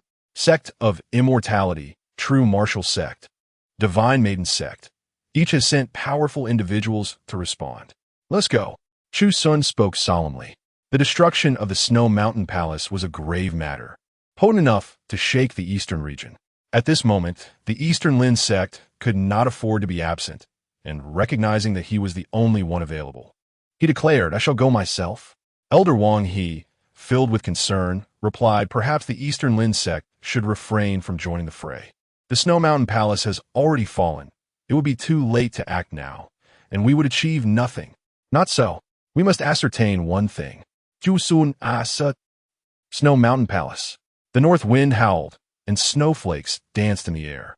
Above this desolate place stood several powerful figures, standing with their hands clasped behind their backs, silently gazing down at the palace, their expressions a blend of melancholy and foreboding. The Snow Mountain Palace is truly finished. The lord of the suspended king palace was engulfed in sorrow. Although he was an old adversary of the palace's master and not a friend, he respected the latter's integrity. Now, this old acquaintance was gone, leaving him in a state of sorrowful reflection. The Qiangyo demon lord has truly returned to the world. The lord of Floating Moon sect wore a grim expression, fear flickering in his eyes. His faction was comparable to the Snow Mountain Palace, both being forces second only to the 6 great sacred lands, and without a sage to anchor them. Concerns of following in the footsteps of the Snow Mountain Palace loomed large. One by one, figures began to descend, the elite powers of the eastern region. While they may not rival the 6 great sacred lands, they each governed a territory, much like the Snow Mountain Palace. And the latter's fate now instilled a sense of peril, even among those who previously dismissed the demonic sect. In the midst of this tense atmosphere, a figure suddenly descended. Boom! The sect leader of True Martial Sect, Lu Nantion. The sect leader of Immortal Path, Qinyu. The sect leader of Divine Movement, Daina. The matriarch of the Divine Maiden Palace, Chu Yaoyao. The matriarch of the Heavenly Mechanism Palace, Xiao Wuchang. In the blink of an eye, the 6 great sacred lands had arrived, momentarily soothing the prevailing fear, their gazes filled with desire and hope, as if they had found a pillar of strength, hoping that the 6 great sacred lands would provide a decisive resolution. Pop! In the next breath, Chu Xun of the Eastern Lin sect emerged from the void. Upon seeing him, various factions reacted differently, some with surprise, others with delight. The absence of Xiao Rongyu was of little concern, for Chu Xun's cultivation was superior, and his words carried more weight, making his decisions as significant as those of the sect leader. Chu Xun furrowed his brow. The bitter winds howled, and, at his level, he was impervious to the elements. Yet here he felt an unsettling chill, not from the weather, but from the icy aura left in the wake of the Snow Mountain Palace and Appo's destruction. A vast sect, 3 emperors and numerous esteemed figures, including kings and those of the Dharma realm. All of this had been erased from the eastern region in a single night. The master of the Snow Mountain Palace was slain before he could render aid, and remnants of blood still lingered in the sky. It is him, no doubt. Chu Xun squinted slightly. The purpose of his visit was to confirm the identity of the Qiangyo Demon Lord, and now he was certain. He had witnessed the crimson small cauldron in Tianyan Kingdom, and the residual aura matched perfectly with that now hovering above. The other leaders of the sacred lands evidently possessed means of discernment, their pupils contracting as they recognized the figure. It is undoubtedly the Qiangyou demon lord. The lord of floating moon sect spoke. The 6 great sacred lands have governed the eastern region for many years. Now that the demonic sect has rekindled, we must convene to devise a strategy and confront this threat. Convene? The sect leaders of True Martial, Immortal Path, and Divine Maiden stood silently in midair, hearing this and wanting to laugh. They, too, wished for a united front, but lacked the strength. In the ruins of Een, the Qiangyou demon lord had been suppressed for centuries. Even now, in his weakened state, he could still contend with the 8 peak emperors. Now, the Qiangyou demon lord had undoubtedly sacrificed countless lives, and facing him would mean certain death. This is beyond our intervention, Lu Nantian replied coldly. The lord of the suspended king palace, the lord of floating moon sect, and other top-tier powers felt a chill at his words. If the 6 great sacred lands chose to ignore this, today the Qiangyou demon lord sacrificed the Snow King Palace. Tomorrow, he would dare to sacrifice them as well. They could not help but exclaim in anger. If we are all to be sacrificed by the Qiangyou demon lord, then none of you will escape either. The lord of heavenly mechanism sect, casting a glance at the others, remarked indifferently, "What is the rush? The Qiangyou demon lord has his adversaries. We need only focus on our own affairs." What does that mean? Confusion spread among the group. Yet, as they comprehended the overwhelming pressure, time, space, and void coalesced. All present were emperors, most of them at least at the 7th level, yet they now felt a suffocating weight. Their gazes turned in horror towards the void, where an elder holding a heavenly mechanism disc approached with deliberate steps. A sage. Even Chu Xun's pupils constricted slightly. The sage of the eastern region. For the first time, he revealed himself. Senior. As the lord of heavenly mechanism sect bowed, the leaders of the elite factions awoke from their daze, filled with both shock and elation, bowing deeply in respect. The elder with the heavenly mechanism disc nodded gently to the assembly, then stepped forward, arriving above the Snow Mountain Palace. Casting the disc into the air, where it hovered, pressing down as if the heavens themselves were collapsing. It was then that people discerned the intricate carvings on the heavenly mechanism disc. On one side, the innate 8 trigrams and 24 phenomena. On the other, the sun, moon, stars, mountains, and rivers, encompassing all things while embodying the essence of heaven and earth. The residual aura lingering above was drawn into the heavenly mechanism disc, causing the pointer on its face to spin wildly before swiftly settling on a specific direction. Everyone, it is time to act. The sage of the heavenly mechanism sect spoke with a gentle tone, yet around him several rays of light flickered as they surged towards the direction indicated by the disc. Swish! The lord of the suspended king palace, the lord of floating moon sect, and the leaders of these elite powers felt a chill run down their spines, entirely unaware that several sages were already seated within the void, arriving even before them. Now, following the guidance of the sage of the heavenly mechanism sect, these sages swiftly made their way forward. Chapter 61. The Challenge. Clearly, they sensed the impending crisis. If they allowed the Azure Bull Demon Lord to regain his peak strength, with such a blood sacrifice continuing, even they, as a sacred land, could face dire consequences. In the face of such critical matters, they unhesitatingly chose to unite and jointly eradicate the demon. After the departure of the sage, the atmosphere above the Snow Mountain Palace remained eerily silent. The lord of the suspended king palace, the master of the floating moon sect, and the leaders of other factions all bore intense gazes. Since the sage had taken action, it was certain that the Azure Bull Demon Lord would not survive. Even if he managed to escape, he could no longer pose a threat. I knew the 6 sacred lands would not remain indifferent. The lord of the suspended king palace enthusiastically suggested, "Why don't we take this opportunity to exchange items? In times of crisis, we can support each other. What do you say?" Lu Nanshan's expression remained calm as he regarded the suspended king palace lord with a hint of disdain in his eyes. Just moments ago, they had been indifferent to the plight, yet now, upon witnessing the sage and Apos' pursuit, they were the first to step forward. Nonetheless, he acquiesced to the proposal, for the emergence of the demon race posed a significant threat. Who could predict how many individuals were entangled with the Azure Bull Demon Lord? The demonic cultivation methods were insidiously malevolent, relying on incessant blood sacrifices to continuously gain power, offering hope to those with mediocre talents and severed paths in cultivation. In the later stages, such demonic arts could corrupt the mind, reducing practitioners to mere slaughtering fiends, a forbidden technique and a source of calamity. However, the master of the Heavenly Mechanism sect nodded in agreement, recognizing that exchanging items and supporting one another was undoubtedly the best course of action. If they allowed the Azure Bull Demon Lord to continue his blood sacrifices, it could even threaten them, despite the sage personally pursuing him. An undercurrent of unease lingered within their hearts. The request from a suspended King Palace Lord was indeed reasonable, thereby gaining their acceptance. After a round of item exchanges, the Immortal Path sect, Heavenly Mechanism sect, and Goddess sect garnered considerable favor from many top-tier forces. In particular, the True Martial sect attracted fervent interest, as it was subtly acknowledged as the premier force in the Eastern region, a reputation not undeserved. Conversely, the Eastern Lin sect found itself marginalized, as various factions tacitly avoided it. To the leaders of the suspended King Palace and others, the Eastern Lin sect was hardly distinguishable from themselves. The only advantage it possessed was a sage on the verge of passing into the afterlife. Once that occurred, what difference would it make?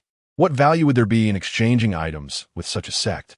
As the Azure Bull Demon Lord advanced, would the Eastern Lin sect dispatch powerful allies merely based on their request? Even if they did send forth strong individuals, it would be a death sentence.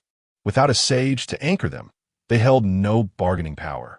Chu Xun observed the unfolding scene with remarkable tranquility, unperturbed by the condescension of these forces. Whether through the cultivation of the Scripture Pavilion or his own formidable prowess, he had long since risen above such trivialities. Elder Chu, this is the mark of our goddess sect. May I trouble you for an exchange?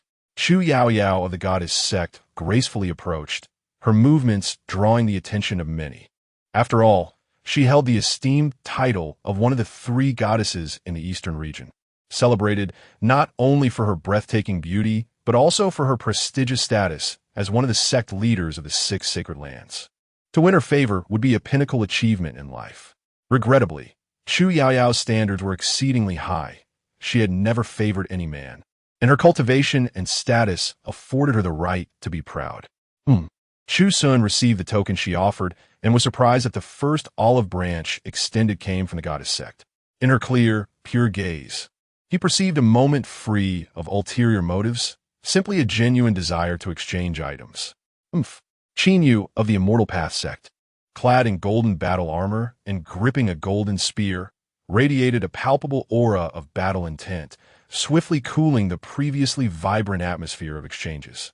The leaders of the suspended King Palace and Floating Moon sect were well aware of the enmity between the 2 sects, and they were taken aback when, at this critical juncture, just after their exchanges, the master of the Immortal Path sect initiated a confrontation. Elder Chu, today, without the Eastern Lin sect's protection, your sage cannot be revived. I am curious who granted you the courage to come here. Qin Yu sneered.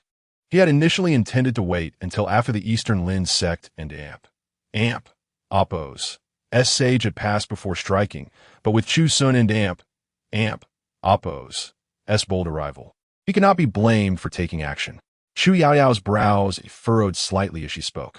Is it not possible for both parties to set aside their grievances for the time being? The Azure Bull Demon Lord has emerged. If he recklessly disseminates his techniques and gathers followers, chaos will soon envelop the Eastern region. You both are the pinnacle experts of the Eastern region. Internal strife should not occur at this juncture. Us? Qin Yu scoffed. Does he even qualify? His cultivation erupted with unparalleled might, the 8th and 9th realms of the human sovereign culminating at the pinnacle of the 9th realm. In this moment, Qin Yu exuded an overwhelming presence, clad in golden armor and wielding his spear. The oppressive force he emanated struck awe into the hearts of the leaders of the suspended king palace, floating moon sect, and others, leaving them in stunned silence. The masters of the heavenly mechanism sect, divine movement sect, and goddess sect all wore grave expressions, their brows furrowed. They realized that Chu Xun was serious, and mere words from others could not sway him. Exchanging glances, they silently conveyed their thoughts. Let them battle. Chu Xun and Apos. S. boldness suggested he might possess hidden cards, and they recalled the incident where Su Jiangshun had used a talisman to strike down old Zhao. The subsequent leaders nodded in tacit agreement, having heard of that event. However, they did not place much stock in the talisman, believing it merely contained a single strike from Elder Chu. A few months prior, they had witnessed the perilous situation Chu Xun found himself in against Chu Xun, and only a few months had passed. Even with a resurgence of power, it seemed improbable that he could reach such heights. And then it happened. The leaders of the suspended king palace and floating moon sect looked on, curiosity shimmering in their eyes. As for Lun Antion of the true martial sect, he welcomed this spectacle. Should Chu Xun slay Chu Xun today, the greatest beneficiary would indeed be the true martial sect. Even if the Eastern Lin sect sage were to awaken in fury, it would likely direct its wrath toward the Immortal Path sect, leaving the true martial sect unscathed. Nonetheless, he couldn't and Apos, to help but reflect on Chu Xun and Apos, as impeccable timing. At this critical juncture, even if he did manage to slay Chu Xun, the revival of the Eastern Lin sect sage would pose little threat. The numerous sages of the Eastern region were united in their efforts to eradicate the demon sect, unwilling to allow any disruption.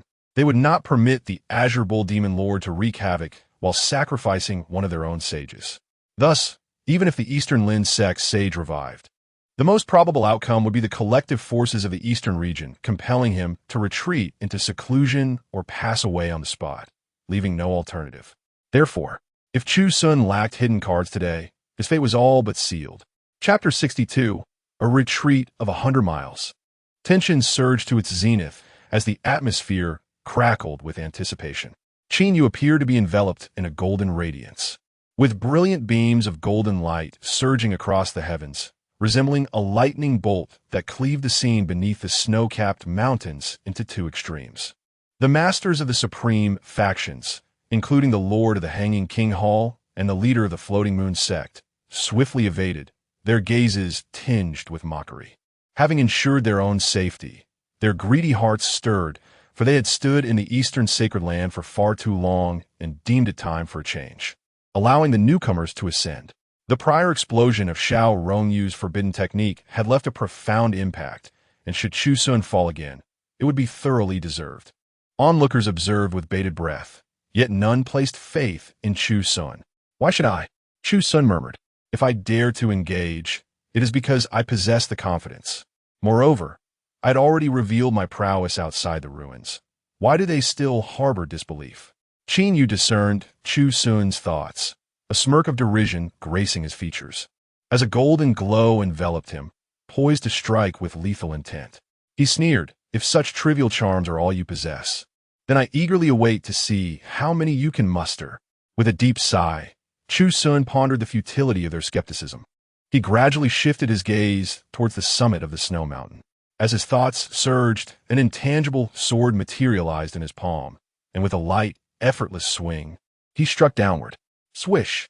In an instant, an unparalleled sword intent coalesced, resembling a galaxy tilted from the heavens, radiating with a dazzling brilliance. Those who had been merely spectators now felt their pupils constrict with intense shock. A fierce and tyrannical sword intent roamed freely across the sky, leaving the masters of the top factions feeling insignificant and frail, akin to mere ants beneath the overwhelming might of the sword. The concentrated sword intent lingered without descending immediately, yet it instilled a sense of dread in every observer, as if the pressure of impending doom could descend upon them at any moment. Swish! Chu Xun's pupils contracted, his expression shifting from derision to fear and panic. The realization struck him that this sword could obliterate him, and without a second thought, he retreated frantically. Boom! 10 miles. 30 miles. 100 miles. The resounding echoes of the sword's energy reverberated. The sword energy did not strike Chu, but instead landed in midair, creating a profound rift that morphed into an abyss, from which strands of sword intent emanated, unleashing unparalleled, domineering sword energy. The mockery on the Lord of the Hanging King Hall and Apos' face vanished, his gaze transfixed on the aftermath of the sword and Apos' descent. The sword energy cleaved through the void, leaving behind a chasm reminiscent of the abyss. Lowering his gaze, he beheld a radiant sword shadow reflected in his pupils, and with a muffled grunt, he hastily closed his eyes, yet blood trickled from the corners. He was shaken. Just a glance was enough.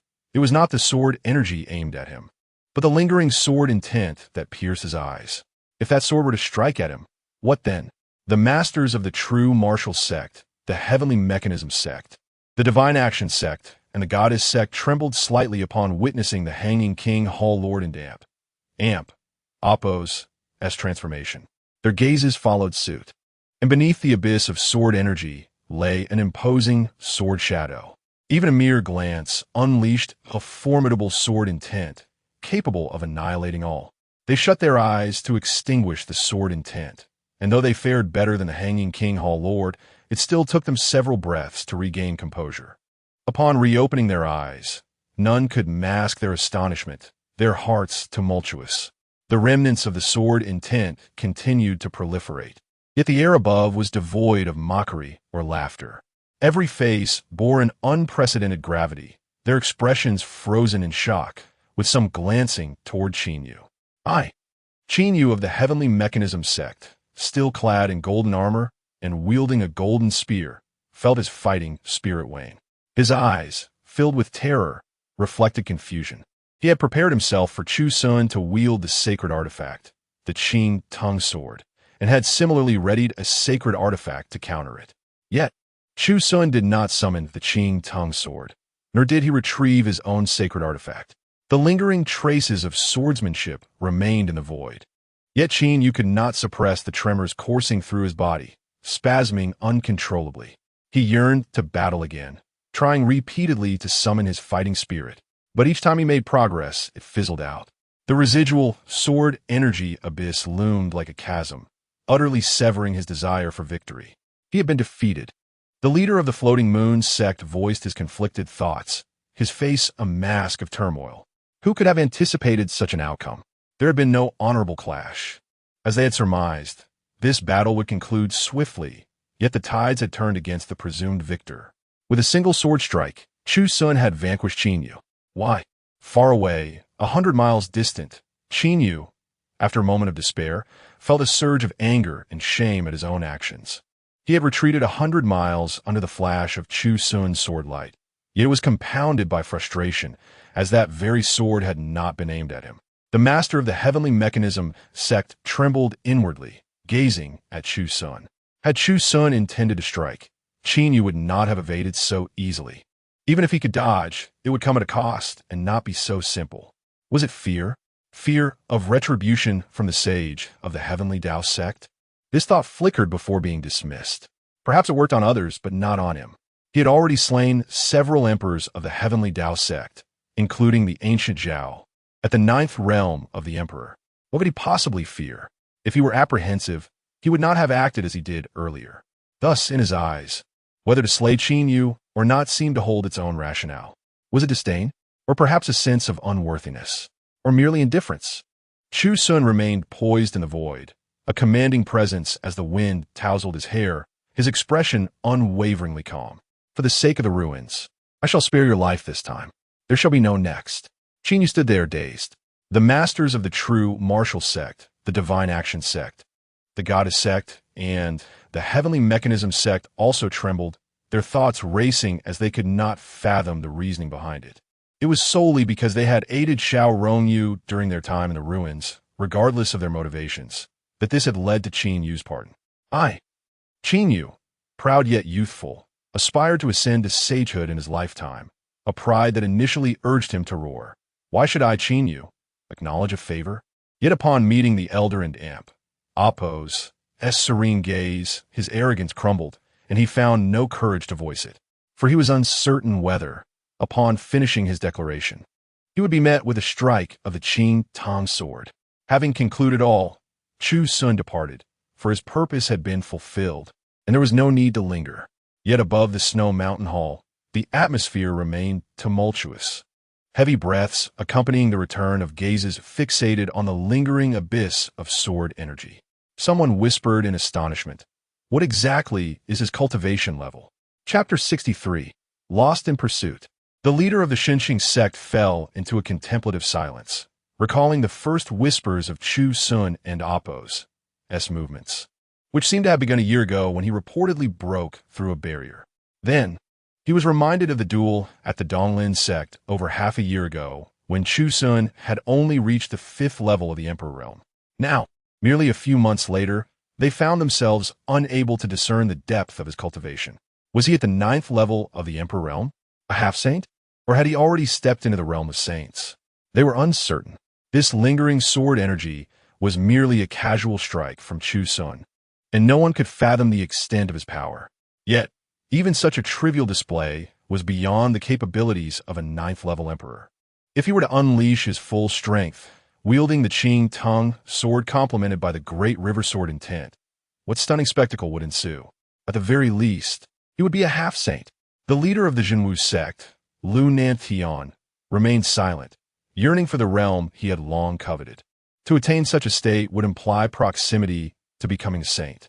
However, he never anticipated that while he had barely made progress, someone else had already arrived at that threshold. The leaders of the Xinqing sect, the Tianji sect, and the Nangong clan all chose to remain quiet. The master of the Xiankong Palace and the leader of the Fuyue sect, these heads of top-tier forces, desperately wished to hear words of denial from one another. They could not help but recall their earlier disdain for the Donglin sect, only to now witness Elder Chu, who had seemingly unleashed half-saint-level power in an instant, leaving them trembling with unease. Unfortunately, no one dared to contradict the reality before them. The more they confirmed the truth, the more discomfort brewed within their hearts. Regret and sorrow weighed heavily upon them. If only they had not been so dismissive of the other 5 sacred lands. Perhaps they could have formed an alliance with Chu Xun. The thought that Chu Xun might soon reach the status of a saint filled them with anguish at the missed opportunity. Yet, a glance at Qin Yu offered them some solace. Though they had lost some face, it was merely a matter of arrogance. While Qin Yu was in a far more dire predicament. They recalled his earlier arrogant proclamation. He is unworthy. Indeed, he was the unworthy one, not Elder Chu, but Qiu Yu himself. Qin Yu, feeling the weight of their gazes, flushed crimson. Even his thick skin could not withstand the embarrassment, and with a furious flick of his sleeve, he departed from that place of conflict. The leaders of the Tianji sect, the Xinqing sect, and the Jinwu sect also turned away in a complex mix of emotions. Only Chu Yaoyao from the Shen sect lingered momentarily above the Snow Mountain Palace, her beautiful eyes reflecting a myriad of sentiments as she softly murmured, "Great talents blossom late? Accumulation leads to sudden emergence?" Such was the general assessment of Chu Xun. Yet no one had anticipated that this gradual accumulation would manifest in such a terrifying manner, with breakthroughs occurring as effortlessly as eating or drinking, reaching heights beyond the reach of others. Donglin sect. Upon Chu Xun's return, the anxious elder Wang, he finally breathed a sigh of relief. Rushing over with questions ranging from concerns about any difficulties Chu Xun might have faced with the other 2 sects to inquiries about the fate of the Snow Mountain Palace. Had it truly been sacrificed to the blood rituals of the demon cult? As Chu Xun calmly recounted the events, Elder Wang was both shocked and shaken. He had never imagined such significant events could unfold. The loss of the Snow Mountain Palace, a force second only to the 6 great sacred lands, was staggering. A tightening sense of crisis enveloped them, and only when they heard that a saint was personally pursuing the culprit did they relax, stating, "Although our Donglin sect and Appo's saint did not partake in the battle, their presence here serves as the best assurance. The Qing Yo demon lord should be aware that our saint has not perished yet, ensuring a safe period for us."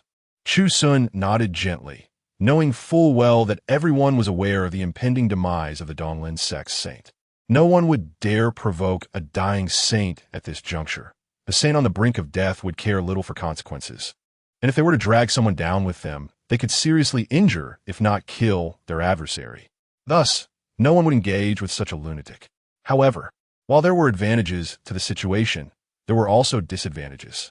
Once the saint fully passed away, the accumulated tensions would erupt, whether from the Xianao sect or the Zhenwu sect, both of which were holding their breath.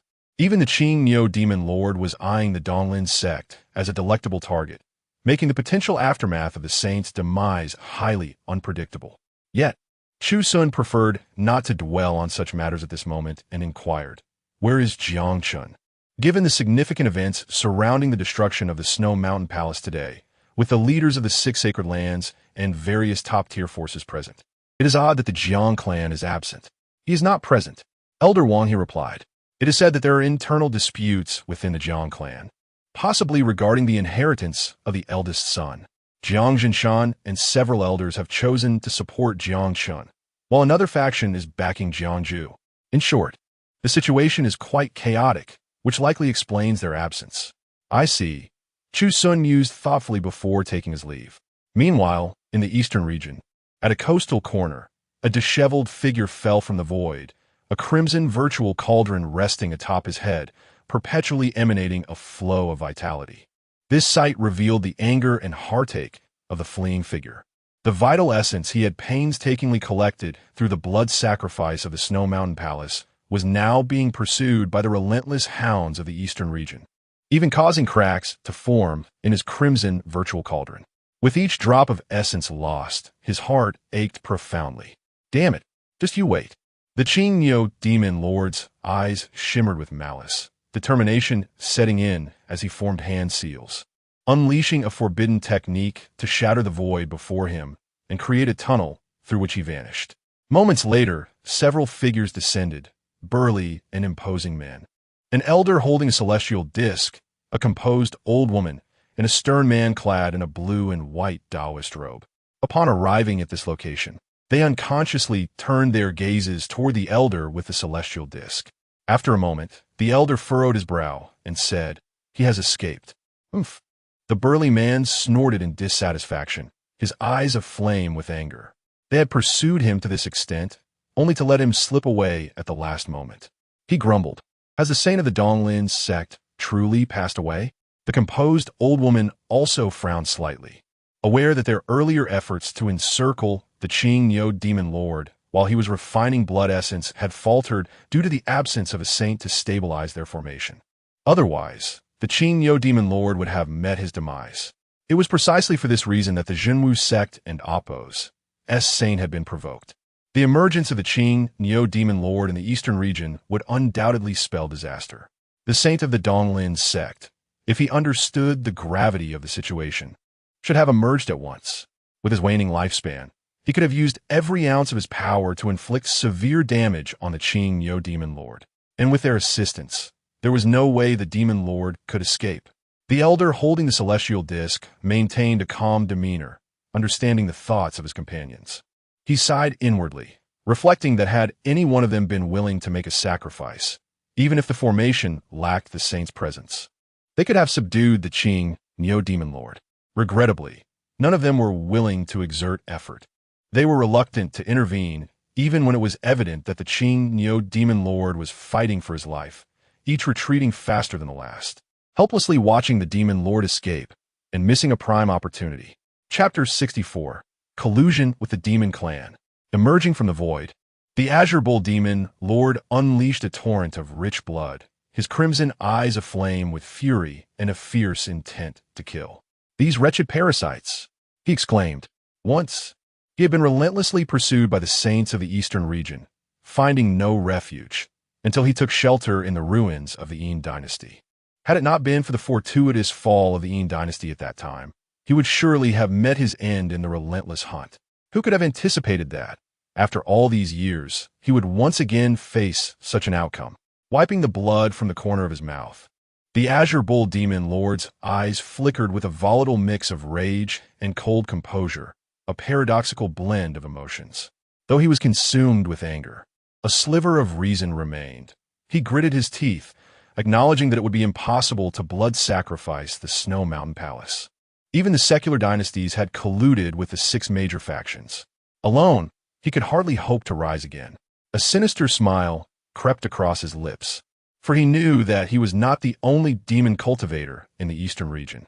In the eastern region, the Jiang clan, one of the oldest families with a legacy stretching back through the ages, had roots deeper than those of the Donglin sect. In their heyday, they were a transcendent force not just in the eastern region, but throughout the central continent. Regrettably, generations of decline had reduced them to mere kings of the eastern region. Today, however, a dispute arose within the main hall regarding the succession of the Jiang clan's heir.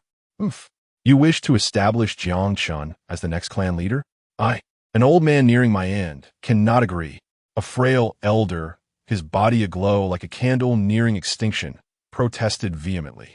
Jiang Jinshan regarded this elder with a frigid expression. As one of the 5 revered ancestors of the clan, he commanded immense respect, and even Jiang Jinshan had to address him as Uncle Yi.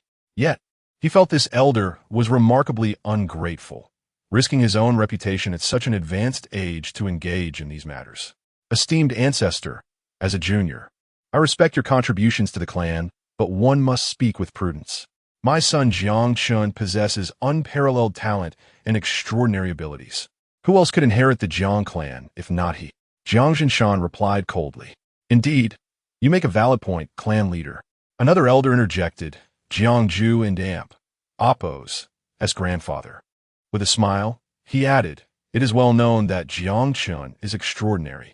However, news has surfaced that the Donglin sect intends to elevate him to the status of a holy son.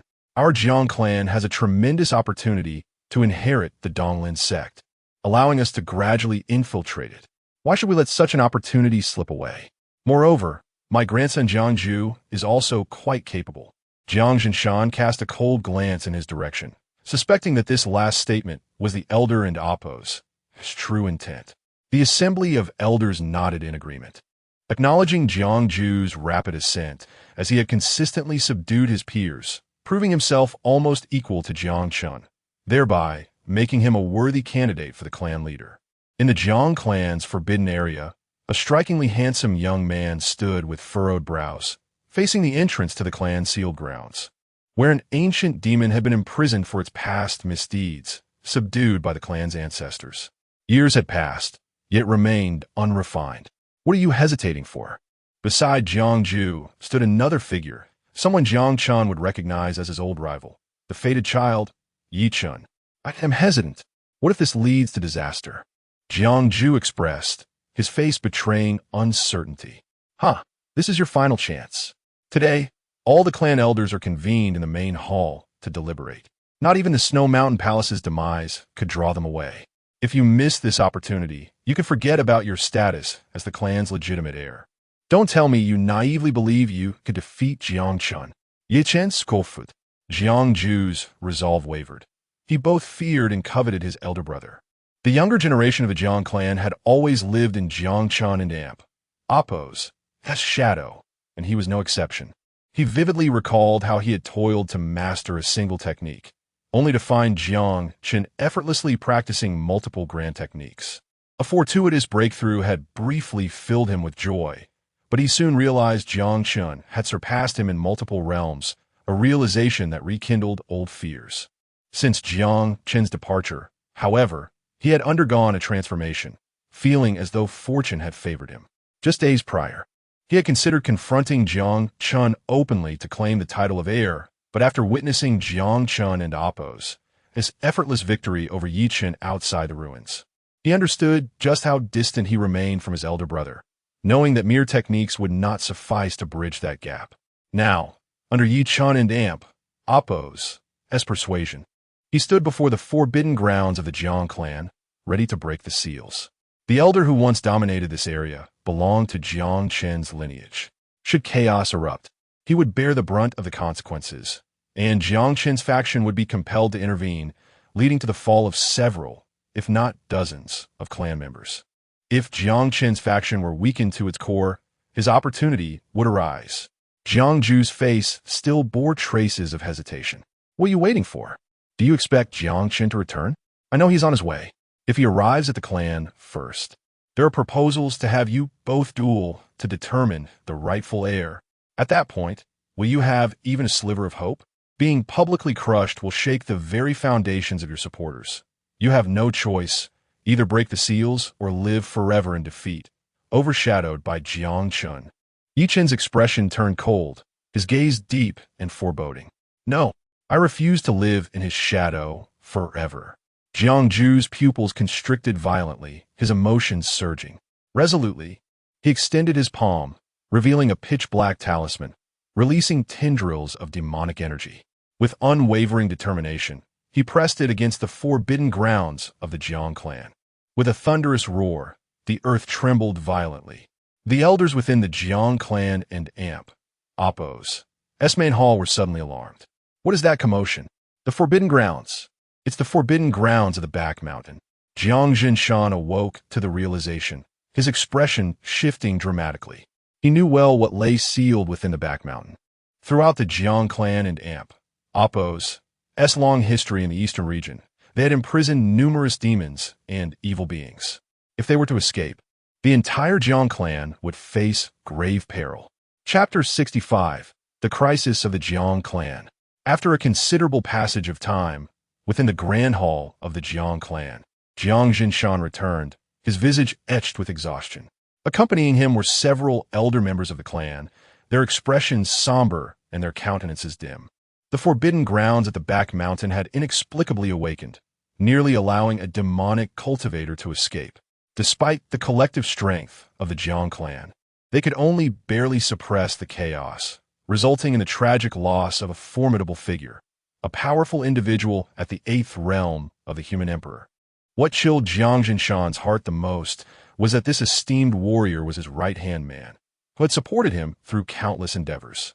It was under this ally and Oppos' guidance that Jiang Jinshan had navigated the tribulations of the clan with relative ease. The loss was not only painful but also steeped in profound sorrow. Where is Elder 10? Unable to guard a forbidden ground. There is no need to maintain such vigilance any longer. Let him reflect upon his mistakes in solitary confinement. Jiang Jinshan suppressed his inner grief, his gaze sharpening as it fixed upon the 5 ancestors, his eyes cold. He sensed a looming crisis and potential conspiracy within their midst. With the eruption of turmoil in the forbidden grounds and the fall of a powerful ally, should Elder 10 be further ostracized from the Jiang clan and Oppos' decision-making, it would become exceedingly difficult for his faction to regain control. The 5 ancestors merely needed to rally the neutral factions, and then another faction could potentially rise to power, making Jiang Ju's ascension to leadership a plausible outcome. However, Jiang Jinshan's gaze remained frigid. He could scarcely believe that Jiang Ju's faction would dare to provoke trouble in the forbidden grounds merely for the sake of elevating a junior to the position of eldest legitimate son. If that were the case, he would not hesitate to act ruthlessly to eradicate the clan's misfortunes. I swear before the heavens, if this calamity stems from my actions, I shall sever the ties of my lineage. While there may be disagreements regarding the elevation of a junior to the position of eldest legitimate son, I am not foolish enough to jeopardize the entire Jiang clan. The 5 ancestors swore vehemently, their faces ablaze with fury. Jiang Jinshan stifled his anger, hoping for the best. The silver-haired elder from the 6th clan, who had previously offered formidable protection to Jiang Xun, a staunch supporter of his lineage, cast a fierce glance across the hall, declaring, "If I find anyone among you daring enough to meddle with the forbidden grounds, I will make them regret ever living this life." The 3rd elder, a supporter of Jiang Ju, retorted coldly, "This is no time for idle threats. We must instead discuss how to resolve our current predicament. The disturbance in the forbidden grounds has already exacted a great toll. We have merely managed to force it back, but it will soon break free again. We must eliminate this menace. With the strength of the Jiang clan alone, we can hardly hope to vanquish it. We must seek external assistance." The neutral faction of the elder members wore expressions of deep concern. Seeking external help, the hall fell into a heavy silence, faces clouded with shame. As the most ancient of powers, the Jiang clan had once dominated the Shenzhou continent, Yet they now found themselves repeatedly diminished, resorting to seeking assistance, even from the Eastern domain. Such a reality was a source of indignation, yet they had little choice but to address the issue. Let's proceed.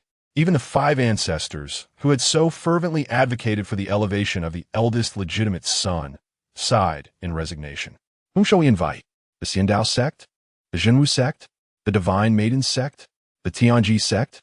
These powers have little connection to the Jiang clan and would likely revel in our turmoil, perhaps even wishing for our annihilation to diminish a rival force within the Eastern domain. Suddenly, Jiang Jinshan recalled a seemingly unremarkable elder from the Scripture Pavilion. His eyes ignited with trust. If he were to be called upon, surely he could resolve this predicament. Oomph. The third elder saw through Jiang Jinshan in damp, oppose, as thoughts and scoffed. Jiang clan master, do you still indulge in fanciful dreams at such a critical juncture? The matter of the forbidden ground is beyond even us. How could a mere human emperor at the 5th realm dare to involve himself? Yet, among the neutral faction, there were several who had also thought of this individual. Hearing such words, they too succumbed to despair. Indeed, if the Jiang clan as strongest could not resolve the issue, what merit could this elder possibly bring? The silver-haired elder of the 6th clan snorted in discontent, asserting, "Who says Elder Chu is unworthy?" In the ruins, Jiang Chun wielded the talisman of Elder Chu and felled the Zhenwu sect Zhao with a single sword strike. That is undeniably a human emperor at the 9th realm. A hushed murmur of hope began to flicker among the neutral factions. Oomph. The third elder derisively remarked, "You believe such nonsense?" When the Donglin sect was nearly revived by the Zhenwu sect and the Xiandao sect, if Chu Xun possessed such power, would he truly allow the revival of the sage? The silver-haired elder of the 6th clan, infuriated, retorted, "You speak nonsense. You were present that day. The phantom of Chu Xun, wielding the Tai Xian sword, cleaved Zhao in 2 before your very eyes. How dare you claim otherwise?" The third elder laughed mockingly. "You believe that? Who knows if it was merely a trick of the eye, perhaps a remnant of the sage's legacy that Chu Xun merely stumbled upon." The flickering hope of the neutral faction was swiftly extinguished, faces falling into despondence. Many were now seething with frustration. If this one T do and that one T do, what will? Must the Jiang clan face annihilation to find a solution? Seeing the moment ripe, the third elder leisurely remarked, "My grandson, Jiang Ju, is acquainted with Yi Chun of the Xiandao sect. If you are unaware, you may inquire about him. He is a young man currently enjoying great acclaim, having risen from the obscure corners of the Eastern domain to prominence. His talent is extraordinary, and his character resolute, far surpassing his peers." The elders nodded thoughtfully. For one to rise from the peripheries of the Eastern domain while maintaining such elegance and grace is indeed a testament to one's innate talent, character, and wisdom. For otherwise, one would not have survived to this day. It just so happens that my grandson shares a close bond with him. If we can leverage this connection, it may not be impossible to invite allies from the Xiandao sect, or even a sage from their ranks, to assist the Jiang clan in eradicating future threats. Is that truly the case? Is it genuine? In an instant, the once wavering neutral faction revealed expressions of hope. They whispered amongst themselves, curious and intrigued. "Yi Chun, who is this person? Could he truly be so formidable?" As the atmosphere in the hall shifted toward optimism, the third elder wore a satisfied smile, hardly anticipating that the forbidden grounds would erupt so suddenly today. Fortune truly favored his faction. "Oh, Yi Chun, is that the insignificant character whom I nearly beheaded with a casual strike?" Suddenly, a haughty voice pierced through the hall, silencing the cacophony and redirecting all gazes toward a strikingly handsome young man who gracefully entered the chamber. His presence was ethereal, clad in white, and with each step, he emanated an aura that exerted an immense psychological pressure on the elder members, not from his cultivation, but from his sheer charisma. Having long been invincible in the Eastern domain, he bore an unexplainable superiority, a result of the external currents of fate. "Jiang Chun, my son," Jiang Jinshan, who had been furrowing his brow within the hall, suddenly broke into a radiant smile, akin to a blooming chrysanthemum, especially upon witnessing the profound transformation in his son and Apos. demeanor. Meanwhile, in a corner of the hall, a young man in Oppo's expression solidified, his fists clenched tightly, then released, only to clench again. This young man was none other than Chu Xun, who had just concluded his affairs in the Forbidden Grounds and arrived to observe. Hearing the third elder's lavish praise, Chu Xun maintained an outward composure, yet internally he was elated, only to find his moment of triumph swiftly overshadowed by an unexpected slap. Chapter 66, Tenfold Return. Chun, cousin. In a secluded corner of the Grand Hall, Ju gazed with intense jealousy at the young man who entered with such pomp. As a fellow genius of the Jiang clan, he could only stealthily observe from the periphery, while his cousin entered unannounced, and no one found it amiss. Oomph. The three clan elders wore slightly cold expressions. The momentum they had painstakingly built was extinguished by a single word from this junior, leaving them utterly deflated.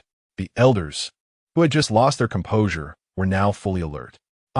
It seemed so. Outside the ruins, Jiang Chun had indeed defeated a genius, provoking the sixth elder to nearly clash with the immortal Dao sect. At that moment, it seemed inconsequential, but upon reflection, Chu Xun was hardly impressive. Perhaps Jiang Chen's numerous victories over geniuses had dulled their significance, causing them to overlook it. If that were the case, Chu Xun truly was nothing remarkable. I thought he was an unparalleled genius. It turns out to be him. The silver-haired elder feigned deep thought, his remark carrying little harm but great insult.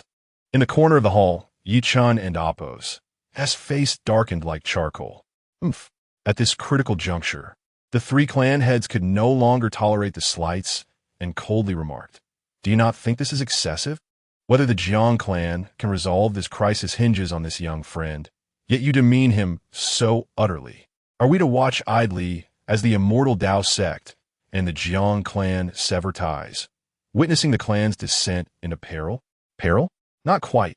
As long as my master is invited, these troubles are trivial."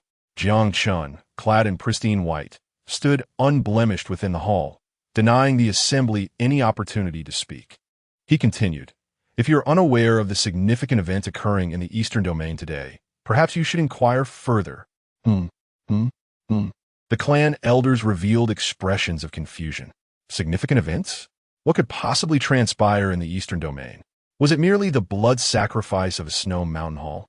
At that moment, an elder responsible for intelligence burst into the hall, beaming with joy. "Good news! Good news! Can you guess what happened today?" A chill ran through the hearts of the three clan elders, a foreboding sense creeping in, as they heard the elder laugh heartily.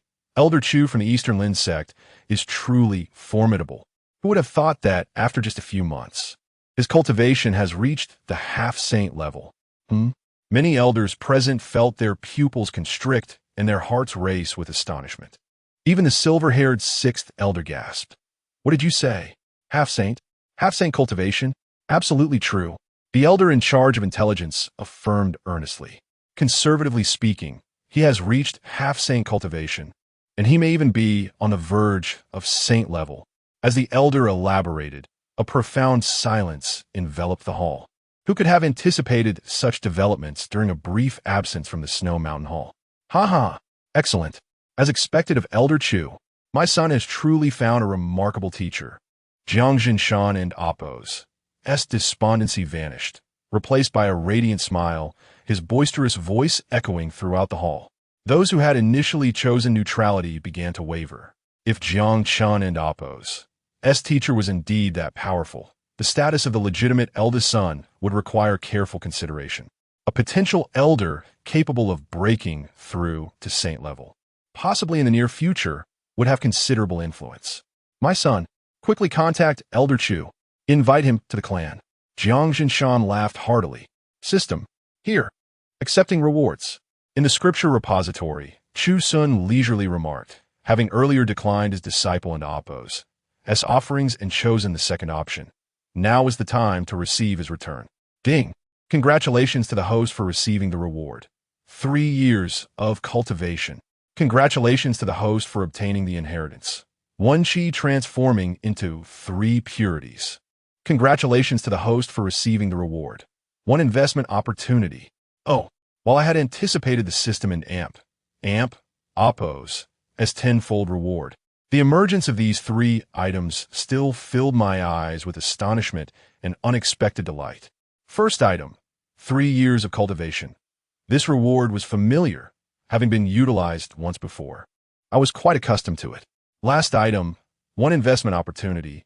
This item was also familiar, equally well known to me. It was only this second item, reward inheritance. 1 chi transforming into 3 purities. This revelation ignited a fervent glimmer in Chu Xun and Oppo's eyes as he murmured, "Could it be that item?"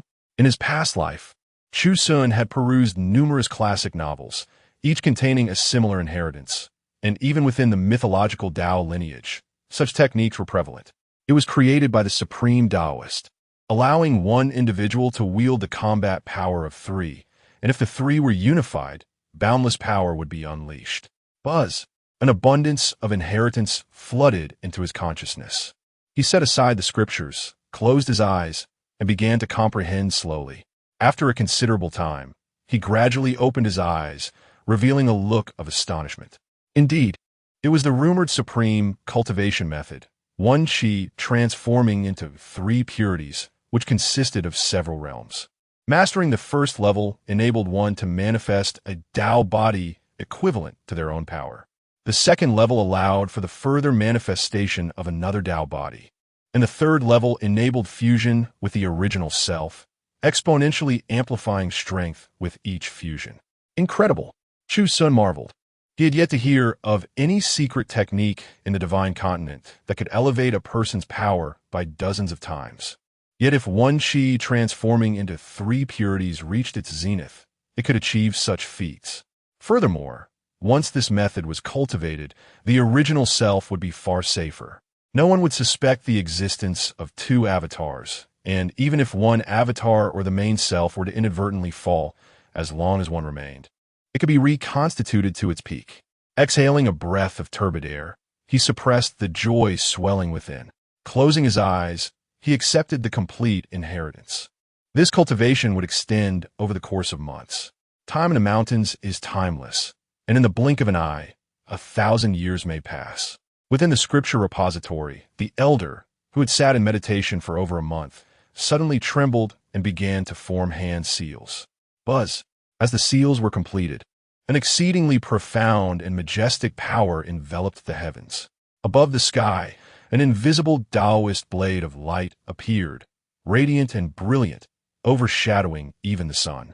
Yet this blade seemed visible only to Chu Xun.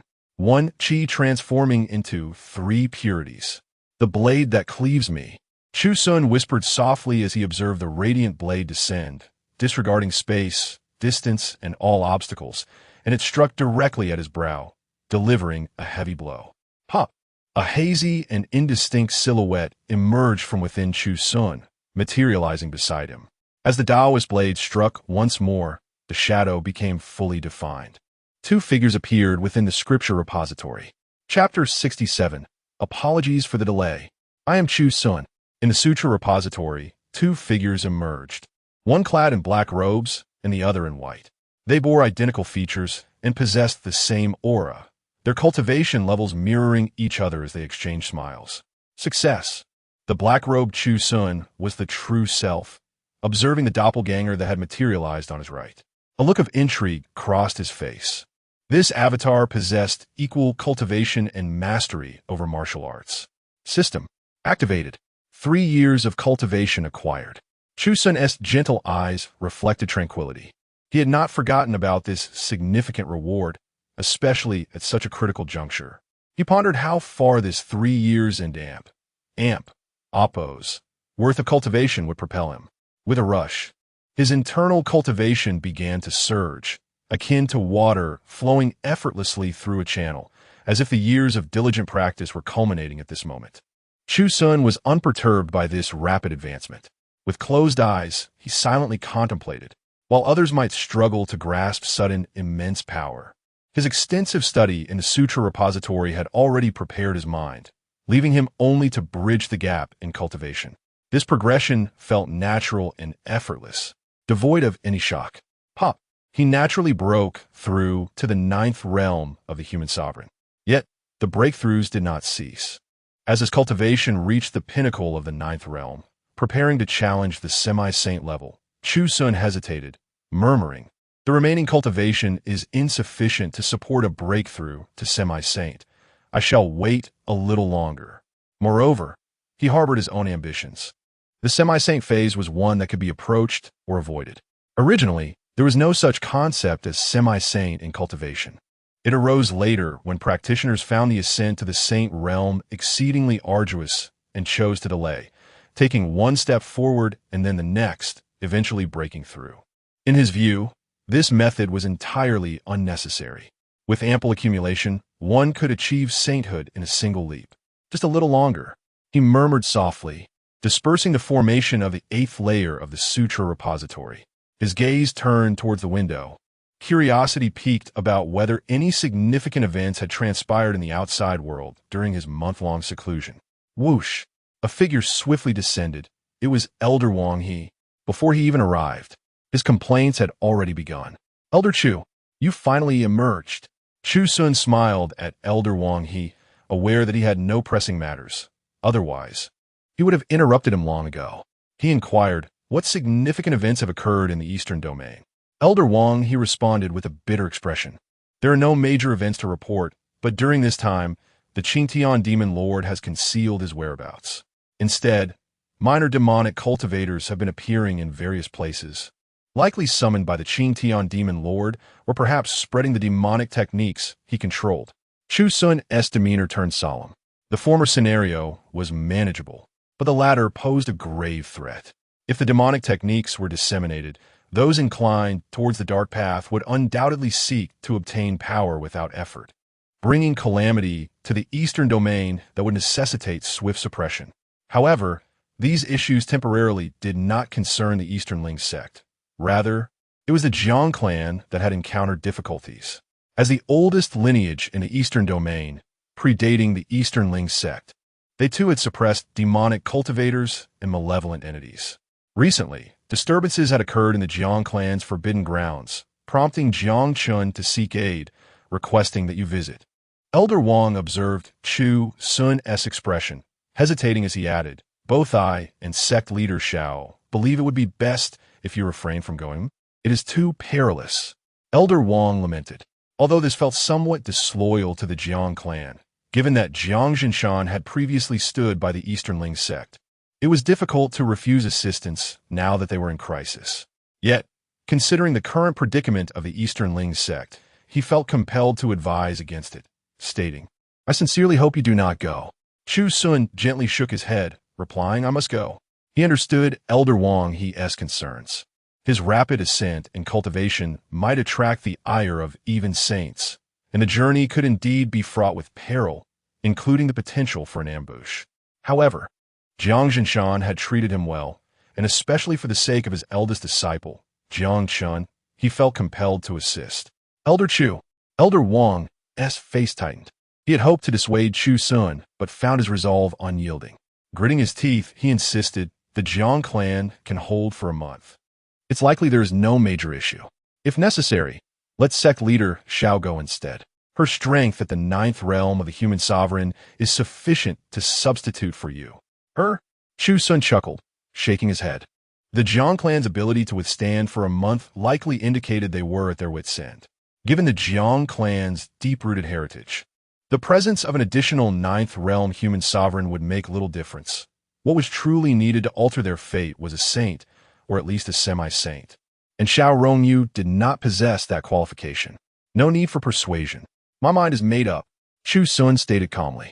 Had he not cultivated the qi transformation into 3 purities, he might have hesitated, but now he felt emboldened. He merely needed to send the doppelganger on this journey. Even in the event of an encounter with a saintess ambush, it would not be detrimental. He could shift from the forefront to the shadows. After all, a saint would not stoop so low as to ambush a junior like him. If the saints of the Eastern Ling sect were still in their prime, the saints of the immortal Dao sect would likely be restless, and the Eastern Ling sect's saints, nearing their end, wouldn't he be so petty as to rush into action? Elder Wang wanted to continue advising against it, But upon seeing Chu Xun's resolute expression, he reluctantly said, "Then please take care. This is a token. In a critical moment, shatter it, and our sect's saints will arrive immediately." Chu Xun expressed surprise, recognizing the token's value. Simultaneously, within the Jiang clan, booming sounds echoed from the back mountain of the sect, reverberating waves transforming the area into a wasteland. Jiang Jinshan, alongside several clan elders, stood exhausted in the void after yet another suppression. His gaze turned towards the Eastern Ling sect, filled with melancholy and regret. At this point, no one dared to mock his unrealistic fantasies. Even he had given up hope. A month had passed, exactly 1 month since the plea for aid had been sent to the Eastern Ling sect. The stone had sunk into the sea, yielding not a single response. Even the most Navi among them could discern that the Eastern Ling sect had no intention of sending aid. Jiang Jinshan forced a bitter smile, well aware that he had set his expectations too high. He understood better than anyone the state of the Eastern Ling sect, relying solely on Elder Chu to break through to the saint level to restore their standing. If the Jiang clan ventured out of their sect seeking assistance and encountered ambushes or unforeseen events, the Eastern Ling sect would face dire consequences. Were he in Elder Chu's position, he too would not choose to venture out at this time. The silence of the past month was the clearest answer, leading him to reflect, "I must have set my hopes too high." The silver-haired elder among the 6 clan elders harbored his own frustrations, though not directed at Chu Xun. He seethed with anger. If not for the issues arising with the 10th elder guarding the forbidden grounds, how could the Jiang clan have fallen into such dire straits? Jiang Jinshan, unwilling to dwell on such discussions, inquired, "What is the current status of our clansmen?" "They have retreated." Jiang Jinshan turned to face the ancestral grounds that had been home to generations of his clan. Throughout the years, formidable figures had emerged here, dominating the divine continent. Yet he never imagined that in his generation, they would lose their ancestral land. His eyes grew moist as he nodded silently. "It is good they have left. As long as the Green Mountains remain, one need not worry about firewood." Cackling echoed, "You cannot confine me for long." Boom, boom, boom. The forbidden grounds in the back mountain trembled once more. However, the scale of this disturbance was insufficient to breach the formation. Jiang Jinshan coldly surveyed the scene, while the clan elders meditating in mid-air remained silent, acutely aware that they had only a few more attempts left, at most 3, before the seal demon would break free from the formation, never to be repelled again. Rest and recuperate. Prepare for the decisive battle in a few days. Jiang Jinshan, weary, spoke, and the other clan elders, upon hearing his words, promptly closed their eyes to conserve their energy, bracing themselves for the impending battle against the demon that would shatter the formation. They understood that many might perish, yet they recognized that retreat was no longer an option. "I apologize for my tardiness." A gentle voice resonated just as these individuals had just closed their eyes, their hearts as tranquil as still water, relinquishing all remnants of hope and illusion. Chapter 68. Unleash the Formation. The first to open his eyes was Jiang Jinshan, a weary middle-aged man whose tired gaze suddenly brightened upon seeing the elderly figure clad in azure robes standing serenely in midair. This typically strong-willed man felt a surge of emotion, his eyes glistening with unshed tears as an unprecedented brilliance radiated from him. "Elder Chu," Jiang Jinshan exclaimed, his voice resonating with profound excitement. At this critical moment, he had relinquished all illusions, never anticipating that Elder Chu would indeed arrive at the last moment. "My apologies for my tardiness," Chu Xun replied, his tone imbued with sincerity. "Not late at all, just in time," Jiang Jinshan reiterated, his heart a cacophony of emotions. During this time, the Jiang clan had sought aid from various sources, yet none of the 6 sacred lands responded. After experiencing the vicissitudes of human emotions, they ultimately had to rely on Elder Chu. He cast a grateful glance at the young man below, who was diligently cultivating, marveling at how fortunate he was to have such a remarkable mentor. The young man, dressed in pristine white, looked up at the elder above, his face adorned with a radiant smile. He had always known that his teacher would come, regardless of whether others had abandoned hopes for assistance from the Donglan sect. Now, the teacher he had long awaited had finally arrived. Indeed, Chu Xun nodded gently. Elder Chu. The others also opened their eyes, and upon seeing the seemingly ordinary elder, uncontainable joy surged upon their faces. They had not expected him to appear at such a critical juncture. The other elders of the clan extended their senses toward Chu Xun, feeling the unparalleled depth of his cultivation at the pinnacle of the human emperor realm, merely a step away from semi-sainthood. They exchanged glances, unable to articulate their astonishment. Although they had heard of Chu Xun's prowess, they had never witnessed it firsthand until now. The last time they had seen him, he was at the human emperor 5th stage. Now, he had leaped directly to the pinnacle. Such a meteoric rise was astonishing, and it was no surprise that he could unleash semi-saint strength. How embarrassing to trouble Elder Chu to come all this way. The silver-haired elder of the 6 clans said warmly, "Come, let us first welcome you and cleanse the dust of your travels with my exquisite wine brewed over 3 centuries. I have been in secluded cultivation for a brief period and did not receive any word from my disciple." Chu Xun replied gently, though he felt no need to explain. He did so for the sake of his disciple. The silver-haired elder nodded, and even the neutral elders bore smiles, welcoming him, saying, "Elder Chu, you must be weary from your journey. The matter of suppressing the forbidden ground can wait. Let us first share a cup of wine." Seeing this, Jiang also wore a gentle smile. He understood that stability had been achieved. With Elder Chu's arrival, those who had initially remained neutral began gravitating toward him. As long as they could suppress the forbidden ground, Jiang Qin's status as the legitimate heir would remain unshakable, and the opposing faction would amount to nothing. Not so fast.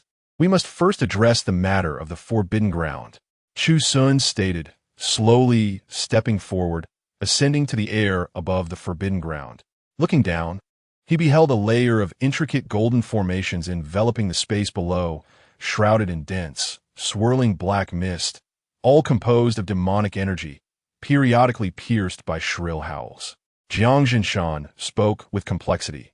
In the past, my Jiang clan enjoyed a degree of prestige, imprisoning numerous demons and sinister beings, some for the sake of training our juniors, while others proved too difficult to vanquish, thus left to languish within this forbidden ground, allowing them to self-destruct over the centuries. Indeed, nothing catastrophic has emerged over the years. Ordinarily, regardless of how ferocious the demons, they would be reduced to ashes after a few hundred or even thousands of years. However, recently, the formation has weakened, revealing flaws, and a demon has breached several layers, reaching the outermost layer. Indeed, Chu Xun nodded, gazing down. Within the roiling mist, he discerned a pair of crimson, malevolent eyes, brimming with greed, savagery, brutality, and an overwhelming sense of hatred and madness. This was the initial impression bestowed by the eye's owner. Those with wavering hearts would risk succumbing to inner demons under such a blood-red gaze, potentially rendering them incapacitated. What a ferocious demon! Jiang Jinshan interjected. Soon, this demon will gather strength for another assault. At that time, Elder Chu need only push it back deeper into the forbidden ground, where our sealing formations will make escape impossible. This assistance will be deemed complete. Push it back? Chu Xun inquit? Yes. The silver-haired elder approached, his expression grave. I understand this process will be arduous, but rest assured, Elder Chu, many elders of the Jiang clan, along with 2 of our ancestors, will join forces, sufficiently restraining it. With your strength, we shall surely be able to subdue it once more. The elders of the 9 clans, 5 clans, and 10 clans also approached, stating, if it comes to an overwhelming situation, Elder Chu is free to depart. This is the Jiang clan's forbidden ground, and it is our duty to guard it. Cackling, the demon within the formation sensed the commotion outside and mocked. I thought the Jiang clan had summoned a formidable ally. Turns out, it is merely a trivial human emperor at the 9th stage. Once I break free, I shall devour your flesh and blood. Boom, boom. The demon repeatedly slammed against the formation, the surging demonic energy boiling over, its savage gaze fixated on Chu Xun, filled with mockery. A mere human emperor at the 9th stage could not stir any storm. It appeared that this time, no one could prevent its escape. Release the formation, Chu Xun stated flatly. Huh. Open the formation, Chu Xun reiterated. The Jiang clan members initially thought they misheard. When Chu Xun confirmed his intent, they turned in astonishment, both incredulous and shocked. What was Elder Chu planning? Open the formation, Jiang Jinshan echoed. The remaining elders hesitated briefly, contemplating that even without opening the formation, the demon could not be contained for long, and thus they opened a corner of the formation. Instantly, the winds and clouds shifted, and demonic energy surged forth. Cackling, cackling, cackling. A twisted, malevolent smile emerged from a figure coalescing from the black mist, hovering in midair. Its eyes glinted with mockery as it looked at Chu Xun and jeered. I never expected that a mere word from you would release me from my confinement. To express my gratitude, I suppose I shall feast upon you first.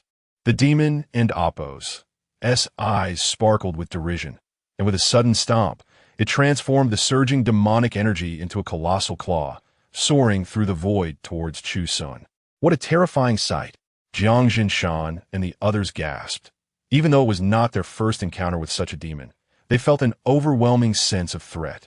Chapter 69. The sword approaches. Boom, boom, boom. The terrifying claws of darkness drew near. Jiang Jinshan and his companions hurriedly alerted one another, prepared for assistance at any moment. Is this it? An elderly figure clad in green mountains slowly lifted his gaze, a hint of boredom glimmering in his gentle eyes. This inadvertently sent a shiver down the spine of the demon, who sensed an unprecedented threat, compelling the sinister claws to accelerate their suppression. The elders of the Jiang clan trembled at Chu Xun's disdainful words, uncertain if he was merely posturing or truly formidable. The demonic aura roiled violently, coalescing above them, its oppressive darkness causing even the strongest of the human emperor's ninth realm to quiver in self-doubt. 8 Desolation Palm. Chu Xun lightly raised his palm, a withering energy emanating from his center. This was the power of desolation. It had been so long since he had called upon it. A wistful expression crossed Chu Xun's face as he recalled its essence. With the advancement of his swordsmanship, this technique had almost slipped from his memory. Now, as he activated it, a hand the size of a grinding mill hung in the air, exuding a potent gravitational force. Upon contact with the towering demonic claw, the latter shattered into fragments. Furthermore, the power of desolation possessed an overwhelming, devouring force, voraciously consuming the life essence of the claw. Caw! The demon and Appos' eyes widened in terror. He feared not the swordplay, nor the divine arts, but the loss of his vitality. Having been suppressed for millennia, he had been weakened to the utmost, even more so than the Green Bull Demon Lord. Every drop of life essence was of utmost importance. How could he endure the palm's insatiable hunger? Gritting his teeth, he roared, "Begone!" Boom! He severed his connection to the claws. Yet, Chu Xun remained unfazed, his hair billowing like a deity observing from on high as he declared. Too weak, utterly incapable of resisting. Bang! The 8 Desolation Palm descended once more, under the watchful eyes of all. It crashed down upon the demon and Appos' shadow with a thunderous sound. Crack! Crack! Bang! In less than a breath and Appos' time, the shadow exploded. The demonic energy in the heavens gradually dissipated. Jiang Jinshan and the many clan elders wore expressions of astonishment. Even the silver-haired elder was left dumbfounded. Having witnessed Chu Xun and Appos' prowess through the talisman, they knew he was powerful, yet they never anticipated such overwhelming strength. He was dispatched in an instant. Jiang Jinshan swallowed hard, his mind buzzing. The demon, which had tormented the Jiang clan for over a month and instilled a sense of life and death crisis, had been so effortlessly subdued, or rather, annihilated. The entire ordeal had taken no longer than a single breath. Gurgle, gurgle. The 3 elders, the 5 ancestors, and all who had chosen neutrality fell into a profound silence, their eyes fixed upon the figure in the sky, their hearts churning with tumultuous waves. In the face of their astonished expressions, Chu Xun maintained his usual calm demeanor. his gaze slowly surveying the scene as he softly remarked, "The matter is not yet resolved. This is merely an avatar." The elders of the Jiang clan were momentarily bewildered, only to hear a cackling laughter emanating from beneath the fractured formation. Who would have thought? Another half-saint has emerged. I wondered how the Jiang clan possessed such audacity to declare the formation open. Hearing that familiar voice of the demon, the elders of the Jiang clan trembled, turning their heads in unison to fixate on the source of the sound beneath the formation, their scalps prickling in horror. They had not anticipated that the demon, imprisoned for a millennium, would not appear immediately, but rather manifest as an avatar. This realization invoked both dread and relief within them. They were fortunate to have summoned Chu Xun. Had it not been for him, even if they had poured all their strength into defeating the demon as shadow, only to discover it was merely an avatar, it would have been too late, potentially leading to calamity. Elder Chu, be cautious. Zhang Jinshan's focus sharpened. Although the shadow was merely an avatar, its displayed strength exceeded the 9th realm of the human emperor. If the true demon were to arrive, it would at least be a half-saint, far from to be underestimated. Buzzing, the mist churned violently, surging forth from beneath the formation, enveloping the entire sky in an instant. The once bright Jiang clan was swiftly shrouded in ominous clouds, the demonic energy boiling. All of this occurring in less than 2 breaths. The Tiangong sect and Oppos, elder, holding the Tiangong plate, reflected a scene of the dense demonic energy now hovering over the Jiang clan, murmuring, "The Jiang clan and Amp. Oppos, crisis has erupted." Previously, they had sought his assistance, but he had declined, recognizing the depths of the Jiang clan's troubles, which were far more complex than they appeared. Becoming entangled would spell disaster. Thus he wished to observe how the Jiang clan would respond. In front of the true martial sect sage, a mirror similarly displayed the current state of the Jiang clan. The sage lowered his gaze slightly, observing the unfolding events. The goddess sect, the immortal path sect, and the divine movement sect all had individuals utilizing secret treasures to monitor the fluctuations within the Jiang clan.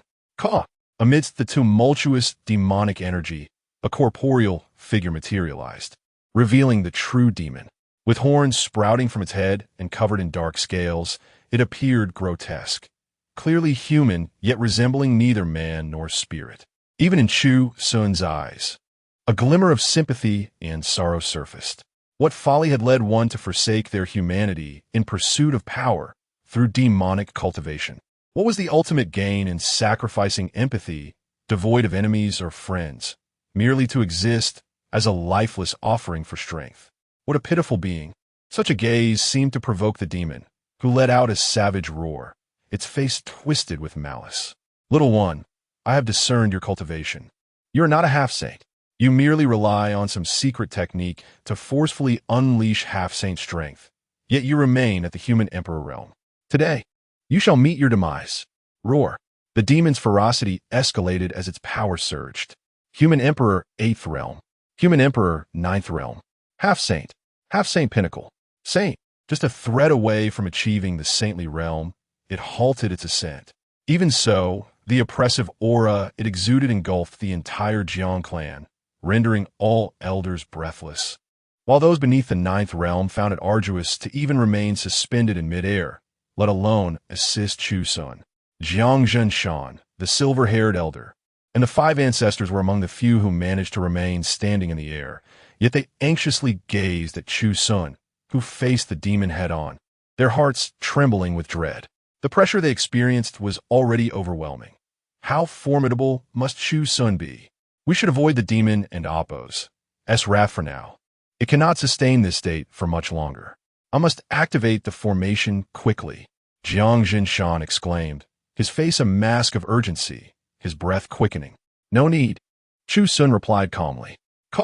Is it that you have realized the futility of your struggles and given up?" The demon cackled, its ferocity intensifying, as it remained wary of Chu Xun and Amp. Oppos' S8 Desolation Palm, a technique capable of devouring life essence. If it could evade this palm, then this old man would merely be a lamb to the slaughter. "The sword comes," Chu Xun murmured. In that instant, A tremor surged through the sword mountain at the rear of the Jiang clan. Swords embedded in the mountain, some shattered, some intact, some ancient, others gleaming with sharpness. Thousands of swords had long since transformed into a sword mountain, which the sword cultivators of the Jiang clan frequently visited in search of opportunities. Yet, these swords were too proud, disdainful of the Jiang clan's disciples. Yet today, at Chu Xun's command, the myriad swords of the mountain began to tremble. Buzzing. In an instant, they transformed into a shimmering rainbow, soaring through the air. Chapter 70. The Eloquent Slaughter. What is that? At the Jian mountain of the Jiang clan. Even at this very moment, an elder remains on watch. Suddenly, this elder perceives the tremor of sword intent, and in an instant, a sword breaks through the void. This revelation leaves the elder in a state of astonishment, eyes wide with disbelief, exclaiming, "It is one of the 10 renowned swords of Jian Mountain, embedded here for a millennium, and yet today it suddenly flies forth to seek its master?" As he grapples with this shock, a resonant hum fills the air. The swords upon Jian Mountain begin to resonate in unison, trembling in concert.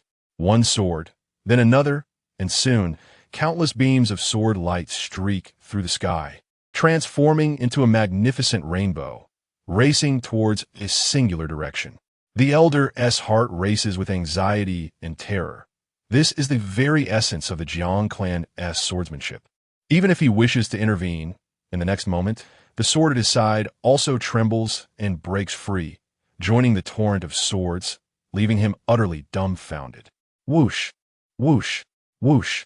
Initially, the elder of the Jiang clan does not comprehend the meaning of this sword's emergence, but suddenly, he feels an onslaught of sharp sword intent approaching from the south. He turns to behold a serpentine sword dragon roaring toward him. Thousands of divine swords gleaming with a chilling brilliance. Not only that, but their own swords also break free from their spatial confines. Swish, swish, swish.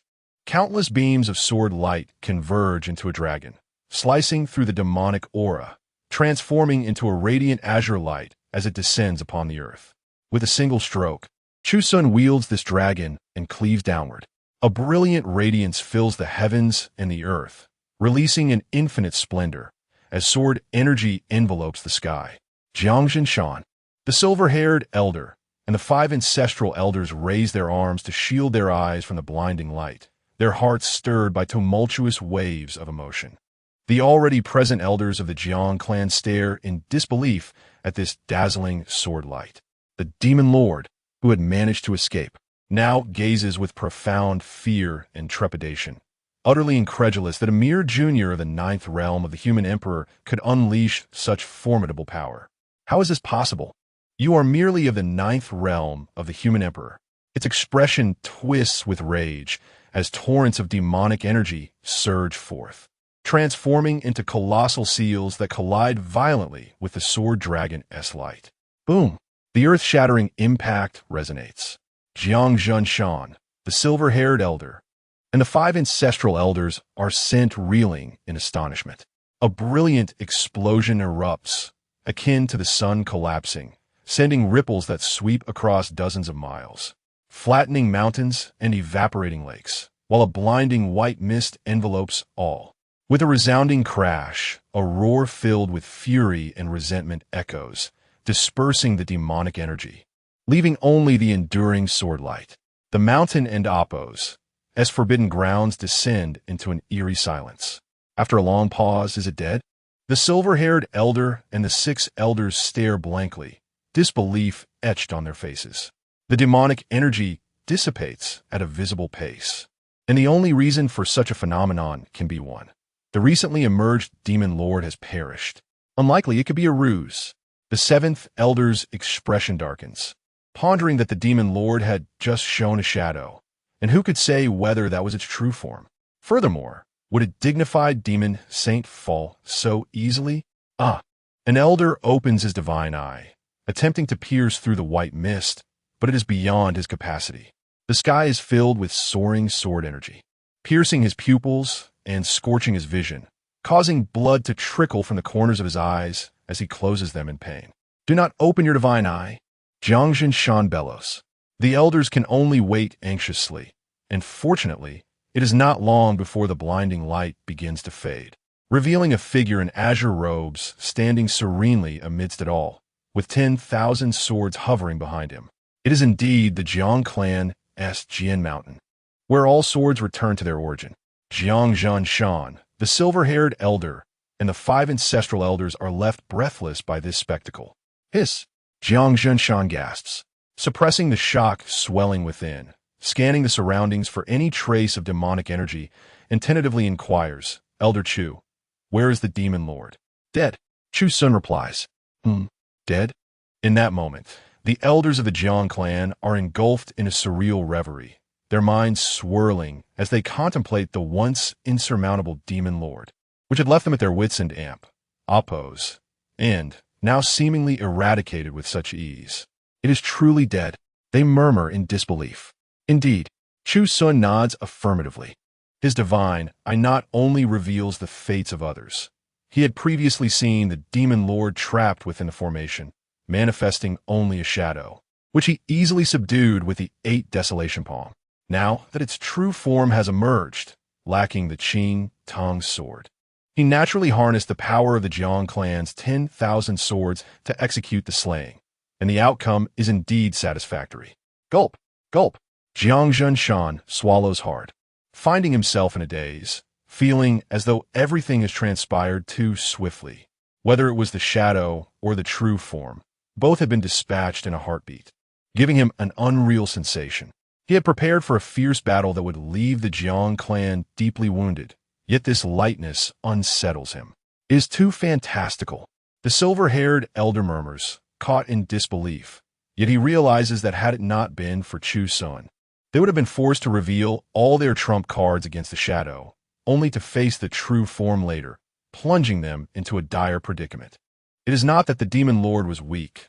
Rather, it is Chu Xun and oppose, as strength that is overwhelming. Suddenly, an absurd thought arises within the hearts of the gathered individuals, the slayer of saints. Chu Xun has slain a saint. That demon lord must undoubtedly be of the saint realm. Otherwise, it could not have unleashed such power. After being suppressed for centuries, it had weakened to its limit. Yet in an instant, it had unleashed strength nearing that of a saint. It is undoubtedly a demon saint, yet it has now become a relic of the past, slain before their very eyes. At the Tiangong sect, an elder holding the Tiangong disc furrows his brow. The demonic energy that had enveloped the Jiang clan for no more than 3 breaths suddenly erupts with a dazzling sword rainbow from within, cutting through the air and dispelling the pervasive demonic aura, restoring tranquility to the Jiang clan. Is it resolved? The saint of the Tiangong sect expresses uncertainty, for it seems far too simple. If it could truly be resolved with such ease, why did the Jiang clan seek their assistance earlier?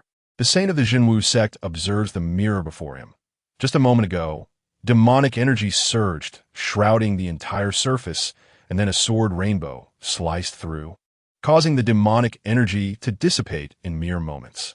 He wishes to delve deeper, yet the Jiang clan possesses its own protective artifacts, obstructing the view of the celestial changes within, preventing outsiders from gleaning any insights. The saints of the Xin sect, Xiandao sect, and the Shinxing sect also fall into contemplation. After a long silence, they whisper, the Jiang clan harbors tremendous secrets and countless hidden trump cards. It is indeed worthy of being the oldest family in the eastern region. Chapter 71, The Banquet. With a long sigh, Jiang Shan and Appo's face brightened once more, relieved that the issues regarding the Jiang clan and Appo's Forbidden Grounds had reached a resolution. He smiled and congratulated, Congratulations, Elder Chu, on your victory over the demon saint. Demon saint? Chu Xun murmured, a ripple of unusual emotions stirring within him. Joy, excitement, and a hint of melancholy, before he quickly regained his composure. He understood that this was not an occasion for celebration. The truth lay in the fact that the suppressed demon saint had suffered a significant decline in power. Even at his strongest, he barely approached the saint realm, and such an existence could hardly be deemed a true saint. Defeating him did not equate to possessing the true strength to vanquish a saint. Nonetheless, Chu Xun had confirmed two significant truths from this encounter. He possessed strength comparable to that of a saint, bolstered by his mastery of the great river sword intent, the chaos sword body, and the Qing Tong sword. These were intrinsic to his being, and in this battle, he had revealed none of it. Thus, even against a saint, while he might not emerge victorious, he could certainly protect himself. Elder Chu. Below, the Jiang clan and Oppos. His elders approached him warmly, their faces adorned with radiant smiles. Many who had previously maintained neutrality now resolutely chose to support Jiang Chun. With such a mentor, ascending to the saint realm seemed inevitable, and the prospect of becoming the foremost figure in the Eastern domain loomed brightly. With such a promising future, who else could they support? The three elders observed the scene with a complex array of emotions, realizing that everything had unfolded as anticipated. There was little to lament, yet witnessing it firsthand left their hearts feeling hollow. In truth, the moment Chu Xun arrived at the Jiang clan, he had already begun to soften. While the Jiang clan faced crisis, the entire Eastern domain remained a passive observer, quietly spectating. Only Elder Chu had disregarded his own safety to come forth. This act of kindness was worthy of remembrance. Much of the past dissatisfaction towards Jiang Chun stemmed from this very act. Jiang Chun had become Chu Xun's disciple, and the latter had offended numerous factions, eventually leading to the Jiang clan's entanglement and the repercussions. Now, everything Chu Xun did honored the Jiang clan and justified his title as a mentor, thus he had come to accept it. Silently, he thought, Jiang Ju, stop thinking. Focus on your cultivation. Beside him, Jiang Ju's expression was dim.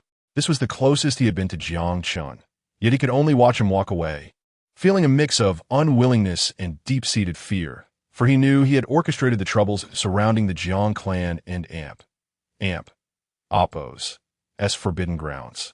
Elder Chu, the matter has been resolved. Let us descend and celebrate with wine. I have prepared exquisite beverages. The silver-haired sixth elder laughed heartily in high spirits. He had always believed that Jiang Chun and Oppos' decision to become Chu Xun and Oppos' disciple was wise, and it seemed this move had proven exceptionally astute. Patience, Chu Xun replied with a smile. As the saying goes, one should see things through to the end. The demon of the Jiang clan had been dealt with, yet the formation remained unresolved, and he was curious about the seals the Jiang clan had placed. Recently, he had spent time in the Scripture Pavilion, studying texts not just on martial arts, but also on formations, talismans, and alchemy, gaining some understanding of formations. This was an opportune moment for him to delve deeper into this knowledge. Elder Chu, what are you doing? Gather the star pattern stones, the heavenly formation stones, the fragmented gold stones, and the inscribed runes. As Chu Xun spoke, the elders swiftly encircled him. Before long, the damaged formation was restored. Boom! In an instant, an overwhelming, primordial aura enveloped the surroundings. The previously broken formation healed completely and integrated seamlessly with the deeper formation, generating an even stronger resonance. This astonished the Jiang elders, who then expressed their elation. Although the Jiang clan could repair the formation, they could not achieve this level of perfection. It was as if the original creator had returned to reset it. Amid their excitement, they praised him, exclaiming, Elder Chu, you truly embody great wisdom. Not only is your cultivation profound, but your mastery of formations is exceptional, deserving the title of Formation Master. In response to their praises, Chu Xun merely smiled. Though a hint of perplexity lingered in his heart, he refrained from voicing it immediately, instead focusing on the refined formation and integrating it with his studies, feeling a sense of fulfillment. Elder Chu, please. This time, Chu Xun did not decline. Shortly after, in the Jiang clan's reception hall, they honored Chu Xun with the most elaborate of ceremonies. The table was adorned with an array of delectable dishes, the aroma and presentation so exquisite that they stirred Chu Xun and Oppos' appetite. He had yet to indulge in the culinary delights of this world. Please. The elders of the Jiang clan ushered Chu Xun to the esteemed guest seat. The silver-haired sixth elder boisterously exclaimed, Elder Chu, come and taste the fine wine I brewed. The seventh elder in Oppos' eyes lit up, his mouth watering, Elder Chu, we are truly fortunate to partake in your presence. This fellow seldom shares his exquisite wine. Today we have the chance to savor it. The silver-haired sixth elder shot a glare at him. You are not included. This fine wine is reserved for Elder Chu alone. You lazy lot do not deserve to partake. Despite his words, the sixth elder poured wine for everyone present, the fragrance wafting through the air, tantalizing their senses and igniting their thirst. Elder Chu, please. Chu Xun took a sip, the wine smooth and fruity, likely crafted from rare fruits. However, upon swallowing, a fiery sensation ignited within him, fierce and overwhelming. For those unaccustomed to such potency, a single cup could easily induce a pleasant intoxication, and indeed, some elders began to flush slightly. Overwhelming. Chu Xun drank it down in one go, closing his eyes to savor the flavor. Upon reopening them, his eyes sparkled with brightness. The wine contained rich spiritual energy, even providing a slight enhancement to his cultivation. Excellent wine. Hearing Chu Xun's praise, the sixth elder beamed. Let us have 2 more cups. 1 cup whets the appetite, 2 warm the body, and 3 only just bring the spirit to life. Agreed. Chu Xun did not hold back, and the other elders quickly followed suit, seizing the opportunity to enjoy the fine wine. Even Jiang Jinshan and Appo's eyes sparkled. He too was a connoisseur of good wine. After the exquisite wine came the tasting of the dishes. Each platter was filled with rare meats, ingredients so precious that even the elders would hesitate to slaughter them lightly. Yet now, they generously prepared a lavish feast, each dish carefully crafted to perfection. As Chu Xun savored a piece of meat, the rich flavor enveloped him. No excess seasoning was needed, for any addition would detract from the meat's natural deliciousness. Delicious. With each bite, his taste buds rejoiced, and a look of wonder filled Chu Xun's eyes. The sixth elder chuckled, though the food is delightful. What is enjoyment without fine wine? Come, drink. Gulps of laughter echoed as Chu Xun realized the sixth elder and Appo's genuine love for wine. Indeed, his brew was extraordinary, a delightful complement to the sumptuous feast, creating a true indulgence of life. Chapter 72. The Sage and Appo's law paper. As the wine circulated for the 3rd round and the dishes had been savored through 5 different flavors, the gathering gradually returned to the main topic. Seizing the moment while everyone was present, the venerable elder, with silver hair cascading down, asserted with authority, I propose that Jiang Chun be established as the legitimate eldest son and the future clan leader of the Jiang family. Does anyone object? His stance was formidable, suggesting that dissenters might face a challenge. Naturally, there were no objections. Jiang Chun had demonstrated extraordinary talent since childhood. Who else could be deemed worthy? Approval and consensus swept through the assembly, with even those who previously remained neutral shifting allegiances. This neutral faction, surprisingly substantial, swayed the vote, solidifying Jiang Chen's position as a foregone conclusion. At the banquet, Jiang Chen was the sole junior with the privilege to occupy such a seat, and no one dared to express dissent. In fact, Chu Xun had been invited by Jiang Chen himself, and all attendees shared an unspoken understanding of the pivotal event about to unfold. Jiang Chen beamed with a radiant smile. While the prospect of becoming the Jiang family's heir had once enticed him greatly, signifying a place among the elite of the Eastern domain, his desires had now shifted to a more modest longing to remain by his master's side. After the feast, the guests reveled in delight.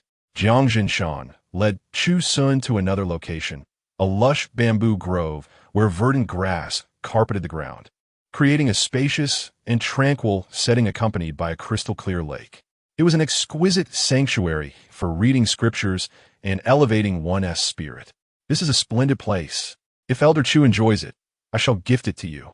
You are welcome to come here often to study and write, Jiang Jinshan said with a smile.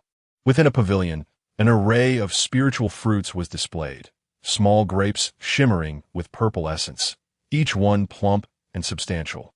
A rare delicacy harvested from vines that bore fruit only once every 100 years. There were also vividly colorful fruits exuding a crimson glow, their enticing aroma wafting through the air, equally precious. These ordinary fruits could enhance the cultivation of junior practitioners. Yet here, they were presented in bountiful platters, showcasing an assortment of exquisite spiritual fruits. Please take a seat. After settling in, they engaged in casual conversation. They briefly discussed matters concerning Jiangshan before shifting focus to the current state of the Eastern Domain. The Eastern Domain is in turmoil.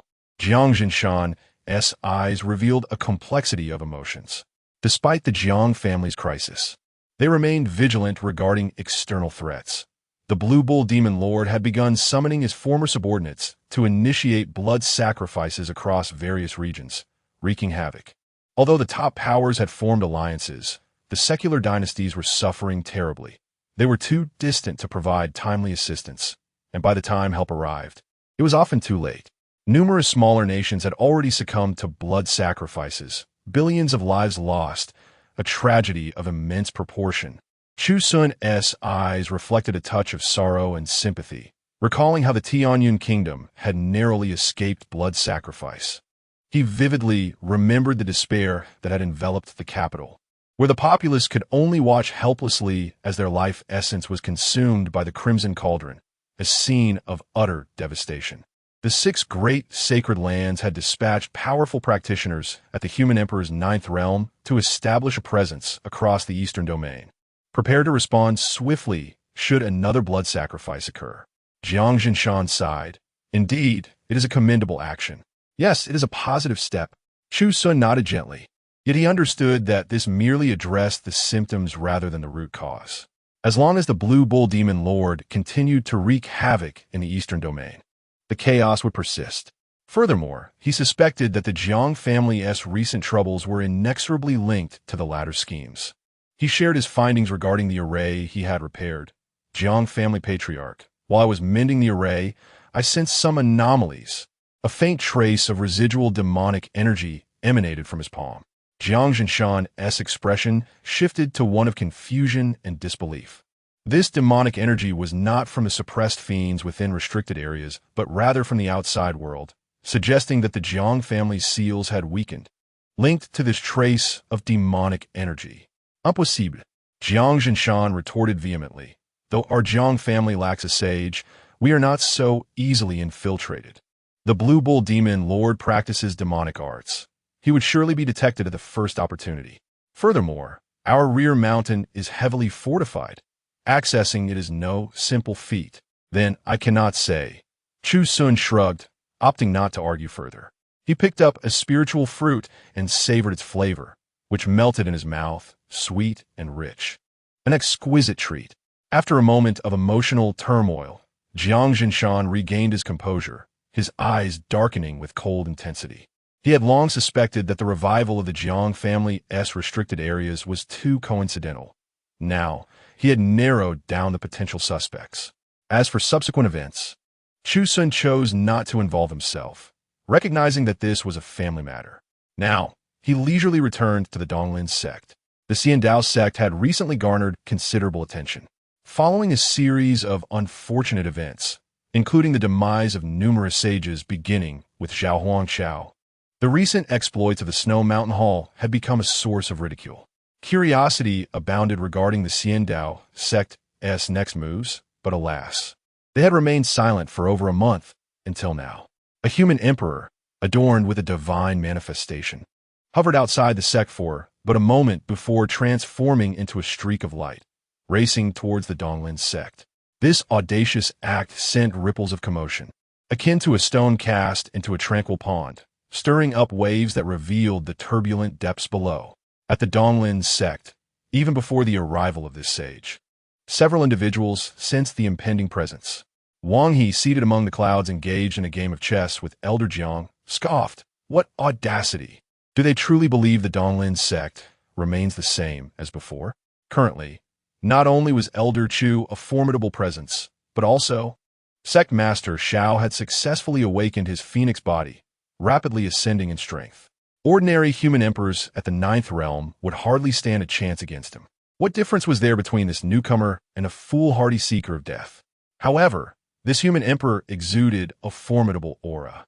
As he approached the Donglin sect, he He casually tossed forth a law paper, coldly declaring, "Where is the sect master of Donglan? Come forth to receive the sage's law paper without delay." Humph. Elder Wang He and Elder Jiang had intended to dismiss this human emperor. Yet, the moment the law paper unfurled, a radiant brilliance erupted, overshadowing even the sun above, casting a luminous glow that left onlookers awestruck. Both disciples of the Donglin sect and nearby practitioners gazed in astonishment, their expressions a mixture of shock and reverence. The law paper floated serenely in midair, enveloped in a radiant aura, emanating a sage-like presence that instilled an instinctual shiver of awe, compelling all to kneel in reverence.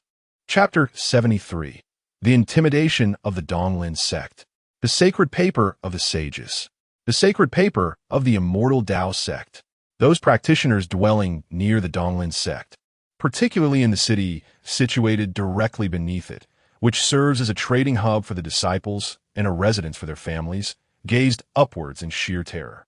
The Emperor of the Immortal Tao Sect stood beside the sacred paper, unmistakably recognizable. Even the lord of the city below displayed an expression of deep trepidation. For it was no secret that the Donglin sect had recently angered the Immortal Tao sect greatly. Was the sage of the Immortal Tao sect coming to annihilate the Donglin sect? Swish! At the cultivation ground of the sect leader, a formidable aura surged skyward. In the next breath, a strikingly beautiful woman clad in red floated in mid-air, her icy gaze piercing through the atmosphere as she addressed the Emperor coldly. The Immortal Tao sect has summoned the sacred paper upon arriving. Do you seek to obliterate my Donglin sect? In the face of her scornful words, the Emperor of the Immortal Tao sect remained unfazed, shaking his head in dismissal. Sect leader Xiao has misunderstood. Our sage merely wishes to converse with the Donglin sect regarding important matters. Buzz. Within the immaculate golden sacred paper, a hazy silhouette materialized, seated within its confines, exuding an aura of sanctity. As its radiant light spread forth, those who felt its divine presence were compelled to kneel, and the city below had already succumbed to such reverence. Elder Wang He and Elder Jiang, preparing to ascend into the air, felt an indescribable pressure descend upon them, as if an immense mountain were resting upon their shoulders, rendering them incapable of flight. Their faces betrayed their astonishment. This was merely the sacred paper of a sage, not the sage in person. What kind of spectacle would it be if the true form were to descend? The sage seated within the sacred paper glanced at Xiao Rongyu, lowering his gaze slightly. The Emperor of the Immortal Tao sect smiled and said, "Sect leader Xiao, our sage wishes to meet with the sage of the Donglin sect to discuss urgent matters." Humph. The expressions of the Donglin sect and Oppos, as practitioners, darkened. Their leader had personally welcomed the sacred paper of the sage, yet what did this imply? Did it signify a lack of respect towards their leader? The audacity of that emperor was infuriating, openly suggesting that the sage of the Donglin sect should come forth to engage in dialogue. Merely a piece of paper is insufficient to compel my sage to emerge. Xiao Rongyu retorted coldly, her pride unwavering. If you deem me unworthy of discourse, then how can this paper presume to engage with my sage? What a sharp-tongued girl. The sage within the sacred paper finally spoke, his voice low yet unsettling, causing even the practitioners of the Donglin sect to feel a wave of anxiety. It seemed that Xiao Rongyu and Oppos' defiance had displeased the sage, prompting thoughts of her needing to apologize to quell his wrath. "You insolent wretch!" Elder Wang He silently cursed, as he too had briefly entertained such thoughts, only to be overtaken by shameful fury. Clearly, the sage of the Immortal Tao sect bore ill intentions, attempting to subjugate the Donglin sect with just a piece of paper. How could he have entertained such a ridiculous notion? Truly disgraceful, unworthy of being an emperor. Elder Jiang's expression stiffened, evidently sharing Elder Wang He's sentiments. And he offered a complex consolation. "It is no wonder we feel this way. The pressure from the sage is overwhelming, leaving one reluctant to defy it. In the Eastern Domain, there exist sages, and every faction possessing a sage could be rightfully referred to as a sacred land. While the leaders of the six sacred lands are often seen, sages themselves are not, which is why each appearance stirs great commotion, leading to their palpable anxiety. Xiao Rongyu, however, maintained her cold gaze. Merely her demeanor was enough to subdue the two elders. It transcended their cultivation and reflected a mindset they could not attain. They lamented, "It is indeed the most fortunate decision to have appointed Xiao Rongyu as the sect leader. She possesses a mindset that, apart from Elder Chu, is unparalleled."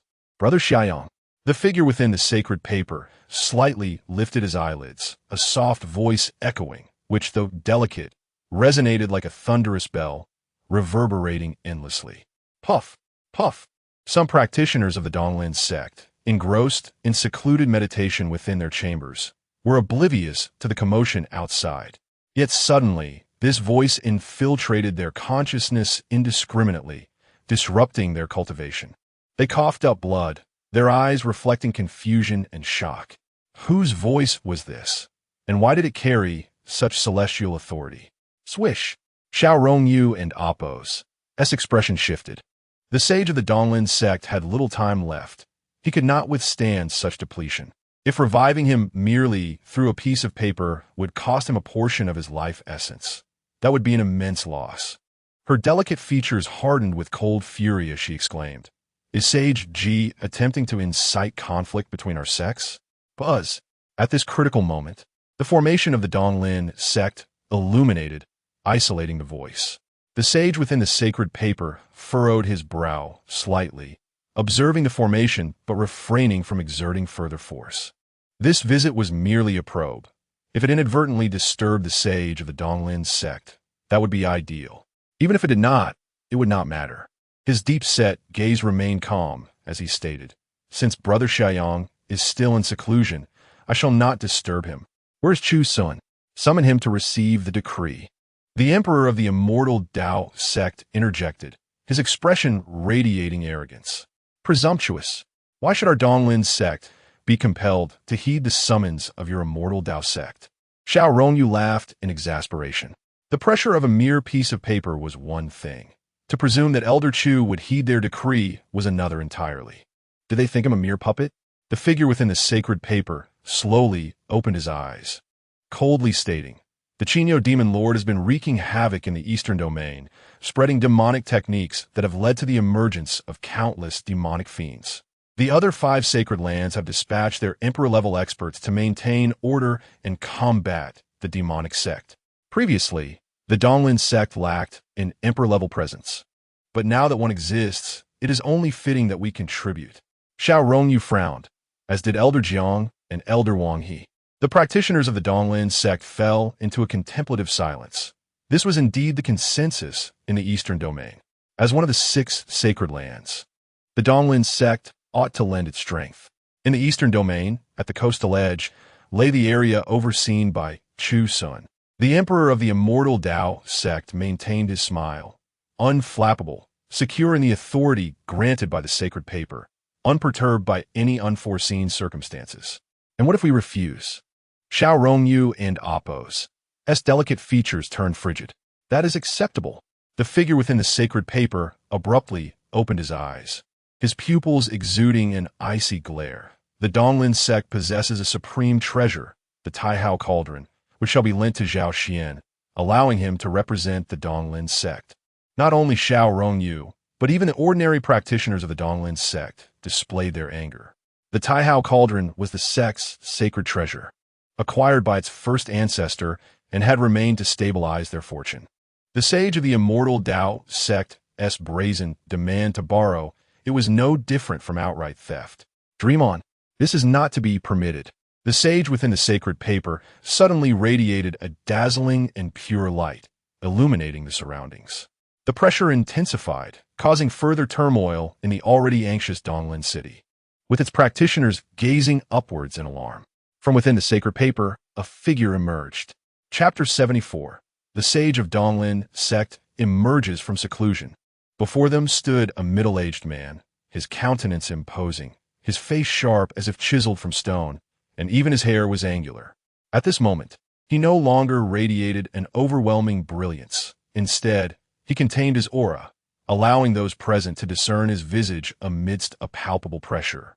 The sage of the Celestial Path sect, an incarnation of the sage. Countless individuals were struck with awe, particularly those who were not far from Donglin's sect. Upon witnessing this scene, their scalps tingled with dread. Was this incarnation of a sage here to obliterate the sacred grounds of Donglin? You have no choice. The middle-aged man, with an unyielding gaze as cold as ice, regarded Xiao Rongyu with a frigid indifference, as if he had never acknowledged her existence. Ultimately, she was merely a junior. Even if she had recently awakened her phoenix body and advanced to the 8th realm of the human emperor, so what? The chasm to the sage realm was unfathomably vast. A difference as stark as that between earth and sky, rendering her insignificant in his eyes. Firstly, Chu Xun was stationed at the coastal corner. Secondly, surrender the Taihao cauldron. In this moment, the sage of the Celestial Path sect forwent any pretense, brazenly demanding, his icy pupils sweeping across Donglin's sect, exerting immense pressure. Humiliation, shame, rage. A cacophony of emotions surged within Xiao Rongyu, her delicate features flushed with indignation. Not solely from anger, but from the humiliation of seeing the Donglin's sacred grounds besieged by the Celestial Path sect as the sage neared his demise. Unable to contain herself, she mocked. Are you afraid? Afraid that Elder Chu of Donglin's sect might ascend to the sage realm before your esteemed sage passes, thwarting your plans? In response to her unabashed ridicule, the sage's expression darkened. Touch. Earlier, he had dismissed Elder Chu's appearance in the Snow Mountain Palace, regarding it as inconsequential. However, after the Jiang family's visit, fear had crept in, fearing Elder Chu's silent ascent to the sage realm. How laughable it was. He had thought the sage's composure boundless, but it was merely a fade. At this moment, she felt profoundly isolated, standing alone against the immense pressure, backed by a vast sect, thousands of disciples, numerous nobles, and several revered figures, yet none stood beside her to share this burden. Clad in a vivid red robe, she defiantly confronted the sage, her words sharp as blades, keenly piercing through his facade. The sage's demeanor remained icy, for she had struck a nerve. Previously, he had regarded Chu Xun's rapid advancement with scorn, believing that even with such velocity, it was inconceivable for him to breach the sage realm. However, after the Jiang family's visit, doubt had taken root. Chu Xun and Appo's pace was alarming. Initially, the Celestial Path sect had lost several human emperors, and, at that time, Chu Xun was merely at the 5th realm of the human emperor. Now, he had ascended to the 9th realm in a mere blink, and within a month, he had even displayed semi-sage level prowess during the Jiang family and Appo's encounter. This left the sage, who looked down upon the eastern domain, feeling uneasy.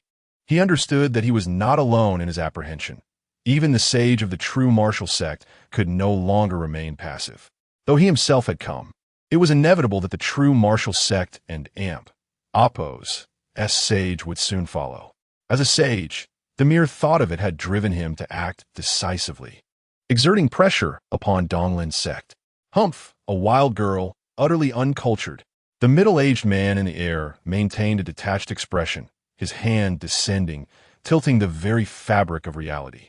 A sigh echoed softly, freezing time and space, resonating within a cave on Donglin's rear mountain, where a complex lament arose. Why must it come to this? I am but months away from my demise, and you cannot wait? Have you coveted Donglin sect to such an extent? A colossal hand emerged from the rear mountain, causing the middle-aged man's pupils to constrict. Bang! The hand seized him, crushing him with a resounding impact. In a shock of countless onlookers, the sage was obliterated, along with the accompanying talisman. The expression of the human emperor from the Celestial Path sect shifted to one of utter terror as he witnessed the sage's incarnation vanish into nothingness. Whoosh! In an instant, he retreated several dozen miles. Yet with the sage and Appo's talisman destroyed, he could not evade his fate. A mere flick of a finger, spanning dozens of miles, was enough to extinguish his life. The cultivators near Donglin's sect stood aghast, their hearts turbulent with shock at the sage's demise. as well as the fragility of the human emperor, who appeared as insignificant as an ant before such might. Sage, master, senior. Exclamations of disbelief permeated Donglin's sect as they gazed toward the rear mountain, where stood an elderly figure, emanating an aura of impending decay, as if he had risen from a coffin. Master, you have emerged from seclusion. Elder Wang, who guarded the forbidden area, trembled, realizing the implications. His master, even in a dormant state, had but a few months of life left. Could he truly survive this awakening? Senior Xia, Xiao Rongyu gazed at the figure on the mountain, her emotions tumultuous. You need not have emerged. I can manage this. Confronting a sage was beyond her capabilities, but merely an incarnation of a sage, given Donglin's sect and Oppos as foundation, was more than manageable, especially since this sage was within their domain. If it came to a confrontation, victory was highly likely, having been bullied to this extent. What meaning is there in remaining in seclusion? Xia Yang shrugged, a gentle gaze cast upon the younger generation. Where is Xiao Sun? He is in seclusion, practicing a secret technique. Elder Wang, he explained. Very well. The elderly man, now emerging from the rear mountain, nodded and stepped forward, with Elders Wang He and Jiang following closely behind. Elder Wang He hesitantly inquired, Senior Xia, would you not wish to remain in seclusion for a while longer? Xia Yang shrugged, his murky eyes revealing a sharp glint. There is no need. I must emit my final warmth, lest any random individual think they can trample upon me while I slumber underground. Elder Zhang's heart trembled, understanding that Senior Xia had made a decision. This time of revival seemed to signal that he would not return to seclusion. Anxiety surged within him. What fate awaited Donglin's sect after the sage's demise? Chapter 75. A Corner by the Sea. In the realm of the immortal Tao sect, within the sacred ground of Saint and Amp, Oppos, as cultivation, a pair of incredibly radiant eyes suddenly opened. A middle-aged man, seated there, revealed an unprecedented smile, exclaiming with great delight, "What a significant harvest!" This journey to the Holy Land in the East had multiple purposes, one of which was to disturb the sequestered Xia Yang. A saint nearing the end of his lifespan cannot withstand such a perturbation. However, what surprised him most was that the saint of the Eastern sect not only remained composed, but instead revived his true form, crushing the talisman with a mere hand. A blood prophet, merely a talisman. It is of little consequence. While it may be invaluable to those beneath the saint level, for one of his caliber, talismans, though precious, are not irreplaceable. The disruption of Xia Yang by the loss of a single talisman is undoubtedly a significant gain. Are you going to continue your turtle-like retreat, or are you coming to meet your demise? The saint of the immortal Tao sect narrowed his eyes. If Xia Yang chose to remain withdrawn, he would allow it, for he feared that this revival might not last a month, and it was utterly impossible for Chu Xun of the Eastern sect to break through to the saint realm within that time. With this thought, he felt entirely at ease. As for Xia Yang daring to appear in his true form, it would merely be a journey toward death, a decaying old man who could not stir any significant turmoil, especially at this very moment. Meanwhile, at the Heavenly Mechanism sect, the Elder of Heavenly Mechanism, holding the Heavenly Mechanism disc, observed the situation of the Eastern sect with a furrowed brow. Master, the Eastern sect's saint will not survive long. The crisis for the Eastern sect is already determined. The Immortal Tao sect and the True Martial sect are both eyeing them with intent. The outcome has been sealed. Shall we partake in a share of the spoils? The sect master of Heavenly Mechanism spoke eagerly. The Eastern sect, being the oldest force in the Eastern region, differed from the Jiang clan, which, though long established, had limited capacity. The Eastern sect boasted countless disciples, each contributing abundantly to the sect, with immeasurable hidden depths. If they were to consume this, even a mere sip would yield substantial gains. No, the Elder of Heavenly Mechanism shook his head slightly, confusion and uncertainty evident in his eyes. I had earlier divined several omens. In the Eastern sect and Oppos, as fortune is exceedingly prosperous, a case of rising from the depths rather than impending decline. Their fortune surpasses that of any sect in the Eastern region. The sect master of Heavenly Mechanism widened his eyes, understanding that his master was not jesting, yet he found it implausible. With two sects watching like hawks, the Eastern sect seemed to have no avenue for survival. I too find it strange. The elder of heavenly mechanism shook his head, a haze of confusion swirling in his wise eyes. Divining a sect and amp.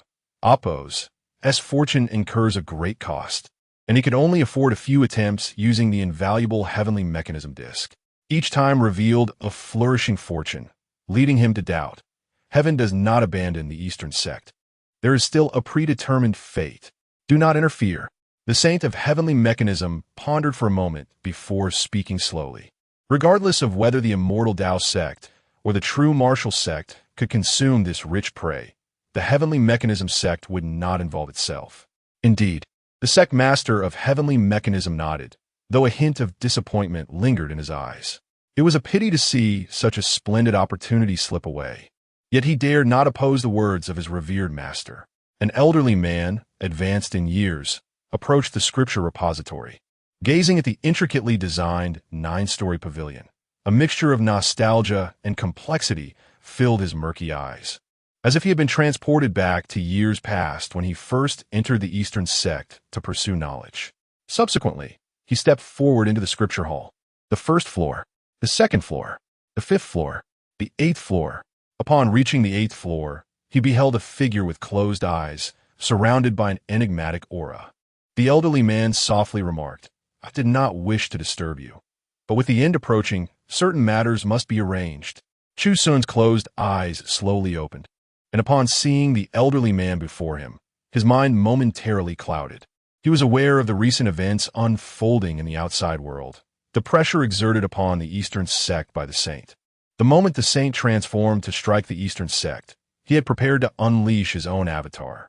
However, upon the revival of the Eastern sect and amp, oppose, S saint, he suppressed that urge.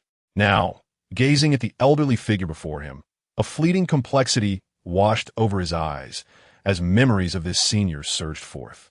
When he first joined the Eastern sect, this elder had already been a saint, albeit one with little time left. Now at long last, he faced the twilight of his existence. Senior Xia. Chu Xun rose and respectfully saluted. Xia Yang nodded calmly, a glimmer of joy illuminating his murky eyes. His appreciation was unmasked as he smiled and said, "Your foundation is remarkably solid, with no lingering concerns of consecutive breakthroughs.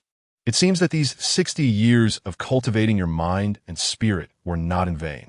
Enduring some setbacks in youth will allow you to walk further in the future, validating my faith in you." Chu Xun simply stood there, smiling and listening, offering no perfunctory thanks for the elder's praise, for it was unnecessary. The bond between them had transcended that of master and disciple, and Xia Yang was more like a guardian who had often protected Chu Xun before his rise. "Kulme, accompany me for a moment," Xia Yang said with a calm smile. "Where to?" "To the eastern region, to a corner by the sea." Xia Yang's wrinkled face broke into a smile, curious to uncover what the immortal Tao sect saint had in store to threaten Chu Xun in that seaside corner. If there were indeed ambushes laid out for Chu Xun, it would be best to eliminate them all at once. Chu Xun nodded gently, his eyes glimmering with anticipation and curiosity, eager to discover what lay in wait at the corner by the sea, whether it be the embodiment of a saint or a semi-saint. The latter would be most advantageous. On the journey, the Eastern sect's saint, Xia Yang, murmured softly, "It would be best if it were a semi-saint. If we can eradicate them in one fell swoop, it will grant you more time for cultivation." The Eastern sect could finally catch its breath. The corner by the sea, commonly known as the stronghold of the demonic sect, could potentially harbor the Green Bull Demon Lord. Yet the two approached with confidence, unconcerned about encountering the Green Bull Demon Lord, for even if they did, the latter would surely retreat, unwilling to provoke a saint on the brink of death. A saint nearing their end possesses a dying strike, a last flicker of brilliance, and remains formidable. Even if the Green Bull Demon Lord had the strength to slay a saint, he would refrain from acting. Exhausting his means and blood only to triumph over a severely wounded foe yields little reward. A dying saint has nothing left to offer. Rather than engage in battle, it would be wiser to let nature take its course. At the corner by the sea, Amidst the void, several figures lurked in obscurity, undetectable by ordinary individuals. Even an emperor would see only an empty void, unaware of the powerful beings concealed within. In my opinion, the elderly saint is acting unnecessarily. The Eastern sect will never allow Chu Xun to come here. This stronghold of the demonic sect likely harbors our ambush. Only a fool would venture forth. The others nodded in agreement, preparing to voice their concurrence, but suddenly sensed a disturbance in the void. Soon after, a figure clad in green robes appeared. Chu Xun, The semi-saints hiding there were caught completely off guard. Chapter 76, not on the same level. How dare you come here? This is not merely the mindset of a semi-saint, but rather the collective thoughts of all semi-saints. Knowing full well that death is imminent, you still dare to approach. Should I admire your courage or your ignorance? From the void emerged a young woman clad in a robe, her demeanor haughty. At first glance, she appeared remarkably youthful. Yet the fine lines at the corners of her eyes betrayed her true age, suggesting that she was quite advanced in years. Should her breakthrough to sainthood elude her for much longer, she would inevitably face her impending demise. Is it your foolishness or your naivety that leads you here? Even in the absence of our presence, this is not a place you should dare to tread. An elderly man, appearing somewhat languid, manifested from the void. How laughable! I once thought you were a formidable figure, but now you seem rather trivial. A young man with a mocking glint in his eyes derided her. If you believe that the power you displayed at the Snow Mountain Hall can rival a semi-saint, then you might as well prepare your last words. You are more ignorant than I imagined. The coastal region is fraught with peril. Not even I, nor any of my fellow semi-saints, would dare venture here alone.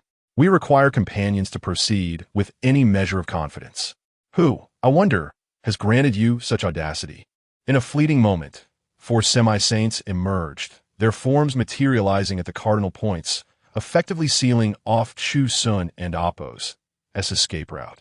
Each radiated a faint celestial aura, enveloped in shimmering light. The elderly figure in the blue robe surveyed the scene with his characteristic calmness, observing the Taoist-like woman, the languid elder, the sharp-eyed young man, and the youthful boy. All 4 were semi-saints. What more need be said? The sharp-eyed youth gazed down upon Chu Xun with a predatory intensity, as if contemplating a corpse, utterly dismissing any possibility of upheaval. Such grandiosity!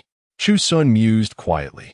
Even the revered Qing Neo-Demon Lord, in all his might, has never drawn forth such a wave of attention in the Eastern domain. Not even the resurgence of the Yin ruins could capture their focus. Yet, to eliminate me, they have sent forth 4 to lay in wait. Do they not fear the futility of their endeavor? The slow-moving elder, seated in the void, sensed an unsettling aura. His brow furrowed. Chu Xun remained remarkably composed, as if he had everything under control, stirring a deep unease within him. Despite racking his brain, he could not fathom what support Chu Xun might possess. The Donglin sect had fallen to such a state that it could hardly be expected to harbor a semi-saint. Even if one existed, coming here would be tantamount to courting death. Thus, he found himself perplexed. Has he truly secured my defeat? Chu Xun sighed gently. Having cultivated to this level, one typically exercises utmost caution. Why today does he seem so relaxed? Has he truly gauged the decline of the Donglin sect? The woman in the robe, the sharp-eyed youth, the languid elder, and the youthful boy all felt an intense wave of anxiety and vigilance. The Taoist woman scoffed coldly. You are merely playing tricks. Today, no one can save you. Boom! A colossal hand descended, seemingly mundane.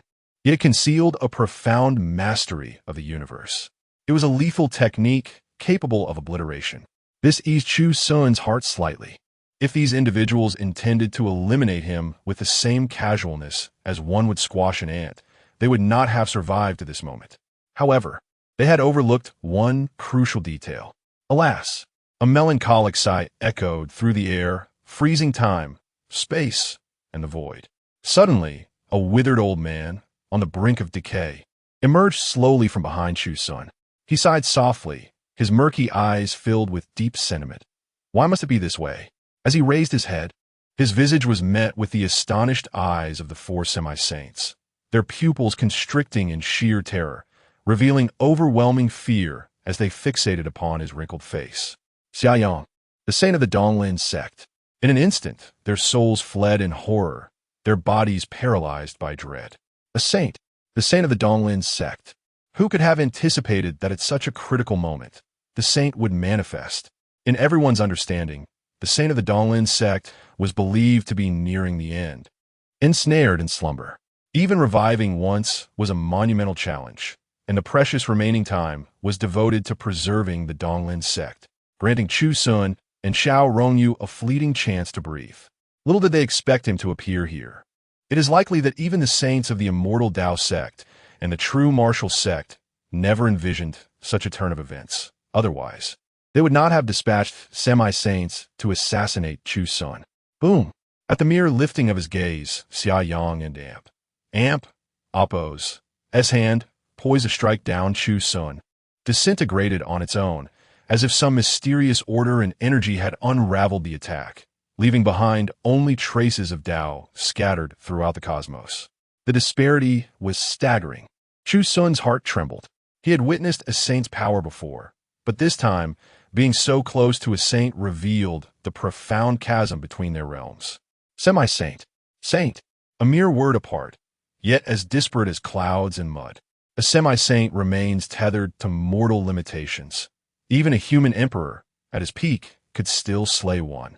But once one attains sainthood, the human emperor cannot contend, let alone slay, for the gulf between these realms transforms into a qualitative change, insurmountable by ordinary means. Boom!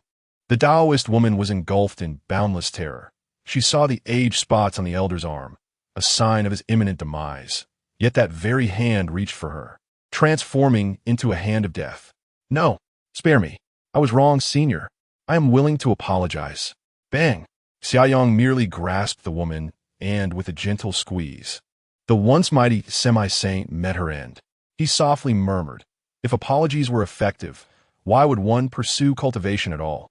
The languid elder, the sharp-eyed youth, and the youthful boy all displayed intense shock, unable to register the woman and Oppo's demise. They swiftly broke free from the saint and Oppo's oppressive aura, transforming into bolts of lightning, fleeing in desperation. Boom! Within Xiaoyang surged an indescribable, vast power constraining the void. His gaze deepened and grew colder, unfeeling as he addressed them. Now that you have come, do you truly believe you can escape? Boom! With a mere gesture, he struck down the languid elder and the sharp-eyed youth, who had not even managed to flee 10 li before being reduced to a mist of blood. As he neared the youthful boy, the latter fell to his knees, trembling in terror. Senior, spare me. I am willing to serve, to become a dog of the Donglin sect, devotedly safeguarding it. Please grant me a chance to live. I cannot trust you. Xiaoyang shook his head. In the face of life and death, such pledges of loyalty are vacant. Furthermore, once he ascends, betrayal is inevitable. No, the youthful boy and Oppo's face contorted with ferocity as he roared. What if you are a saint? You are merely a decaying, withering saint on the verge of demise. While I have toiled for a lifetime and reached the pinnacle of semi-saint, I may yet rival you. The dark arts of the demonic sect. The youthful boy's eyes flared with demonic energy, his cultivation soaring, advancing from semi-saint to the peak of semi-saint, approaching the level of the demonic saint that Chu Xun had once slain. Yet Xiaoyang merely shook his head and struck down with a single palm. Bang! A mist of blood erupted. The youthful boy was dead. What a farce! Xiaoyang scoffed disdainfully. To attempt a forced breakthrough to a realm before a saint is not merely an affront to the realm of saints, but a grave insult to him. Chapter 77. Madness Unleashed. Chu Xun found himself at a loss for words, once again acutely aware of the formidable power of the saint. The seemingly youthful boy had nearly reached the brink of the saint realm in his final moment, yet remained utterly powerless against Xiaoyang, who extinguished him with a mere flick of his fingers. However, it became abundantly clear to him that the demonic sect in the eastern region had likely been accumulating strength for an extensive period. Even the semi-saints of the immortal Dao sect possessed methods of cultivation from the demonic sect, raising concerns about whether others had similar capabilities. Having observed for so long, was it not time for him to reveal himself? Just as Chu Xun pondered this, Xia Yang slowly shifted his gaze toward the figure materializing in the void, a man clad in white who awkwardly stepped forward and bowed respectfully, declaring, "I am a semi-saint of the Divine Movement sect. Greetings, Senior Xia." He promptly identified himself to avoid any misunderstanding. "Oh, the Divine Movement sect." Xia Yang feigned ignorance. "Indeed, I harbor no ulterior motives. I merely happen to be passing by. I shall take my leave now." The white-clad man stammered awkwardly. With a swift motion, Xia Yang raised his hand. Bang! The man was instantly reduced to a cloud of crimson mist. Xia Yang scoffed. "Is there truly anyone who appears here at this time without guilt?" In an instant, the air was filled with a restless energy. More? Chu Xun was bewildered. He had anticipated that semi-saints might make a move, and having foreregard him with such esteem was already a significant acknowledgement. Little did he know that so many more lurked in the shadows, suggesting not just a single sect, but multiple. Boom, boom, boom. Xia Yang and Appos, as pupils sharpened, as if a slumbering dragon had awakened or an ancient deity had stirred. With each strike, cries of agony and pleas for mercy echoed, only to succumb to a profound silence as he swiftly dispatched numerous foes. He cared not for any so-called sacred sects. All would be annihilated. Moments later, Xia Yang returned, his expression as serene as ever, as if he had accomplished nothing. Yet his nonchalant tone conveyed that he was indeed in a frenzy of slaughter, stating, "Do these rabble truly believe they can cover my Donglin sect? Do they think that if I do not awaken, no one can contend with them?" Meanwhile, in a corner by the sea, the demonic sect was paralyzed with fear. They had initially perceived the unremarkable old man in a green robe as mere prey, only to be struck with dread upon seeing several figures resembling saints, seated in meditation or with closed eyes, their aura far surpassing that of the emperor. They trembled, believing a saint had arrived. However, in a blink, those exalted beings perished at the hands of an even older man, and many terrifying figures concealed in the void were subsequently slain. Despite this, confusion and unprecedented terror spread across the faces of the demonic sect members.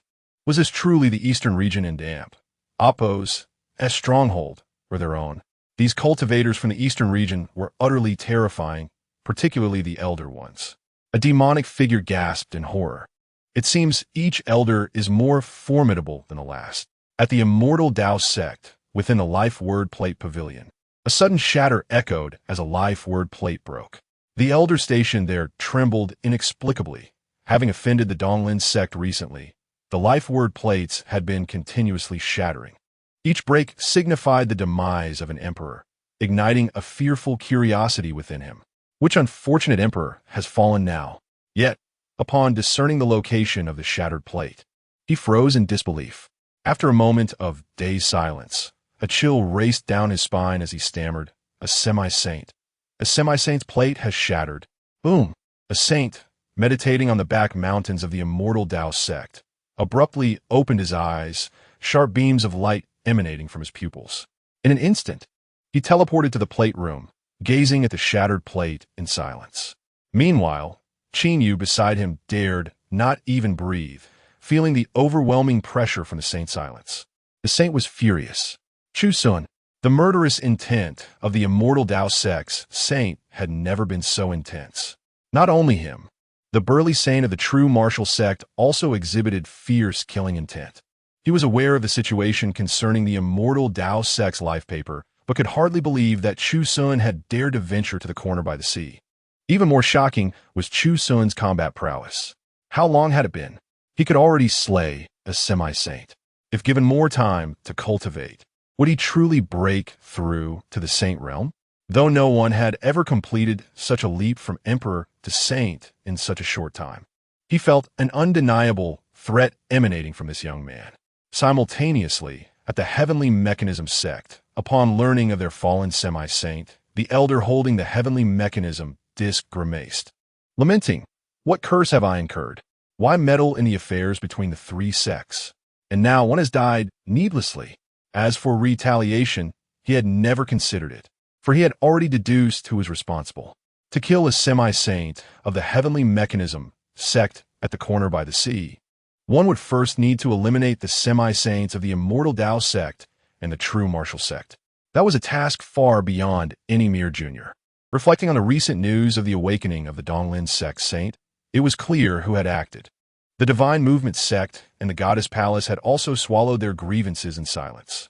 Even if they wished to seek revenge, it would only be after confirming that the Donglin sect posed no further threat. Back at the corner by the sea, having dealt with these disturbances, Xia Yang gently remarked, "My time grows short." Chu Xun understood this. Xia Yang had been in a state of slumber for months, and this revival was nearing its end. Especially after such an exertion, he might have little time left, potentially facing imminent extinction. Seizing this fleeting moment, Xia Yang continued, "If you have any questions about your cultivation, feel free to consult me. Time is of the essence. Select your inquiries wisely." His tone was languid, yet as his gaze drifted toward the distant horizon, an air of solemnity enveloped his words. Chapter 78. Enlightenment of Summer Yang. What is a saint? A look of confusion spread across Chu Xun and Appo's face. Earlier, he had sensed his combat power subtly soaring toward the saint realm, especially after Jiang and Appo's sword had vanquished the resurrected demon saint, leading him to believe that he was on the verge of reaching that level. However, witnessing Summer Saint in action today made it abundantly clear that the two were entirely different matters.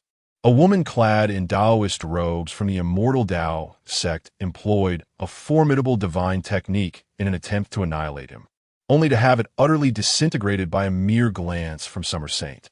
Summer Yang was taken aback by Chu Xun and Appo's inquiry, but he nodded slightly, stating, "Your realm is also nearing the saint level, and you indeed ought to comprehend these matters.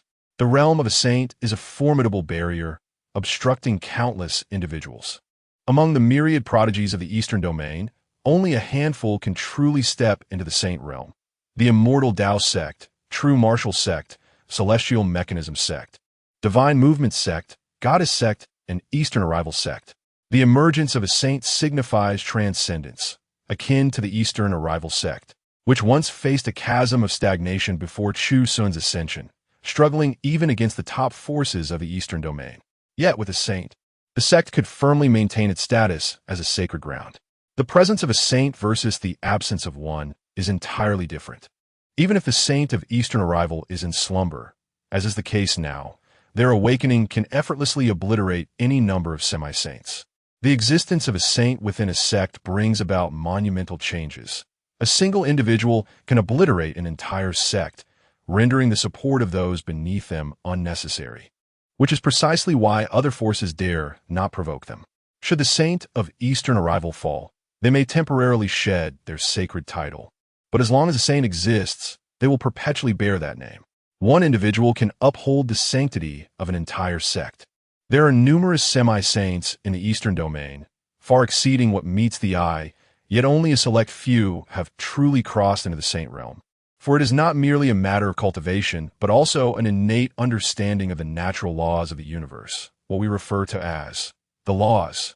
Summer Yang gently traced a single character in the void, inscribing the number 1. "Observe this," he said. 1. Chu Xun furrowed his brow, murmuring, then tightened his expression, gravely declaring, "No, this is not simply 1. At a cursory glance, it appeared as the number 1. Yet upon closer inspection, this one seemed to come alive. Within it resided an unparalleled essence of swordsmanship, dormant powers, finger techniques, palm techniques, and formations, all intricately woven into this and Appo's. 1 and Appo's. A smile graced Summer Yang and Appo's lips as he continued. This is 1, yet it is not merely 1.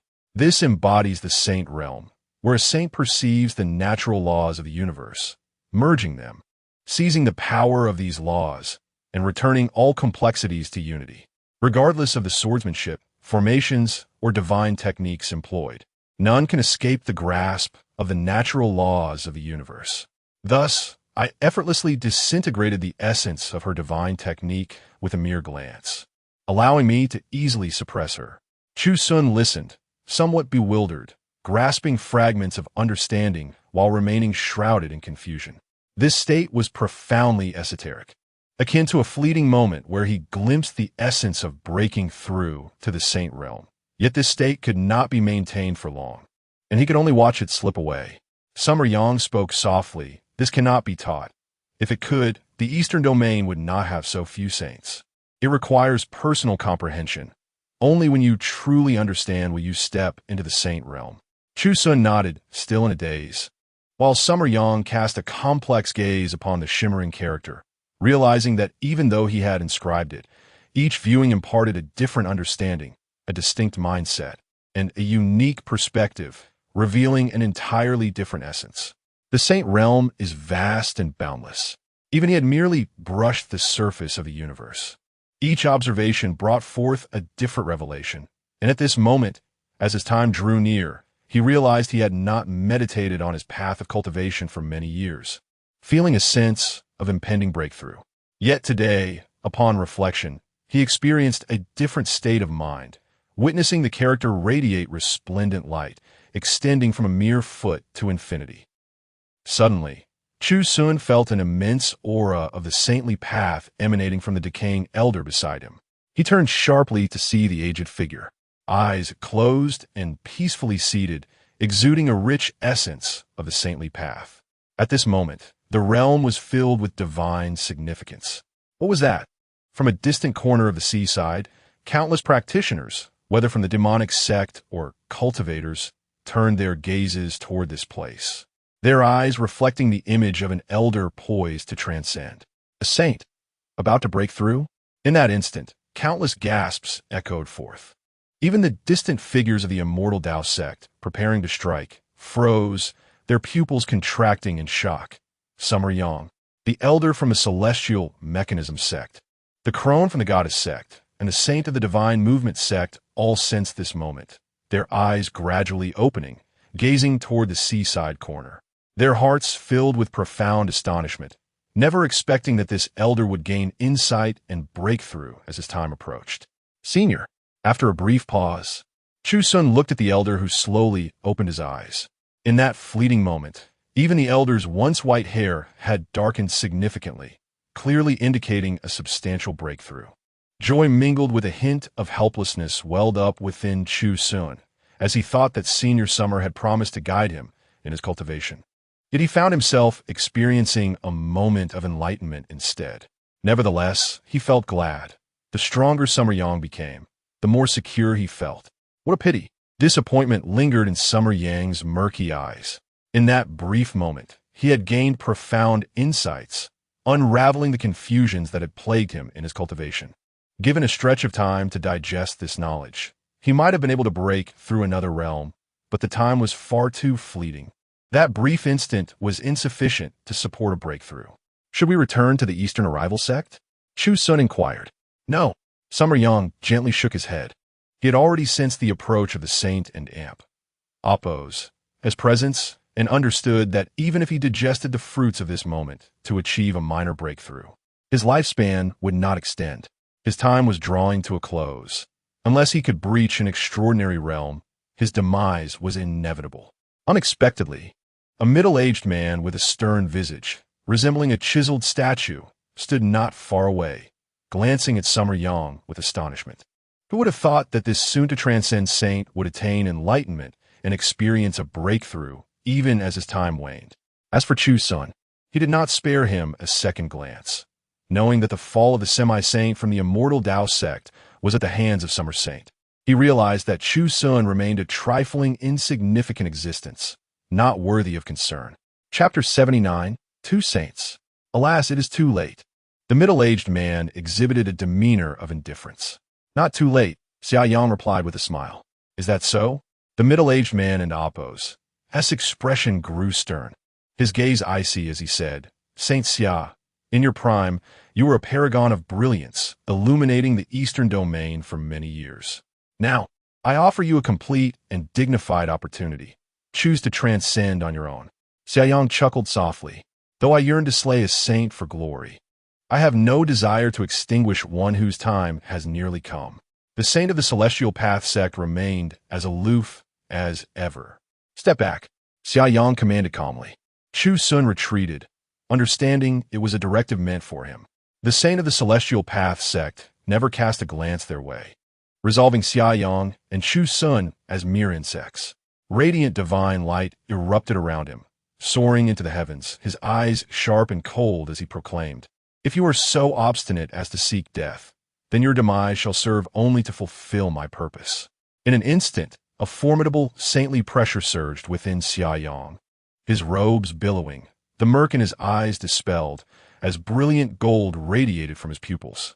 His overwhelming aura reverberated through the cosmos, ancient characters swirling around him. Qian, Kuan, Kan, Li, each character descended like ancient deities, encircling Xia Yang. As more characters gathered, an ancient formation materialized, enveloping hundreds of miles, resplendent golden lines threading through the battlefield. The elements of the universe and the principles of creation intertwined, the formation cycling repeatedly, each iteration manifesting tens of thousands of runes, coalescing around Xia Yang to form a colossal pattern, harnessing the vast powers of the surrounding world, rendering the frail old man before him remarkably steadfast. "Oomph." The saint of the Celestial Path sect scoffed, his eyes shimmering with a chilling brilliance. Clad in golden armor and wielding a golden spear, he stood at the pinnacle of his power, confident in his ability to engage in battle. His gaze, incisive and frigid, declared, "Your mastery of formations has not progressed much since the past, whereas my spear technique, let us see how you fare against it." Boom! The unparalleled spear unleashed a mesmerizing brilliance. Akin to a golden lightning bolt descending from the heavens, its overwhelming might enough to intimidate the very skies. Bang! The ancient characters spun, transforming into an even more resplendent light, descending upon the point where the spear struck, resulting in a fearsome clash that erupted in a dazzling display of golden radiance. Rumbling. The world faded into a blinding white, and all spectators felt their pupils flash with golden light, forcing them to shut their eyes against the searing heat. The collision of power between saints unleashed a force beyond comprehension, far beyond what any emperor or semi-saint could withstand. "Cut down," the saint of the Celestial Path sect declared coldly and assertively. "Your body is too frail, your vitality diminished, no longer at your peak. You can only rely on formations, a mere sideline, to contend with me, and thus you are destined to fall. Is that so?" Xia Yang's tone remained languid as he gathered ancient five-element characters, which descended from above, transforming into a colossal ancient deity that advanced to crush the opponent. In the background, Chu Xun watched the fierce exchange with astonishment, his eyes shining with incomparable brilliance. He had not anticipated that the path of formations could unleash such formidable power, serving not merely as a means of defense, but also as a potent offensive weapon. In a fleeting thought, countless runes descended. If employed for mass assault, how many would suffice to witness it? The path of the saints is filled with endless transformations. Chu Xun experienced a moment of clarity, beginning to understand why so much profound truth could erupt from a single character. It was the embodiment and reflection of the Tao itself. Boom! As the ancient deity shattered, torn apart by the overwhelming golden spear, the saint of the Celestial Path sect barely had time to breathe a sigh of relief before witnessing Xia Yang extend his left hand, his finger touching the grand formation map. A resplendent great sword emerged, exuding an aura of invincible slaughter. Had I arrived a mere quarter-hour earlier, perhaps I would have been at a loss. However, my recent enlightenment has allowed me to extend my understanding of formations. They are not solely for defense, but can also be wielded for active aggression. Xia Yang spoke with a calm demeanor. While the entire realm resonated with a terrifying intent to kill, spectral sword marks swirling through the void. Each glimmer coalesced into a sword. 1, 2, 3. Countless paths. Under the overwhelming sword aura, Xia Yang and Amp, Oppos, Eswell shaped a massive sword capable of rending the heavens, its pressure instilling fear within the saints. The saint of the Celestial Path sect and Oppos. S expression changed, losing the aloof posture he had maintained. Regret seeped into his heart. Had he known of the events at the coastal area sooner, he would not have come personally. The loss of several semi-saints for the demise of one saint was a painful trade-off, yet still a gain. However, he realized this too late, having learned only halfway through his journey, and witnessing the tremendous upheaval in this realm, where a saint had gained insight, filled him with urgency. Upon arrival, he discovered that Xia Yang had not achieved any significant breakthrough. He remained on the verge of demise. Were he to return to the Celestial Path sect now, the Eastern Lin sect's saint would not stir any trouble. Alas, he had chosen the most foolish course of action, fighting to the death. With his true self already present, there was no thought of retreat. Moreover, the opponent was merely an old man on the brink of dissolution, a wretched figure. What was there to fear? Now, confronted with the colossal sword formed from countless radiant sword lights, he trembled in fear, every hair on his body standing on end, sensing an overwhelming threat. He roared, "How much longer will you hide?" Hee. A derisive chuckle echoed from the void, revealing a burly man with rugged facial hair stepping forth, jesting. "I couldn't oppose. T help but notice your fierce battle. I wouldn't oppose. T dream of interrupting the saint of the true martial sect." Chu Xun and oppose. S pupils contracted in surprise.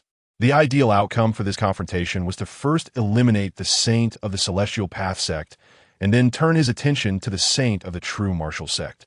However, events were unfolding differently than anticipated, and concern flickered in his gaze towards the elder, uncertain whether he could withstand this overwhelming pressure. "Cut down." Xia Yang and oppose. S gaze remained as serene and composed as ever, as if he had foreseen this moment. Suddenly, an immense sword intent erupted, and similarly, countless sword lights converged, forming another fearsome sword of slaughter. Swoosh! With a whistle, both swords struck toward the two men. What a pity! The saint of the true martial sect sighed, unable to deny the overwhelming killing power of the colossal sword. If the two swords were to unite against either of them, they would be severely challenged, yet split apart. Even though each sword bore the capacity to make a saint tremble, it was undeniable that their power diminished when separated. Even in death, you should have combined the swords to severely wound one of us. Then you would have had something to be proud of. The saint of the true martial sect murmured softly, his wild eyes radiating fierce dominance, as an ancient true martial manifestation suddenly appeared behind him, ready to crush with a clenched fist. Boom! The ancient sword shook under the impact. Crack! The colossal sword shattered, splintering into pieces, and it was evident that the latter was significantly stronger than the former.